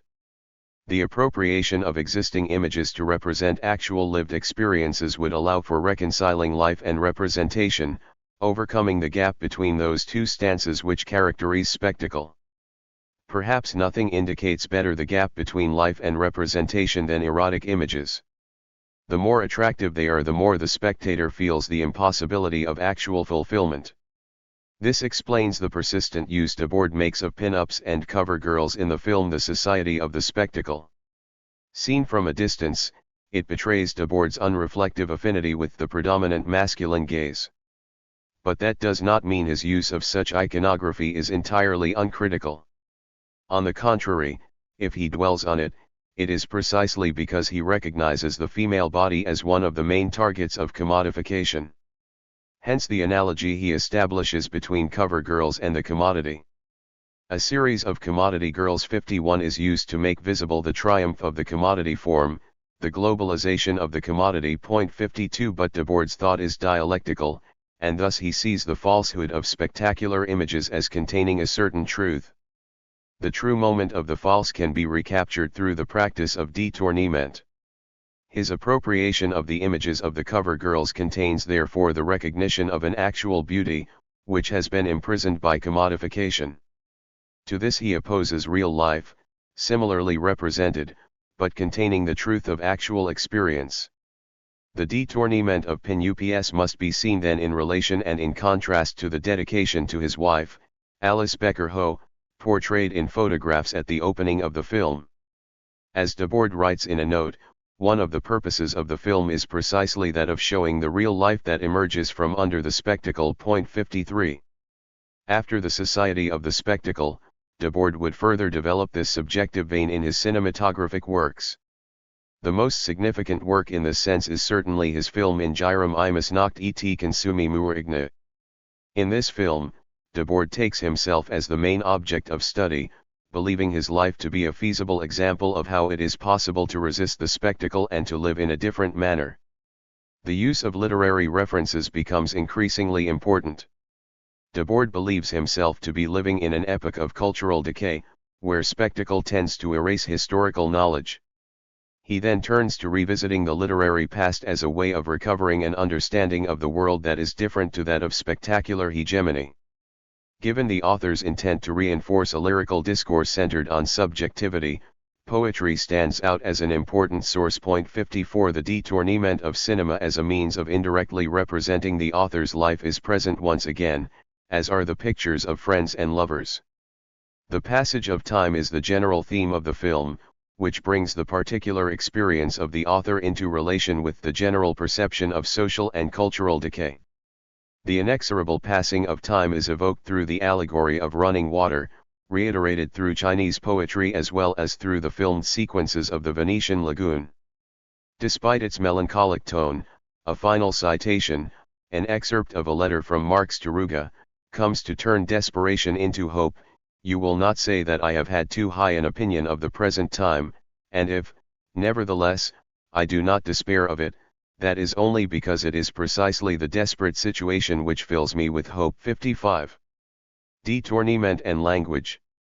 Détournement, writes the situationist Mustafa Kayati, confirms the thesis, long demonstrated by modern art, that words are insubordinate, that it is impossible for power to totally co-opt created meanings, to fix an existing meaning once and for all. 56 As this passage clearly indicates, détournement was also conceived as part of a more general reflection on language. Not particularly an epistemological one, but rather a political one, which had as a presupposition that the problem of language is at the heart of all the struggles between the forces striving to abolish the present alienation and those striving to maintain it. 57 The situationists were harsh critics of the instrumentalization of language, denouncing the advance of cybernetics and computer theory as efforts to reduce language to a mere set of practical instructions. They presented a perspective very similar to that of the critical philosophers of the Frankfurt School, seeing in the impoverishment of language a corresponding impoverishment of thought. 58 As they once wrote, the theorists of automation are explicitly aiming at producing an automatic theoretical thought by clamping down on and eliminating the variables in life as well as in language. 59. Their critique of the alienation of language can also be understood as an aspect of the more general critique of spectacle. If the society of the spectacle can be characterized by the separation between life and representation, language also appears in it as being increasingly deprived of its referentiality. Under the control of power, language always designates something other than authentic experience. 60 The revolutionary perspective they embraced, that of creating workers' councils, could also be formulated in terms of creating poetic soviets or communication councils. 61 In other words, a revolutionary project that aimed at changing life had to take equally into account the task of creating a new language, a truly communicative language, a form of language that related to authentic experiences. The situationists called this form of language poetry.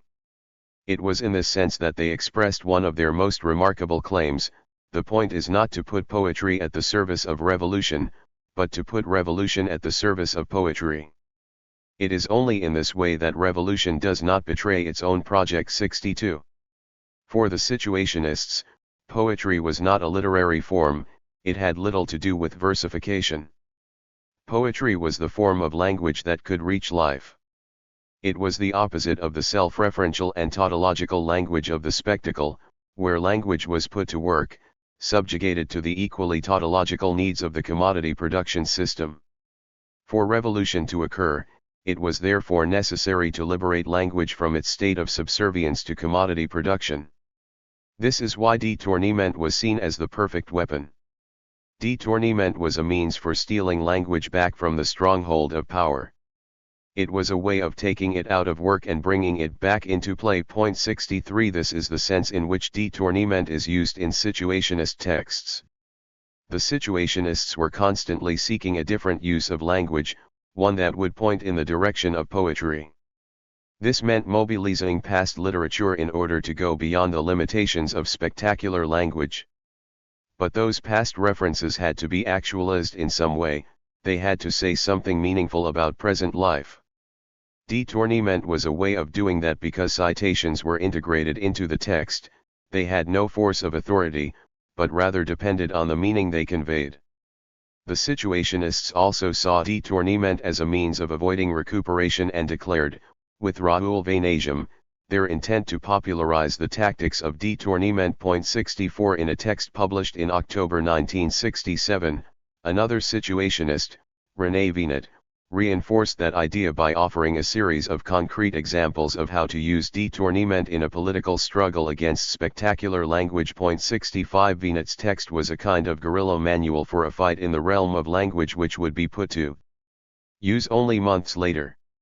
During the uprisings of May 68, the strategies advanced by Vinet, such as the détournement of comics, photocomics and pornographic images, became widespread practices. The insubordination of words, of which Kaitai had spoken, became visible in the numerous creative and subversive slogans that spread like fire over the walls of the Latin Quarter. Détournement had been popularized. The posterity of détournement. After 1968, the use of détournement became a feature of the language of counterculture. Different social movements would embrace it in their own way. We would find it in feminist publications as well as in those of the gay liberation movement. 66 years later, it would become an essential feature of punk aesthetics. 67. As one commentator has rightly said, the situationists managed to reinvent the language of contestation. 68. Nevertheless, with the passing of time, détournement also became something else. If Vaneigem's bet on a popularization of détournement proved to be correct, the same cannot be said of his understanding that détournement could not be recuperated. No longer a specific feature of the language of contestation, strategies of détournement are nowadays commonly used by advertisers and in political propaganda.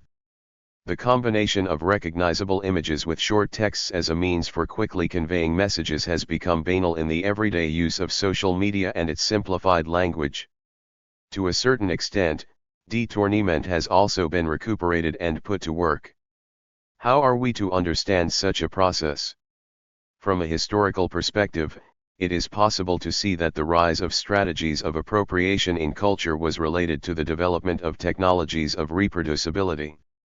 This was true from the invention of collage by the avant-garde, which relied on the use of newspapers, magazines, and the cheap reproduction of images, onwards. The success of détournement is therefore connected to the fact that techniques of reproduction developed rapidly in the second half of the 20th century. The situationists themselves were not ignorant of this fact. Debord and Wallman advocated for détournement precisely because they believed that all known means of expression are going to converge in a general movement of propaganda. 69. Time proved their prediction to be correct to a greater extent than they could have imagined. In that context, détournement became a common language. With the dissemination of mobile phones and laptops, practically everyone can play the game of resignifying texts and images. This does not mean that détournement has lost its subversive uses, but it does mean that it can no longer be thought of as inherently subversive. In any case, precisely because it has been so widely popularized, it might be fruitful to go back to the situationist theory and practice of détournement, which reveals nuances and complexities that are absent in many of its current uses. 15. The Situationists' Revolution of Everyday Life. Michael E. Gardner. Behind the most radical elements in the student movement lie the fantastications, the lyric anarchy, the Dada gestures and search for hallucination which mark symbolist literature and the art and drama of the 1920s and 30s. The world is a collage subject to spontaneous rearrangement, a Kurt Schwitter's assemblage to be taken apart and brushed into the corner. Introduction. When Steiner wrote these words in 1967, just a few months before Paris and indeed all France was caught up in the convulsive events of May-June 1968, he was doubtless unaware that this sensibility was perhaps best exemplified by a then obscure politico-cultural organization known as the Situationist International. Existing officially between 1957 and 1972, the SI developed an intransigent and uncompromising critique of contemporary everyday life. As one of its main theorists, Raoul Vaneigem, put it, people who talk about revolution and class struggle without referring explicitly to everyday life, without understanding what is subversive about love and what is positive in the refusal of constraints, such people have a corpse in their mouth, one in their total scorn for both consumer capitalism and what used to be called actually existing socialism. The Situationists exceeded the outre demands of even the most competing ultra-leftist groupings proliferating at the time. According to founding Situationist Guy Debord, the creation of the SI was fueled by a shared belief that such an umbrella organization, comprised of the most advanced avant-garde tendencies in contemporary society, had considerable potential to realize fully the earlier promise of surrealism, namely, a synthesis of art and daily life, and the actualization of the creative potential of each and every human being. As with Henry Lefebvre, however, the Situationists felt it was necessary to identify socio-political analogues for surrealist notions of purely aesthetic transgression and sublimity, including the festival, the detourning of urban space, and self-management. This project required a thorough understanding of post-war capitalism, with the goal of facilitating the theory and practice of constructing situations. Such freely constructed situations would end the alienation of daily life under capitalism by achieving a congruence between effective desire and the city's landscape, thereby rehistoricizing experiential time and ushering in an entirely new and radically participative mode of social life. To cite Debord, our central idea is that of the construction of situations, that is to say, the concrete construction of momentary ambiances of life and their transformation into a superior passional quality. The construction of situations begins on the ruins of the modern spectacle too. This chapter will be organized along the following lines. The first section will summarize the key elements of the C's approach to everyday life, concentrating on Debord's account of the colonization of the everyday by the spectacular commodity society, including the influence of Lefebvre, and the ways it can be potentially resisted. Next, the Situationists' reading of the everyday will be analyzed in more critical terms, focusing on two arguably problematic areas. First, their lack of attentiveness to how daily life is experienced differentially by particular segments of society. Secondly, some implications that flow from their extensive reliance on Hegelian, Marxist, and existentialist notions of species being and authentic experience. A brief conclusion will follow. The spectacle and everyday life. One of the paradoxes of the C's approach to everyday life is that they rarely address what it means in anything approaching substantive detail. Accordingly, it must be read symptomatically through other concepts, especially their notion of the spectacle. As Debord says in his major work from 1967, Society of the Spectacle, in modern capitalist society the entirety of life is presented as an immense accumulation of spectacles, 3 indicating that lived experience is superseded increasingly by the image, and participation by the passive gaze, leading to widespread social atomization, estrangement, and pacification.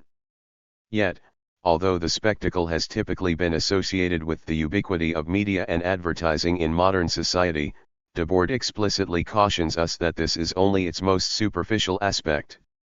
The spectacle is not a mere excess produced by mass media technologies but rather a worldview that has become an objective reality. Point 4. Accordingly, the spectacle is perhaps less about media culture per se than an account of how gilded poverty continues to manifest itself in the midst of supposed abundance. Whereas workers used to be left to their own devices after the laboring day ended, the cycle of untrammeled consumption requires that all socio-cultural practices, and indeed everyday time itself, be thoroughly commodified. In the society of the spectacle, then, the task of the mass media and advertising agencies is to generate an endless series of glittering and seductive images of plenitude, total satisfaction, and personal fulfillment through acquisitive consumption. The spectacle represents a negation of life and the simultaneous affirmation of mere appearance. Consequently, the world under late capitalism can no longer be grasped directly, but only through a series of mediations and spectral abstractions. Given this, Debord argues, the spectacle is best understood as a secularization of religious and metaphysical illusions. Like religion, it banishes human powers to a nebulous, phantasmagorical world. The spectacle does not realize philosophy, he writes, it philosophizes reality. 5. By its apparent perfection of domination, the spectacle projects itself as a totalizing entity, the expression of a seamless and monolithic power, bolstering social atomization, repressive control, and hyperspecialization. The spectacle takes on quasi-mythical status because it aims at a spurious unification of society, obscuring its underlying class-based conflicts. Under the reign of the spectacle, dominant images of need become absorbed into each individual psyche, gestures, and speech. This results in a totally manipulated and spectacularized environment, and the world in toto appears estranged and threatening. The spectator does not feel at home anywhere, asserts Debord, because the spectacle is everywhere. 6. Urban space has become homogenized and banalized, whereas time becomes linear and irreversible, reflecting the temporal succession of secular power and endless capital accumulation, and the emergence of a new immobility within history. 7. Commodity time, consisting of abstract fragments of fixed value, is unified and one-dimensional, a specialized time reflecting specific class interests. Live temporality, incorporating the micronarratives of daily resistance and struggle, is thereby expunged, resulting in widespread historical amnesia, what Debord calls modernity's false consciousness. Pseudo-histories have to be concocted at every level of life consumption in order to preserve the threatened equilibrium of the present frozen time. 8. Yet despite its ubiquity, the SI believed that the seemingly impregnable society of the spectacle had certain points of vulnerability that, if broached, could bring the entire system tumbling down like a house of cards. As Vanasium suggested, all the springs blocked by power will one day burst forth to form a torrent that will change the face of the world. 9. Anonymous spectacular power seeps into the most microscopic spaces of everyday social life, yet, at the same time, few accord the overarching system any real legitimacy, and social reproduction relies more on routinization and ressentiment than active assent. Spectacular mystification can be challenged and reversed, but this necessitates a relentless attack on the general science of false consciousness perfected by the spectacle. 10. Emancipation from the material basis of an inverted truth. 11. Is not a matter of correcting individual epistemic error, as the Enlighteners believed. Rather, it could only be effected through collective action on the part of marginalized and disaffected groups, the new proletariat, tasked with the revivification of daily life.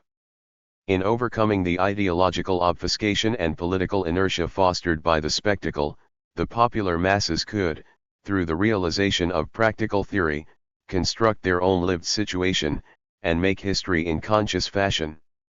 Situationist ideas are nothing other than faithful developments of acts attempted constantly by thousands of people to try and prevent another day from being no more than 24 hours of wasted time.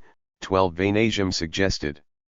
Here, the principle of ultra-detournement is key, that is, the detourning of ordinary words and gestures to produce new, insurrectionary meanings, such as graffiti slogans, innovations in dress and mannerisms, but also vandalism, petty theft and looting, industrial sabotage, and squatting in abandoned properties. But, in more specific terms, how did the SI grasp the nature of everyday life? Perhaps a useful way of addressing this question is to examine how Debord's thinking here is shaped by his engagement with Lefebvre's theorization of the everyday, a project already well advanced by the formative years of the SI. Everyday life is a recurring leitmotif in Lefebvre's work, ranging from the publication of the first volume of Critiques of Everyday Life in 1947, through two additional volumes, the 1968 book Everyday Life in the Modern World, and many additional minor texts, culminating in his final researches into the concept of rhythm analysis. Much of his work on everyday life is taken up with a critical attack on philosophical idealism and Western philosophy in general. According to Lefebvre, the everyday has traditionally been regarded as trivial and inconsequential in Western thought at least since the Enlightenment, which has valorized the supposedly higher functions of human reason, as displayed in such specialized activities as art, philosophy, and science. Idealist philosophies thereby represent a systemic denigration of everyday life and of the lived experience of time, space, and the body. Such an outlook had a distinct origin. It is an expression of alienation, a loss of control over species-specific capacities and powers. However, this is not a timeless existential malaise, as many have supposed, but a result of the historical emergence of capitalism as a distinct socio-economic system. Daily life should be the domain par excellence whereby we enter into a dialectical relationship with the natural and social worlds in the most immediate and profound sense, through which essential human desires, powers, and potentialities are formulated, developed, and realized practically.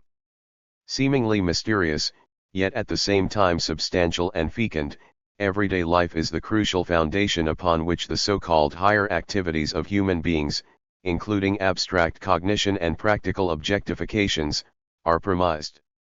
Under capitalist modernity, unfortunately, social life becomes atrophied and utilitarian, dictated by the imperatives of production and the marketplace. People spend most of their lives constrained and defined by rigid, immobile social roles and occupational niches, and everyday life becomes the sphere of dreary and alienated everydayness, which takes the form of largely rote thoughts and performances. Consequently, many men, and even people in general, do not know their own lives very well, or know them inadequately. 13. This helps to explain why Lefebvre invokes Hegel's maxim the familiar is not necessarily the known when referring to the everyday. In so doing, Lefebvre strives to put his finger on something that, partly by virtue of its very pervasiveness in our lives, remains one of the most trivialized and misunderstood aspects of social existence. If under capitalism imaginative and creative human activity is transformed into routinist and commodified forms, this must be combated by cultivating a critical knowledge of the everyday, so as to ultimately effect a dialectical transcendence of the present. Accordingly, those committed to transformative social change are admonished to look for the signs and foreshadowings of a transfigured social existence within the seemingly trivial deeds and gestures of the everyday, to search documents and works for evidence that a consciousness of alienation is being born, however indirectly, and that an effort towards disalienation, no matter how oblique and obscure, has begun. Only then can the critique of everyday life make a contribution to the art of living and foster a genuine humanism, a humanism which believes in the human because it knows it. 14 As such, Lefebvre counterpoises the alienated everydayness of habitualist drudgery with the idea of everyday life as an improvisational, self-conscious, but also collective creation. In such a liberated everyday life, authentic human needs are catered to, living speech triumphs over a stultified, bureaucratized meta-language, and a coherent style of life emerges to supersede the fragmented, utilitarian culture that currently exists. This possibility can be glimpsed furtively in such events as the 1871 Paris Commune or May 1968. These are examples of what Lefebvre called the moment, decisive conjunctures which break, if only temporarily, with the monotonous and relentless advance of official history.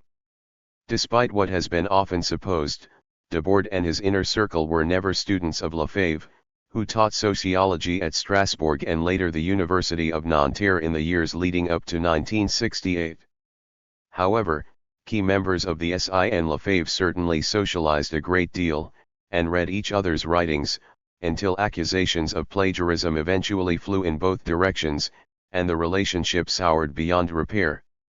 Lefebvre's impact can perhaps be seen most directly in Debord's 1961 text Perspectives for Conscious Changes in Everyday Life. Point 15. Taking his cue from the first volume of Lefebvre's Critique of Everyday Life, Debord suggests that academicians and professional apologists for the status quo alike generally dismiss the everyday as the realm of triviality, or a vestigial anachronism relating to a more primitive and now outmoded level of social existence, in any event, as an attribute of the marginalist other, never the specialist him, or herself.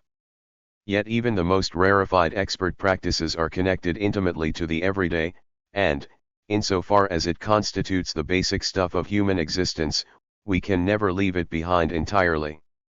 Ignoring its centrality in social life, and its potential for experiential dynamism, represents a refusal to grasp the everyday as a totality, and to face up to the theoretical complexities and political implications that flow from this.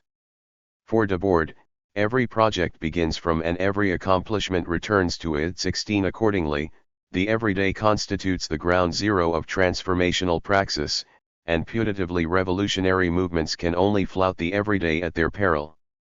This explains why the Situationists found considerable succour in seemingly trivial acts of revolt and contestation. These ultra-détournements, as touched on above, were interpreted as latently revolutionary acts, signposts of a liberated consciousness and the collective refusal to accept passively the boredom and stultification induced by consumer capitalism. Not content to simply draw attention to such spontaneous acts of refusal, however, the SI asserts that, no matter how alienated or repressed an individual is, the wellspring of creative self-actualization is a subversive capacity that everyone shares, regardless of their position within the spectacular hierarchy. The spectacle attempts to divert this collective energy by forcing it into prearranged and commodified forms. But an irrepressible creativity remains, which cannot be wholly co-opted or reified.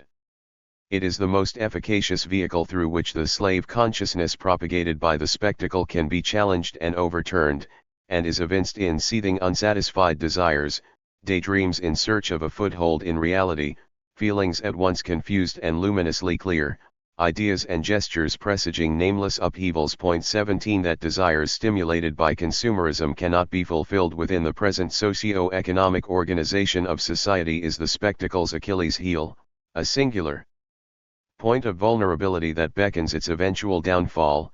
The more oppression is justified in terms of the freedom to consume, writes Vanasium, the more the malaise arising from this contradiction exacerbates the thirst for total freedom. 18. Much of the preceding bears the imprint of Lefebvre's thinking, but there were hesitations and misgivings as well. For Debord, the chief limitation of Lefebvre's critique of everyday life is that the latter eschews the immediate transformation of the everyday, preferring to view revolutionary change as a relatively distant, and hence endlessly deferrable goal.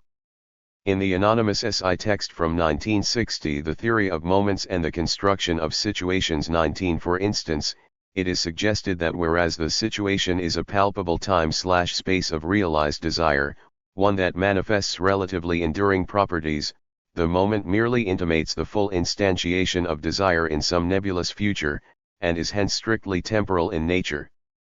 Put differently, from the C's perspective, the Lefebvrean moment is an opportunity for sparking a critical consciousness by bringing visions of a different way of life into brief focus, but is not linked organically to concrete praxis orientated towards the realization of absolute goals in the here and now. Lefebvre's critique remains a somewhat abstract, indeed alienated intellectual game, the technique of a poser rather than the strategy of a genuine revolutionary. In contrast, Situationist critique in the service of demystification and transformation does not consist of specialized concepts comprehensible only to an educated audience and designed to stimulate playful philosophical musings rather than directly transformative action. Instead, the SI strove to operate as a catalyst, triggering the dissolution of false consciousness perfected by the spectacle, enabling the masses to actualize their own liberation in and through the tangible everyday. Theirs is an immanent rather than transcendental critique, even if dialectical, because it exposed the appalling contrast between the possible constructions of life and its present poverty. 20 However much it evokes the historical experience of previous subaltern struggles against state and capital, situationist thinking is eminently future-orientated in that it anticipates the arrival of an entirely new kind of everyday life.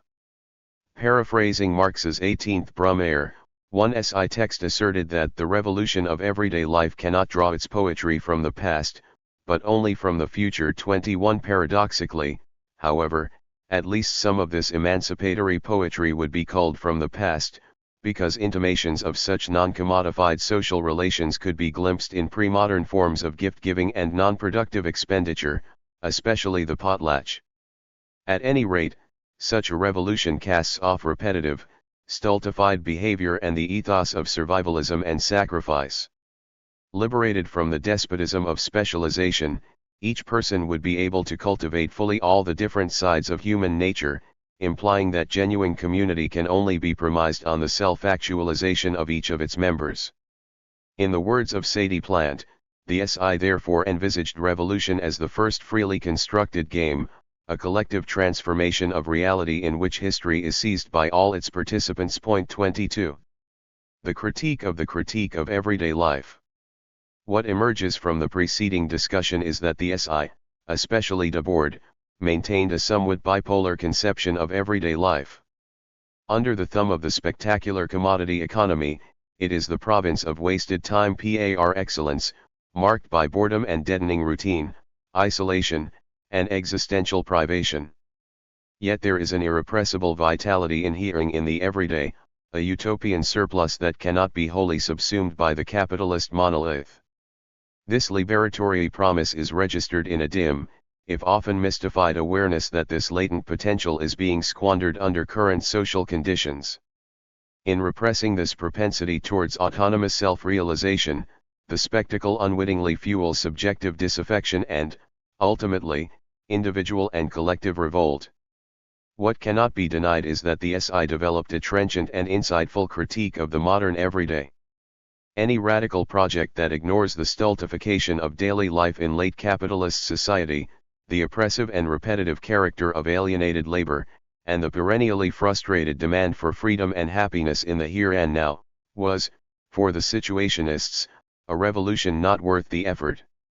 Furthermore, the SI went beyond interpretive diagnosis so as to articulate concrete strategies for socio-cultural contestation, including such techniques as the derive and ultra-détournement that, unlike for many of their subsequent imitators, were always understood as a means to much bolder emancipatory ends. They also managed to largely avoid the pandering elitism that marked many other avant-garde cultural and political movements. Perhaps what is most important about the situationists, however, is their very intransigence. They argued vigorously and convincingly that a commodity-based economy was irredeemable, a barrier to human disalienation, individual freedom, and the achievement of genuine community. This is not to suggest that situationist theory as regards the everyday is wholly unproblematic, or that it can be taken up holus bolus in the current conjuncture without significant rethinking. As mentioned above, two lines of critical inquiry will be pursued here. First, the question of whose everyday life is being referred to, and, secondly, some of the limitations of the C's preference for authentic, unmediated social experience over more mediated forms. To begin, the SI generally failed to take into account adequately the everyday life of certain sectors of the population, most notably women, but also racial/ethnic and sexual minorities, and the intersectional overlappings between them. Partly, this can be explained by the very social composition of the SI itself, which was overwhelmingly male, white, and heterosexual. Although the Situationists were committed passionately to the cause of Algerian independence, for instance, and championed decolonising movements elsewhere, they had many reservations regarding so-called third-worldism. This skepticism was not entirely unfounded, especially given the veritable cult of Mao and, to a lesser extent, Che Guevara permeating the French left at the time. But, for commentators like Tom Bunyard 23, it also indicates the presence of a Western-centric orientation that, in Debord's case in particular, echoes Hegel's own humanistic grand narrative of overcoming alienation, one rooted firmly in the European experience. In terms of the everyday more specifically, however, there is arguably a deeper issue at play. As Gabriel Marcus notes, although references to everyday life permeate the C's writings, they studiously overlooked existing work that was concerned precisely with detailed, politically engaged accounts of the everyday, such as that of Walter Benjamin, Michel Foucault, or the Annals School, of a sort that might well have constituted useful historical and intellectual resources for the movement. 24 Nor did any given situationist aspire to investigate daily life along the lines pioneered by these other writers, ethnographers, and theorists. To some extent, this can be explained by the C's hostility to what they viewed as purely academic approaches to any topic that interested them, together with their clear preference for creating experiments in daily living, rather than merely writing about them. Nevertheless, there is a curiously abstract quality to the C's references to the everyday. It is treated generally as a concept that is marshaled to put flesh on the bones of their ideas about revolutionary transformation, as opposed to a phenomenon to be investigated in its own right. As regards gender per se, Rita Felsky's insights have been productive. In her view, we are inescapably situated in an everyday life world that is not entirely of our making, and which can never be wholly and self-consciously fabricated by us. As such, the everyday remains, to some extent, hidden from ourselves, and stubbornly resistant to the intellectual's conceit of rational mastery, that, in many respects, can be understood as a primarily masculine prerogative. 25 Symptomatic of this gender bias is the hostility to habit and routine evinced by most 20th century avant-gardes. The SI is no exception here. Situationist texts frequently identify habit as one of the primary means through which we are inured to the gilded poverty of life under the spectacle. As a way of defamiliarizing the taken-for-granted nature of our life world, the SI advocates total insubordination to habitual influences. 26 So as to revivify routinist perceptions and responses and open up novel creative possibilities, especially through the introjection of chance and randomness. According to Felsky, the problem here is that everyday life in these accounts is contrasted typically with that which it is felt to lack, such as more visible and distinctive qualities as aesthetic experiences, extraordinary events, and historically significant happenings. Theories like those of the SI therefore project an idealized image of what they think the everyday should be, rather than strive to investigate its very everydayness. Felsky is quick to acknowledge that ingrained dispositions can, in certain circumstances, promote passive acquiescence to the status quo, and that critical reflection informed by theoretical work can play an important role in countering this. She nonetheless maintains that it is misguided to reject habit and routine out of hand, a stance that privileges the largely male perquisite of nomadic, non-purposive drift through urban environments, a notion traceable to the 19th century flaneur. Arguably, this fetishizes untrammeled novelty and perpetual movement at the expense of the more prosaic and habit-bound aspects of ordinary life. These mundane practices must be understood as skilled, embodied accomplishments that make social life per se possible, but, because generally carried out in domestic spheres, are typically overlooked. With certain caveats, both improvisation and repetition are necessary to the constitution of everyday life, which means that new assemblages of sense and meaning construction are always possible. Felsky's call to make peace with the everyday, and to become more sensitive to the gender blindness of much avant-garde theorizing, especially as it relates to daily existence, has much to recommend it. Our second area of inquiry concerns the C's fidelity to a neo-Hegelian, humanistic Marxism, as well as its indebtedness to certain existentialist themes, especially as they pertain to questions of subjectivity and resistance to the seductions of spectacular capitalism. Although some commentators have made much of Debord's penchant for nostalgic melancholia in the face of some putatively lost human essence or quality, a careful reading of his Society of the Spectacle yields a more dynamic image of the human as a negative entity, which undermines any conception of a static, eternal species being. Yet, SI texts also refer frequently to the construction of artificial or pseudo-needs under consumer capitalism, implying the existence of unproblematically true desires that are better aligned with what are perceived to be genuine human requirements and propensities. Similarly, belying its oft-overlooked connection to Sartrean existentialism, SI writings abound with references to authentic life, experiences, or desires. Writing in the jargon of authenticity, Theodore Adorno suggests that such appeals to authenticity are questionable, because they are premised, not on socially mediated critical reflection, but rather some ineffable quality inhering in the subject. The authentic subject is therefore deemed to be capable of sovereign self-possession, and of making wholly autonomous judgments with respect to standards of truth, beauty, or justice, without recourse to considerations of objective facticity or intersubjective validation. For Adorno, what initially presents itself as a critique of reification and alienation in the pursuit of radical self-determination ends up introducing quasi-natural necessity into the proceedings, by way of surrendering human action to a mystical decisionism.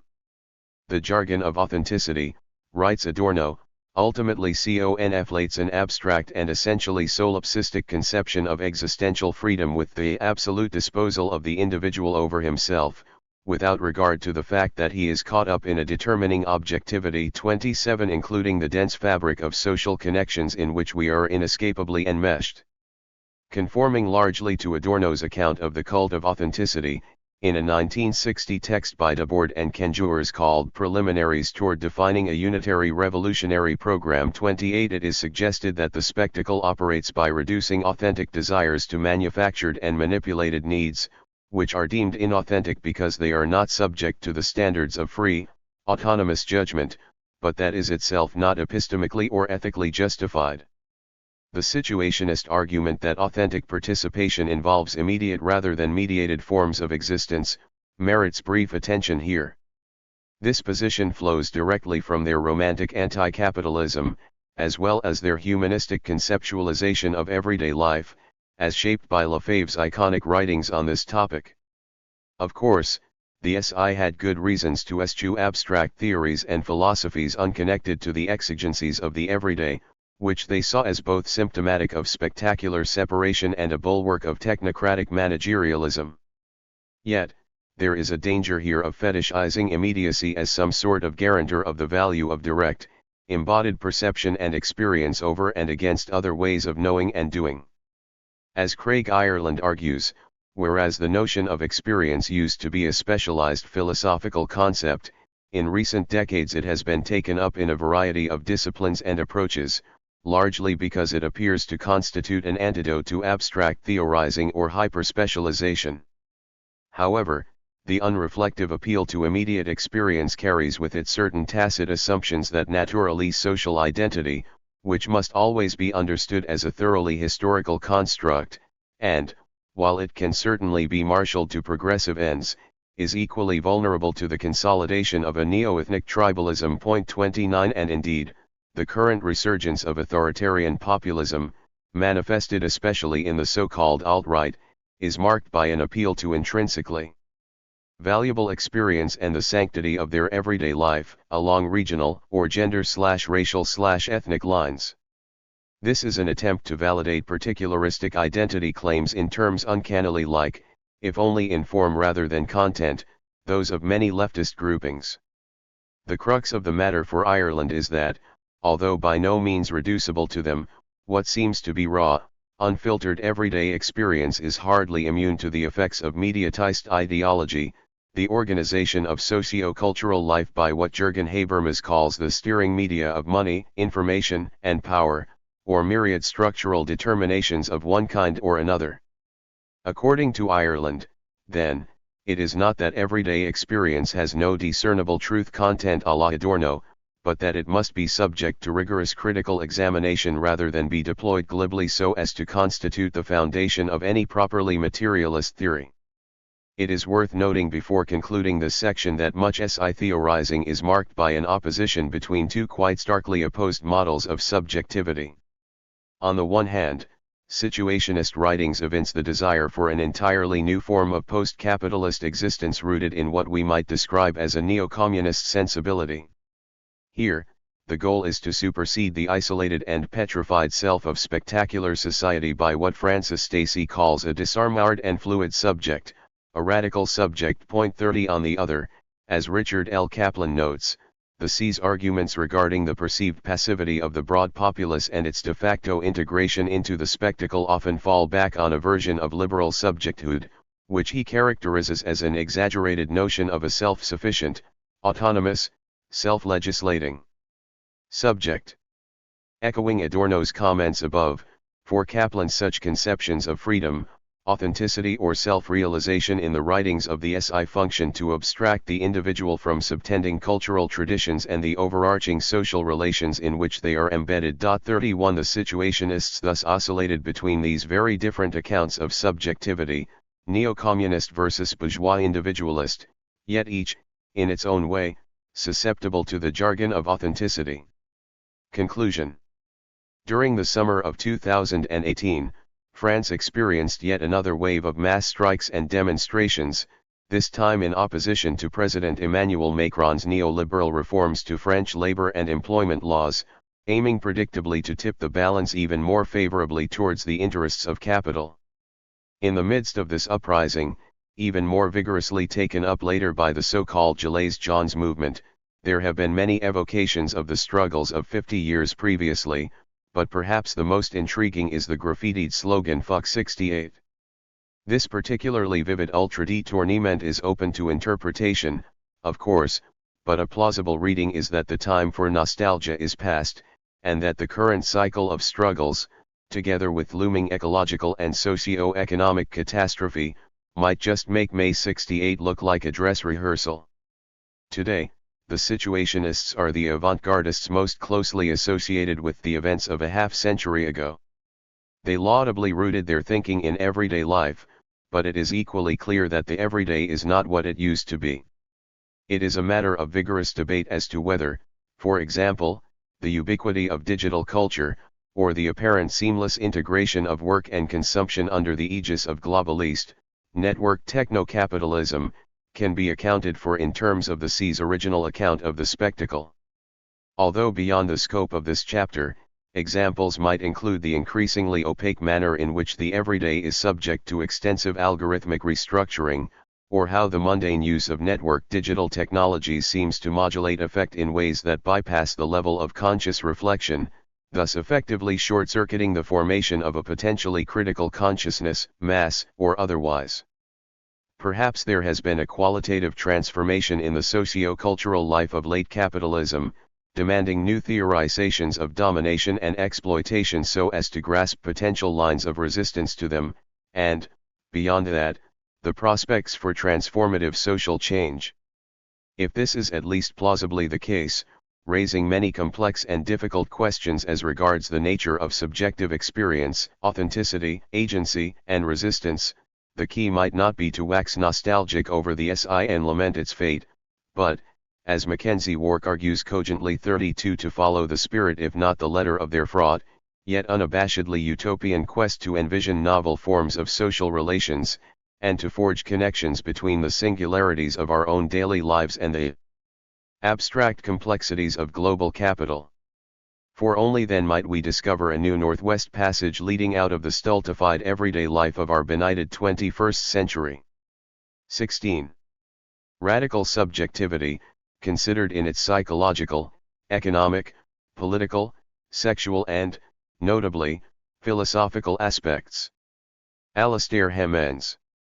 The Situationist International in many respects represented itself as the champion of the subject at a time when the concept had started to go out of favor. The question of subjectivity, moreover, is at the heart of the way in which the Situationists treat issues surrounding human agency and its suppression in contemporary capitalist society. It is also, thanks to the influence they gained as a result of May 68, one of the main areas in which, for good or ill, certain situationist ideas seem to have had a major and long-lasting cultural impact. Although the centrality of subjectivity to the situationists is widely acknowledged, serious analysis of the situationist subject at a conceptual level has, with some important exceptions, rarely been a focus of critical analysis in the extant literature. Moreover, where the subject is discussed, critics have largely focused the analysis on the work of Guy Debord. The notion of the subject, however, is an area in which Raoul Vaneigem, the other key theorist of the SI, stands out. Vaneigem brought many new ideas to the table that are either not found or not especially emphasized in the work of Debord.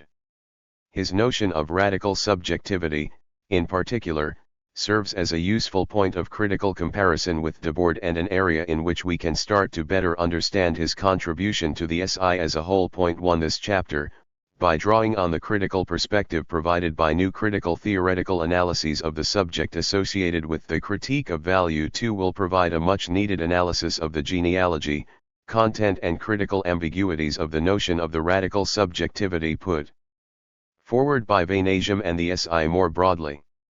The subject of history.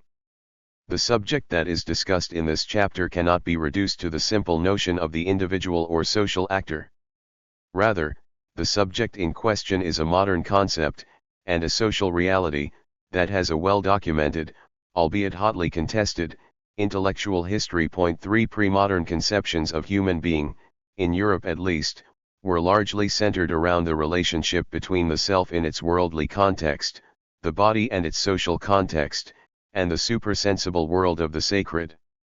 Humanity, as such, embodied a unity of the sacred and the profane. Point 4. The early modern period, however, saw the emergence of a new, secularist, conception of the self that both contributed to and was shaped by the dramatic social transformations underpinning the development of capitalist society.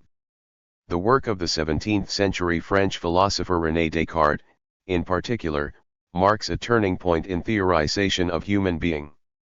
Descartes introduces a strict division between the self, identified with pure consciousness, and the exterior world, including the body, nature, and society.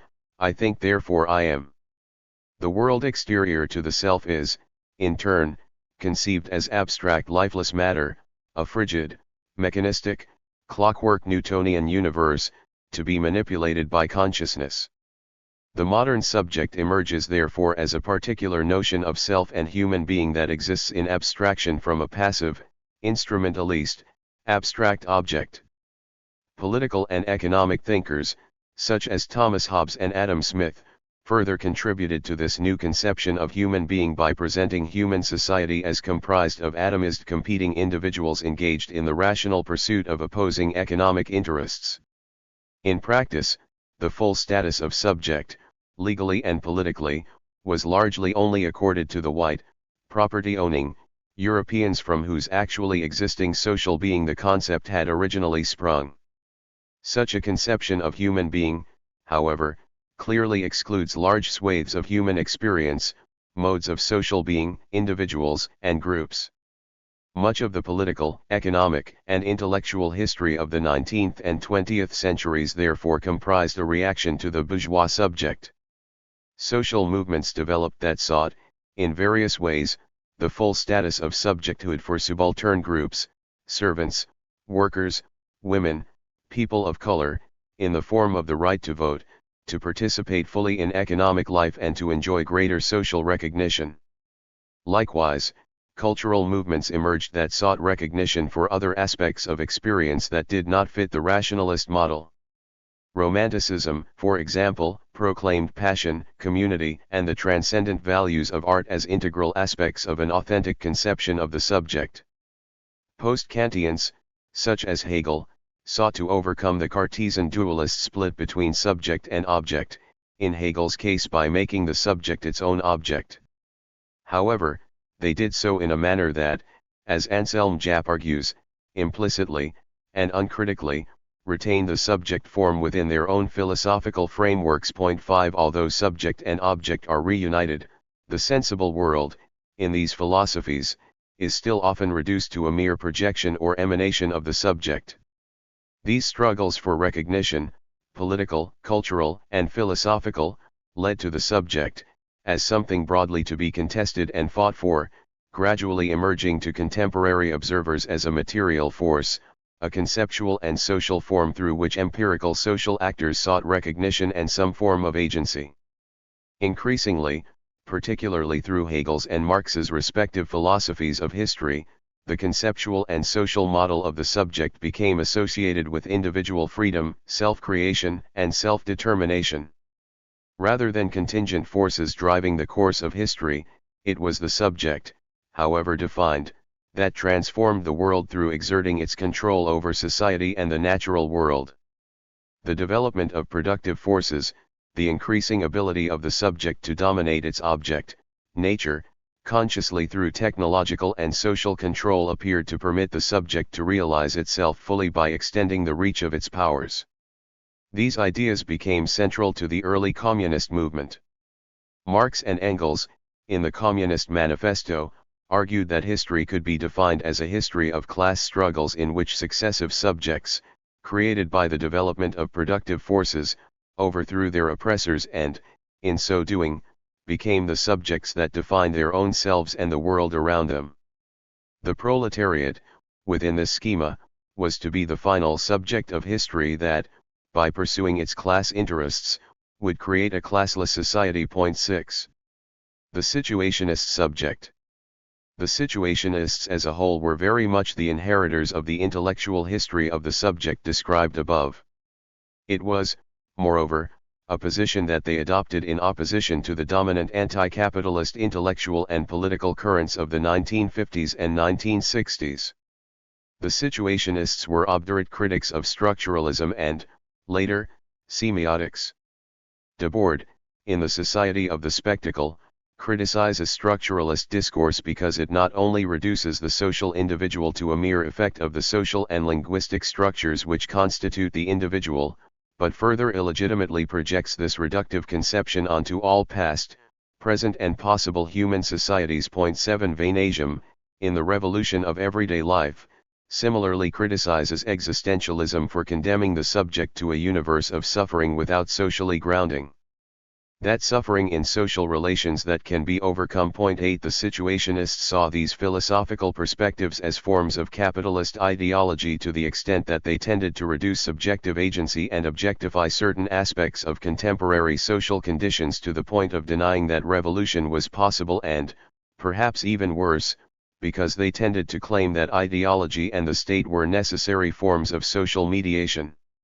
The question of the subject, and its commensurate subjectivity, equally posed itself within the organization and goals of the contemporary workers' movement. As we saw in Chapter 10, the situationists criticized intellectuals of the various communist parties and unions, such as Lukács, for identifying the subject of history not with the workers themselves and their capacity to self-organize, but with the party. In the 1960s, several large workers' movements took on a wildcat, self-organized and unsanctioned form that clashed directly with their own institutions.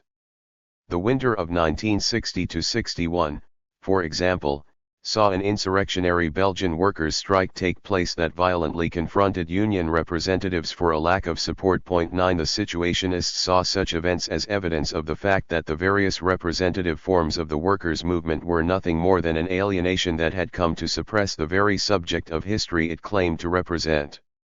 The situationists also criticized the traditional workers' movement for reducing the question of revolution to an objective process identified with the development of productive forces alone without radical subjective intervention.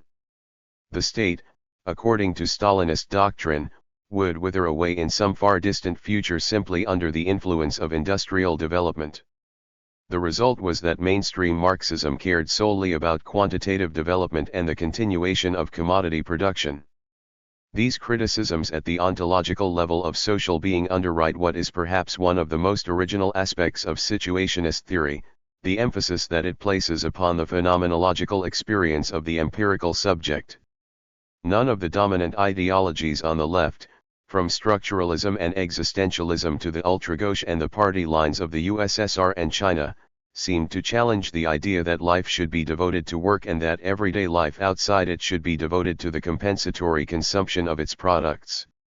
The Situationists, that is to say, rejected the traditional discourse that criticized capitalism purely in terms of quantitative questions of pecuniary poverty and instead focused on the notion of the poverty of experience. Point 10 The essence of situationist critique and theory rested therefore in the observation that life in capitalism was boring, humiliating, uninspiring, isolating, ugly, lacking in inspiration and, overall, pusillanimous. The struggle between subjectivity and that which corrupts it is, from now on, widening the terrain of the old class struggle. It revitalizes and sharpens it. The desire to live is a political decision. Who wants a world in which the guarantee that we shall not die of starvation entails the risk of dying of boredom? 11. The emphasis that the situationists place here on qualitative subjective experience, rather than solely economic or political oppression, is arguably what separates them most clearly from other contemporary revolutionary tendencies. Revolution, for the SI, is no longer simply a question of demanding wage increases or better working conditions, but rather of a total transformation of phenomenological reality, that is, of directly lived experience, as a whole. The situationist argument in favor of subjectivity is therefore a conscious attempt to valorize individual liberty, emotion, and creative spontaneity as an essential aspect of proletarian revolution. It also embodies a radical critique of a culture in which, as Debord identifies in the concept of the spectacle, individuals increasingly experience qualitatively rich lives only vicariously through the consumption of images and only have access to illusory forms of agency that are confined to the dominant system. In other words, the subject and its subjectivity are alienated and displaced. The situationists seek to recenter revolutionary theory and practice around it. The will to live. Vainagem, of all the members of the SI, most thoroughly develops the position of the subject in capitalism as the central focus of his most influential work, The Revolution of Everyday Life, published in tandem with Debord's The Society of the Spectacle in the winter of 1967.12. In the introduction to the book, for example, Vainagem states that, although nothing stays there, verything starts from subjectivity. Point 13 Indeed, throughout the book, Vainagem insists that the subject is the starting point for a real conception of what is needed for a radical transformation of objective conditions. Radical theory comes out of the individual, out of being as subject.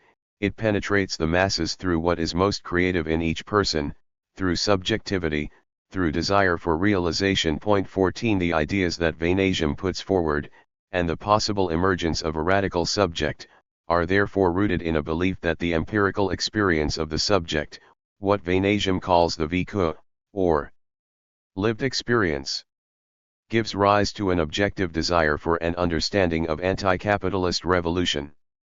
Empirical subjects, individuals, need only become properly cognizant of their real daily experience of capitalism for them to become the collective subject of history.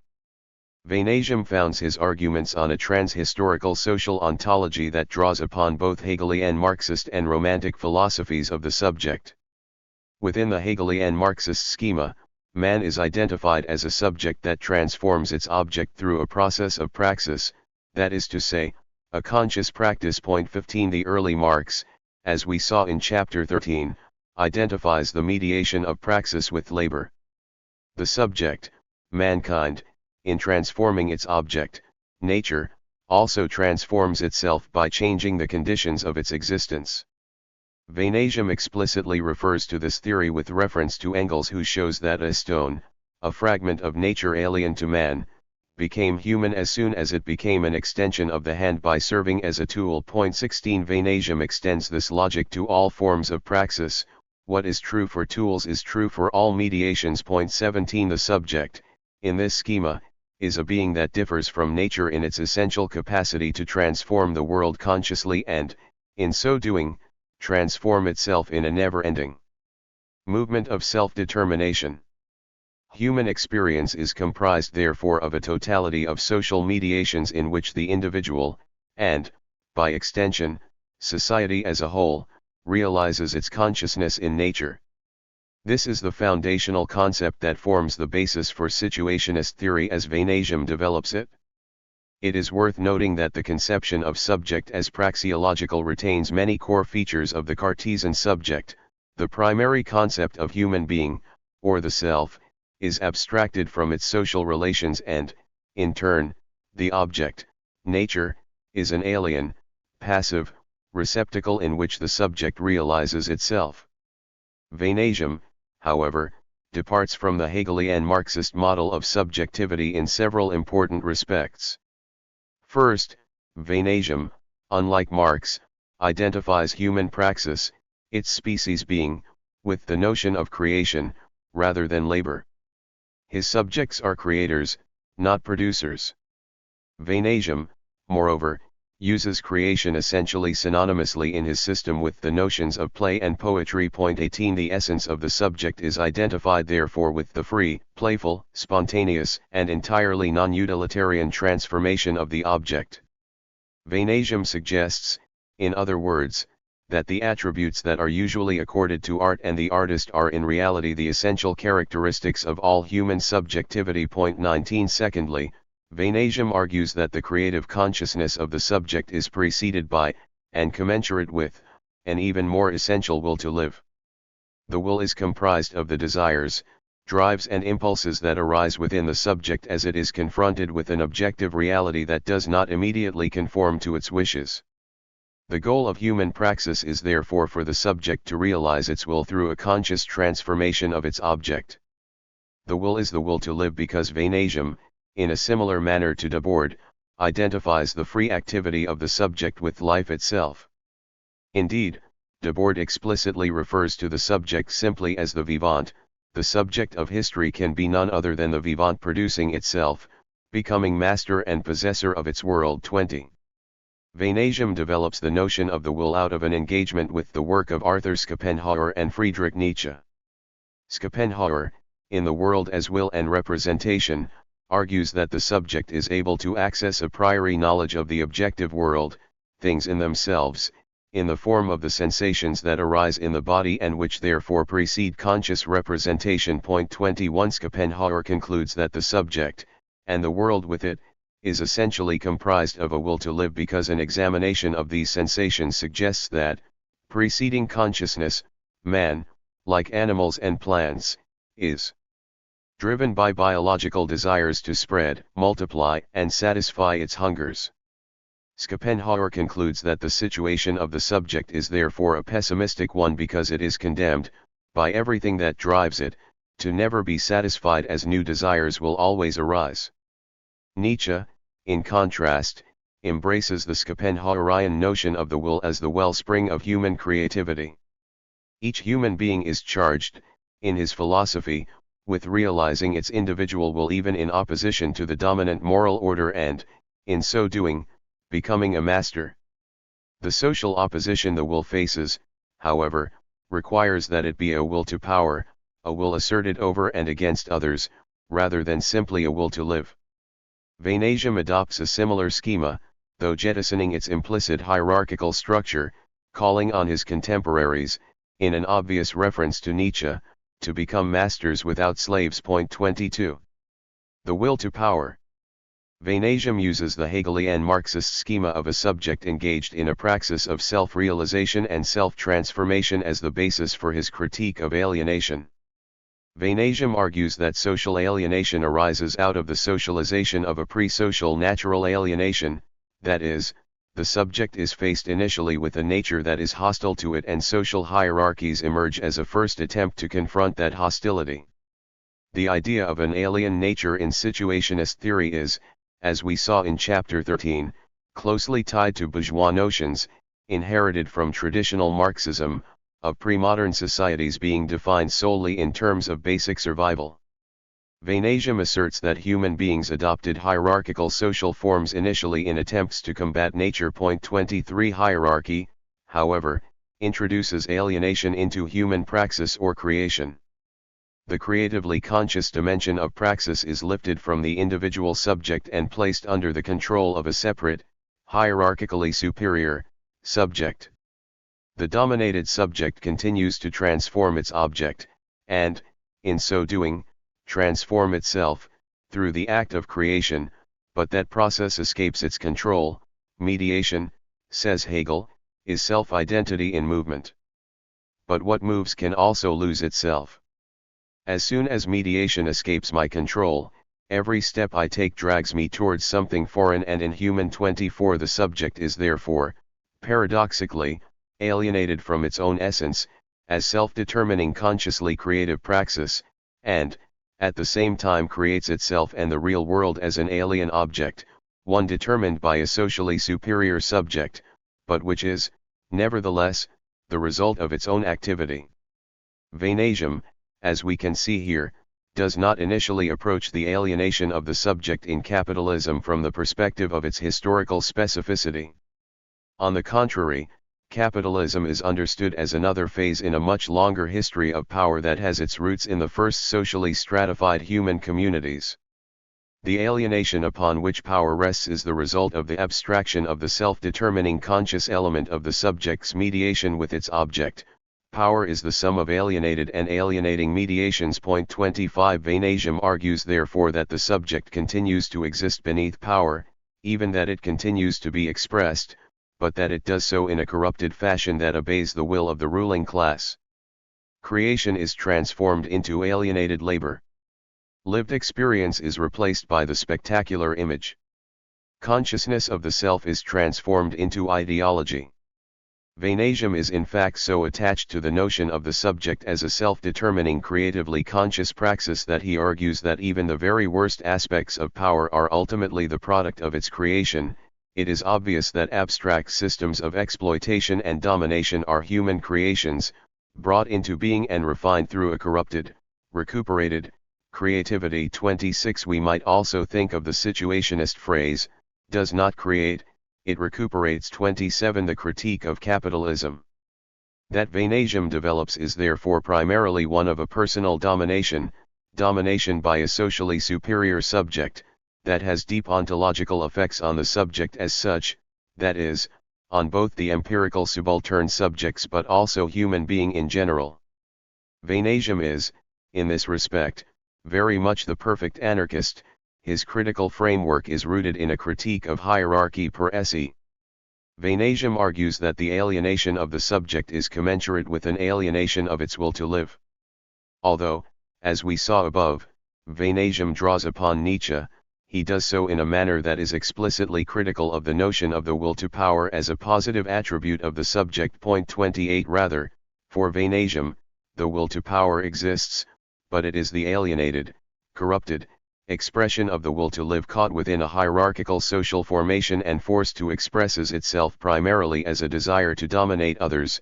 The will to power is the project of self-realization falsified. It is the passion for creation, for self-creation, caught up in the hierarchical system, condemned to turn the mill of repression and appearances. 29 Here Vainagem turns the will to power into an essentially psychological theory for explaining why, although every human being is ultimately deep down a subject, and therefore in some sense positive, individuals in hierarchical societies often display aggressive, predatory, and destructive behaviors, seeking to dominate and destroy others.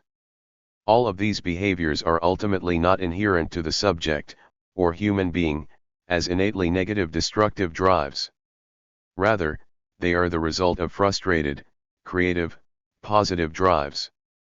The subject is, within this system, therefore preserved from any negative association with the worst aspects of human behavior. It persists, beneath alienation, as an essentially positive being ready to be freed from the constraints that pervert it. The notion of the alienation of the subject is absolutely central to the critical theory that the situationists advanced in the 1950s and 1960s. Alienation effectively reduces the subject to the status of an object. The subject is instrumentalist, manipulated, passive. It is, like the Cartesian residential extensa, effectively without a consciousness, meaning or will of its own. Just as the subject is associated with life, so both Vainasium and Debord speak of alienated subjects and subjectivity in terms of the dead and death. Debord, in particular, emphasizes the passivity of the alienated subject, its permanent state of non-intervention.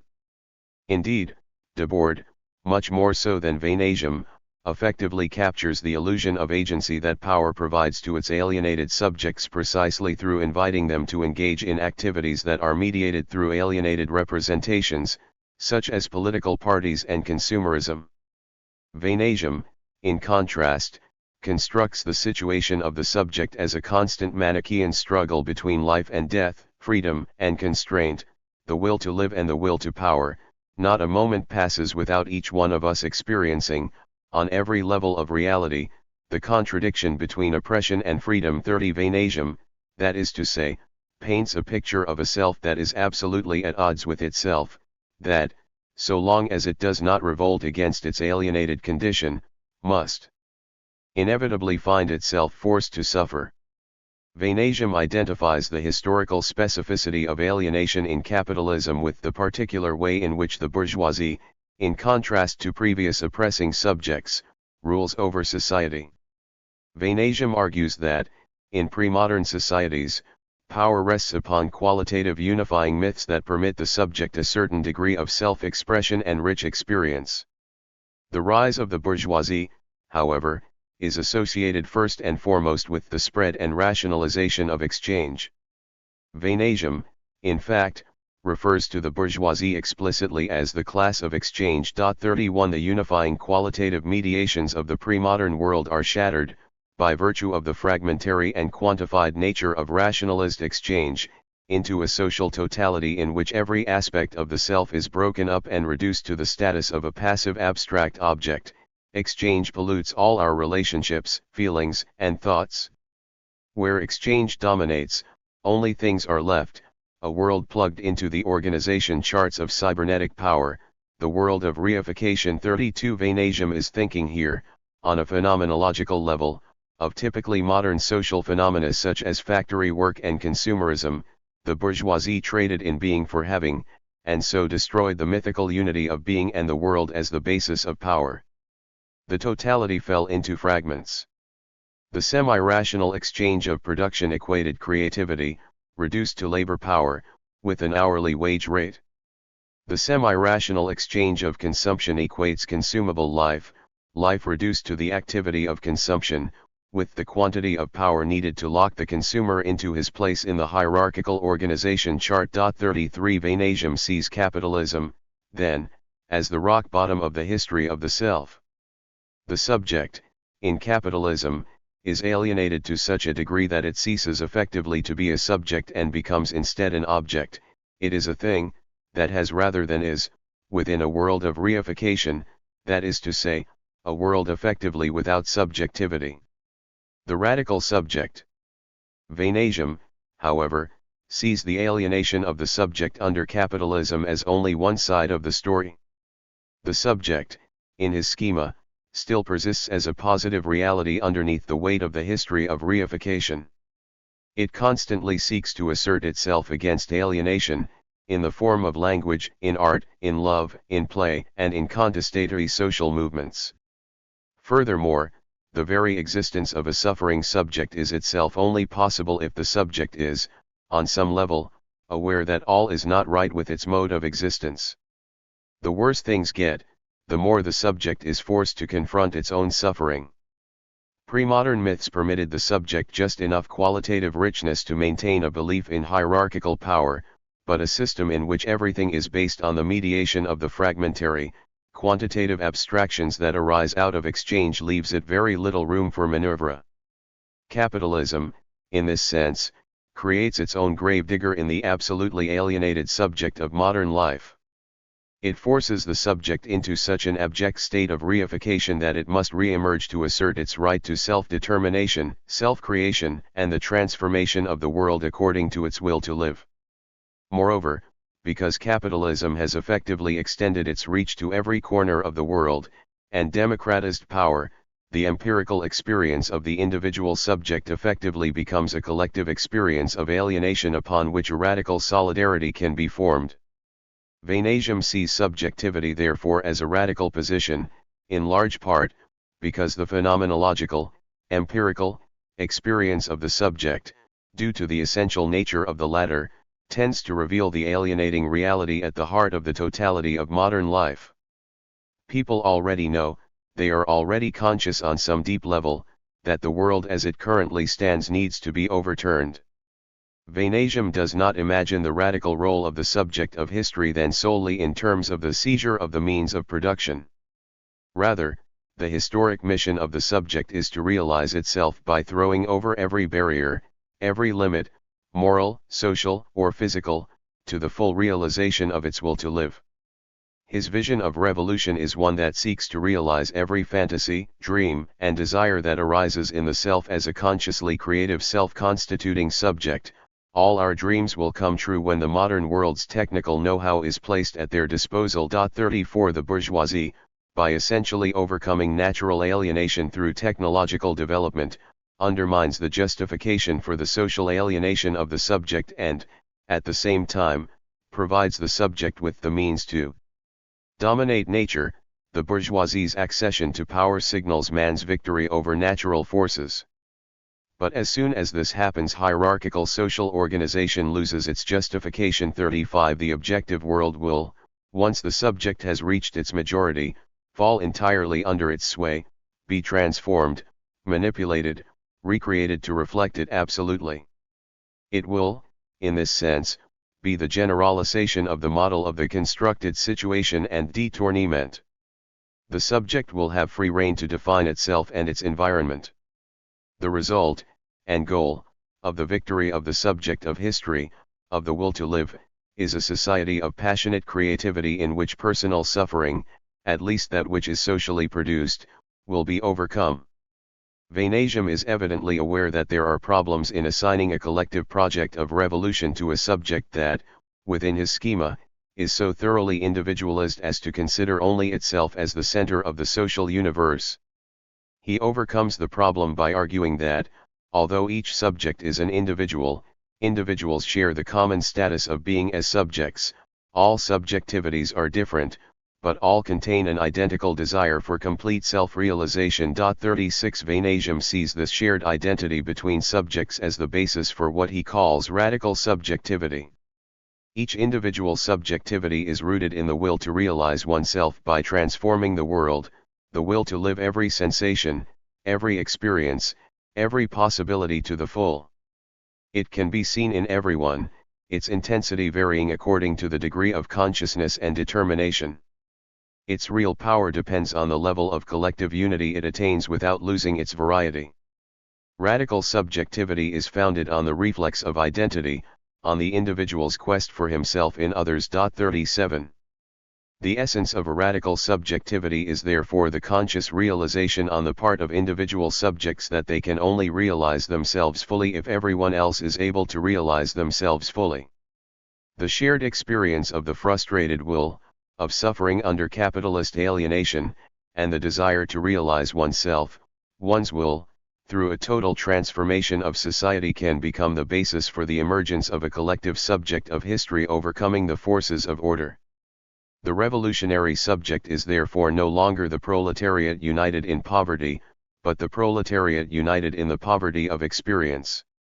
A subject that, as Vainagum concludes in the 1972 postface to the revolution of everyday life, has a world of pleasures to win, and nothing to lose but boredom. 38.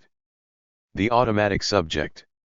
It is clear to see, more than 50 years on from the publication of The Revolution of Everyday Life, that Vainagum and other soixante-huitards like him, had a major impact on the cultural evolution of global capitalist society after May 68. Today the dominant model of subjectivity is no longer the morally strict, submissive, dutiful anal type of Gaullist France. Contemporary society, on the contrary, is obsessed with the need to realize oneself, to reject hierarchical constraints and to pursue every fantasy.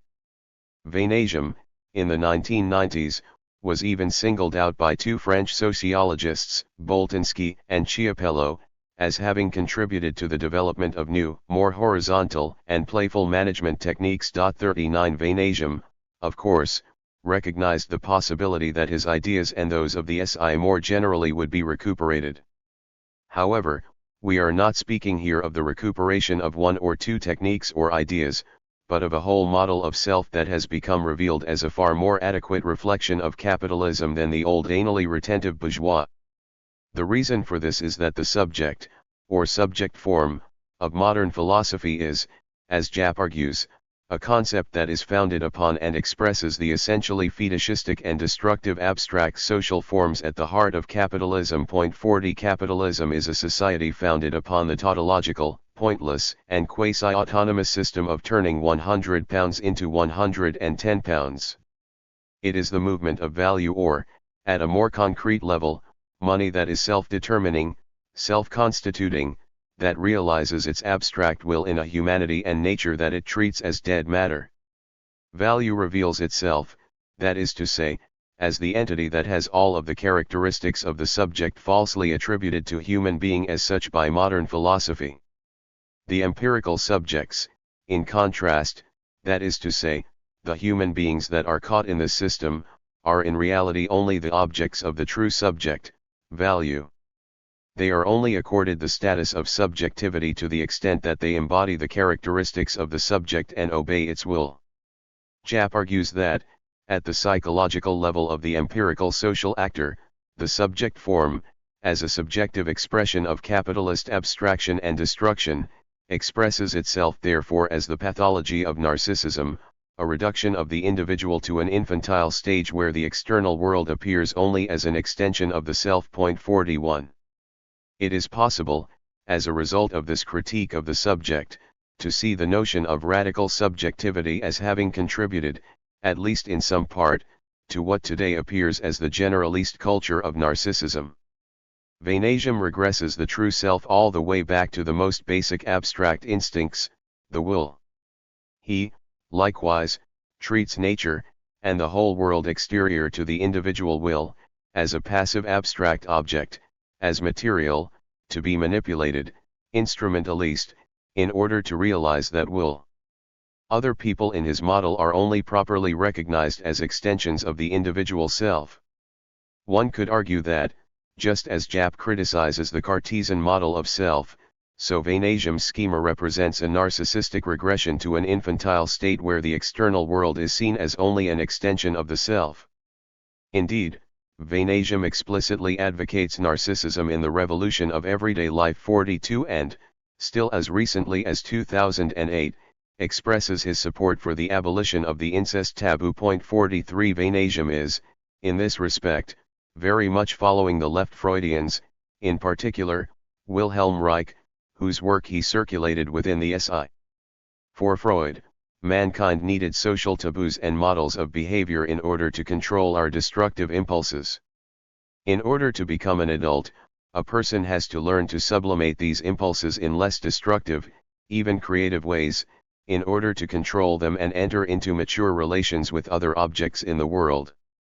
Reich, in contrast, believes that it is the character armor or defense mechanisms against these impulses built up within the bourgeois subject that leads them to express themselves destructively.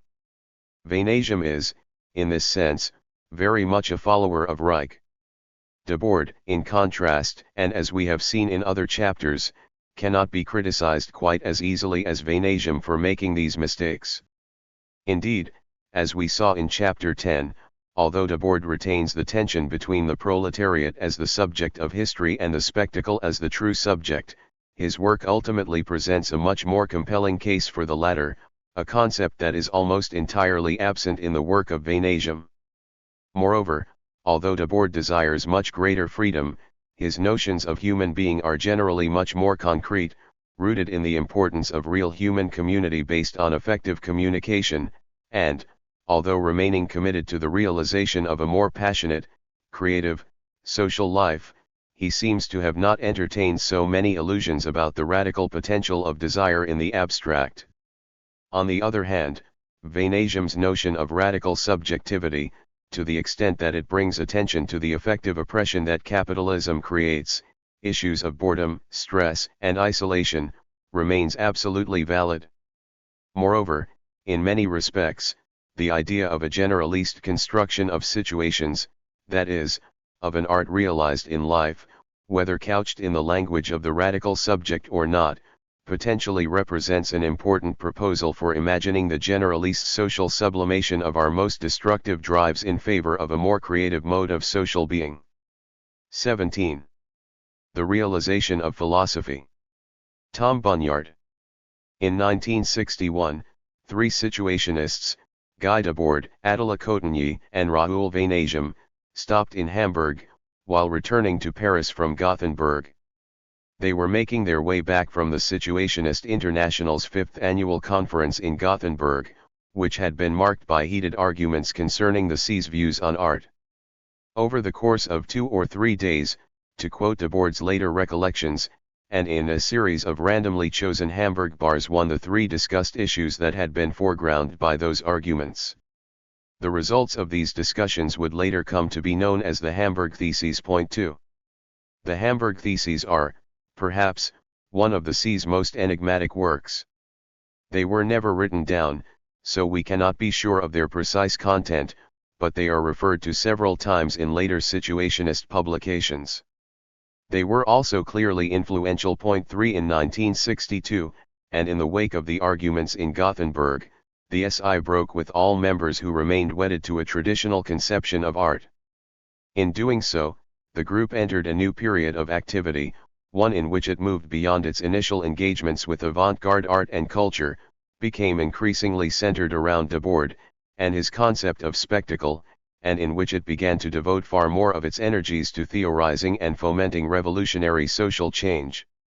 It would seem that the Hamburg Theses distilled and clarified a great many of the issues that led to these developments. Yet all we know about the content of these theses is that their rich and complex conclusions, to quote Debord once again, could be reduced to a single phrase: the SI must now realize philosophy. 4.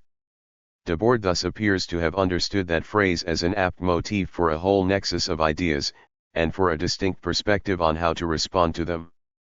If we can make sense of that phrase, we should, therefore, be able to gain some insight into that conflux of issues, and into the ways in which they informed the C's development. The statement is a reference to the young Marx's own comments on the need to realize philosophy in praxis. Point 5. In brief, his remarks refer to the need to supersede modes of critical thought that merely describe social problems, and to the need to use such critical insights as means of actually addressing and resolving those problems. We will look at this idea in some detail later. But if we are to make sense of its relevance to the SI, we shall also need to address the way in which Debord understood it through the lens of his theory of spectacle. This will require some brief engagements with the Hegelian dimensions of Debord's theory.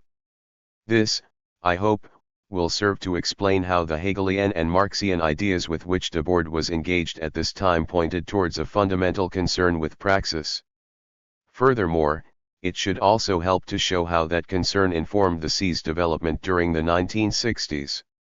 I should begin, however, with a brief discussion of the questions about art that formed the background to the Hamburg Theses. There is no such thing as situationism. The tensions expressed at the C's Gothenburg conference had been brewing for some time.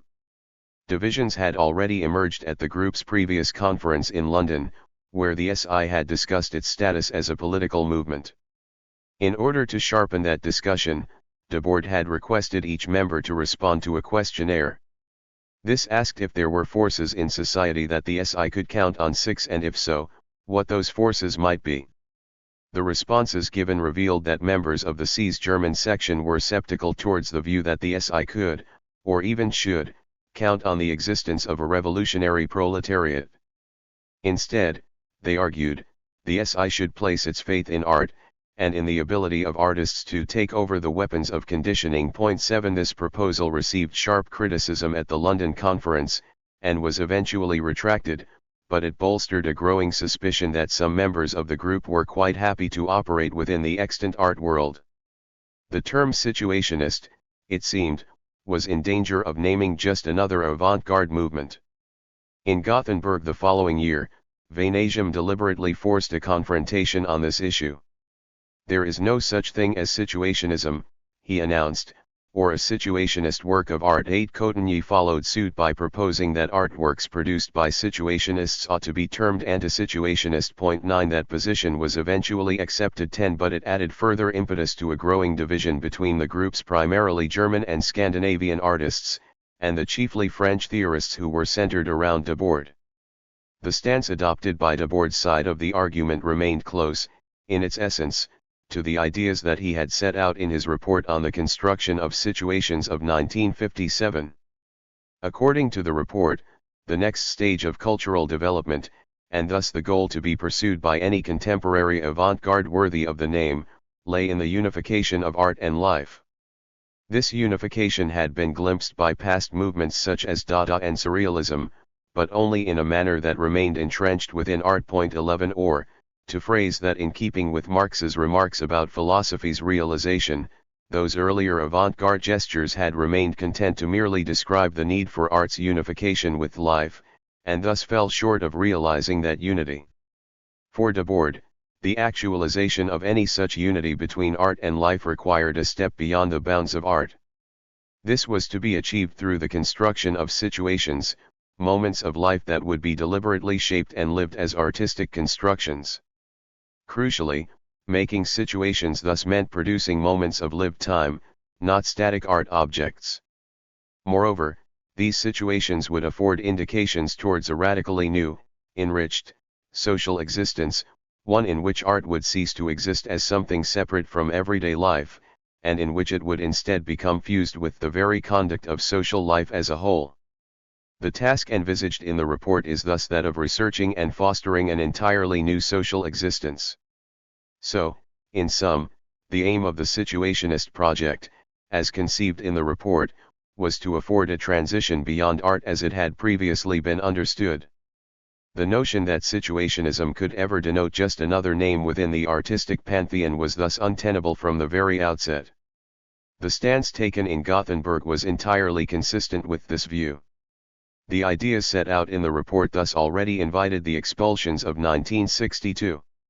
If the goal of the contemporary avant-garde was, in essence, the creation of revolution rather than that of art objects, the continued production of such objects would, necessarily, fall short of true avant-garde status. An initial observation concerning the enigmatic conclusion of the Hamburg theses is thus already possible. One dimension of the phrase concerns the simple fact that the SI needed to commit itself to the realization of its project, and this entailed the concrete actualization of not only art, but also revolutionary change. This commitment hastened the impending break between Debord's faction and the S.I.'s artistic right, with its feeble insistence on continuing or simply repeating modern art. 12 But if we are to take these observations further, we need to look at Marx's own remarks in some detail, and in order to approach them here, a further point needs to be made, concerning the importance of temporality. Time and spectacle. As noted above, constructed situations were to be moments of lived time, and thus ephemeral. Indeed, Debord stated in the report that the situationist attitude involved going with the flow of time. 13 If the aim was to generalize situationist activity and experience throughout society, then this would entail creating a social context characterized by that attitude. The society to come, as envisaged by early texts such as the report, would thus differ markedly from Debord's conception of the present, which he viewed as stifled by fixed patterns of behavior. By the early 1960s, this tension between free, creative temporal experience on the one hand, and a stifling social context on the other, had begun to develop into Debord's mature conception of spectacular society. The account of spectacle that Debord presented during the 1960s holds that all social activity has become channeled into templates and patterns of interaction that suit the needs of an autonomous economy. To use the Hegelian and Marxian terminology that was now inflecting his views, human subjects had become separated from their ability to direct their own objective existence, insofar as their subjective actions and interactions had come to be ruled by the forms of value that their own objective activity had produced. As a result, history itself had become a seemingly separate object of contemplation. The society of the spectacle, in other words, is a society that has become separated from its capacity to shape its own future. 14 The antithesis of spectacle, therefore, is free, self-conscious, collective self-determinacy, through which this lack of historical life 15 could be remedied. These ideas were already present, albeit in nascent and less overtly Hegelian and Marxian form, in Debord and the C's early views on art. And once that implicit content had been made overt, as a result of Debord's increased engagement with Marx and Hegel in the early 1960s, the basic problematic of modern society and culture could be understood in terms of the separation of subject from object. That separation was identified with stagnation and historical arrest. Conversely, the resolution of that separation, via a condition of subject-object unity, was associated with self-determinate movement and change in time. 16. So, to summarize, in early texts such as the Report, and in later theoretical writings about spectacle, Debord and the SI identify a state of separation from temporal flow, and argue for a new condition, characterized by total immersion in that temporal flux. In their earlier texts, fixed patterns of social behavior were to fall away, and art, previously a means of representing life, would become a means of making life. Likewise, in Debord and the C's later theory, fixed social structures would give way to self-determinacy, and representation would be replaced by instantiation. An entire social order composed of representations of all that life lacks was to be replaced by the actualization of those visions and possibilities. In both cases, therefore, modes of representation that stand apart from the flow of time and historical activity were to be superseded by direct, self-determinate immersion in the conscious creation of temporal experience. And with this in mind, we can now turn to Marx, and thereby return to the conclusion ascribed to the Hamburg Theses. The realization of philosophy. Marx's remarks concerning the need for philosophy's realization can be found in his early contribution to a critique of Hegel's philosophy of right. In the introduction to that text, he famously described religion as the opium of the masses. This is often assumed to mean that religion is a mere illusion, but his real point is in fact leveled against the assumption that religion can be dispelled by critical philosophical analysis. Such a view ignores the fact that the drug of religion eases social pains and hardships.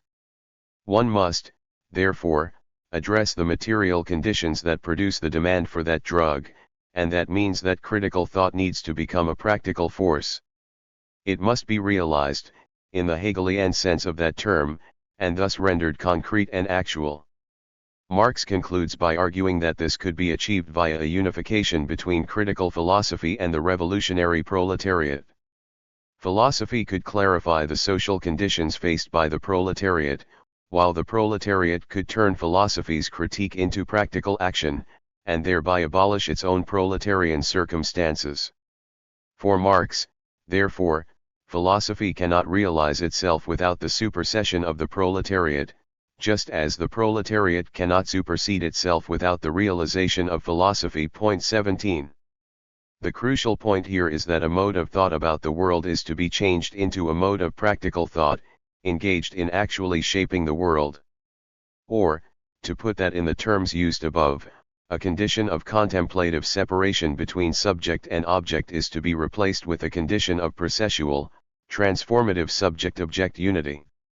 Rather than observing and commenting on the world as though it were a separate, immediately given object, subjective thought should unite with the latter through shaping it according to its own self-determinate wishes. The connection between these ideas and the issues described above should be readily apparent, and a very simple observation about the conclusion of the Hamburg Theses can already be made. Debord's turn to Hegel and Marx had, by this time, clarified his developing theory of spectacle, and had foregrounded a concern with the need to supersede all cultural forms that merely represent everyday life streams and passions while leaving the latter essentially unchanged. This informed the increased confidence with which the SI now spoke of the realization of Art 19, but it also meant that their ambitions had broadened considerably. This can be clarified by looking at their conception of the proletariat. The new proletariat.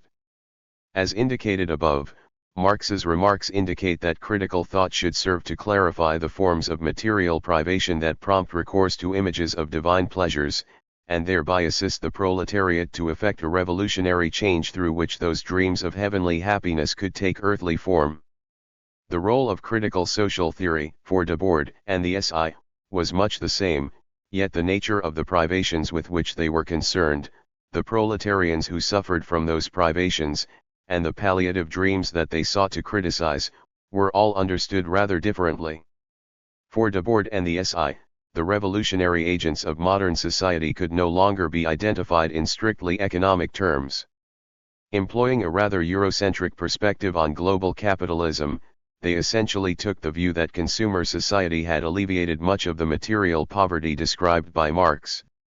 In addition, capitalism was held to have colonized all social relations to such an advanced degree that everyone, regardless of their position within the social structure, was now dominated by the dictates of capitalist value.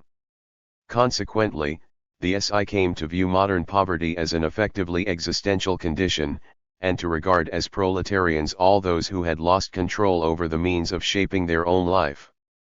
This new and effectively classless proletariat essentially encompassed all who, regardless of variations in their degree of affluence, now demanded more from life than modern society was prepared to provide. Although unabashedly hedonistic and utopian, this demand was also historically contextual. For Debord and the SI, humanity's capacity to shape lived time was now far greater than it had been at any other moment in the past, and yet never before had that capacity been further removed from the conscious control of its producers. To quote the Society of the Spectacle, people produce every detail of their world with ever-increasing power, and yet the closer their life comes to being their own creation, the more they are excluded from that life. 21 This meant that the real stakes of the modern revolution were not the means of material production, as in the classical Marxist account, but rather the means of shaping lived time. The demand, then, was to overcome the separation of human agents from their own collective power.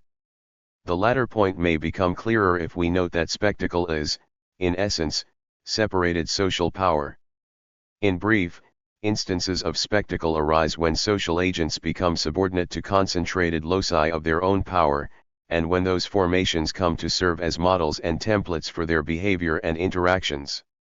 All such formations involve the separation of subject from object, and all thus fall short of the self-determination associated with the unity of subject and object. By this stage in the C's development, art was thus no longer the primary concern, as it had instead become just one element of a broader problematic of separated power. Art, in other words, was just one set of representations of life that needed to be employed as a means of making life. 22 But, as I hope is already apparent, by the early 1960s, it was not just art that needed to be realized in lived praxis. In addition, all of society's technological, cultural, and economic capacities needed to be wrested away from capital, and employed by their producers. All such forms of representing life's dreams and possibilities needed to be employed as means of actualizing that potential. Debord's use of the realization of philosophy as a distillation of the C's ambitions at this time was thus apt, for it denotes a broad commitment to efforts towards moving away from the contemplative separation of subject from object, and towards the realization of a condition in which the human subject takes itself and its world as the object that it works upon. By the early 1960s, he had arrived at the view that the basic premise at work in that classical, 19th-century demand, that of superseding the separation of a social power from the conscious, practical conduct of social activity, had become the defining problematic of the modern revolution in its entirety. The conclusion attributed to the Hamburg Theses of 1961 is, therefore, indicative of this new, fiercely militant perspective, which would shape the C's work throughout the 1960s. Conclusion. The observations set out above should serve to explain statements such as the following, which was made by the SI in 1964. The Situationists consider that they must supersede art, which is dead, and separate philosophical reflection, because the spectacle that is replacing this art and this thought is itself the air of religion. And just as was the case with the critique of religion, the critique of the spectacle is today the precondition for any critique. Point 23. Philosophy, art, and indeed all other forms of separated social power, now needed to be appropriated and used in the conscious, creative control of lived time. With that in mind, we should now be in a position to make some final remarks about the Hamburg theses. The contention that the SI must now realize philosophy serves as a motif for a whole set of issues. It encompasses the need to move beyond art's representation of everyday life, and thus pointed the way to the splits of 1962. It also reflects the growing importance of the concept of spectacle at that time, and the vast revolutionary ambitions that that concept entailed. But perhaps most importantly, it also bears relation to the ferocious militancy of the C's ideas, for it necessarily follows from everything that has been said so far that the C's own work needed to be realized in praxis too. If it remained removed from practical action, as a mode of contemplative observation on modern social ills, it would fall short of the unity that it advocated. As Debord himself put it in The Society of the Spectacle, while directly echoing Marx's own words concerning the realization of philosophy. The critical concept of the spectacle can also undoubtedly be turned into one more hollow formula of sociological political rhetoric used to explain and denounce everything in the abstract, thus serving to reinforce the spectacular system.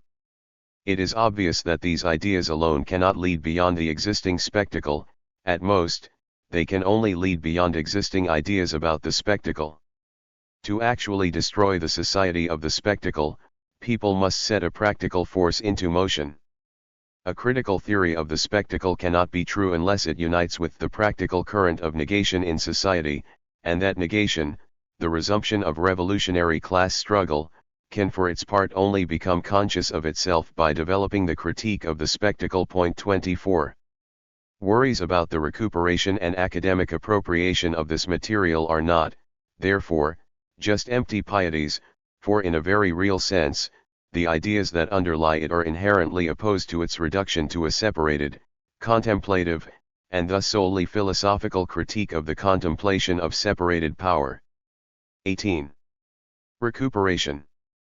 Patrick Marcolini.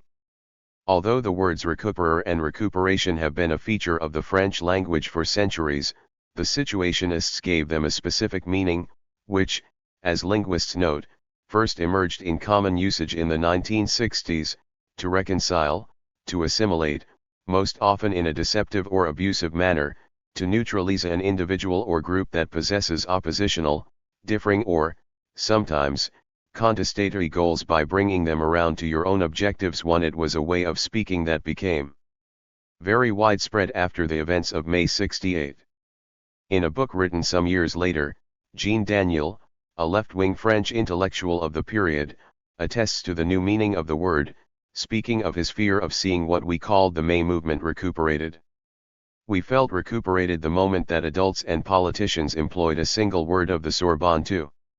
Nevertheless, and despite what one might at first think, it was not the Situationists themselves who came up with this specific definition of the word recuperation. Rather, as an extract cited in the 6th issue of Internationale Situationist demonstrates, the term had already taken on this new meaning at around the time that the Situationists thought to systematize it as a concept. The citation in question is of the Belgian literary critic Robert Canters, who evokes the ambiguities and duplicitousness of the angry young men, that is, the new generation of up-in-arms young British writers of the late 1950s and early 1960s. Canters writes that, in spite of their professions of faith in nonconformity, they are completely recuperated by the literary society of their country. 3. It is exactly the kind of thing that the Situationists absolutely wanted to avoid. As the Situationists themselves state, all official success with which ideas or those of one of members might meet should be considered extremely suspect. Point 4.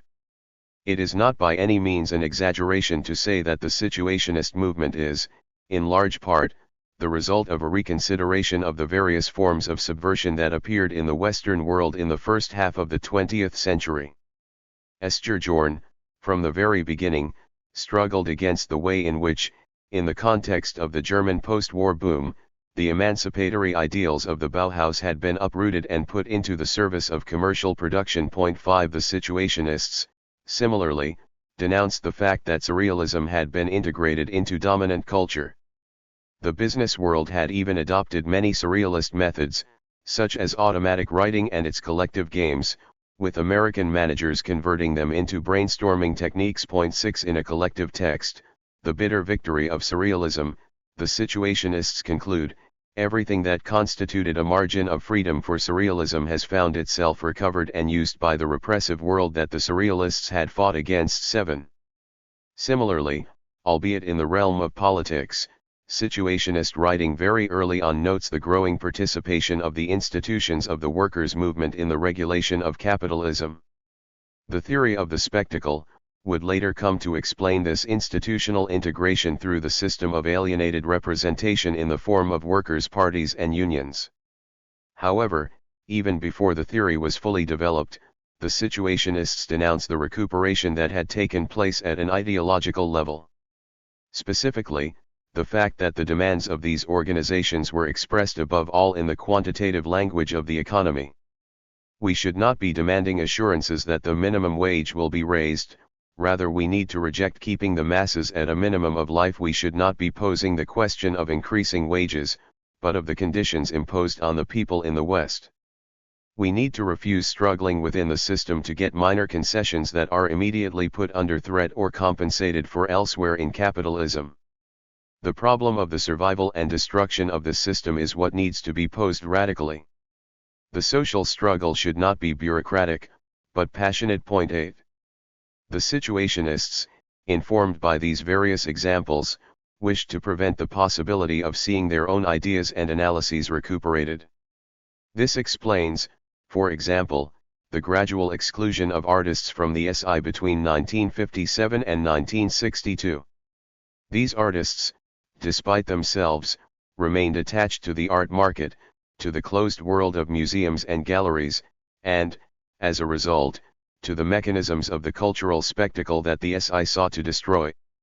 The process of exclusions also imposed, as a preventative measure, a very clear line of separation between the SI and those who might distort situationist ideas, specifically, the neo-avant-gardes that were emerging in the art world at that time around similar themes, but also the contemporary left-wing intelligentsia which was seeking to renew itself in a manner that Debord and his comrades felt to be either deceitful or insufficient, depending on the case. In fact, the Situationists had identified art and culture as the privileged terrain upon which the new capitalism would seek to neutralize and reabsorb everything that stood against it by using it to feed its own autonomous development. As Debord would later underline at the end of the movement, the question of language was always at the center of situationist thinking about recuperation. 9 The Situationists pointed to the fact that the most corrosive concepts, when they are taken up by the powerful, managers and thinkers integrated into the system, are emptied of their contents, put back into circulation, in the service of maintaining alienation. 10 As they summarize in a beautiful metaphor, words forged by revolutionary critique are like the weapons of partisans abandoned on the battlefield, they come to serve the counter-revolution, and, like prisoners of war, they are subjected to the regime of forced labor. 11. The Situationists, however, frequently use the concept of recuperation to describe the way in which power itself functions and in all historical eras, from antiquity to the present day. The Situationists summarized the theory in an oft-repeated phrase, power does not create, it recuperates. 12 Moreover, as Raoul Vaneigem insists, it recuperates everything, or, at the very least, everything that emerges from the creativity of the will to live, this free-floating energy, which should serve the blossoming of individual life. 13 Which expresses itself equally in art, love, and play. Vaneigem, for example, demonstrates how the Christian doctrine of the redemption of the soul is nothing other than the will to live mediated, emptied of its real content, recuperated by myth. 14 He notes, likewise, how capitalism, to the same extent that it represses our innate playfulness in order to bend human beings to the discipline of labor, strives to recuperate back into the sphere of profit. As a result, we have seen, over the past decade or so, the joys of escape convert into Tourism, adventure turn into scientific missions, the game of war become operational strategy, the taste for change satisfy itself with a change in taste. 15. Recuperation functions through a kind of schitomization in both senses of the word, a distorted vision and a more or less deliberate omission. It corrupts the desires and values that it takes hold of by suppressing the revolutionary perspective in which they would find their logical realization and authentic meaning. Vainasium suggests exactly this when he writes, if it gives up on extending a praxis of radically overturning the conditions of life, a positive project has no chance of escape from being taken over by the negativity that currently reigns over social relations. It is recuperated, inverted, like the reflection in a mirror. 16 Recuperation is, in a certain sense, the evil twin of détournement. Like détournement, it is a fragment ripped from its context that one can doctor in any way that one likes in order to change its meaning. 17 However, rather than liberate the subversive truth contained in a content that dogma and tradition have frozen, recuperation falsifies the explosive material that it takes hold of in order to transform it into ideology. In fact, as the metaphor Vainasium employs above makes clear, the fundamental schema through which the situationists understand recuperation rests upon Marx's concept of ideology, that camera obscura which projects the world upside down. Recuperation is therefore a matter of inversion. Rather than a détournement, it is a retournement, an about turn. As such, recuperation links up with the concept of spectacle, which poses, according to the famous de Bourdieu formula, that in a world that has really been turned upside down, the true is a moment of the false. 18. The problem of recuperation underwent a new development after May 68. The events afforded the situationists much greater visibility and led to an unprecedented diffusion of their ideas. Many students and young intellectuals laid claim to Debord and Vainasium. At the same time, many figures on the French intellectual scene incorporated this or that situationist concept or theme into their thinking. In the real split in the International, the text that marked the dissolution of the SI in 1972, Debord and Sanguinetti launched a counterattack in the form of an all-out critique of the pro-situationists. These supposed supporters of the SI, they argue, belonged, by virtue of their social condition, to the new petite bourgeoisie whose intrinsic function is to keep the spectacular machine turning.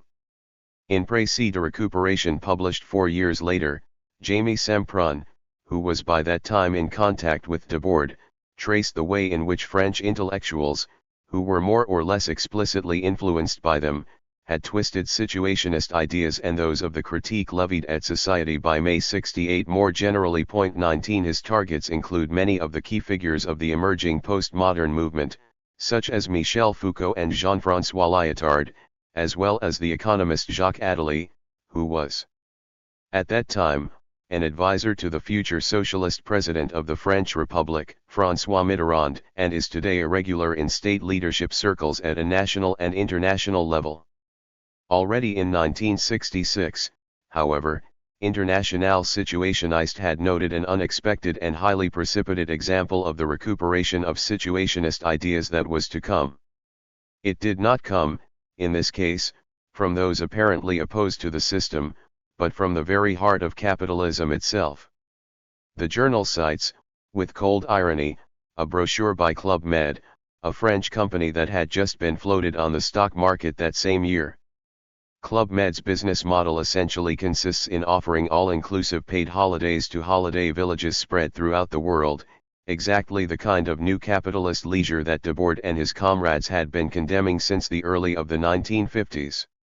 The company, as these extracts from the brochure demonstrate, promotes its getaway packages in a language that utterly exudes situationism. Club Med describes, for example, a client who has purchased a stay in one of its many resorts. If he lets the unforgettable taste for play and festival return to him, which consists in gradually improvising rules that are used once and just as quickly dropped, he may re-establish the communication he has lost with others. Reinstating this game means gambling that each individual, when approached by strangers with open faces, can cease being the docile or wary spectator of his own life and, on the contrary, become its creator. 20. Unfortunately, it was only a prelude. With the benefit of hindsight, today it is obvious that a great deal of the Situationists' ideas have been incorporated into the system that they sought to destroy. The Club Med example demonstrates that the C's call for a civilization of leisure and play anticipated 21 by barely any time at all, the arrival of mass consumer travel and tourism. Moreover, these calls also anticipated the way in which play itself has been incorporated into many areas of social life. Playful mechanisms are, for example, today used in marketing, management, and education. Likewise, the Situationist call for organizing into groups and networks, as an alternative to the vertical and hierarchical structures of mass politics and Fordist labor, finds itself the originator of contemporary forms of organizing labor into teams. Contemporary capitalist ideology claims, in this way, to level and dissolve power relations through networks of all kinds. Similarly, postmodern capitalism has recognized the creativity of ordinary men and women, another central theme of situationist propaganda, as a profitable resource. Today it is integrated into the system as an obligation, a demand, made upon the contemporary worker, who is supposed to be imaginative, original, polyvalent, and capable of coming up with outside-the-box solutions to the problems posed by the permanent transformations of the market and social relations. The Situationists also put forward a certain notion of freedom as mobility. They cultivated the taste for wandering and drifting, engaged in the search for those places most favorable to the expansion of a passionate life, against all attachment to property, to country, and to outdated modes of behavior. Today, however, nomadism and mobility have become the transcendental conditions of capitalist development. Workers are expected to abandon all attachment to place and their original communities. They are expected to adapt to the fluctuations of the market by moving and changing jobs. The same is also true for social elites who, having thrown their fate in with the internationalization of exchange, are prepared to jump on the first plane that comes along in order to sort out some business or save time. The Situationists claim to be bringing the economy of desire, supposedly a driving force behind social transformation, into opposition against classical capitalism's economy of need. 22 However, the idea that desire is intrinsically subversive became the leitmotif of advertisers and other market propagandists with the emergence of what some have called seductive capitalism. In other words, a specific market whose diurnal face includes the leisure industry, fashion, entertainment, and mass culture, and whose nocturnal face covers pornography, drugs, and prostitution. Ultimately, communication, participation, the taste for adventure and self-realization, all of which the Situationists claim to be subversive values, have become today integral parts of the dominant ideology. Meanwhile, the practice of détournement has become the very motor of the advertising and culture industries. The Situationists were, of course, completely conscious of the possibility that they might see their ideas recuperated by the socio-economic system that they were fighting.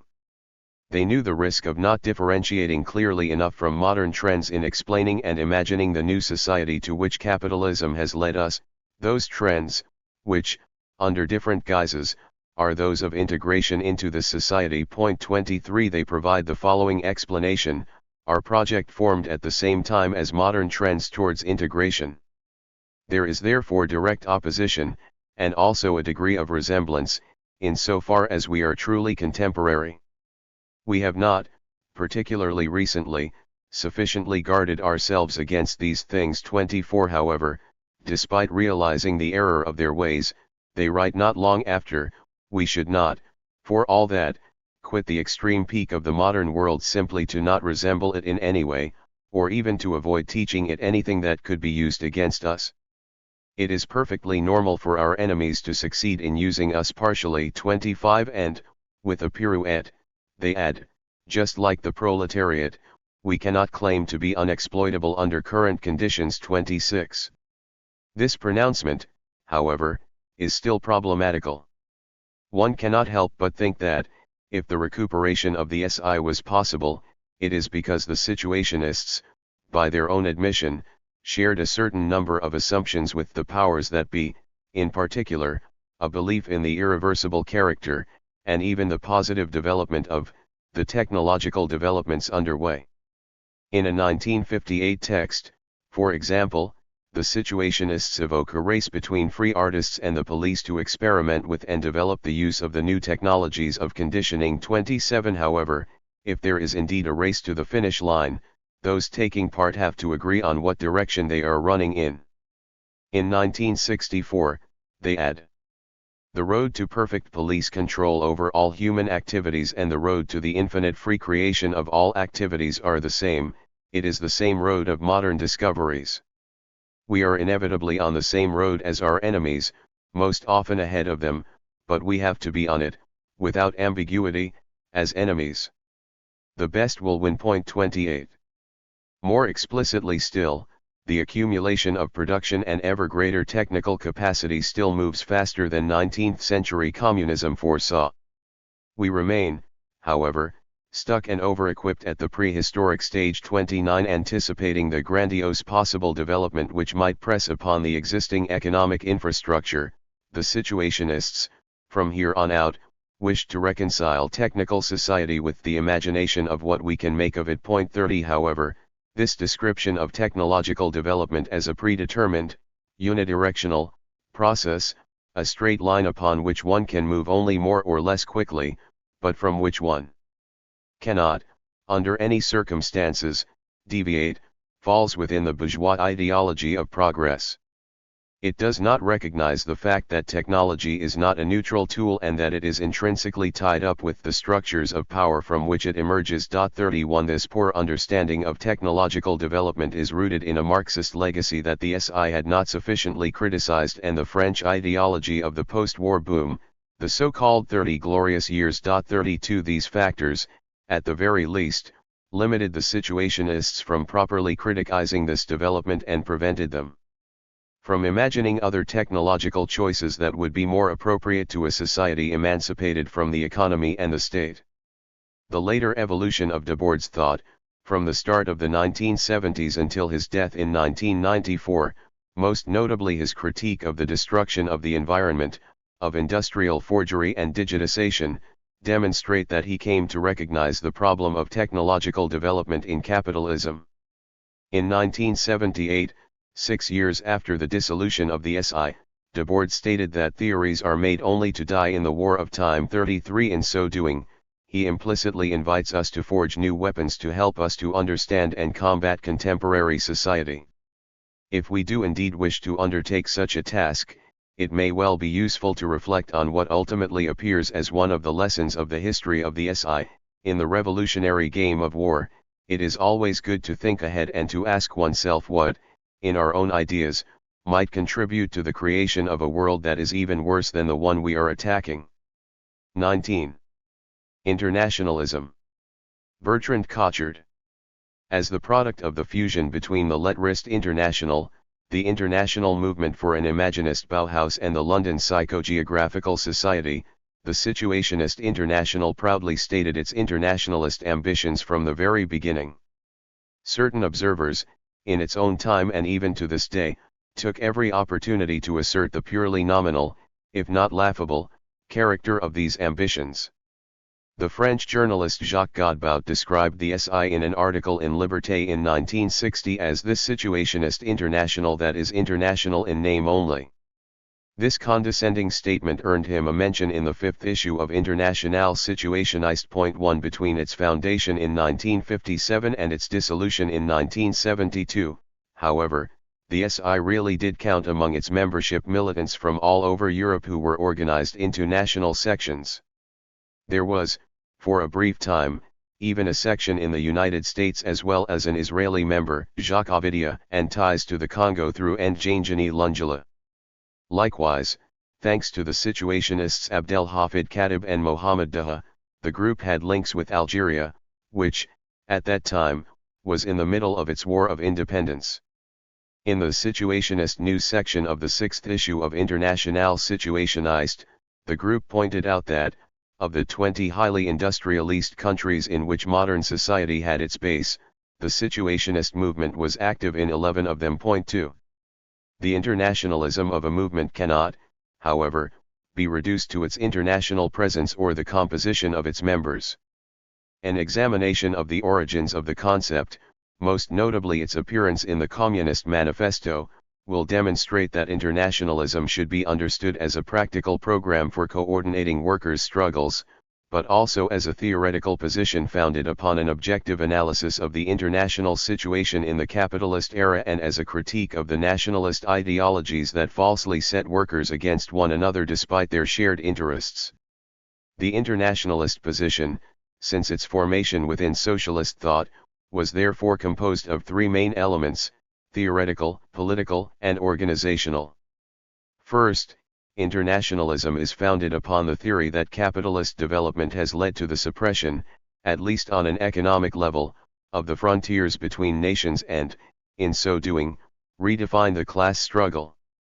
Secondly, internationalism, as such, functions as a prism or a mode of interpretation through which social phenomena can be understood on an international scale. It implies, moreover, a polarizing vision of social conflict that brings proletarian interests into opposition with those of the bourgeoisie. Third, and finally, it includes practical discussions over what would constitute the most effective form of organization for destroying the convergence of bourgeois interests and for ensuring the success of the revolution. The first objective of this chapter is to identify the Situationists' position on the original internationalism of the workers' movement, specifically, that of the International Workingmen's Association, while highlighting as much as possible the composite character of the latter. The second objective will be to identify the theoretical sources of the Situationists' internationalism, which, as we shall see, are made up of a patchwork of different traditions, including Marxism, Bakuninism, Babeufism, and Councilism. Theory. Although the history of internationalism can be traced back to the Enlightenment and the French Revolution's call for a brotherhood of nations, not to mention figures such as Robespierre and the Orator of Mankind, Anacharsis Cloutz 3, it is probably Flora Tristan's work The Workers' Union that represents the first milestone in socialist internationalism. Even so, it was not until Marx and Engels' The Communist Manifesto in 1848 that the theoretical foundations of proletarian internationalism became well established. The foundations of historical materialism are embodied in the gap between the motto of the German League of the Just, all men are brothers, and that which concludes the manifesto, proletarians of all countries, unite. Internationalism, as Michael Lowy argues, is not a moral principle, nor a revolutionary categorical imperative, nor, even more emphatically, is it some kind of pious wish that would make it similar to Christian brotherhood, and just as ineffective point for its anti-ideological character separates it from neighboring ideologies. Proletarian internationalism is not a doctrine, a mere spectacle, separated from material production. Internationalism, before it becomes a theoretical object, is the product of capitalist development, the spatial dynamic of which has rendered the division between nations obsolete. 5. In so doing, it has equally revealed the nation to be a ruse designed solely to mask the fact that the bourgeoisie has, to employ the words of Marx and Engels, created the world after its own image. 6. The generalization of the proletarian condition under the effects of the international division of labor, the rise of productive forces, the spread of the salary form, and the opening up of international markets reveals the economic unification of the world by the capitalist system. 7. Internationalism is therefore an objective process. Proletarian internationalism is the coming into being of a consciousness of this process, and the European revolutions of 1848 were the catalyst. The report on the construction of situations, which served as a manifesto for the SI during its foundation, demonstrates a clear demand that the consequences of capitalist development be understood on a scale that, if not wholly international, is at least European. The difference, however, is that, where Marx and Engels stress economic unification, the Situationists see cultural unification as the primary concern of revolutionary action. The first lines of the third issue of Internationale Situationist, which is comprised of a détournement of a passage from the Communist Manifesto, express the same concern. Bourgeois civilization, which has now spread over the entire planet, and the supersession of which has been achieved nowhere, is haunted by a specter, the questioning of its culture, which appears within the modern dissolution of all its artistic means. 8.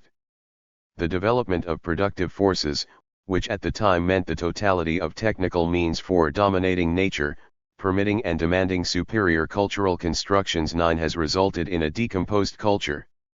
The division of artistic labor in European nations, the supposedly avant-garde experiments that were simply repeating the already completed process of destroying modern art, and the proliferation of spectacles that attempted to mitigate the qualitative poverty of everyday life, was the new objective condition that demanded the problem of culture be reconceived in terms of worldwide unity. 10. No national action, limited to a single artistic discipline or separated from the integrated construction of new modes of life, would be tolerated anymore. 11. Furthermore, the Situationists quickly carried out the purge of the Italian section for having upheld reactionary and idealist theses, Atomies problems, and stood in the way of unitary situationist activity. 12. However, this focus on cultural alienation did not last. The rapprochement with militant groups such as Ferreira in the early 1960s, the arrival of new members such as Raoul Vaneigem and Attila Cotigny, and the discovery of heterodox Marxism in the form of Lukács and Pannekoek led the Situationists towards a total critique of capitalism, the principal marker of which was the adoption of the notion of the socio-economic formation. 13. If, as Lukács states in History and Class Consciousness, the primacy of the category of totality is the bearer of the principle of revolution in science. 14. Then it was incumbent upon the Situationists to reveal the dialectical relationship between culture and politics, and to work towards closer international coordination between artistic avant-garde movements and radical anti-Stalinist movements. 15. The emphasis placed on the link between culture and politics, of which the Amsterdam Declaration was the first step, but which became more prominent during the Fifth Conference of the SI in Gothenburg, led to the famous split of 1962 that Debord would evoke in the following terms sometime later. It would be too simplistic to describe in terms of an opposition between artists and revolutionaries, but did largely overlap with such a confrontation. 16. This split, presaged by the resignation of the Dutch architect Constant and the exclusion of the Italian painter Pino Galizio, represented a reorientation of the C's cultural internationalism towards an internationalist position that takes on all dominated sectors of existence. This reorientation expressed itself as a gradual recasting of the concept of spectacle, one that reconnects with the demiurgic character of the bourgeois described in the Communist Manifesto. The spectacle constructs a world in its own image. It is a worldview that has actually been materialist, that has become an objective reality. 17, and, symbolically, by the decision taken by the Gothenburg Conference to from now on term all of the artistic production created by members of the SI anti-situationist. 18. Politics. As the title of the first section of the Communist Manifesto, Bourgeois and Proletarians, makes clear, although internationalism assumes an objective analysis of the economic transformation of the world, internationalism, transnationalism, and globalization constituting three complementary processes, and a conscious realization by the proletariat, this conscious realization presumes a similar transformation is imputed to another class, that is, the bourgeoisie. The history of all hitherto existing society is the history of class struggles. 19. Struggle is polarist here between the capitalist class and the working class. However, one of the peculiarities of the working class, according to Marx and Engels, is precisely that it is composed of workers who have no national interests to pursue, that is to say, no interests which might lead to the introduction of tensions and splits between proletarians of different nations. As Marx and Engels write in the German Ideology, while the bourgeoisie of each nation still retained separate national interests, big industry created a class, which in all nations has the same interest and with which nationality is already dead, a class which is really rid of all the old world and at the same time stands pitted against it. 20. Working men have no country, as the two authors remind us in the manifesto, written just 3 years later. 21 The absence of a need to defend particular national interests and the identification of a shared class enemy constitute, in this sense, the two pillars upon which international workers' struggles converge. Internationalism functions here, strategically, as the common revolutionary horizon destined to unify two markedly different tendencies. 22 An alarmist discourse, which stressed the urgency for such a struggle on an international level, would become tied to the idea of the need for a convergence of workers' struggles. The first significant example of this alarmism would be expressed by a worker, Henry Tolaine, at the First Congress of the IWA in 1866, pushed by the demands of the times, by the force of things, capital is being concentrated, organizing itself into powerful financial and industrial associations. If we are not on our guard, this power will soon reign in unchecked tyranny. 23. The Situationists, at least until the early 1960s, believed that, as an international avant-garde, it first had to recruit from the most advanced artistic currents in the critique of the cultural decomposition and the project of superseding capitalist civilization, urbanism from the Netherlands, industrial painting from Italy, psychogeography from France and England, etc. The SI therefore saw itself as a platform for the unification of radical artistic hotbeds, cementing them together through a shared interest in unitary urbanism. As an early situationist text, Theses on the Cultural Revolution states, an international association of situationists could be thought of as a union of workers in an advanced cultural sector, or, more exactly, as a union of all those who demand the right to a labor that current social conditions obstruct, therefore, as an attempt to organize cultural professionals. 24. The situationists therefore do not hesitate to perform a détournement, one more time, the principles and modes of expression of proletarian internationalism, which, thereby, find themselves once again put back into play. The revolutionary players of all countries can unite in the SI in order to begin escaping the prehistory of everyday life. 25. Here the conflict is polarist, not so much between workers and capitalists but more between those who support the spectacle, which proletarianizes individuals through the expropriation of the means of constructing their everyday lives, and revolutionary artists, who, in announcing the creation for a new civilization, place these means in the service of the construction of situations. The alarmist tone is equally present as the situationists describe themselves as engaged in a race between free artists and the police in order to experiment and develop the new techniques of conditioning. 26 The 1962 split therefore translated itself into attempts to link up with revolutionary movements that brought the totality of capitalism into question. It was no longer simply a question of criticizing cultural decomposition. Rather, it was necessary to attack the proliferation of commodities, bureaucratization and, in general, all forms that reproduce what appeared to be the fundamental human relationship in the spectacular commodity society, that between order givers and order takers. The SI proposed, thenceforth, just as much to defend certain insurrections as to work, in both theory and practice, towards helping these struggles to triumph by bringing their true goals to light. Many of the current event texts written by the SI in the 1960s therefore refer back to its internationalism from the perspective of a philosophy of praxis, that is to say, action aimed at destroying the false forms of consciousness in which certain wildcat or spontaneous revolts became trapped. The What's rioters, for example, believed they were struggling against racism within the strict limits of a single nation.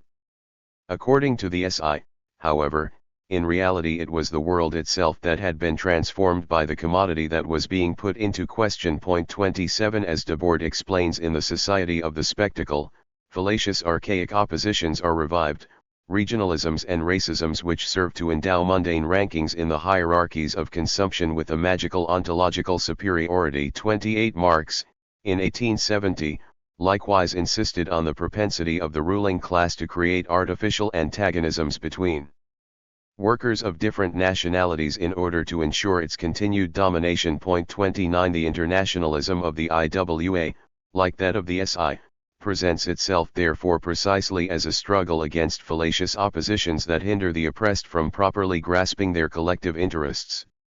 This radicalization resulted in deep tensions within the SI between those members who held to a more Bakuninist than Marxist approach to proletarian internationalism, as, for the SI, it was the lumpenproletariat that constituted the new revolutionary force and not those workers who, exteriorizing their power in parties and unions, contributed to the constant reinforcement of capitalist society 30, and those who were more skeptical about this new force.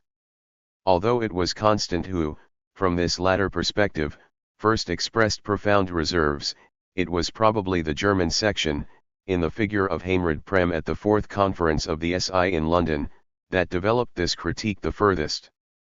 Organization.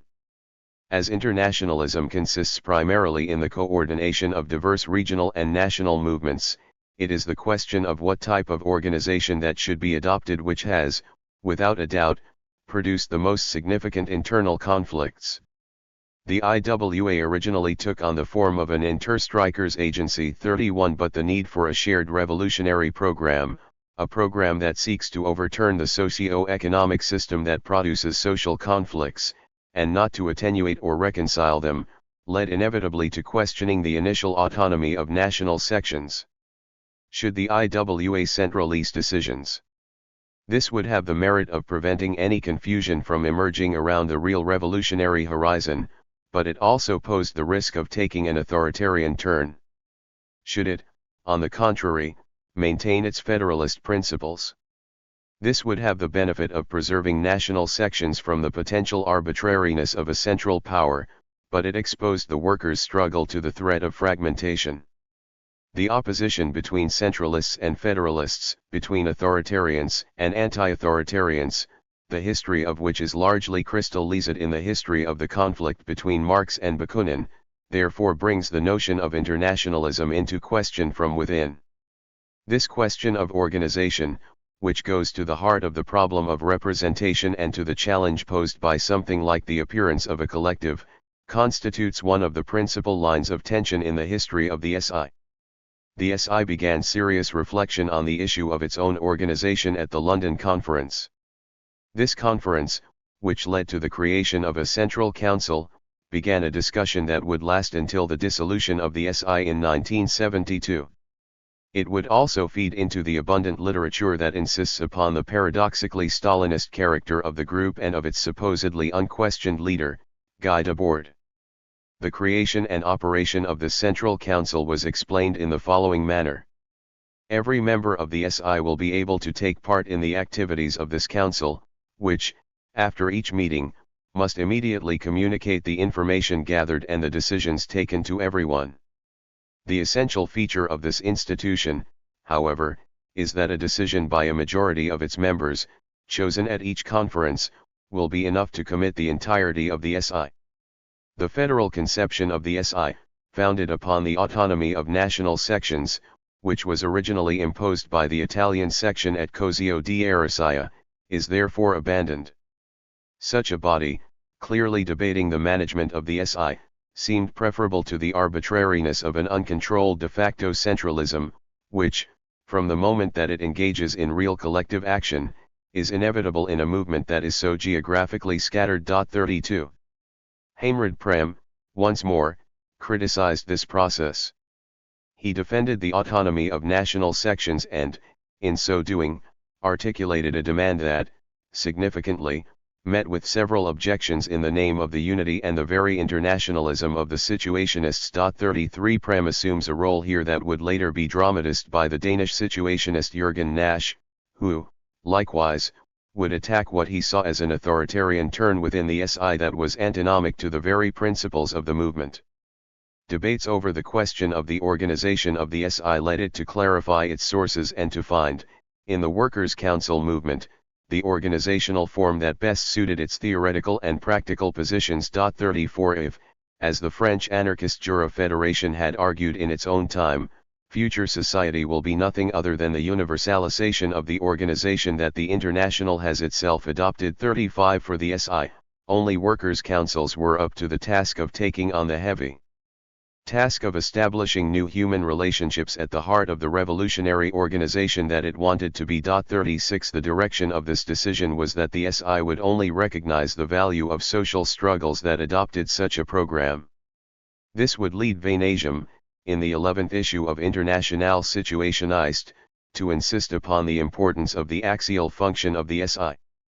The SI must act as an axis, which, receiving its movement from the revolutionary impulses of the entire world, precipitates, in a unitary manner, the radical turning of events. 37. Considering itself to be at once a conspiracy of equals 38 as a libertarian and councilist organization, as fiercely opposed to all forms of political representation and as the heirs to the Marxian theory of class struggle, the SI produced a composite internationalism that drew directly upon the most radical tendencies of the history of the workers' movement.